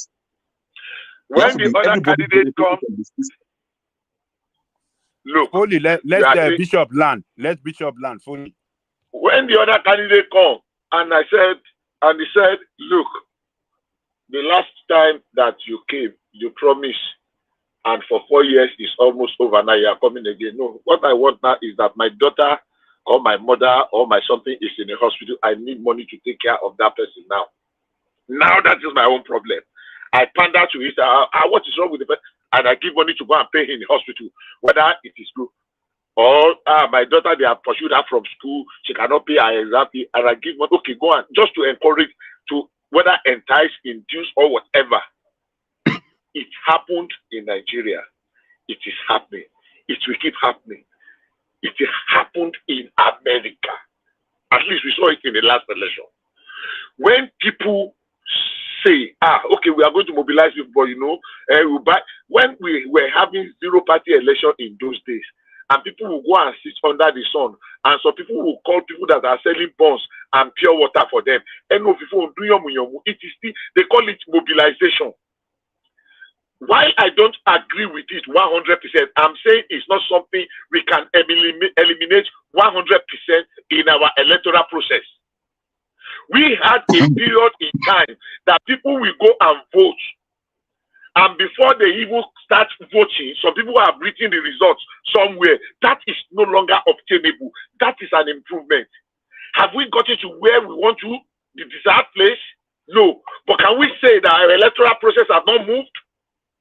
Has not improved gradually? In 1999, PDP scored 24 million votes. Most of them, more than half of those votes, were fictitious, were just written in most places. At the end of the day, we saw an election in 2003 or 2007 where they were still counting votes in Delta State, and they have already announced votes in Abuja. We saw an Obasanjo in 2003 in Ogun State that scored more votes in the presidential election than the governorship election. Because before they even finish counting the votes, they have already written a result. Because there were no way of testifying. So by the time they started subjecting it, most places, there were more people that voted than the number of registered voters. That did not happen in 2023. That's a fact. So if you want to point to fact, I will say again, have we gotten there? No. Has there been an improvement? Very well, yes. and we can only get better. Biometrics. Bishop, biometrics. One of those things they are not talking about is this. When you look at how people voted since 1999, number of voters keeps shrinking and we are increasing in population. And you are saying we are not improving. For example, how come that maybe, for example, 70 million... Is that an achievement? It is. Why is it not an achievement? Because we are eliminating fictitious live voters. No, we are eliminating people are getting tired of our democracy. Lack of confidence. People don't believe in people don't believe in your election anymore. People are not going out to register to vote. I believe you must have managed project before. Yes. I've not seen any project you do. People don't believe in your process anymore. That's why they decided to watch DSTV. But the number of voters, registered voters, decreases when your population increases. I mean, what is that? And you think it's an achievement? People are people are losing interest in your politics. People are losing interest in your democracy every year. No, that's not true. Sorry. Can't you guys just talk just one at a time? Can't it bonye? Because this rowdy thing, this is supposed to be the after hour session where it's more calm, but for some reason you guys cannot even just one at a time. So it's too rowdy, man. Come on, guys. No, I think Baba T is correct. So Ajale Koko, look at it this way. Now, workers are reducing too. When they started using biometric, all of a sudden, maybe Nigeria used to have, let's say, 10 million workers before. All of a sudden, they are now 4 million. So people are losing interest in working, right? Can we talk about that too? Wait. Can we talk about that too? Fully be waiting now. Fully be wait. Okay. We don't want this thing to be rowdy. Now I'll be jotting it down. We put a system in place that eliminated ghost workers. They put a system in place that has reduced or eliminated ghost voters. All those ghost voters that politicians already pre-planned to use to rig elections. So Beavers eliminated it. And this thing we just wanted, just because of our political leaning, we just really want to discard it. Like I was saying the other time, I've never seen anybody that executed a project. You want to improve a process, all of a sudden, your process, suddenly you improve everything 100%. You now tend toward ideal situation. If everything will be perfect in Nigeria, then we are no longer human being again. Then that's the end of the world, because there must always be a problem to solve. As we speak now, to some certain extent, we solve some critical electoral problem issues. Even some of the legislators that supported, some of the politicians that supported the process even eliminated them. Is that not significant? I put a system in place, and he sent me out of job. He sent me out of politics. Governors lost senatorial elections. 7 governors lost senatorial elections. 7 Very governors. unheard of in the history of the country. And we are saying we are not improving. Not because Obi didn't win or already didn't win. Now. You have started it. Let me give you an example. Please, let me give you an example. In 2015, Wike won the election in Rivers. I witnessed that election. I was there. I know what happened. We had guys in Omoko. We had guys in what's the name? Asaditori and Akukutoru were beheading people and putting it on stake. Where Wike orchestrated the arrest of 78 APC leaders because they challenged him on the money they went to collect from Madam Peshi in Okirika. I know all those things. And after the election, the tribunal upturned Wike's election in favor of Dakuku Peter side. He went to appeal. Appeal court upturned it, upheld, and he went to Supreme Court. And they now use the technology of that, okay, that card reader was not in the constitution.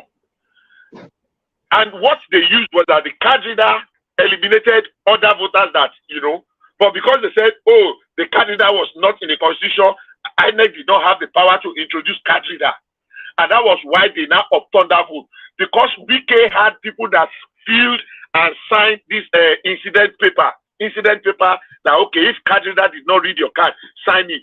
And almost one hand writing, write more than a lot of hundreds. So at the end of the day, they are saying that more than 70% of the vote, the card reader did not read, which was not true.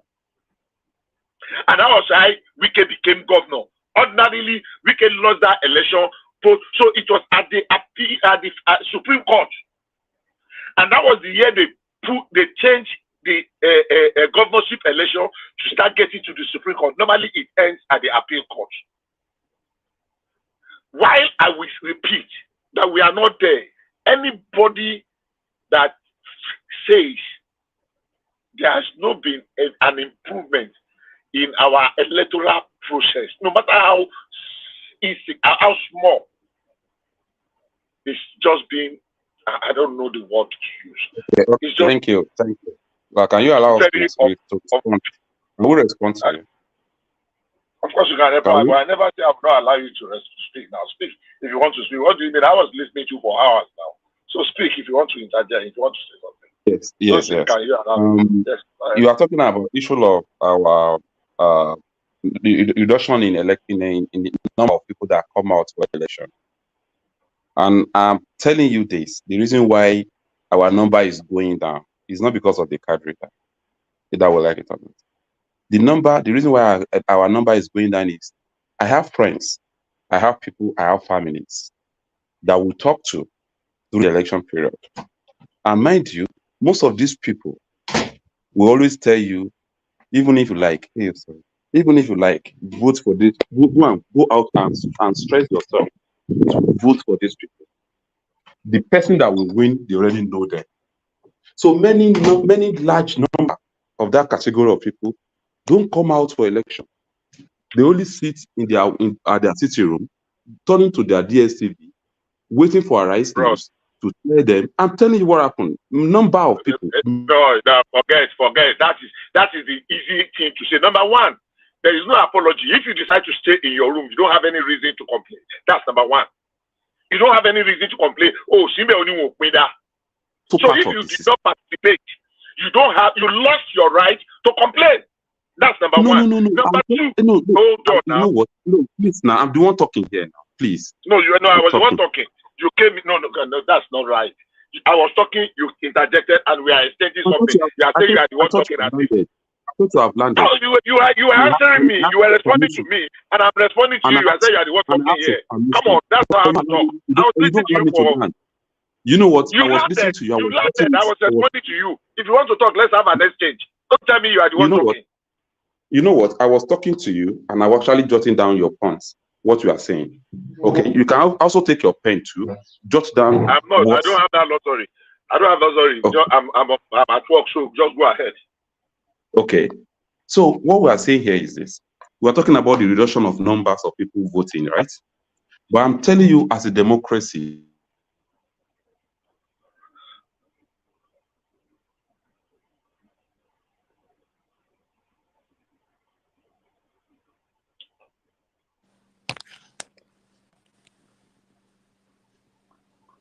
what happened to Foley? Like for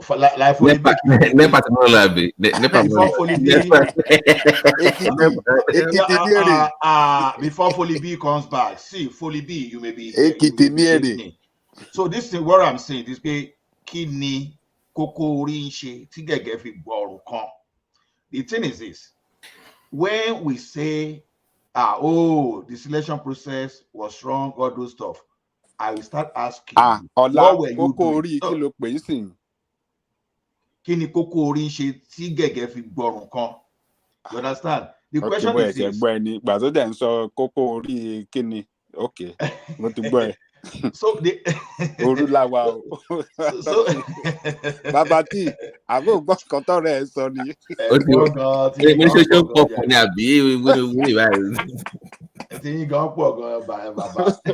So the thing is this. The thing is this. If we keep blaming the way they select. Okay, for example, at least I have my in-laws that participate in political processes. I have them there. both are even so whether they want for my wife. So this is what I'm saying. So even my wife family, my younger brother's family, they all participate in politics actively. So we can't be on standby. We can't be standing by. We've not even joined any political party, and we are saying, oh, so people are selecting. Yeah, we know they may be picking. So the best thing for us to do is to either get engaged, and Obi process has shown us that okay, Nigeria can actually find alternatives. Those are the things we should be looking for. Not to say, oh, among those people they will put their people down. You two find a way to join a viable political party and find your viable candidate. Because that's why I'm saying that. Okay, do you think if you guys have brought another guys out instead of Showore, for example, I know that Baba Jaliko will be coming now. If you brought another person out, probably will have. But unfortunately, Showore does not have that political capital. And to win political capital is beyond money. Because you must be, because when you talk of different type of leadership, you know, some different leaders, they have way of inspiring people. At least, even if some of us were not there in the 60s, people told us how Akintola and Awolowo would just mobilize, just with the word of mouth. At least we used to see Bode Olowo Poroku in Ilawe Kititi, the way he talked to the people and mobilize. So there's one thing that for you to talk and people listen to you. If you can talk and people listen to you, it shows your level of competence. But if you appear to be no nonsense to everybody, you be like you gabbing all those stuff, then it becomes another thing. Ola, that is the only issue to money pẹ̀lú Foley. Pé any solution thing can come, but for some reason, people are not going with things. So you are not too right. All the money for years, and I've come to rescue you. So mentally, it isn't enough to want to even help who wants to help you. Any don't matter, let it fair you. So you can't be blaming the victim. But actually, don't you see what's going on? Are you? No, they are already mentally enslaved. Even though to get them out. Babati, you will see the cellular of Brazil where people like to make reference to. You know, it took this guy almost 17 years to build his own dynasty, to build his own supporter base. You know, so he now came back later to become the president of that country. But look at it this way. Even the one you were going to Oni of Ife, you were being ruled to Oni already. So now, the first thing you will first of all look at, maybe you think Oni is indisciplined. So now for your own mouth, when you see your Baba like it, even if you think Oni was a discipline to you, you are going to his ear. You are going to his palace. Okay. I know that's where I agree with you. That's one thing I hated about Showore. Like just that. She said now. I was so provoked when he did that thing because before he went to Oni's palace, he first went to Benin, he went to the southeast, even he went to Banan to Oba Ibo. He went to Abia State. You didn't do that. For Oba Ibo. Yeah, near Abia. I want to respect Oba Onibe. You went to Banan to the Oba. Now you went everywhere. He went to Kano, back to the king. I mean, then he now came to Yoruba land, the Oni of Ife. He now disrespected him. You disrespected him. Are you expecting that guy? The guy now, but CBN governor was the when I don't blame all these Yoruba youth today. I don't respect their tribe anymore. When we have some Yoruba elder, they will see when Igbo person come and insult our tribe, we keep quiet. Our children are watching our elders keep quiet when other people insult our tribe. Why would they not grow up and be insulting our tribe too? So you got to say that here now. But how can you people sit down here when National Man come and call the evolution in Kai Bigot and Yoruba people are sitting there looking? Yeah. Can you go to which other tribe you can go? You go and sit down in their platform and insult their perspective. Like when they welcome and play, you are very welcome in advance. Yeah. That's our problem now. Even our children are beginning to look at their own day. He says his father is Yoruba. Look at the guy who just be insulting his own tribe. You see how people insulting. He's just looking for waiting in go shop now. So, but he's comfortable. We name any other tribe, you find a person from that tribe publicly be dragging that tribe. Odeyo you go back to his people. Àwọn politician ló ń bá àwọn Tinubu particularly àwọn yẹn ló ń bá fa wàhálà o. Kò yí sọ ti Yorùbá. I've seen this girl that went to this Igbo platform. No, ṣebí ègún ni. No. So Ajale Koko. No. On day was there when they were talking about Biafran war. He was there and he was talking. She said Yoruba people foolish. They are the victimized Igbos. Obedient in Ajale Koko. Should you expect your war bate kuida? Put me in the background and you bring in. You understand? Showore was going to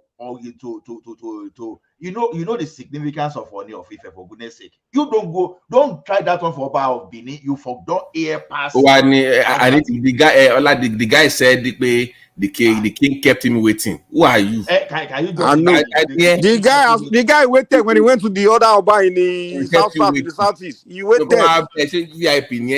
He doesn't respect Yoruba people. That's the thing. We allow ourselves to become. At a point, he was trying to greet. That was it. That was when they threw, what do you call that thing? Tear gas into the combat. We don't know where that one comes from. Tear gas. Ajale Koko. Kobo Showore dada. Fi Showore sílẹ̀. No. Sherry,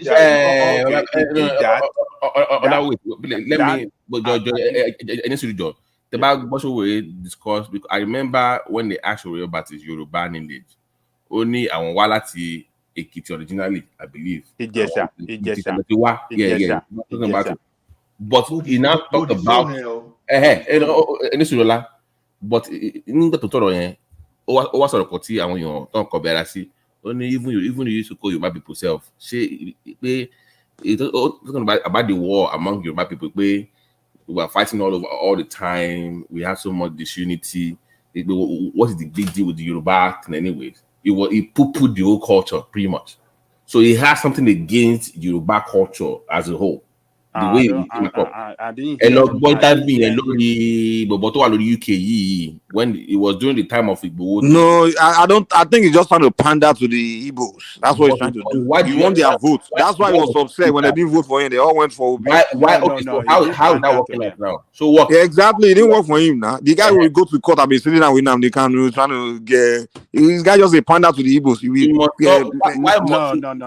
Mike, that's what he was trying. He wanted the Igbo vote. Pander to them. But they will never vote for you, man. No matter how you pander to them. If you are Yoruba, they will never vote for you. Mike, you watch him on Dr. Damage.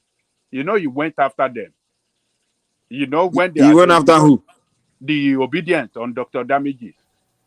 He's upset because he thought Obi stole his shine because he spent all that time pandering to them. Obi came from nowhere and took his vote. That's why he's upset with Obi. No, he didn't pander to that. Look, let's be objective. The man said that the document that Obi we used to get labeled that it wasn't that gave it to. Yeah, that gave it to. Do now. The guy was working hard to get the Southeast vote. You go to Nnamdi Kanu's court case, he will be kissing Southeastern's ass. All of a sudden, Obi came from nowhere and took the shine. The guy was upset. He told them to their faces that, look, this Obi that you because they were calling on him to come and join Obi, and he told them that he cannot join Obi. That the Obi you are talking about, that this thing. How many good hospitals did he build in Enugu? How many? He was part of these people. He pointed it out to them, right to their faces, right there.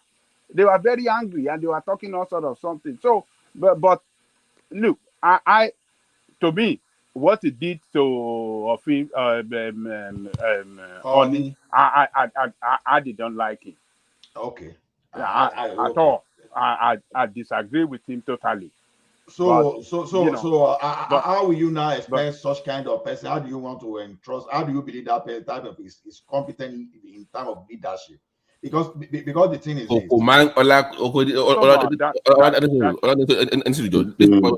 Mike, thank you. Fully hold up. When you're talking about my boss, I want to be here. Can you hold Please. up, please? Can you hold on, please? Fully hold on. Fully hold on, please. Can you hold on? This is my issue with you already. You can make mistake, but command correction. That's the problem. When you are wrong, I was wrong. Adjust. That's what I'm saying with you already. When you are wrong, adjust your position. You have to be diplomatic. But that agility, I'm never wrong. Game like that's something I don't like about him. Mention instances where you was wrong and okay. Let me give you an example. Let me give you an example. When the whole Igbo thing came about, right? Talking about it was sponsored. It was it used to be a PDB, blah blah blah blah. That was when Igbo came out. When Igbo came out, and at the it wasn't talking about the bad nation. It was talking about security of forestation, whatever. But that one Koiki, they don't know one is a political talk. It's a no. No. He never described Igbo as political. No. Go and watch the tape. He never described him. Let me finish. Yes. He was talking about you can say PDP, whatever, whatnot. My issue is this: when somebody's talking about an issue and you have a pushback, you will adjust. If we kill any answer, focus on the issue. But man, take things personal if it's not in the mention any instance now. I just gave you an example of the way I address Igbo. He did not describe Igbo. He never at one time described yes, he did. Yes, he did. I'm telling you, yes, he did. Go back and watch. He did. Did you have the video? But that one, don't involve it. But my point, that's just one out of many. This is my thing with him. When you say something, adjust your position. Betray believe in core believe where but he wants to just hold on to that same position all the time and not adjust. We are perfect now. We all make mistakes as humans. I don't know what you are referring. Okay. I can give my point. When you make mistake as a politician or as a public figure, you mistake will she. Tons of adjust so assure. Mention mistake.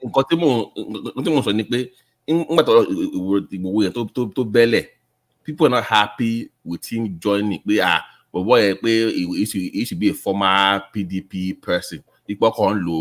Politics. You don't join issues with people like that. You don't follow people to say that about somebody else. Focus on the issue that you was talking about. Just say, okay, it might be that in the past, but right now it's focusing on security. Then you just make that adjustment. But just say it's a political hack at that point in time. I didn't think it was fair. I didn't hear you because I follow show. Yes, he did. Yes, he did. I did follow. I did follow that space. I never had. I did follow that. I'm telling you, he did do that. And remember, that was before he was running for second term. And I remember the 19. I did contribute to his campaign. Okay, when you are saying all of this, who was the one responsible for fighting to get Igbo's boy that were taken to detention to DSC? Who was responsible? Who was responsible for their release?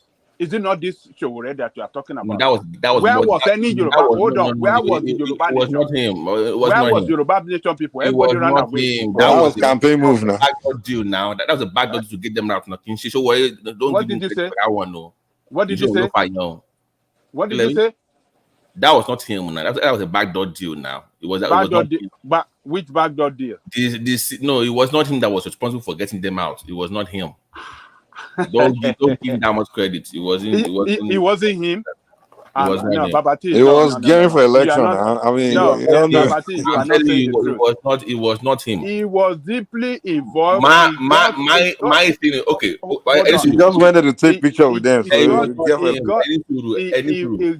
involved with the lawyer, and he got all the documents, even all the people that stood for he facilitated all the people that stood as a shorty. guarantor. I'm telling you, these are backdoor dudes. You don't see them. This is not public. Don't worry. We now Atimo but problem. My point is over here is this: if you want to rescue people, they are in trouble. Change. You can't then blame them at the same time. He never blame. We don't know what you are talking about. He never blame at one time. Igbowo. No. I'm addressing the bigger. No. I said that my bigger picture with him is this: if you want to rescue somebody, not Igbowo, people, Nigerians, like the way he claims, I want to save you from Nigeria because you are saving. You don't then blame the same. They are victims. You don't blame the victim to first save. Who has he ever blamed? Has he ever blamed Nigerian people for anything before? All the time he does that. Oh no, that is not true. He does all the time. That is not true. I never hear him. He never said anything bad against Nigerian people. Are you kidding me? Sure. Are you kidding me? It is not sure.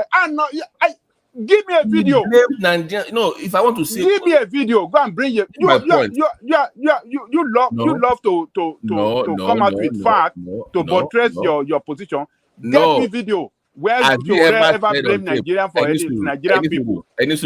They vote for their oppressors. They vote. No, they are already victims. Oh God. They are already. This is my point to you.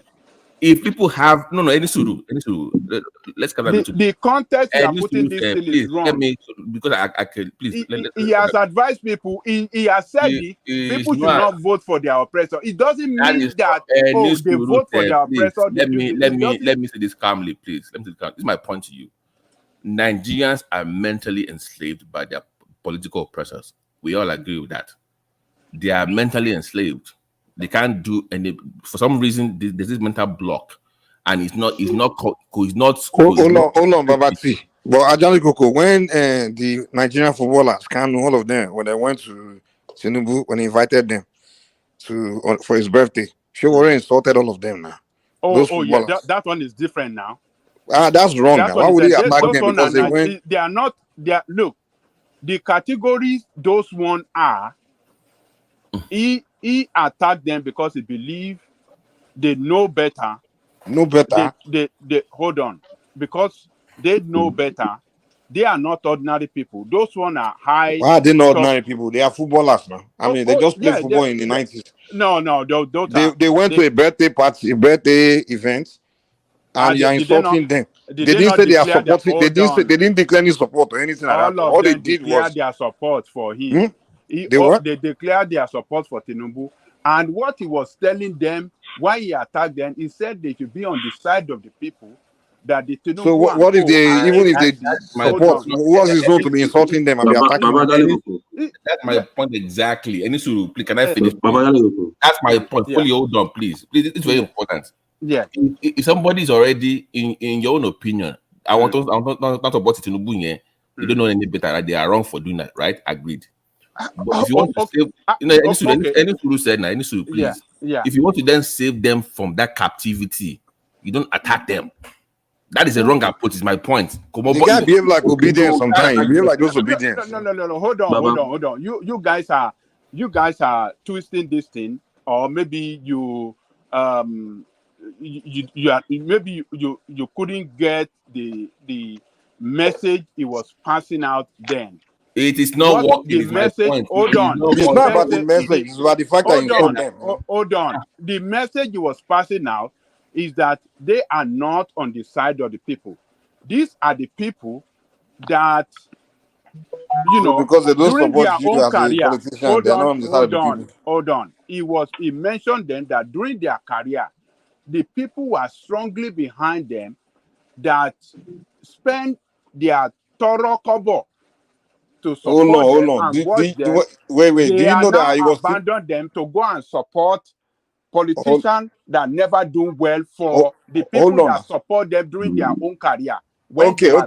And they made it clear. Kanu made it clear. Hold on. Wait. Kanu made it clear that during his heart care situation, it was Tinubu that stood up, that put money for his foundation. And also when the team in 2000 and something, 2012, 2001, when they needed some support, something like that, was Tinubu that stood up to support them. That's why they made it clear. They say that's why they came out to when he invited them to come to his birthday, because they remember the favor he did for them as a team back then. And Kanu specifically even said when he and after they made that clear that Tinubu did something for them, that's them in really for past hard during their career, and so still attack them. Can you imagine? That's why. And Mr. Mike, that is fine. Mr.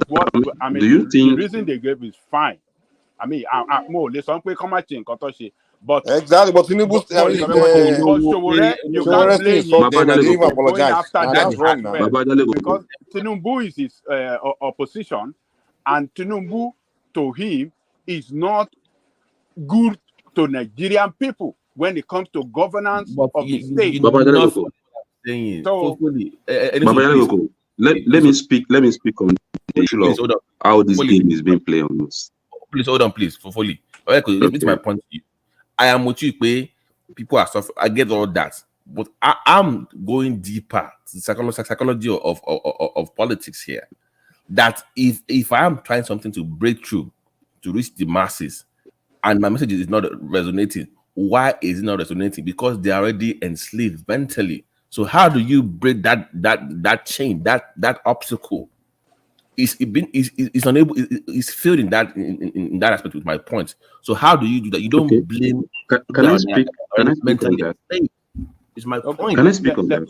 Hold on, my look, Sowore, I even said it several times that Nigerian people are,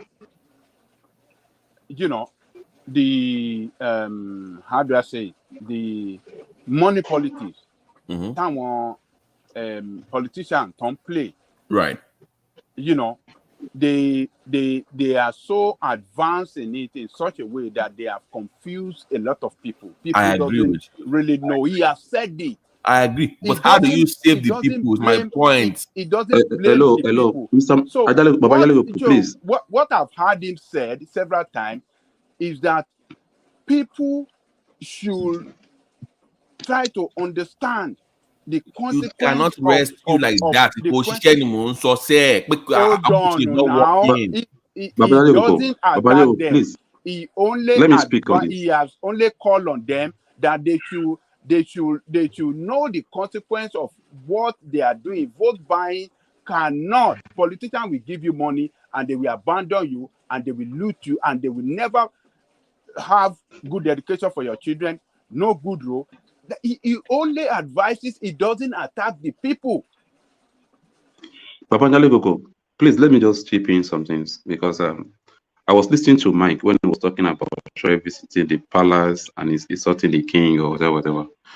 I'm not actually in support of anybody insulting kings, but in the history, and I will tell Mike today, as a black man, we have never for once have a leader that Africa's actually that actually represents what Africa should look like.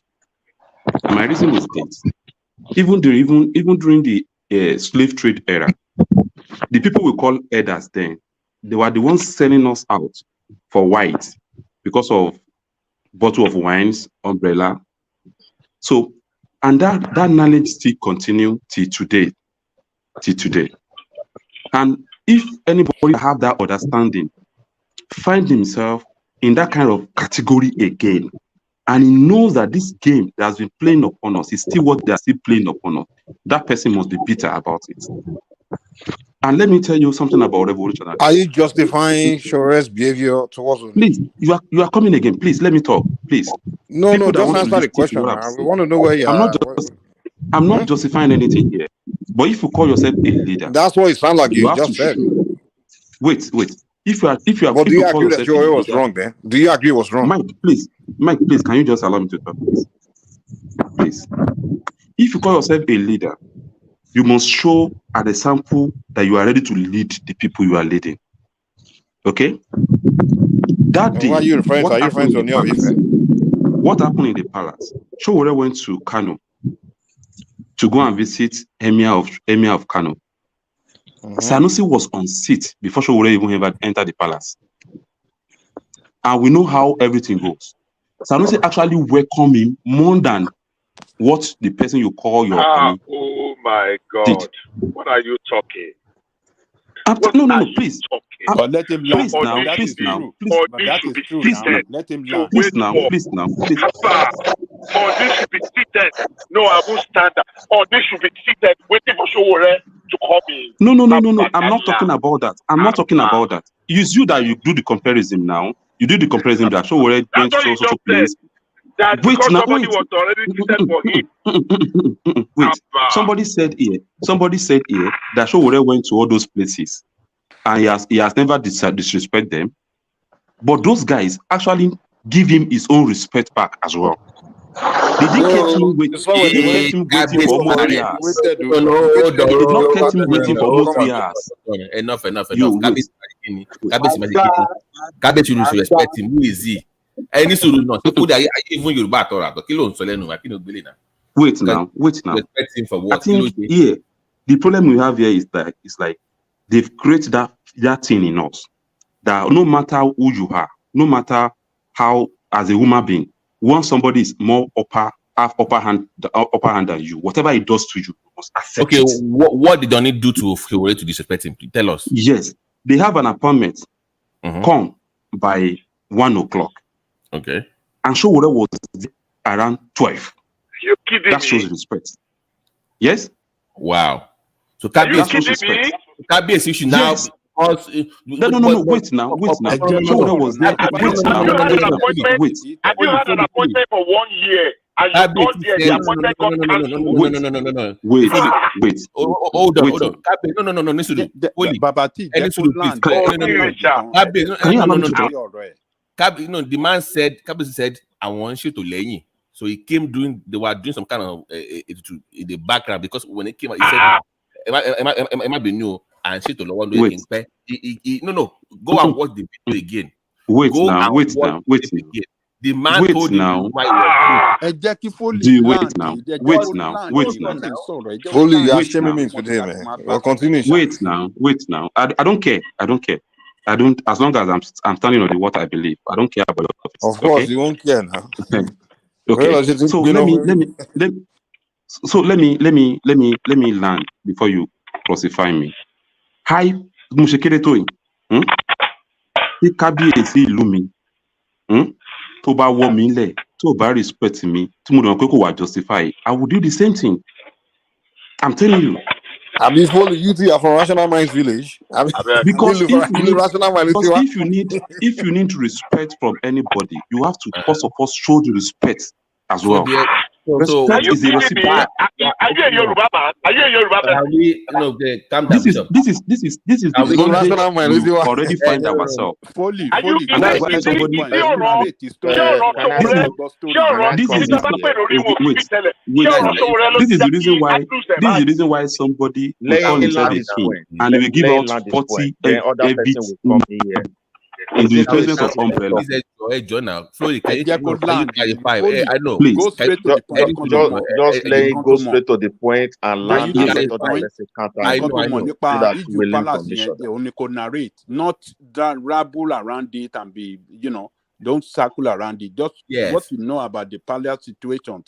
Showore did not prostrate. That tell us. Yes. That very day, Showore got to the palace around 12. And Oni is aware that he's around. But Showore sense there is a particular calling. And I won't lie to you, if that day, Tinubu was the one coming to that palace that day, Oni will reschedule all his whatever he wants to do that day. And I'm sure he will actually. And some bloody what? You should know that Tinubu and Oni has had a long relationship now. Okay, does that mean that is the reason why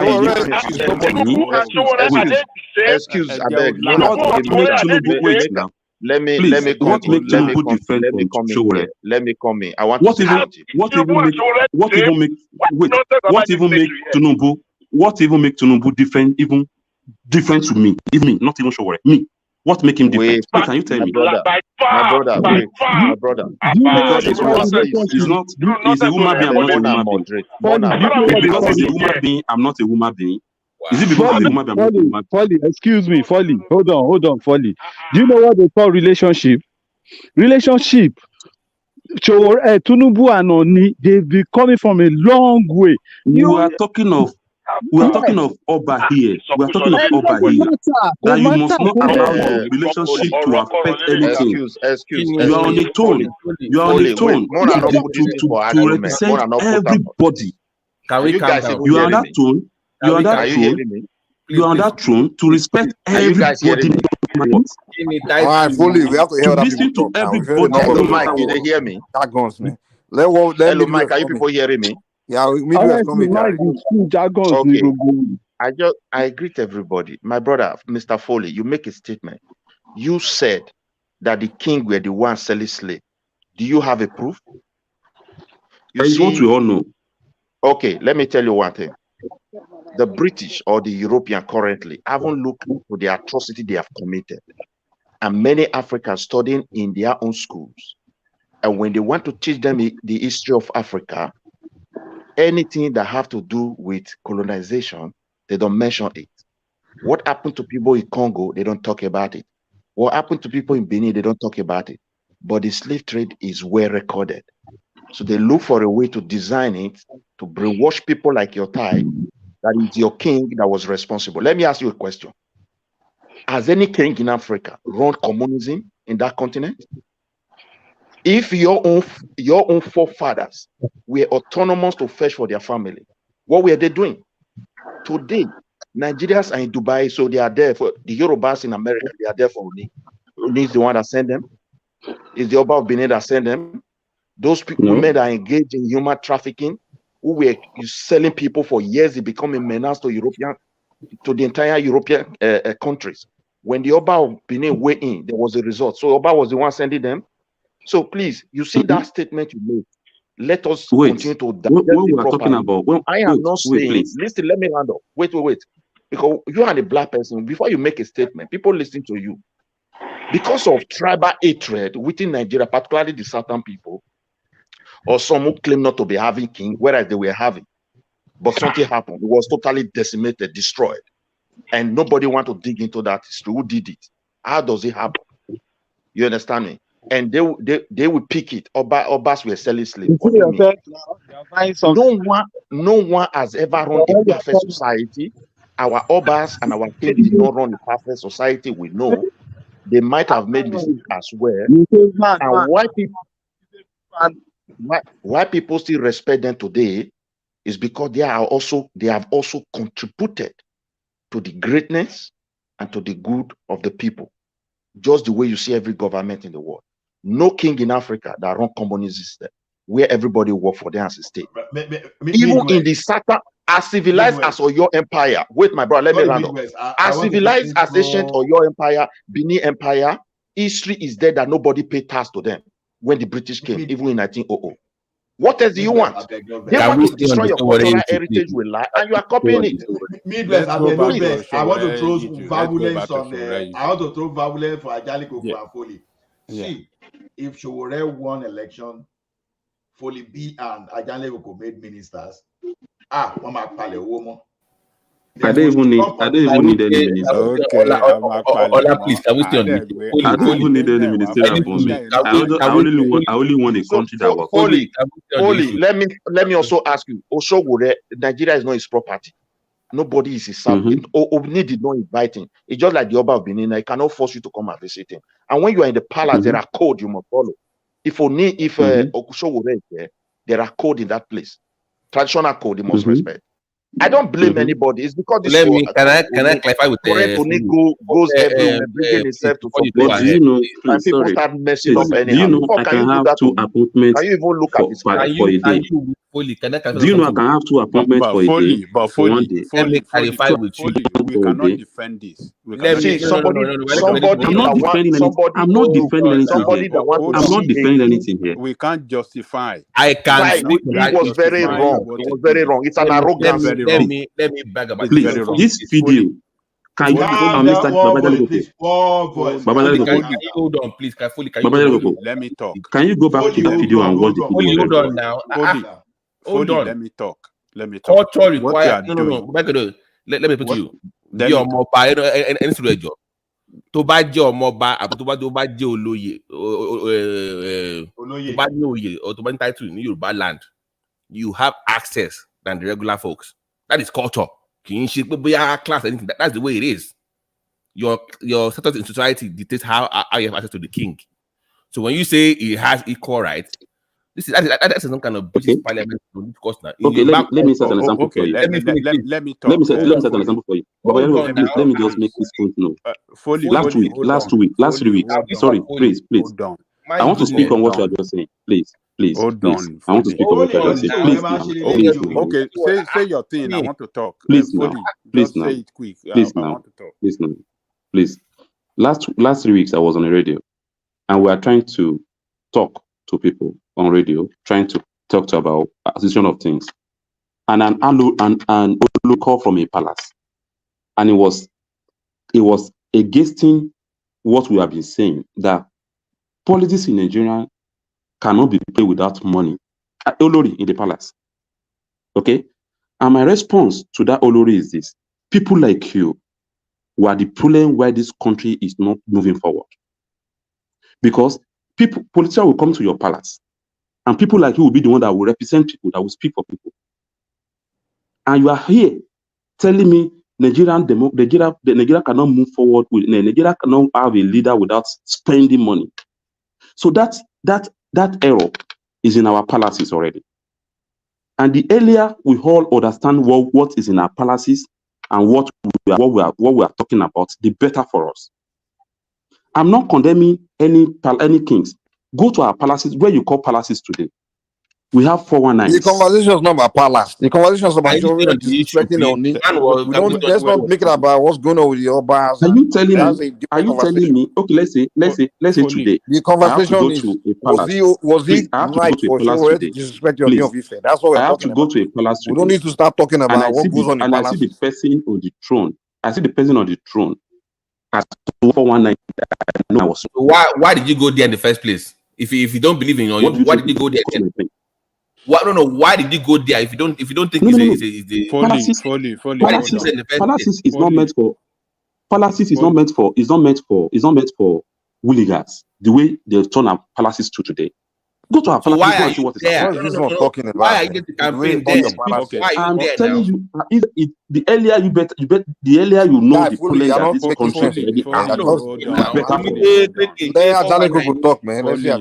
hold on. I need to only for one the only thing I will say, see, the only thing I will say, my brother,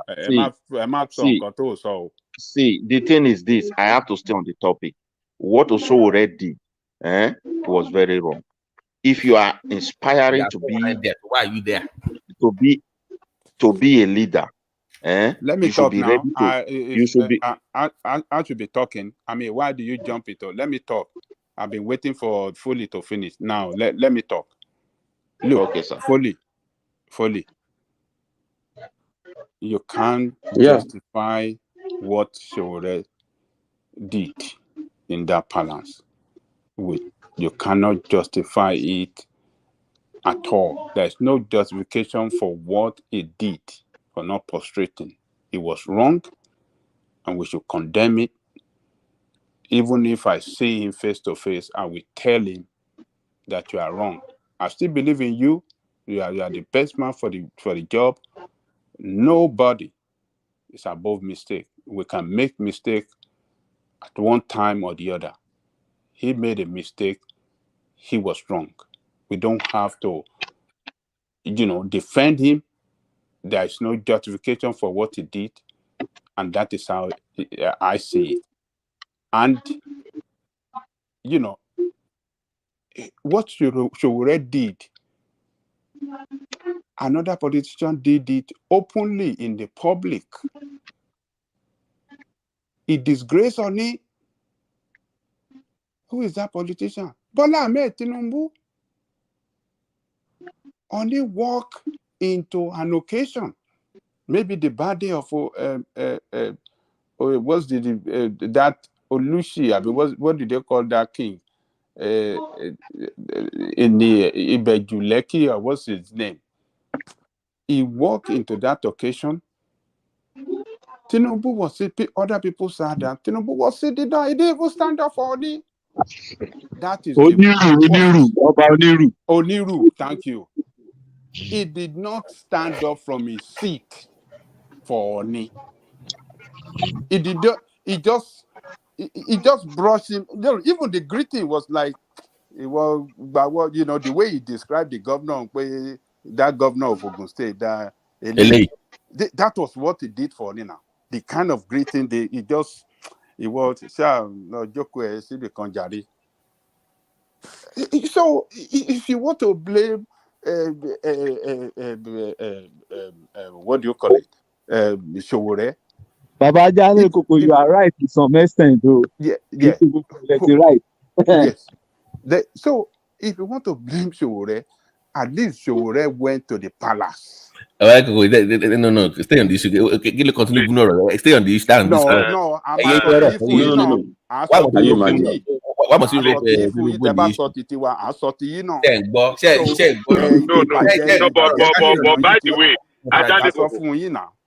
but by the way, let's put it in proper perspective. So what you just referenced is not correct. Please. I want to deal. And I'm saying, no, you don't want to that is what you are trying to do. Listen, you have done well initially because I'm not done well because hold on now. The reference you made, hold on. The reference you just made. Done well, no. Hold on now. The reference you just made is the incomplete version of the video that we saw. Immediately after that one came, they brought the full version of the video. And it turned out to be people that chose that part deliberately chose it for their mischievous. I challenge you. I challenge you 100 times. Bring the entire video of that Oniru's birthday. Let us look at it together. I challenge you. I repeat it again. I challenge you. Bring the entire video and compare it to what Showore said. But yet, she version video to it. Let defend the Arai. You know, we saw the video. Oni was walking in. Tinubu sat down. Others stood up. The topic is Showore, not Tinubu. He sat down. The goalpost. Tinubu, we're discussing Showore, not Tinubu. So stay on Showore. Let's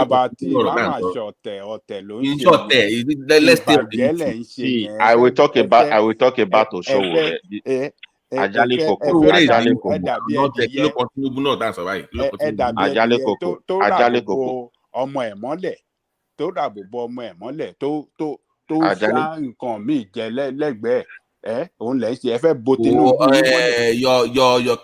Your guy does not know how to adjust. Ajale Koko, let me also come in here. You have said your own. See, my brother. Yes. Also, they should have as someone that want to lead Nigeria, he should have a council that will advise him on traditional matters. It's very important. And if he doesn't have, with the way he talk to politicians, elected officials, he throw that kind of attitude towards the traditional leader, he will lose the support of the people. He may not know it. People may not tell him. You just offend people and they pick it and they will put it in their mind. They will not challenge you. That's how their issue goes. You understand me? That's why someone have to be careful when you are dealing with this. You cannot if you mess up disrespect to the traditional king. No. So if he have a leader, he will know how to. We are not saying they are like this. My brother is talking. We are not seeing our kings as perfect. Likewise, all over the world. But when you have a cultural heritage and tradition, if you are sensible enough, you look for a way to protect it. If you want, go and see what happened to Spanish king. He's in exile now. It is his son that is now the king of that country. Something happened. But they have to protect their cultural heritage. And the son-in-law went to jail for it. for the whole mess that came out. So they are not also perfect. This United Kingdom you are hearing, some kind of things there. When it happened, a responsible leader, prime minister, whatever, we protect first of all the interest and the cultural heritage of their land with every possible tools they can. Not then taking the side of what is wrong. So if you are coming to lead a place like Nigeria, you know how complex it is. You can't step on everybody. I'm telling you, this democracy. Even the military guys, when they were leading, they were very sensitive to the traditional leader. I'm telling you what today. Go and find out. Even when they have the absolute power to say, hold him, take him off. There are key traditional leaders they never mess up with in that country. So everything needs wisdom. I think he need an advice on that. He may be a good guy challenging these guys, but we should remember he's also in Nigeria. It's like there's no good. That's the problem. He does not take advice from people. It's a one-man mopo. He does not like to take advice from other people. So that it's not fit to lead the country if he cannot take advice. Just only him. He's the leader of the party, the secretary, the ABC and D of everything. Nobody can tell him anything. Come on now, let's be honest with you. So, but let us agree that as to red disrespect on it, Tinubu did the same too in the public. So let's stay on the issue. See, somebody is here now countering you. Wait, somebody is here countering you. With a full video. I don't think Tinubu will ever disrespect Oni. It cannot happen. Maybe he did not see him coming. Or maybe people just did that video. Maybe people did the video. Somebody is telling you here, go and watch the video. No, Midwest. Tinubu also disrespected our traditional ruler. So what are you talking about? Midwest, you don't know. He said to me. He said to one place, even to the he was saying the state, not he said the state. I know what Louis he told the king of back then before that one died. He said, I am richer than your state. He said it to the face of the king. Your state, your state, Oshun, I am richer than your state. That's a disrespect to this thing. Look, those are the things that Shore are saying that make him feel. Look, if these people don't have respect for all these people and they are just political, what is respect for them? Okay. He's a presidential candidate. They respect him. From history, I don't support him. Let me also point it before you. I will never support that. I will never support that. I will never support that. You see the traditional king, you have to show absolute respect. Showing respect is not to the king, but to the throne and the community. And if you have important thing to tell them, they will listen. Yes.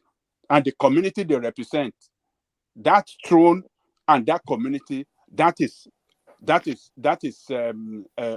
what you show respect to, and not that personality on the throne. The king told him when the king came out, go and watch the video. He said, I want you to he told him why. He wasn't arrogant about it. Go and watch the video. Come on now. Mr.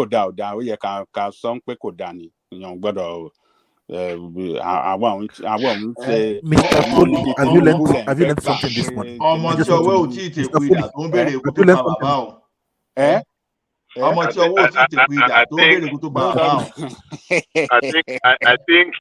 I think in all honesty, we should just leave it at that, what Ajale Koko just said. Irrespective of what, that attitude really did not go down well. And let's leave it at that. There's no justification for it whatsoever. I think he made a mistake. I think he realized it eventually. See, Bishop, he didn't make a mistake. Bishop, hold on.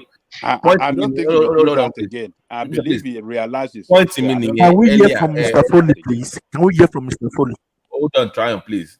That's my point with you, Bishop. Kumangbo correction. That's my only issue with him. I get that command book correction when it's wrong. Just say you are wrong. Sẹ́yìn ni bàbá ẹ̀ ní ẹ fi sílẹ̀ ẹ mẹ́nu kúrò lọ́rùn ẹ̀. Ó sọ wọ́ òru aná ló mọ nǹkan tẹ̀ ti tọ́lá ẹ fi sílẹ̀. Adaneboko, can you facilitate inviting Showore to speak with us on this platform? He's been here twice now. Oh, he's been here twice before. Okay. He became a fan. A fan. No. I'm so happy to see you.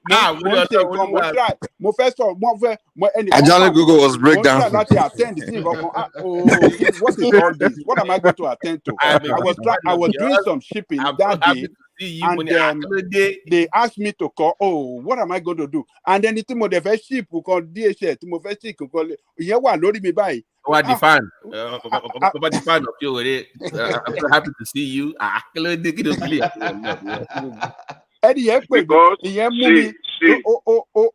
Show document come for me, and at the same time, I was trying to.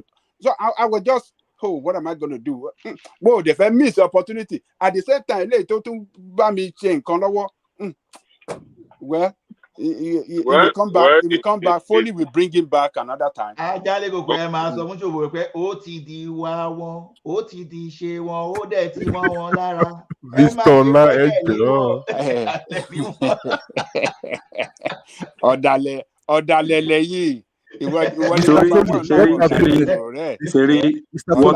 we are saying here, what we are actually saying here, we are not here to play. We are not here to play at all. Yes. Okay. We have a country. We have a space. And what have you learned? That remember what I've been telling you since last. It's all about respect. To win people's mind, it's all about respect. Communication matters. You understand? Mr. Tryon. Do you still remember? Mr. Tryon. Even though I would like you to be. Yes, I would like you to run for local government in your state. I've told you that I would like you to run for local government, Mr. Foley. Mr. Tryon, with this system in place, if you like, arrange thousands like me to confront these politicians, you will not win the election. They will just ridicule you and mess you up. I will teach you how to win. You don't teach me what I know. Stop saying that. Don't there's this language you used to use to me whenever we're talking about something. That's right. It's Foley. Right there is the problem. You don't want to listen to somebody's idea. No. Please, can you allow me to talk to Tryon? I want to talk to Tryon on my own. Because I've been seeing him. Wait now. I've been seeing him telling me that he want to teach me. Okay? And let me talk about that. The day we were talking about cryptocurrency here, that's the same way. He said he's going to teach me. I don't deal Whenever with we're talking about something, he will tell me he wants to teach me. I don't deal with crypto. I told you I don't deal with crypto. I told you something. No, I'm just I'm just using that one as an example. Okay, Mr. Trump, I still have your number. Forget about it. I have the number. We have a problem in place. We are telling you these people is not even allow our plans to be. Yes, I'm listening. Can I have a second with you? Now you just make me point now, and I'm going to debunk that's your points gallantly. You said with this system, is it my network that is bad? You think nobody can do good at all, and I beg to disagree with you. The same system Okonjo-Iweala came and did excellently. The same system, my brother, and did excellently. We have millions of people that will do well in this space. Millions of people. The same system, El-Rufai as Minister of FCT did well. So it's impossible. The only thing, you can only be limited, and forever, irrespective of how perfect your system is, human being will be limited as long as they live with other human beings. So see, there are a lot of ways Showore can demonstrate his competence. Don't come and if you think we are going to experiment with the presidency, okay, good luck. I'm not going to talk more than that now. In case you don't know, please, in case you don't know, engaging with Showore soldiers, please, because you people are making it look like Showore just started what he's doing because he wants to come and become president. Are you seeing? Is that what you are thinking? Do you know Showore has been involving in any process? Do you see that Showore has been involving in any process that will give us a kind of country that we need? The only thing Do you know want to become we are talking of the contest of becoming the president. That's what I know. That the reason why this guy is running, the reason why this guy actually came out to create a political movement is what people don't understand. He said, we have been working, we have been fighting, we have been make sure that this country works. But it's like these people coming back to come and take our glory, come and take the glory of what we have been doing. So instead of us working for them all the time, why can't we create our own movement where we now shining the good people in the society?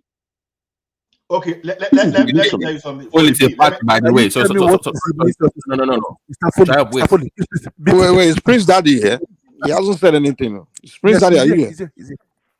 I'm here. Don't let me talk, Yeah. Hey, just button now because it's a free for all at this point. I don't know. No, I'm just trying to make sure it's there, because some people still want to come in from the back. Fully. I remember last year we had this debate. You can put Adewale at the back. Hold on, he has not spoken please. since. Fully, hold on, please. I think last year, once you have a political party, you can't be talking about anymore.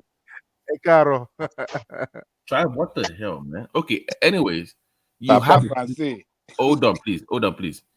AAC is a political party, not a political movement. A party is the job is to win elections to effect the change that they desire. So you win elections to change the system. Don't tell me within 5 years you cannot even win a ward, and you're so political party. But you see why I said Showore is not competent now. They are saying just a movement. Please, do we talk about the problem and the factors? Movement. Please, can we talk about the problem and the factors that make Showore not to win a polling unit? Can we talk about the problem and the factors before you throw it out? Forget Showore, but are you telling me? Showore is? Are you telling me Showore is that no? Hold on, please. Hold on, please. Number any student now. No. Please, can you continue educating them? Can you guys listen for a second, please? Number one, Showore is not any student, please. You cannot win. Leave them alone. We're having an engagement. And I will love that. So hold on, please. AAC is not Showore. Showore is not AAC. So when you say this idea that Showore is all Abure, and this is one of the problems I have with the party, anyways. I'm talking about from the grassroots. You remember 3 years ago, we had this debate on online, and I told you, you have to start from the grassroots. I told you that 3-4 years ago. The party has to involve more than beyond Showore.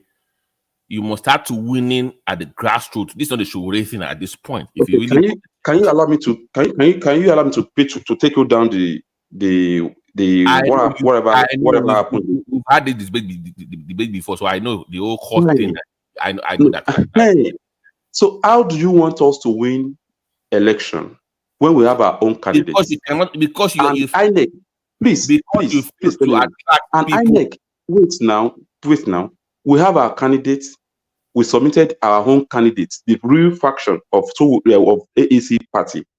We submitted our own candidates to INEC, and INEC removed our own candidate and he put the intruder candidates on the ballot on the ballots. For which votes? AAC. For which one? Okay. AAC, Ekiti State governorship election. Wait now. Ekiti State governorship election. You have no chance for governorship. Not by local government council. Forget governor. We know we can't win governor. We know that for a fact. That's my issue with you guys. Stay local. In Edo State, in Edo State, we have people that want to contest for National Assembly, House of Rep, and Councillor in our group. They have their primary. We have their names. We took their name to INEC. INEC did not reckon with our own group names. They reckon with what's it called? Lunad version of the party. And Lunad version of the party, they are using the party to do business. And our own group, we were the real and revolutionary people who actually have a goals. And these people is not reckoning with us. They released the party to us 6 days before the INEC final date to submit all the candidate names. 6 days. And how do you want us to have that kind of election and get anything out of it? 6 days. So the party actually got back to us 6 days before INEC final dates. So there is no preparation. INEC has been dealing with the lunar of a thing for almost 4 years, destroying the party. And yesterday, are you aware that Showore that cannot travel out of the space? For 3.5 years, Showore cannot leave the premises of Abuja for 3.5 years. So the party is under that damage for that period. So if anybody is saying that we don't have anything, that person is not being fair with us. Let me tell you, we are fighting a system that is so corrupt. The party has to grow bigger than Showore, is my point. It cannot be. No, here is not Showore things, but here we are all revolutionaries. So we support whatever that will bring the kind of change, the total change, not the one that we will have and will later be regretting that we have it. Yes, about Showore, that's what I see in AAC. Anybody else? No. Let me tell you, people think that it's because we love Showore. No. We are the kind of person that we have this mind of us. But the only reason why Showore is the one leading us is because he's the one on that space to lead what all of each and every one of us have in our mind. I go against Showore at times. I confronted Showore many times as well. We talk to her. Showore even like you to confront him. He see you as a lion when you confront him. Showore don't even like to lead a barbarian. He love to lead a lion like him. Okay, so when you see us, anywhere you see us, we are not Showores. We are just a revolutionaries that want things to change. And I think everybody should be in that space with us. How do we get things changed? Do you know we can still use these people to change the narrative if we are really on them, if we are really on their toes? And people are saying Showore as if he's desperate. This guy is desperate. If Showore is desperate, he will join where you want him to join and make his money. But he decided to choose a path where we can be pressing their neck. Pressing their neck is our goals. Obi coming out to get what Obi got is because of someone is here mobilizing youth to have answers. So pressing them is, I thought you were supposed to win an election as a political party. No. Let me tell you, winning an election is not a problem. Making Nigeria to work where we have that's where I play. No. That's a political movement. You're a political party now. It's a political party. You have to win elections as a political party to effect change, not to just come, not just testing. Wait, what? The question will be, what bring our party? How do we arrive? You have failed to evolve from a movement to a party. The issue I have with you guys. You have to evolve from a movement to an actual political party that starts winning something.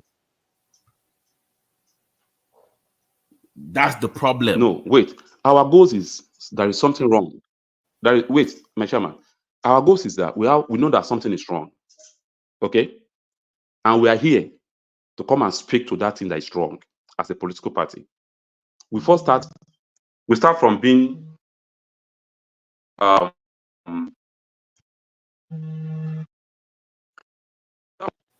a movement, we take it to a political party. Yes, and you don't expect us. Yeah. What's wrong with you? Is it a phone thing or something? You don't expect us to get what we want that same day that we are in. That it has to take us through a process. Is it just me or just is it just so sorry? Same in the corner. Foley's phone is just buzzing every 2 seconds. I think it's his phone. Meanwhile, while you are listening to me, before he comes back. Yeah, your phone. Your phone. Hello. Or something. Yeah, we can hear you now, Foley. Yeah. So we have to know what are we actually trying to achieve here. What we are here for is to make sure we educate our people towards a good governance. we can have as many as possible candidates that is vibrant and good to lead this country in different part of the political parties. We are here to make sure Nigeria knows that we don't need to rely on these two people alone before we can get these countries right. Because the space already adapt. We are here to educate Nigerians towards a better system. Not to win, not just come here and win elections. To win elections, so they can change the system, the political party. Do you know our presence in political space in Nigeria is actually what actually makes us to have what we have in 2023. That's not true. It's true. It's truth. Our obedient movement won an election. Our president was one that gave birth to obedient movement. Permit me to just chip in something, please, if you don't mind. Both Foley and my brother. Look, one thing we don't realize is this, and it's really very instructive. I am not discounting what Shure has sown as a seed. Some seeds that will last are sown, and you won't even see they won't even germinate until another 20, 30, 40, 50 years. If Shure has sown an ideology, and he thinks it is not until he reaps it in the immediate that makes it significant, then that means we are just rigmaroling in the same circle. Many people believe in the ideology, but they know it is not time. The ideology of the idea that we must sow it now, we must reap it now, is not different from the people we are trying to displace. I believe that if we make haste slowly and take it one step at a time, it is going to be more enduring than thinking, because Shure started a movement, if that movement does not yield and metamorphose into getting power now, then that effort is wasted. I don't believe so. He had laid a foundation. Maybe sometime in the very near future, there are people that are more temperate, that will take the battle to the next and hand over the baton to another that will ultimately at some point achieve what it is now. Now, Shure thinks he can start a movement now and achieve the presidency of Nigeria. Nigeria is not Togo. It's not Benin Republic. That would be a wishful thinking, taking a little bit too far. Do I agree with all of his ideologies? No. I know Shure in his younger days in the university, and we had an encounter, and I can say that to him. I'm sure he will remember. Lucky that efforts of so many people were able to keep him alive after then. But the truth of the matter is that we all have a starting point. And when you start and you are privileged to make a mark and hand over the baton, did I support Shure? No, I did not. Because I did not see, I don't have anything against him, Bishop, but I did not see him as a president for now. He has to take a back in that movement. He's going to face Nigeria. Not anymore, exactly. Bishop, that's the problem now. Bishop, that's why I'm going. Sorry, I would like to know something about what you just said. Sorry. He can't lead that revolution, is the point I'm making to you. It can be one of the members, but it cannot be the face of revolution in Nigeria. That's the fact. You have to accept that. Well, I want to hear Foley talk. Sorry. Do you even know during NSAS, as much as people want Shure to be in charge, do you know he didn't accept it? Do you know that? He did not take it up.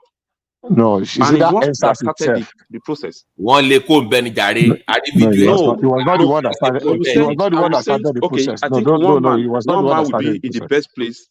One man will be in the best place to have this video so that he can play it. Tunde has a conversation with Tunde Edlot. Showore has a conversation with Tunde Edlot, where youth are actually begging him to come out and lead the protest for them. I can send you the Which video. how It's on many? YouTube. Where? How can you? You see, sometimes, we get a little bit. I don't know how to call it. What percentage of Nigerians? Where are the Nigerians? Look, if we want to do a very critical review of that NSAS project, there are people. It's just that Nigeria does not hold people accountable. There are people that we know the roles they played underground, and it was to achieve an end, a predetermined end. Truth of the matter is this, and I challenge you: if that motive had succeeded, if they've been able to achieve that, Nigeria would have descended into anarchy as we speak. Nobody would have been able to tell how long it will last. Let's just assume for a moment that ELSAS in October 2020 succeeded and we crumple the Buhari administration. Is it the military that will take over that will not lead to a civil war? Or you will ask a Yoruba man to take over that will not lead to a civil war? Or an Igbo man that will take over that will not lead to a civil war? We dodged a bullet. There would have been anarchy. This one we are talking now, what we are dealing with, that would have been a far child's play compared to the kind of mayhem, bloodshed, and complete total breakdown and anarchy we would have been facing. Because it was not well thought out. People just wanted to take advantage of the spur of the moment. And that would have been extremely very disastrous. Unfortunately, not for Nigeria alone, but for the entire sub-region, because the whole of West Africa would have been thrown into. But some people saw it. So that some people sponsored and were trying to take advantage, use backdoor to get what it didn't work. And Nigeria is a little bit too big and too sophisticated for that.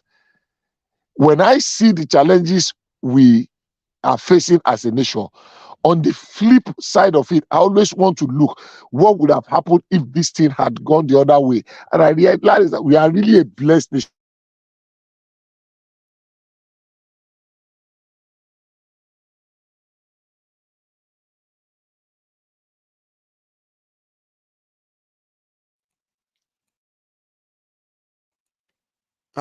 Where's Bishop? Has he disappeared? It's Nepal is taking that up and down.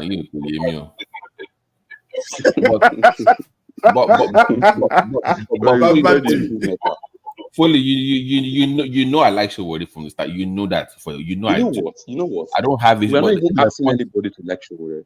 No.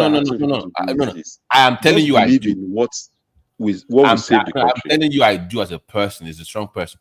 But this is my point to him. He cannot be the face of revolution. He can support it. He can fund it. He can mobilize for it. But he has to sacrifice that leadership role in the AAC if he wants that change. The question is he willing to do that? Tell us why. Why you say please, Mr. Babajale Koko. Let me tell you right now. No, the man I'm a member. Wait, Foley, I'm a member. Foley, always hold on. Let me answer the antagonistic of him. Yes, let me sorry. All the time. Hold on. You ask me a question. Let me reply. Let me tell you why. Because it's a polarizing figure. Is a very polarizing figure in Nigerian politics. Polarizing? Is very is a very polarizing figure. Well, yes. Political. So tell me what makes him polarizing. Because you need somebody. No, hold on, please. You tell need somebody. us what makes him polarizing figure. Politically. What makes him polarizing? Are you? How? Hold on. Let me get. I will tell you in a second. Hold on. Somebody has that can galvanize the troops. somebody more that I think that will be more appealing across board. That even in the political space, they will have a reason to say, you know what, let's give this guy a chance. Not too radical in their approach to change. They want the same thing, but they're not radical in their approach. This current system that we are operating. No, stay with me. In this current system. Stay. I'm not saying I have a name. I'm listening to you. I'm listening. I'm saying that his own approach is too radical for even if I want to change, I feel uncomfortable with him leading. Okay, so I'm saying that he has what he's saying makes sense, but him as the face of that movement attract. Remember, even when he went to that, they said, "Guy, we don't want you because once you show up, you." Is it your Adewale that is the right person? No, hold on. That is more economic revolution. Is it Adewale? I know. No. I'm saying Adewale will win the polling booth. No. The man still got more votes than to tell you. No. How useless. Hold on. Let's not be personal now. He didn't even win in his polling booth. The guy guy got more votes than Showore do, by the way. Yet he has done so much for the community. My point is, the community did not even vote for him. Like I said earlier, oh my goodness, you guys! I said earlier, people already. Babati, are you still wondering why Showore didn't get enough votes? This is exactly why. I am saying that people are already mentally enslaved. Okay, I'm telling you. I'm telling you. I can't. Sorry, guys. Let me just finish my talk because you guys. I'm sorry. My point is let me say this again. I'm going to a slave camp to save people. They've been there for years. They're so interesting that they for 7 years, they've been in this slave camp for 7 years. And I want to save them. I have to do more than just open the cage. Because that's all they know for the past 7 years. Okay? So my point to you is if you want to save Nigerians, you can't just say, here's the door, enter. You have to do more than that. Mention what he should have done. Mention what he should have done better. Let me give you to mobilize. To attract people's vote. Mention what he should have done better than the politician. Let me give you an example. Let me give you an example. So the first time he ran for office, I've always been an advocate of open primary system in the AAC. Across board, by the way, across board. So you make that movement bigger than yourself. It cannot always be about one person. If I say AAC, it should be about a belief system. Foley is a core supporter, so he understands what it takes to be an AAC because he is a member. But I'm saying that out there to the regular Nigerian folks, there has to be a core value about AAC that even when Showore is not there, carries like a torch. It shines across everywhere. That everybody will say, this is what we all believe in. This is A, B, C, and D about AAC, and I can say I support it. Showore or no Showore, this is what I believe in. Even to now, the general public don't know what it is. It might be genuine, but it's not out there enough. All they know is AAC, Showore. So it's about the individual, not the ideology. So the first thing you do you people in Nigeria care for ideology? But that is the people care for ideology. But that is you are contradicting yourself. That's my you said that is my point. Let me get to the point, please. Let me get to the point. Okay, make your point. When I said open the cage and convince people that is where it is hardest to convince people about the belief because it starts with a few people. I believe in A, B, C, and D. Once you convince them of the belief system, that is where it's hard because they will tell you, you can't win. You are small. They will kill you. A, B, C, and D. That is the hardest part to get through. you have to then do the work. That once you break through that barrier, they will be the ones to then spread the message. So did Showore stop people from coming to AAC? Is No, Showore they the will one? not Hold come on. to you Does he now. campaign? They are already enslaved Hold on. now. Hold on. They Does are already Showore campaign? enslaved. Does Showore doing the campaign simultaneously in all the states of the federation? Does he not have candidates for other elective offices across the country?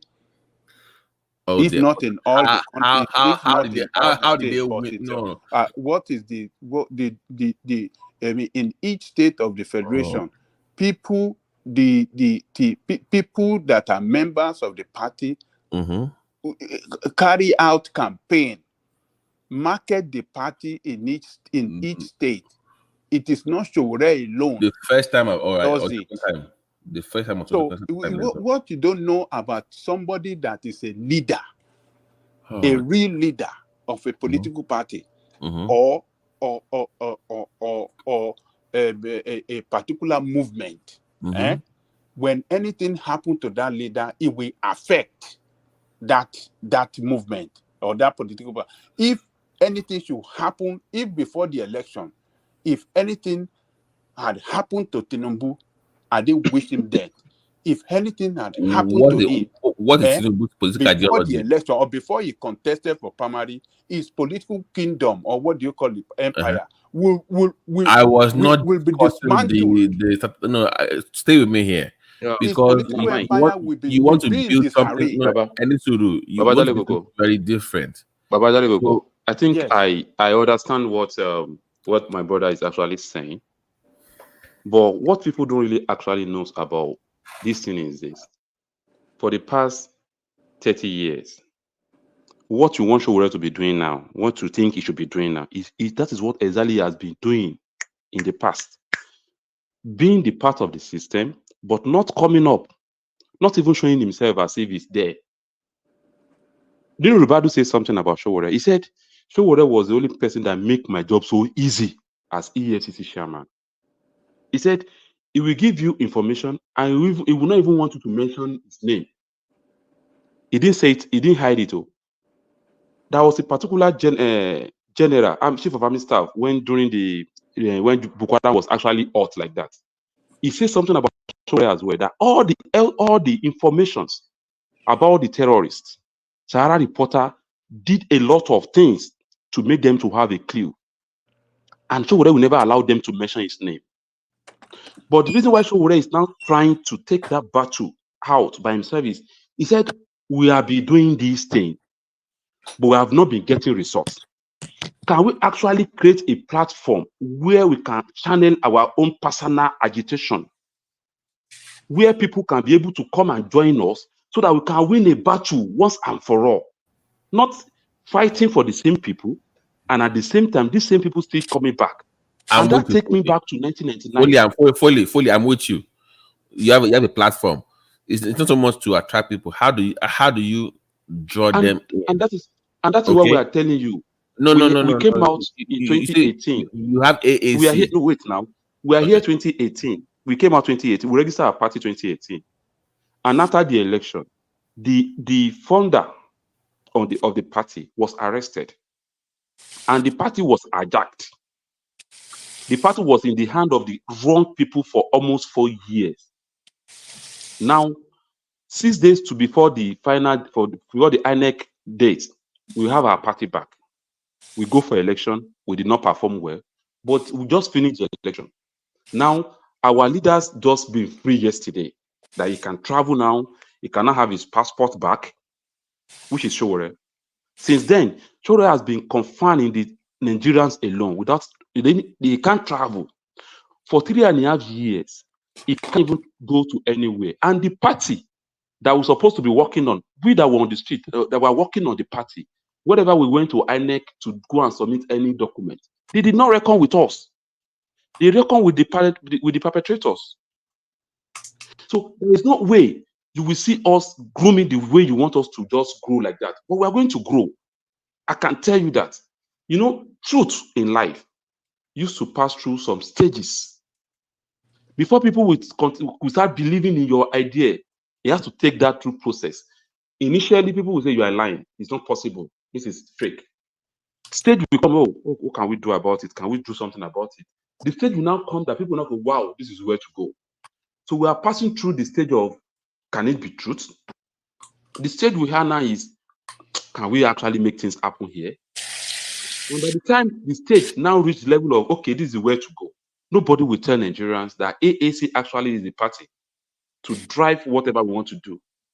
Because even our constitution actually allows us to have a good candidate. That I didn't mean people that are Labour Party elected for National Assembly and House of Rep. I didn't mean they are AAC member. By now, we'll be firing them as our own party because they signed a form before they even got the mandate. We have an ideology of what we want our candidates to do. We have all the templates in place. I can do the soft copy. I can send the soft copy of our what's it called, party constitution, so that you people can read and see what is there. We create a movement that will actually give birth to good Nigerians, not the mediocres, not the money bags people who really want a tangible change, a change that we will have, that we are not going to regret having. But don't expect that kind of moment we just come into a system like Nigeria and to just boom. No. We have to, they will first of all fight us. They will throw the stone at us. But what will keep us is our ability to stand firm, to confront the system. And that's why we are different. And that's why we are not joining any, we created, let's join. No. We want people to know us as what we believe. We know it's not going to be easy. But we want people to do. This is not a matter of AAC or Showore. This is in Nigeria. Sorry to interrupt.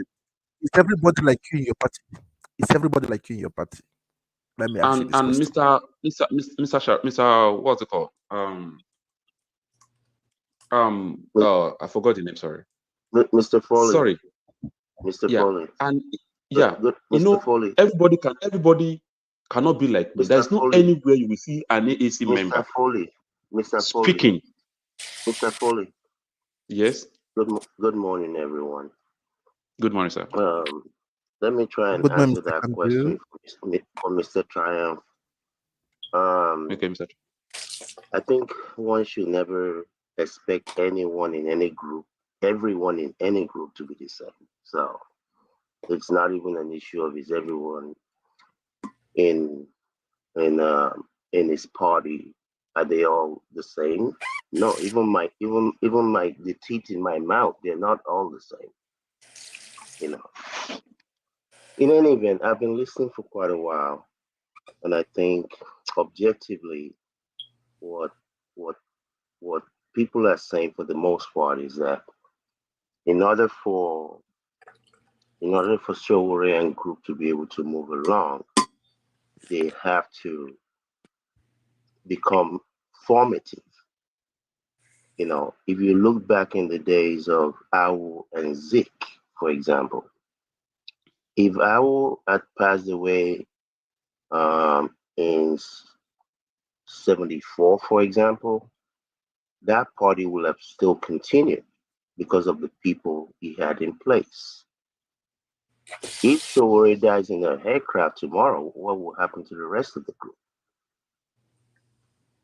You know, so I don't know how long it's going to take a movement like that to be able to transition to where they need to be to become effective.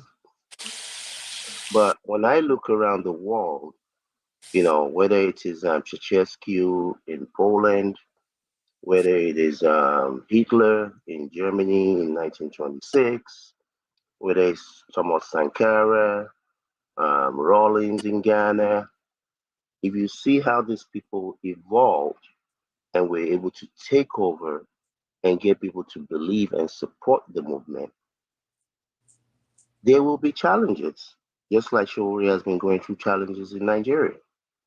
You will hardly, look at how long it took Nelson Mandela, 26 years of being locked up. But it does take special people. It has to be something that is ingrained in you. It's not something you learn in a classroom. You have to be willing to, just like Shore is doing, leave your family in New York, leave your children. It's not an easy thing. But for those who it is embedded in them, they can't fight it. They have to do this regardless of the hardship that is involved, the disappointment, the failures. So I don't, unfortunately, I think too many of our people are too people driven and not movement driven. Is Buhari Baba Buhari Baba Buhari? What is the ideology of the party? What do they stand for? I think Babati asked the question earlier. What was Tinubu's ideology? But for us, at least based on my observation over time, is about the person. This person, this OB, or is Tinubu or Buhari or whoever else for that matter. So it's not party policy or party politics. It's more about individualism. And if you don't have a policy to stand behind, if something happens to that individual, the system itself can die off. Thank you. Thank you, my brother. So I think that last speaker already said it all. We are not eager. We just believe that with time, Nigeria will see what we are here to do, and they will kill behind us. Fully, I will make it happen. let me ask him a question. He made a statement now that it's a very strong statement. He said Nigeria does not play ideology politics, but people's politics. So, what do you think is going to happen to a society and the people that doesn't play politics of ideology, but people's politics? Yeah, Babaja. Cool. Maki won jare.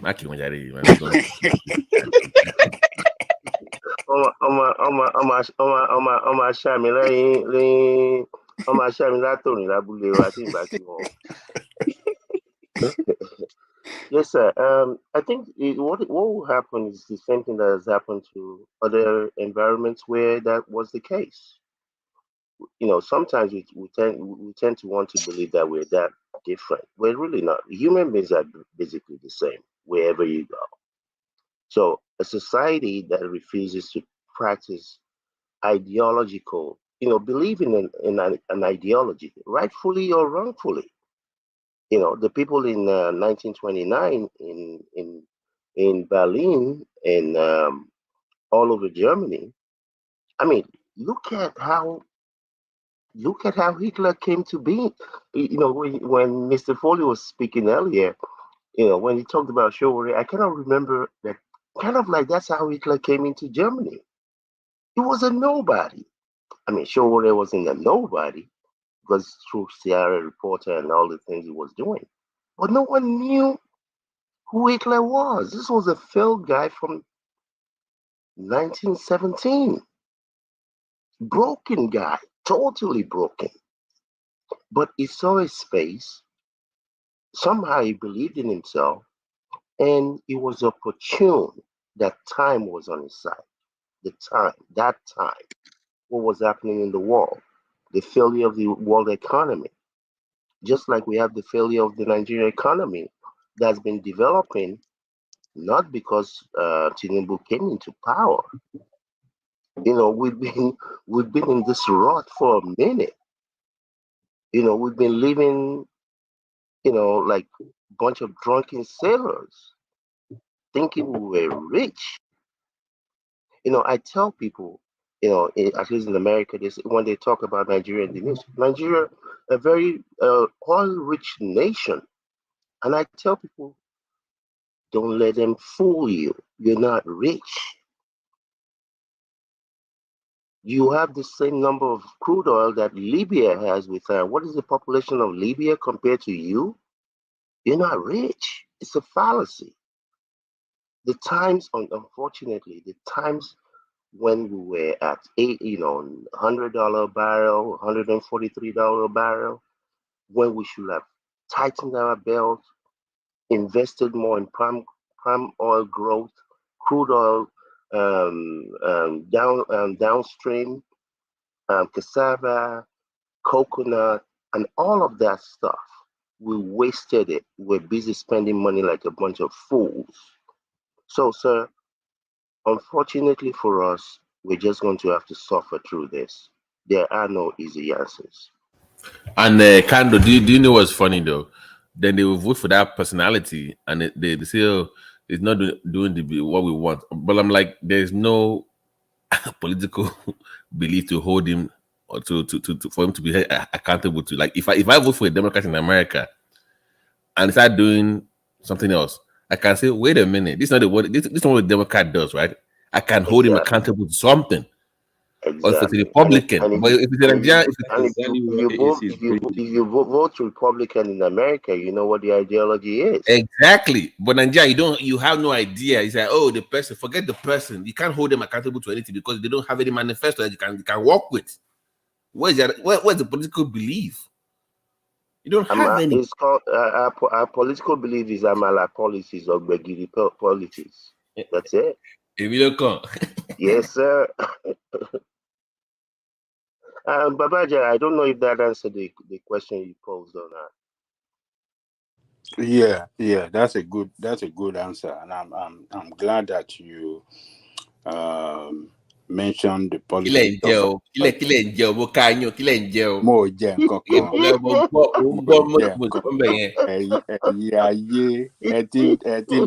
see that is awake. Do you know what? Do you even know what's crazy? A capitalist like will be running on a society on a little capital like Labour, who are socialists, and nobody complains. Turn now, they are socialists, you are capitalists. And nobody says anything. Yeah, but you see, he himself, obviously, he'll be himself. Kandu have said it all. It's a people's politics, not politics of ideology. A people's policy cannot get you anything. What is he doing on society? It's a failure. Hey, but Mr.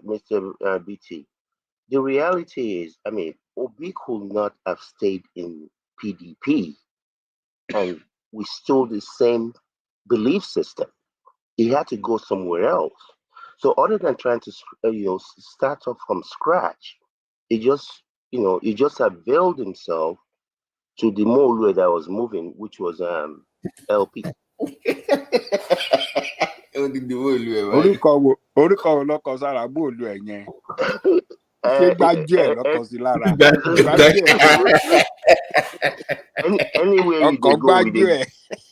Actually, Obi is a smart guy. They go. Obi is a smart guy.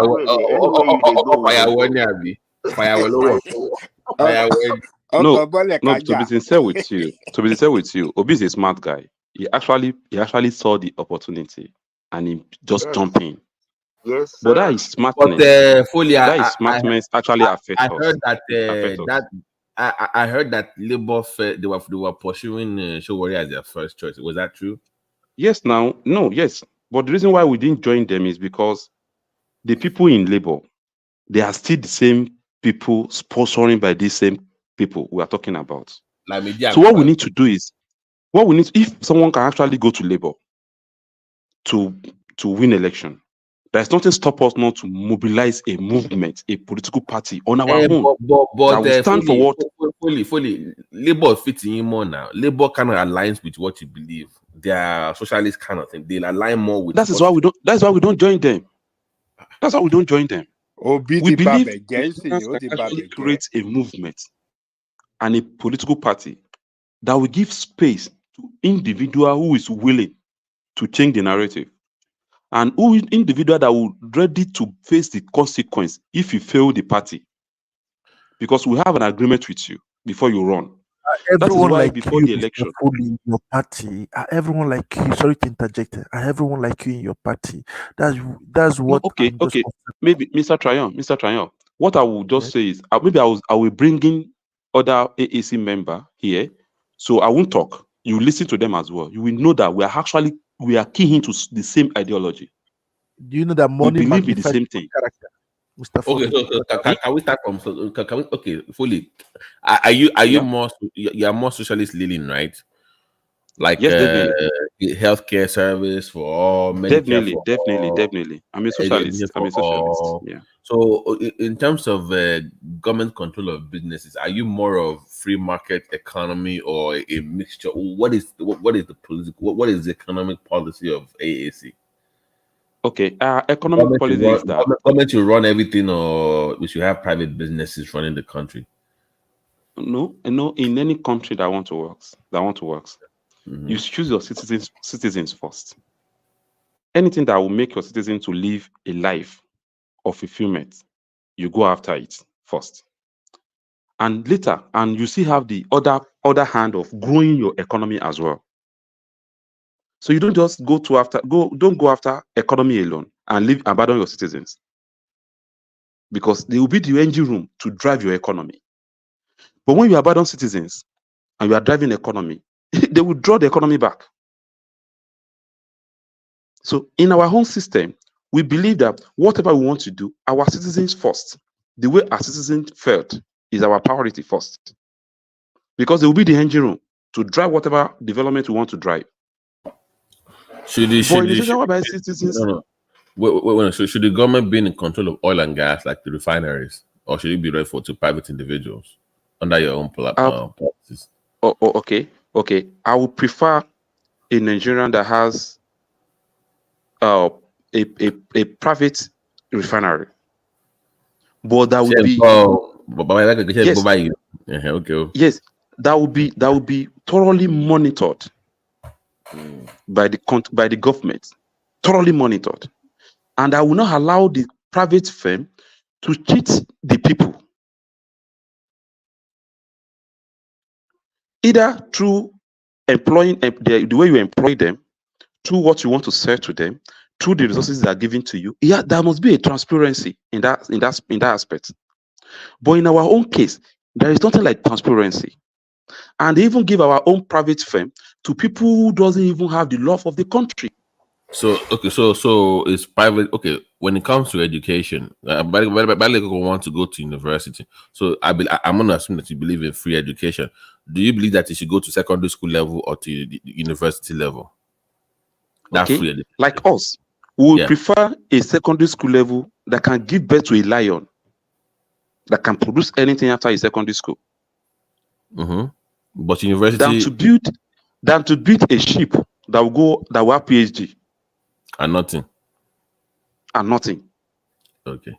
That's the thing we're talking about. We can actually make it happen at secondary school level. No. So free education to secondary school level should be free, not university. Not even about no. Free and not even free alone. Okay. Well educated. Okay, so I get your point. So free education to secondary school level, it's the AAC manifesto. How about healthcare? Definitely. Are you like a universal coverage for everything, or are you more of what is your approach to healthcare? Come again, sorry. What is your approach to healthcare? Is it like a basic universal healthcare for everyone, or private health? Do you know if a country provide job and opportunity for individual, okay, from what you are earning, government can be taking stipend from it to pay for your healthcare, and the healthcare you are paying for, whether you are sick. Do you know why? Whether you are sick or you are not sick, you are paying. So your money can easily take care of people who are sick. Because everybody cannot sick at the same time. The reason I'm asking this question is because even you and Babaja, you differ on some things when it comes to your political ideology. So I don't know how much he knows about the AAC himself, because he talks about free education to university level. So it differs a bit from what you believe. So if you don't mind, just send us like a copy of the AAC thing. I think I've seen that be on their website before. I want to go through it first, and before. But I know you're kind of socialist leaning, but I don't know how much you are in that direction. No, But my I own know is you. I hate people suffering. Mr. Foley, do you know that there's Yeah. nothing free in the world? You know there's nothing. You know that very well. So that means that That what? for That you what? people to have a no, there's nothing free in the world. For you to have a free education, someone have to pay. It doesn't fall from heaven. Someone have to pay. Absolutely. And do you know the people that are going to pay? The entrepreneurs. Those big I companies. think wherever we are trying to have a conversation like this, our mind needs to be opened so that we will not be Yeah. looking for where to attack the whatever we are saying. It should be what is it saying and how can it work. Nobody is saying free education. Nobody is saying there is free. There is no that even in Freetown there is no free. There is no Freetown. There is no Freetown. Free something. But do you know a parent can actually contribute little in government purse to educate the less privileged? Do you know that if you are working and you are receiving a good salary and government is taking little out of your salary and not you are even working, you have to be working and be productive. There is difference between you working and you are not productive. But when you are working in an organization and you are productive, you being productive alone can actually grow the system. But in our own system here, people are working without even contributing anything Mr. to Foley, develop. I think, Yeah. Mr. Foley, I think the vast majority of us are of the same mindset, or at least working towards the same goals and goals. Obviously, I think in a way, what Mr. Triumph is saying is that even in a system where the healthcare is free or as close to free as humanly possible, that free is actually being paid either by the state or by the citizen through some sort of tax collection, and that in order for that system to actually work, you have to have people that have jobs. In order to be able to tax the citizens, not that the government has to create jobs for them, but the government needs to create an enabling environment that makes entrepreneurs and business people want to get into those spaces. And it's actually in the best interest of the government because you need these people.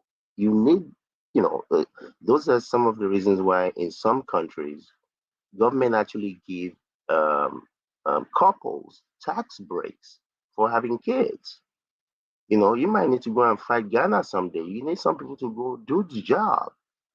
You need to have revenue, so you need workers to work so that they can contribute to the purse. So that's why I think we're kind of saying the same things. No one is saying that people should not contribute towards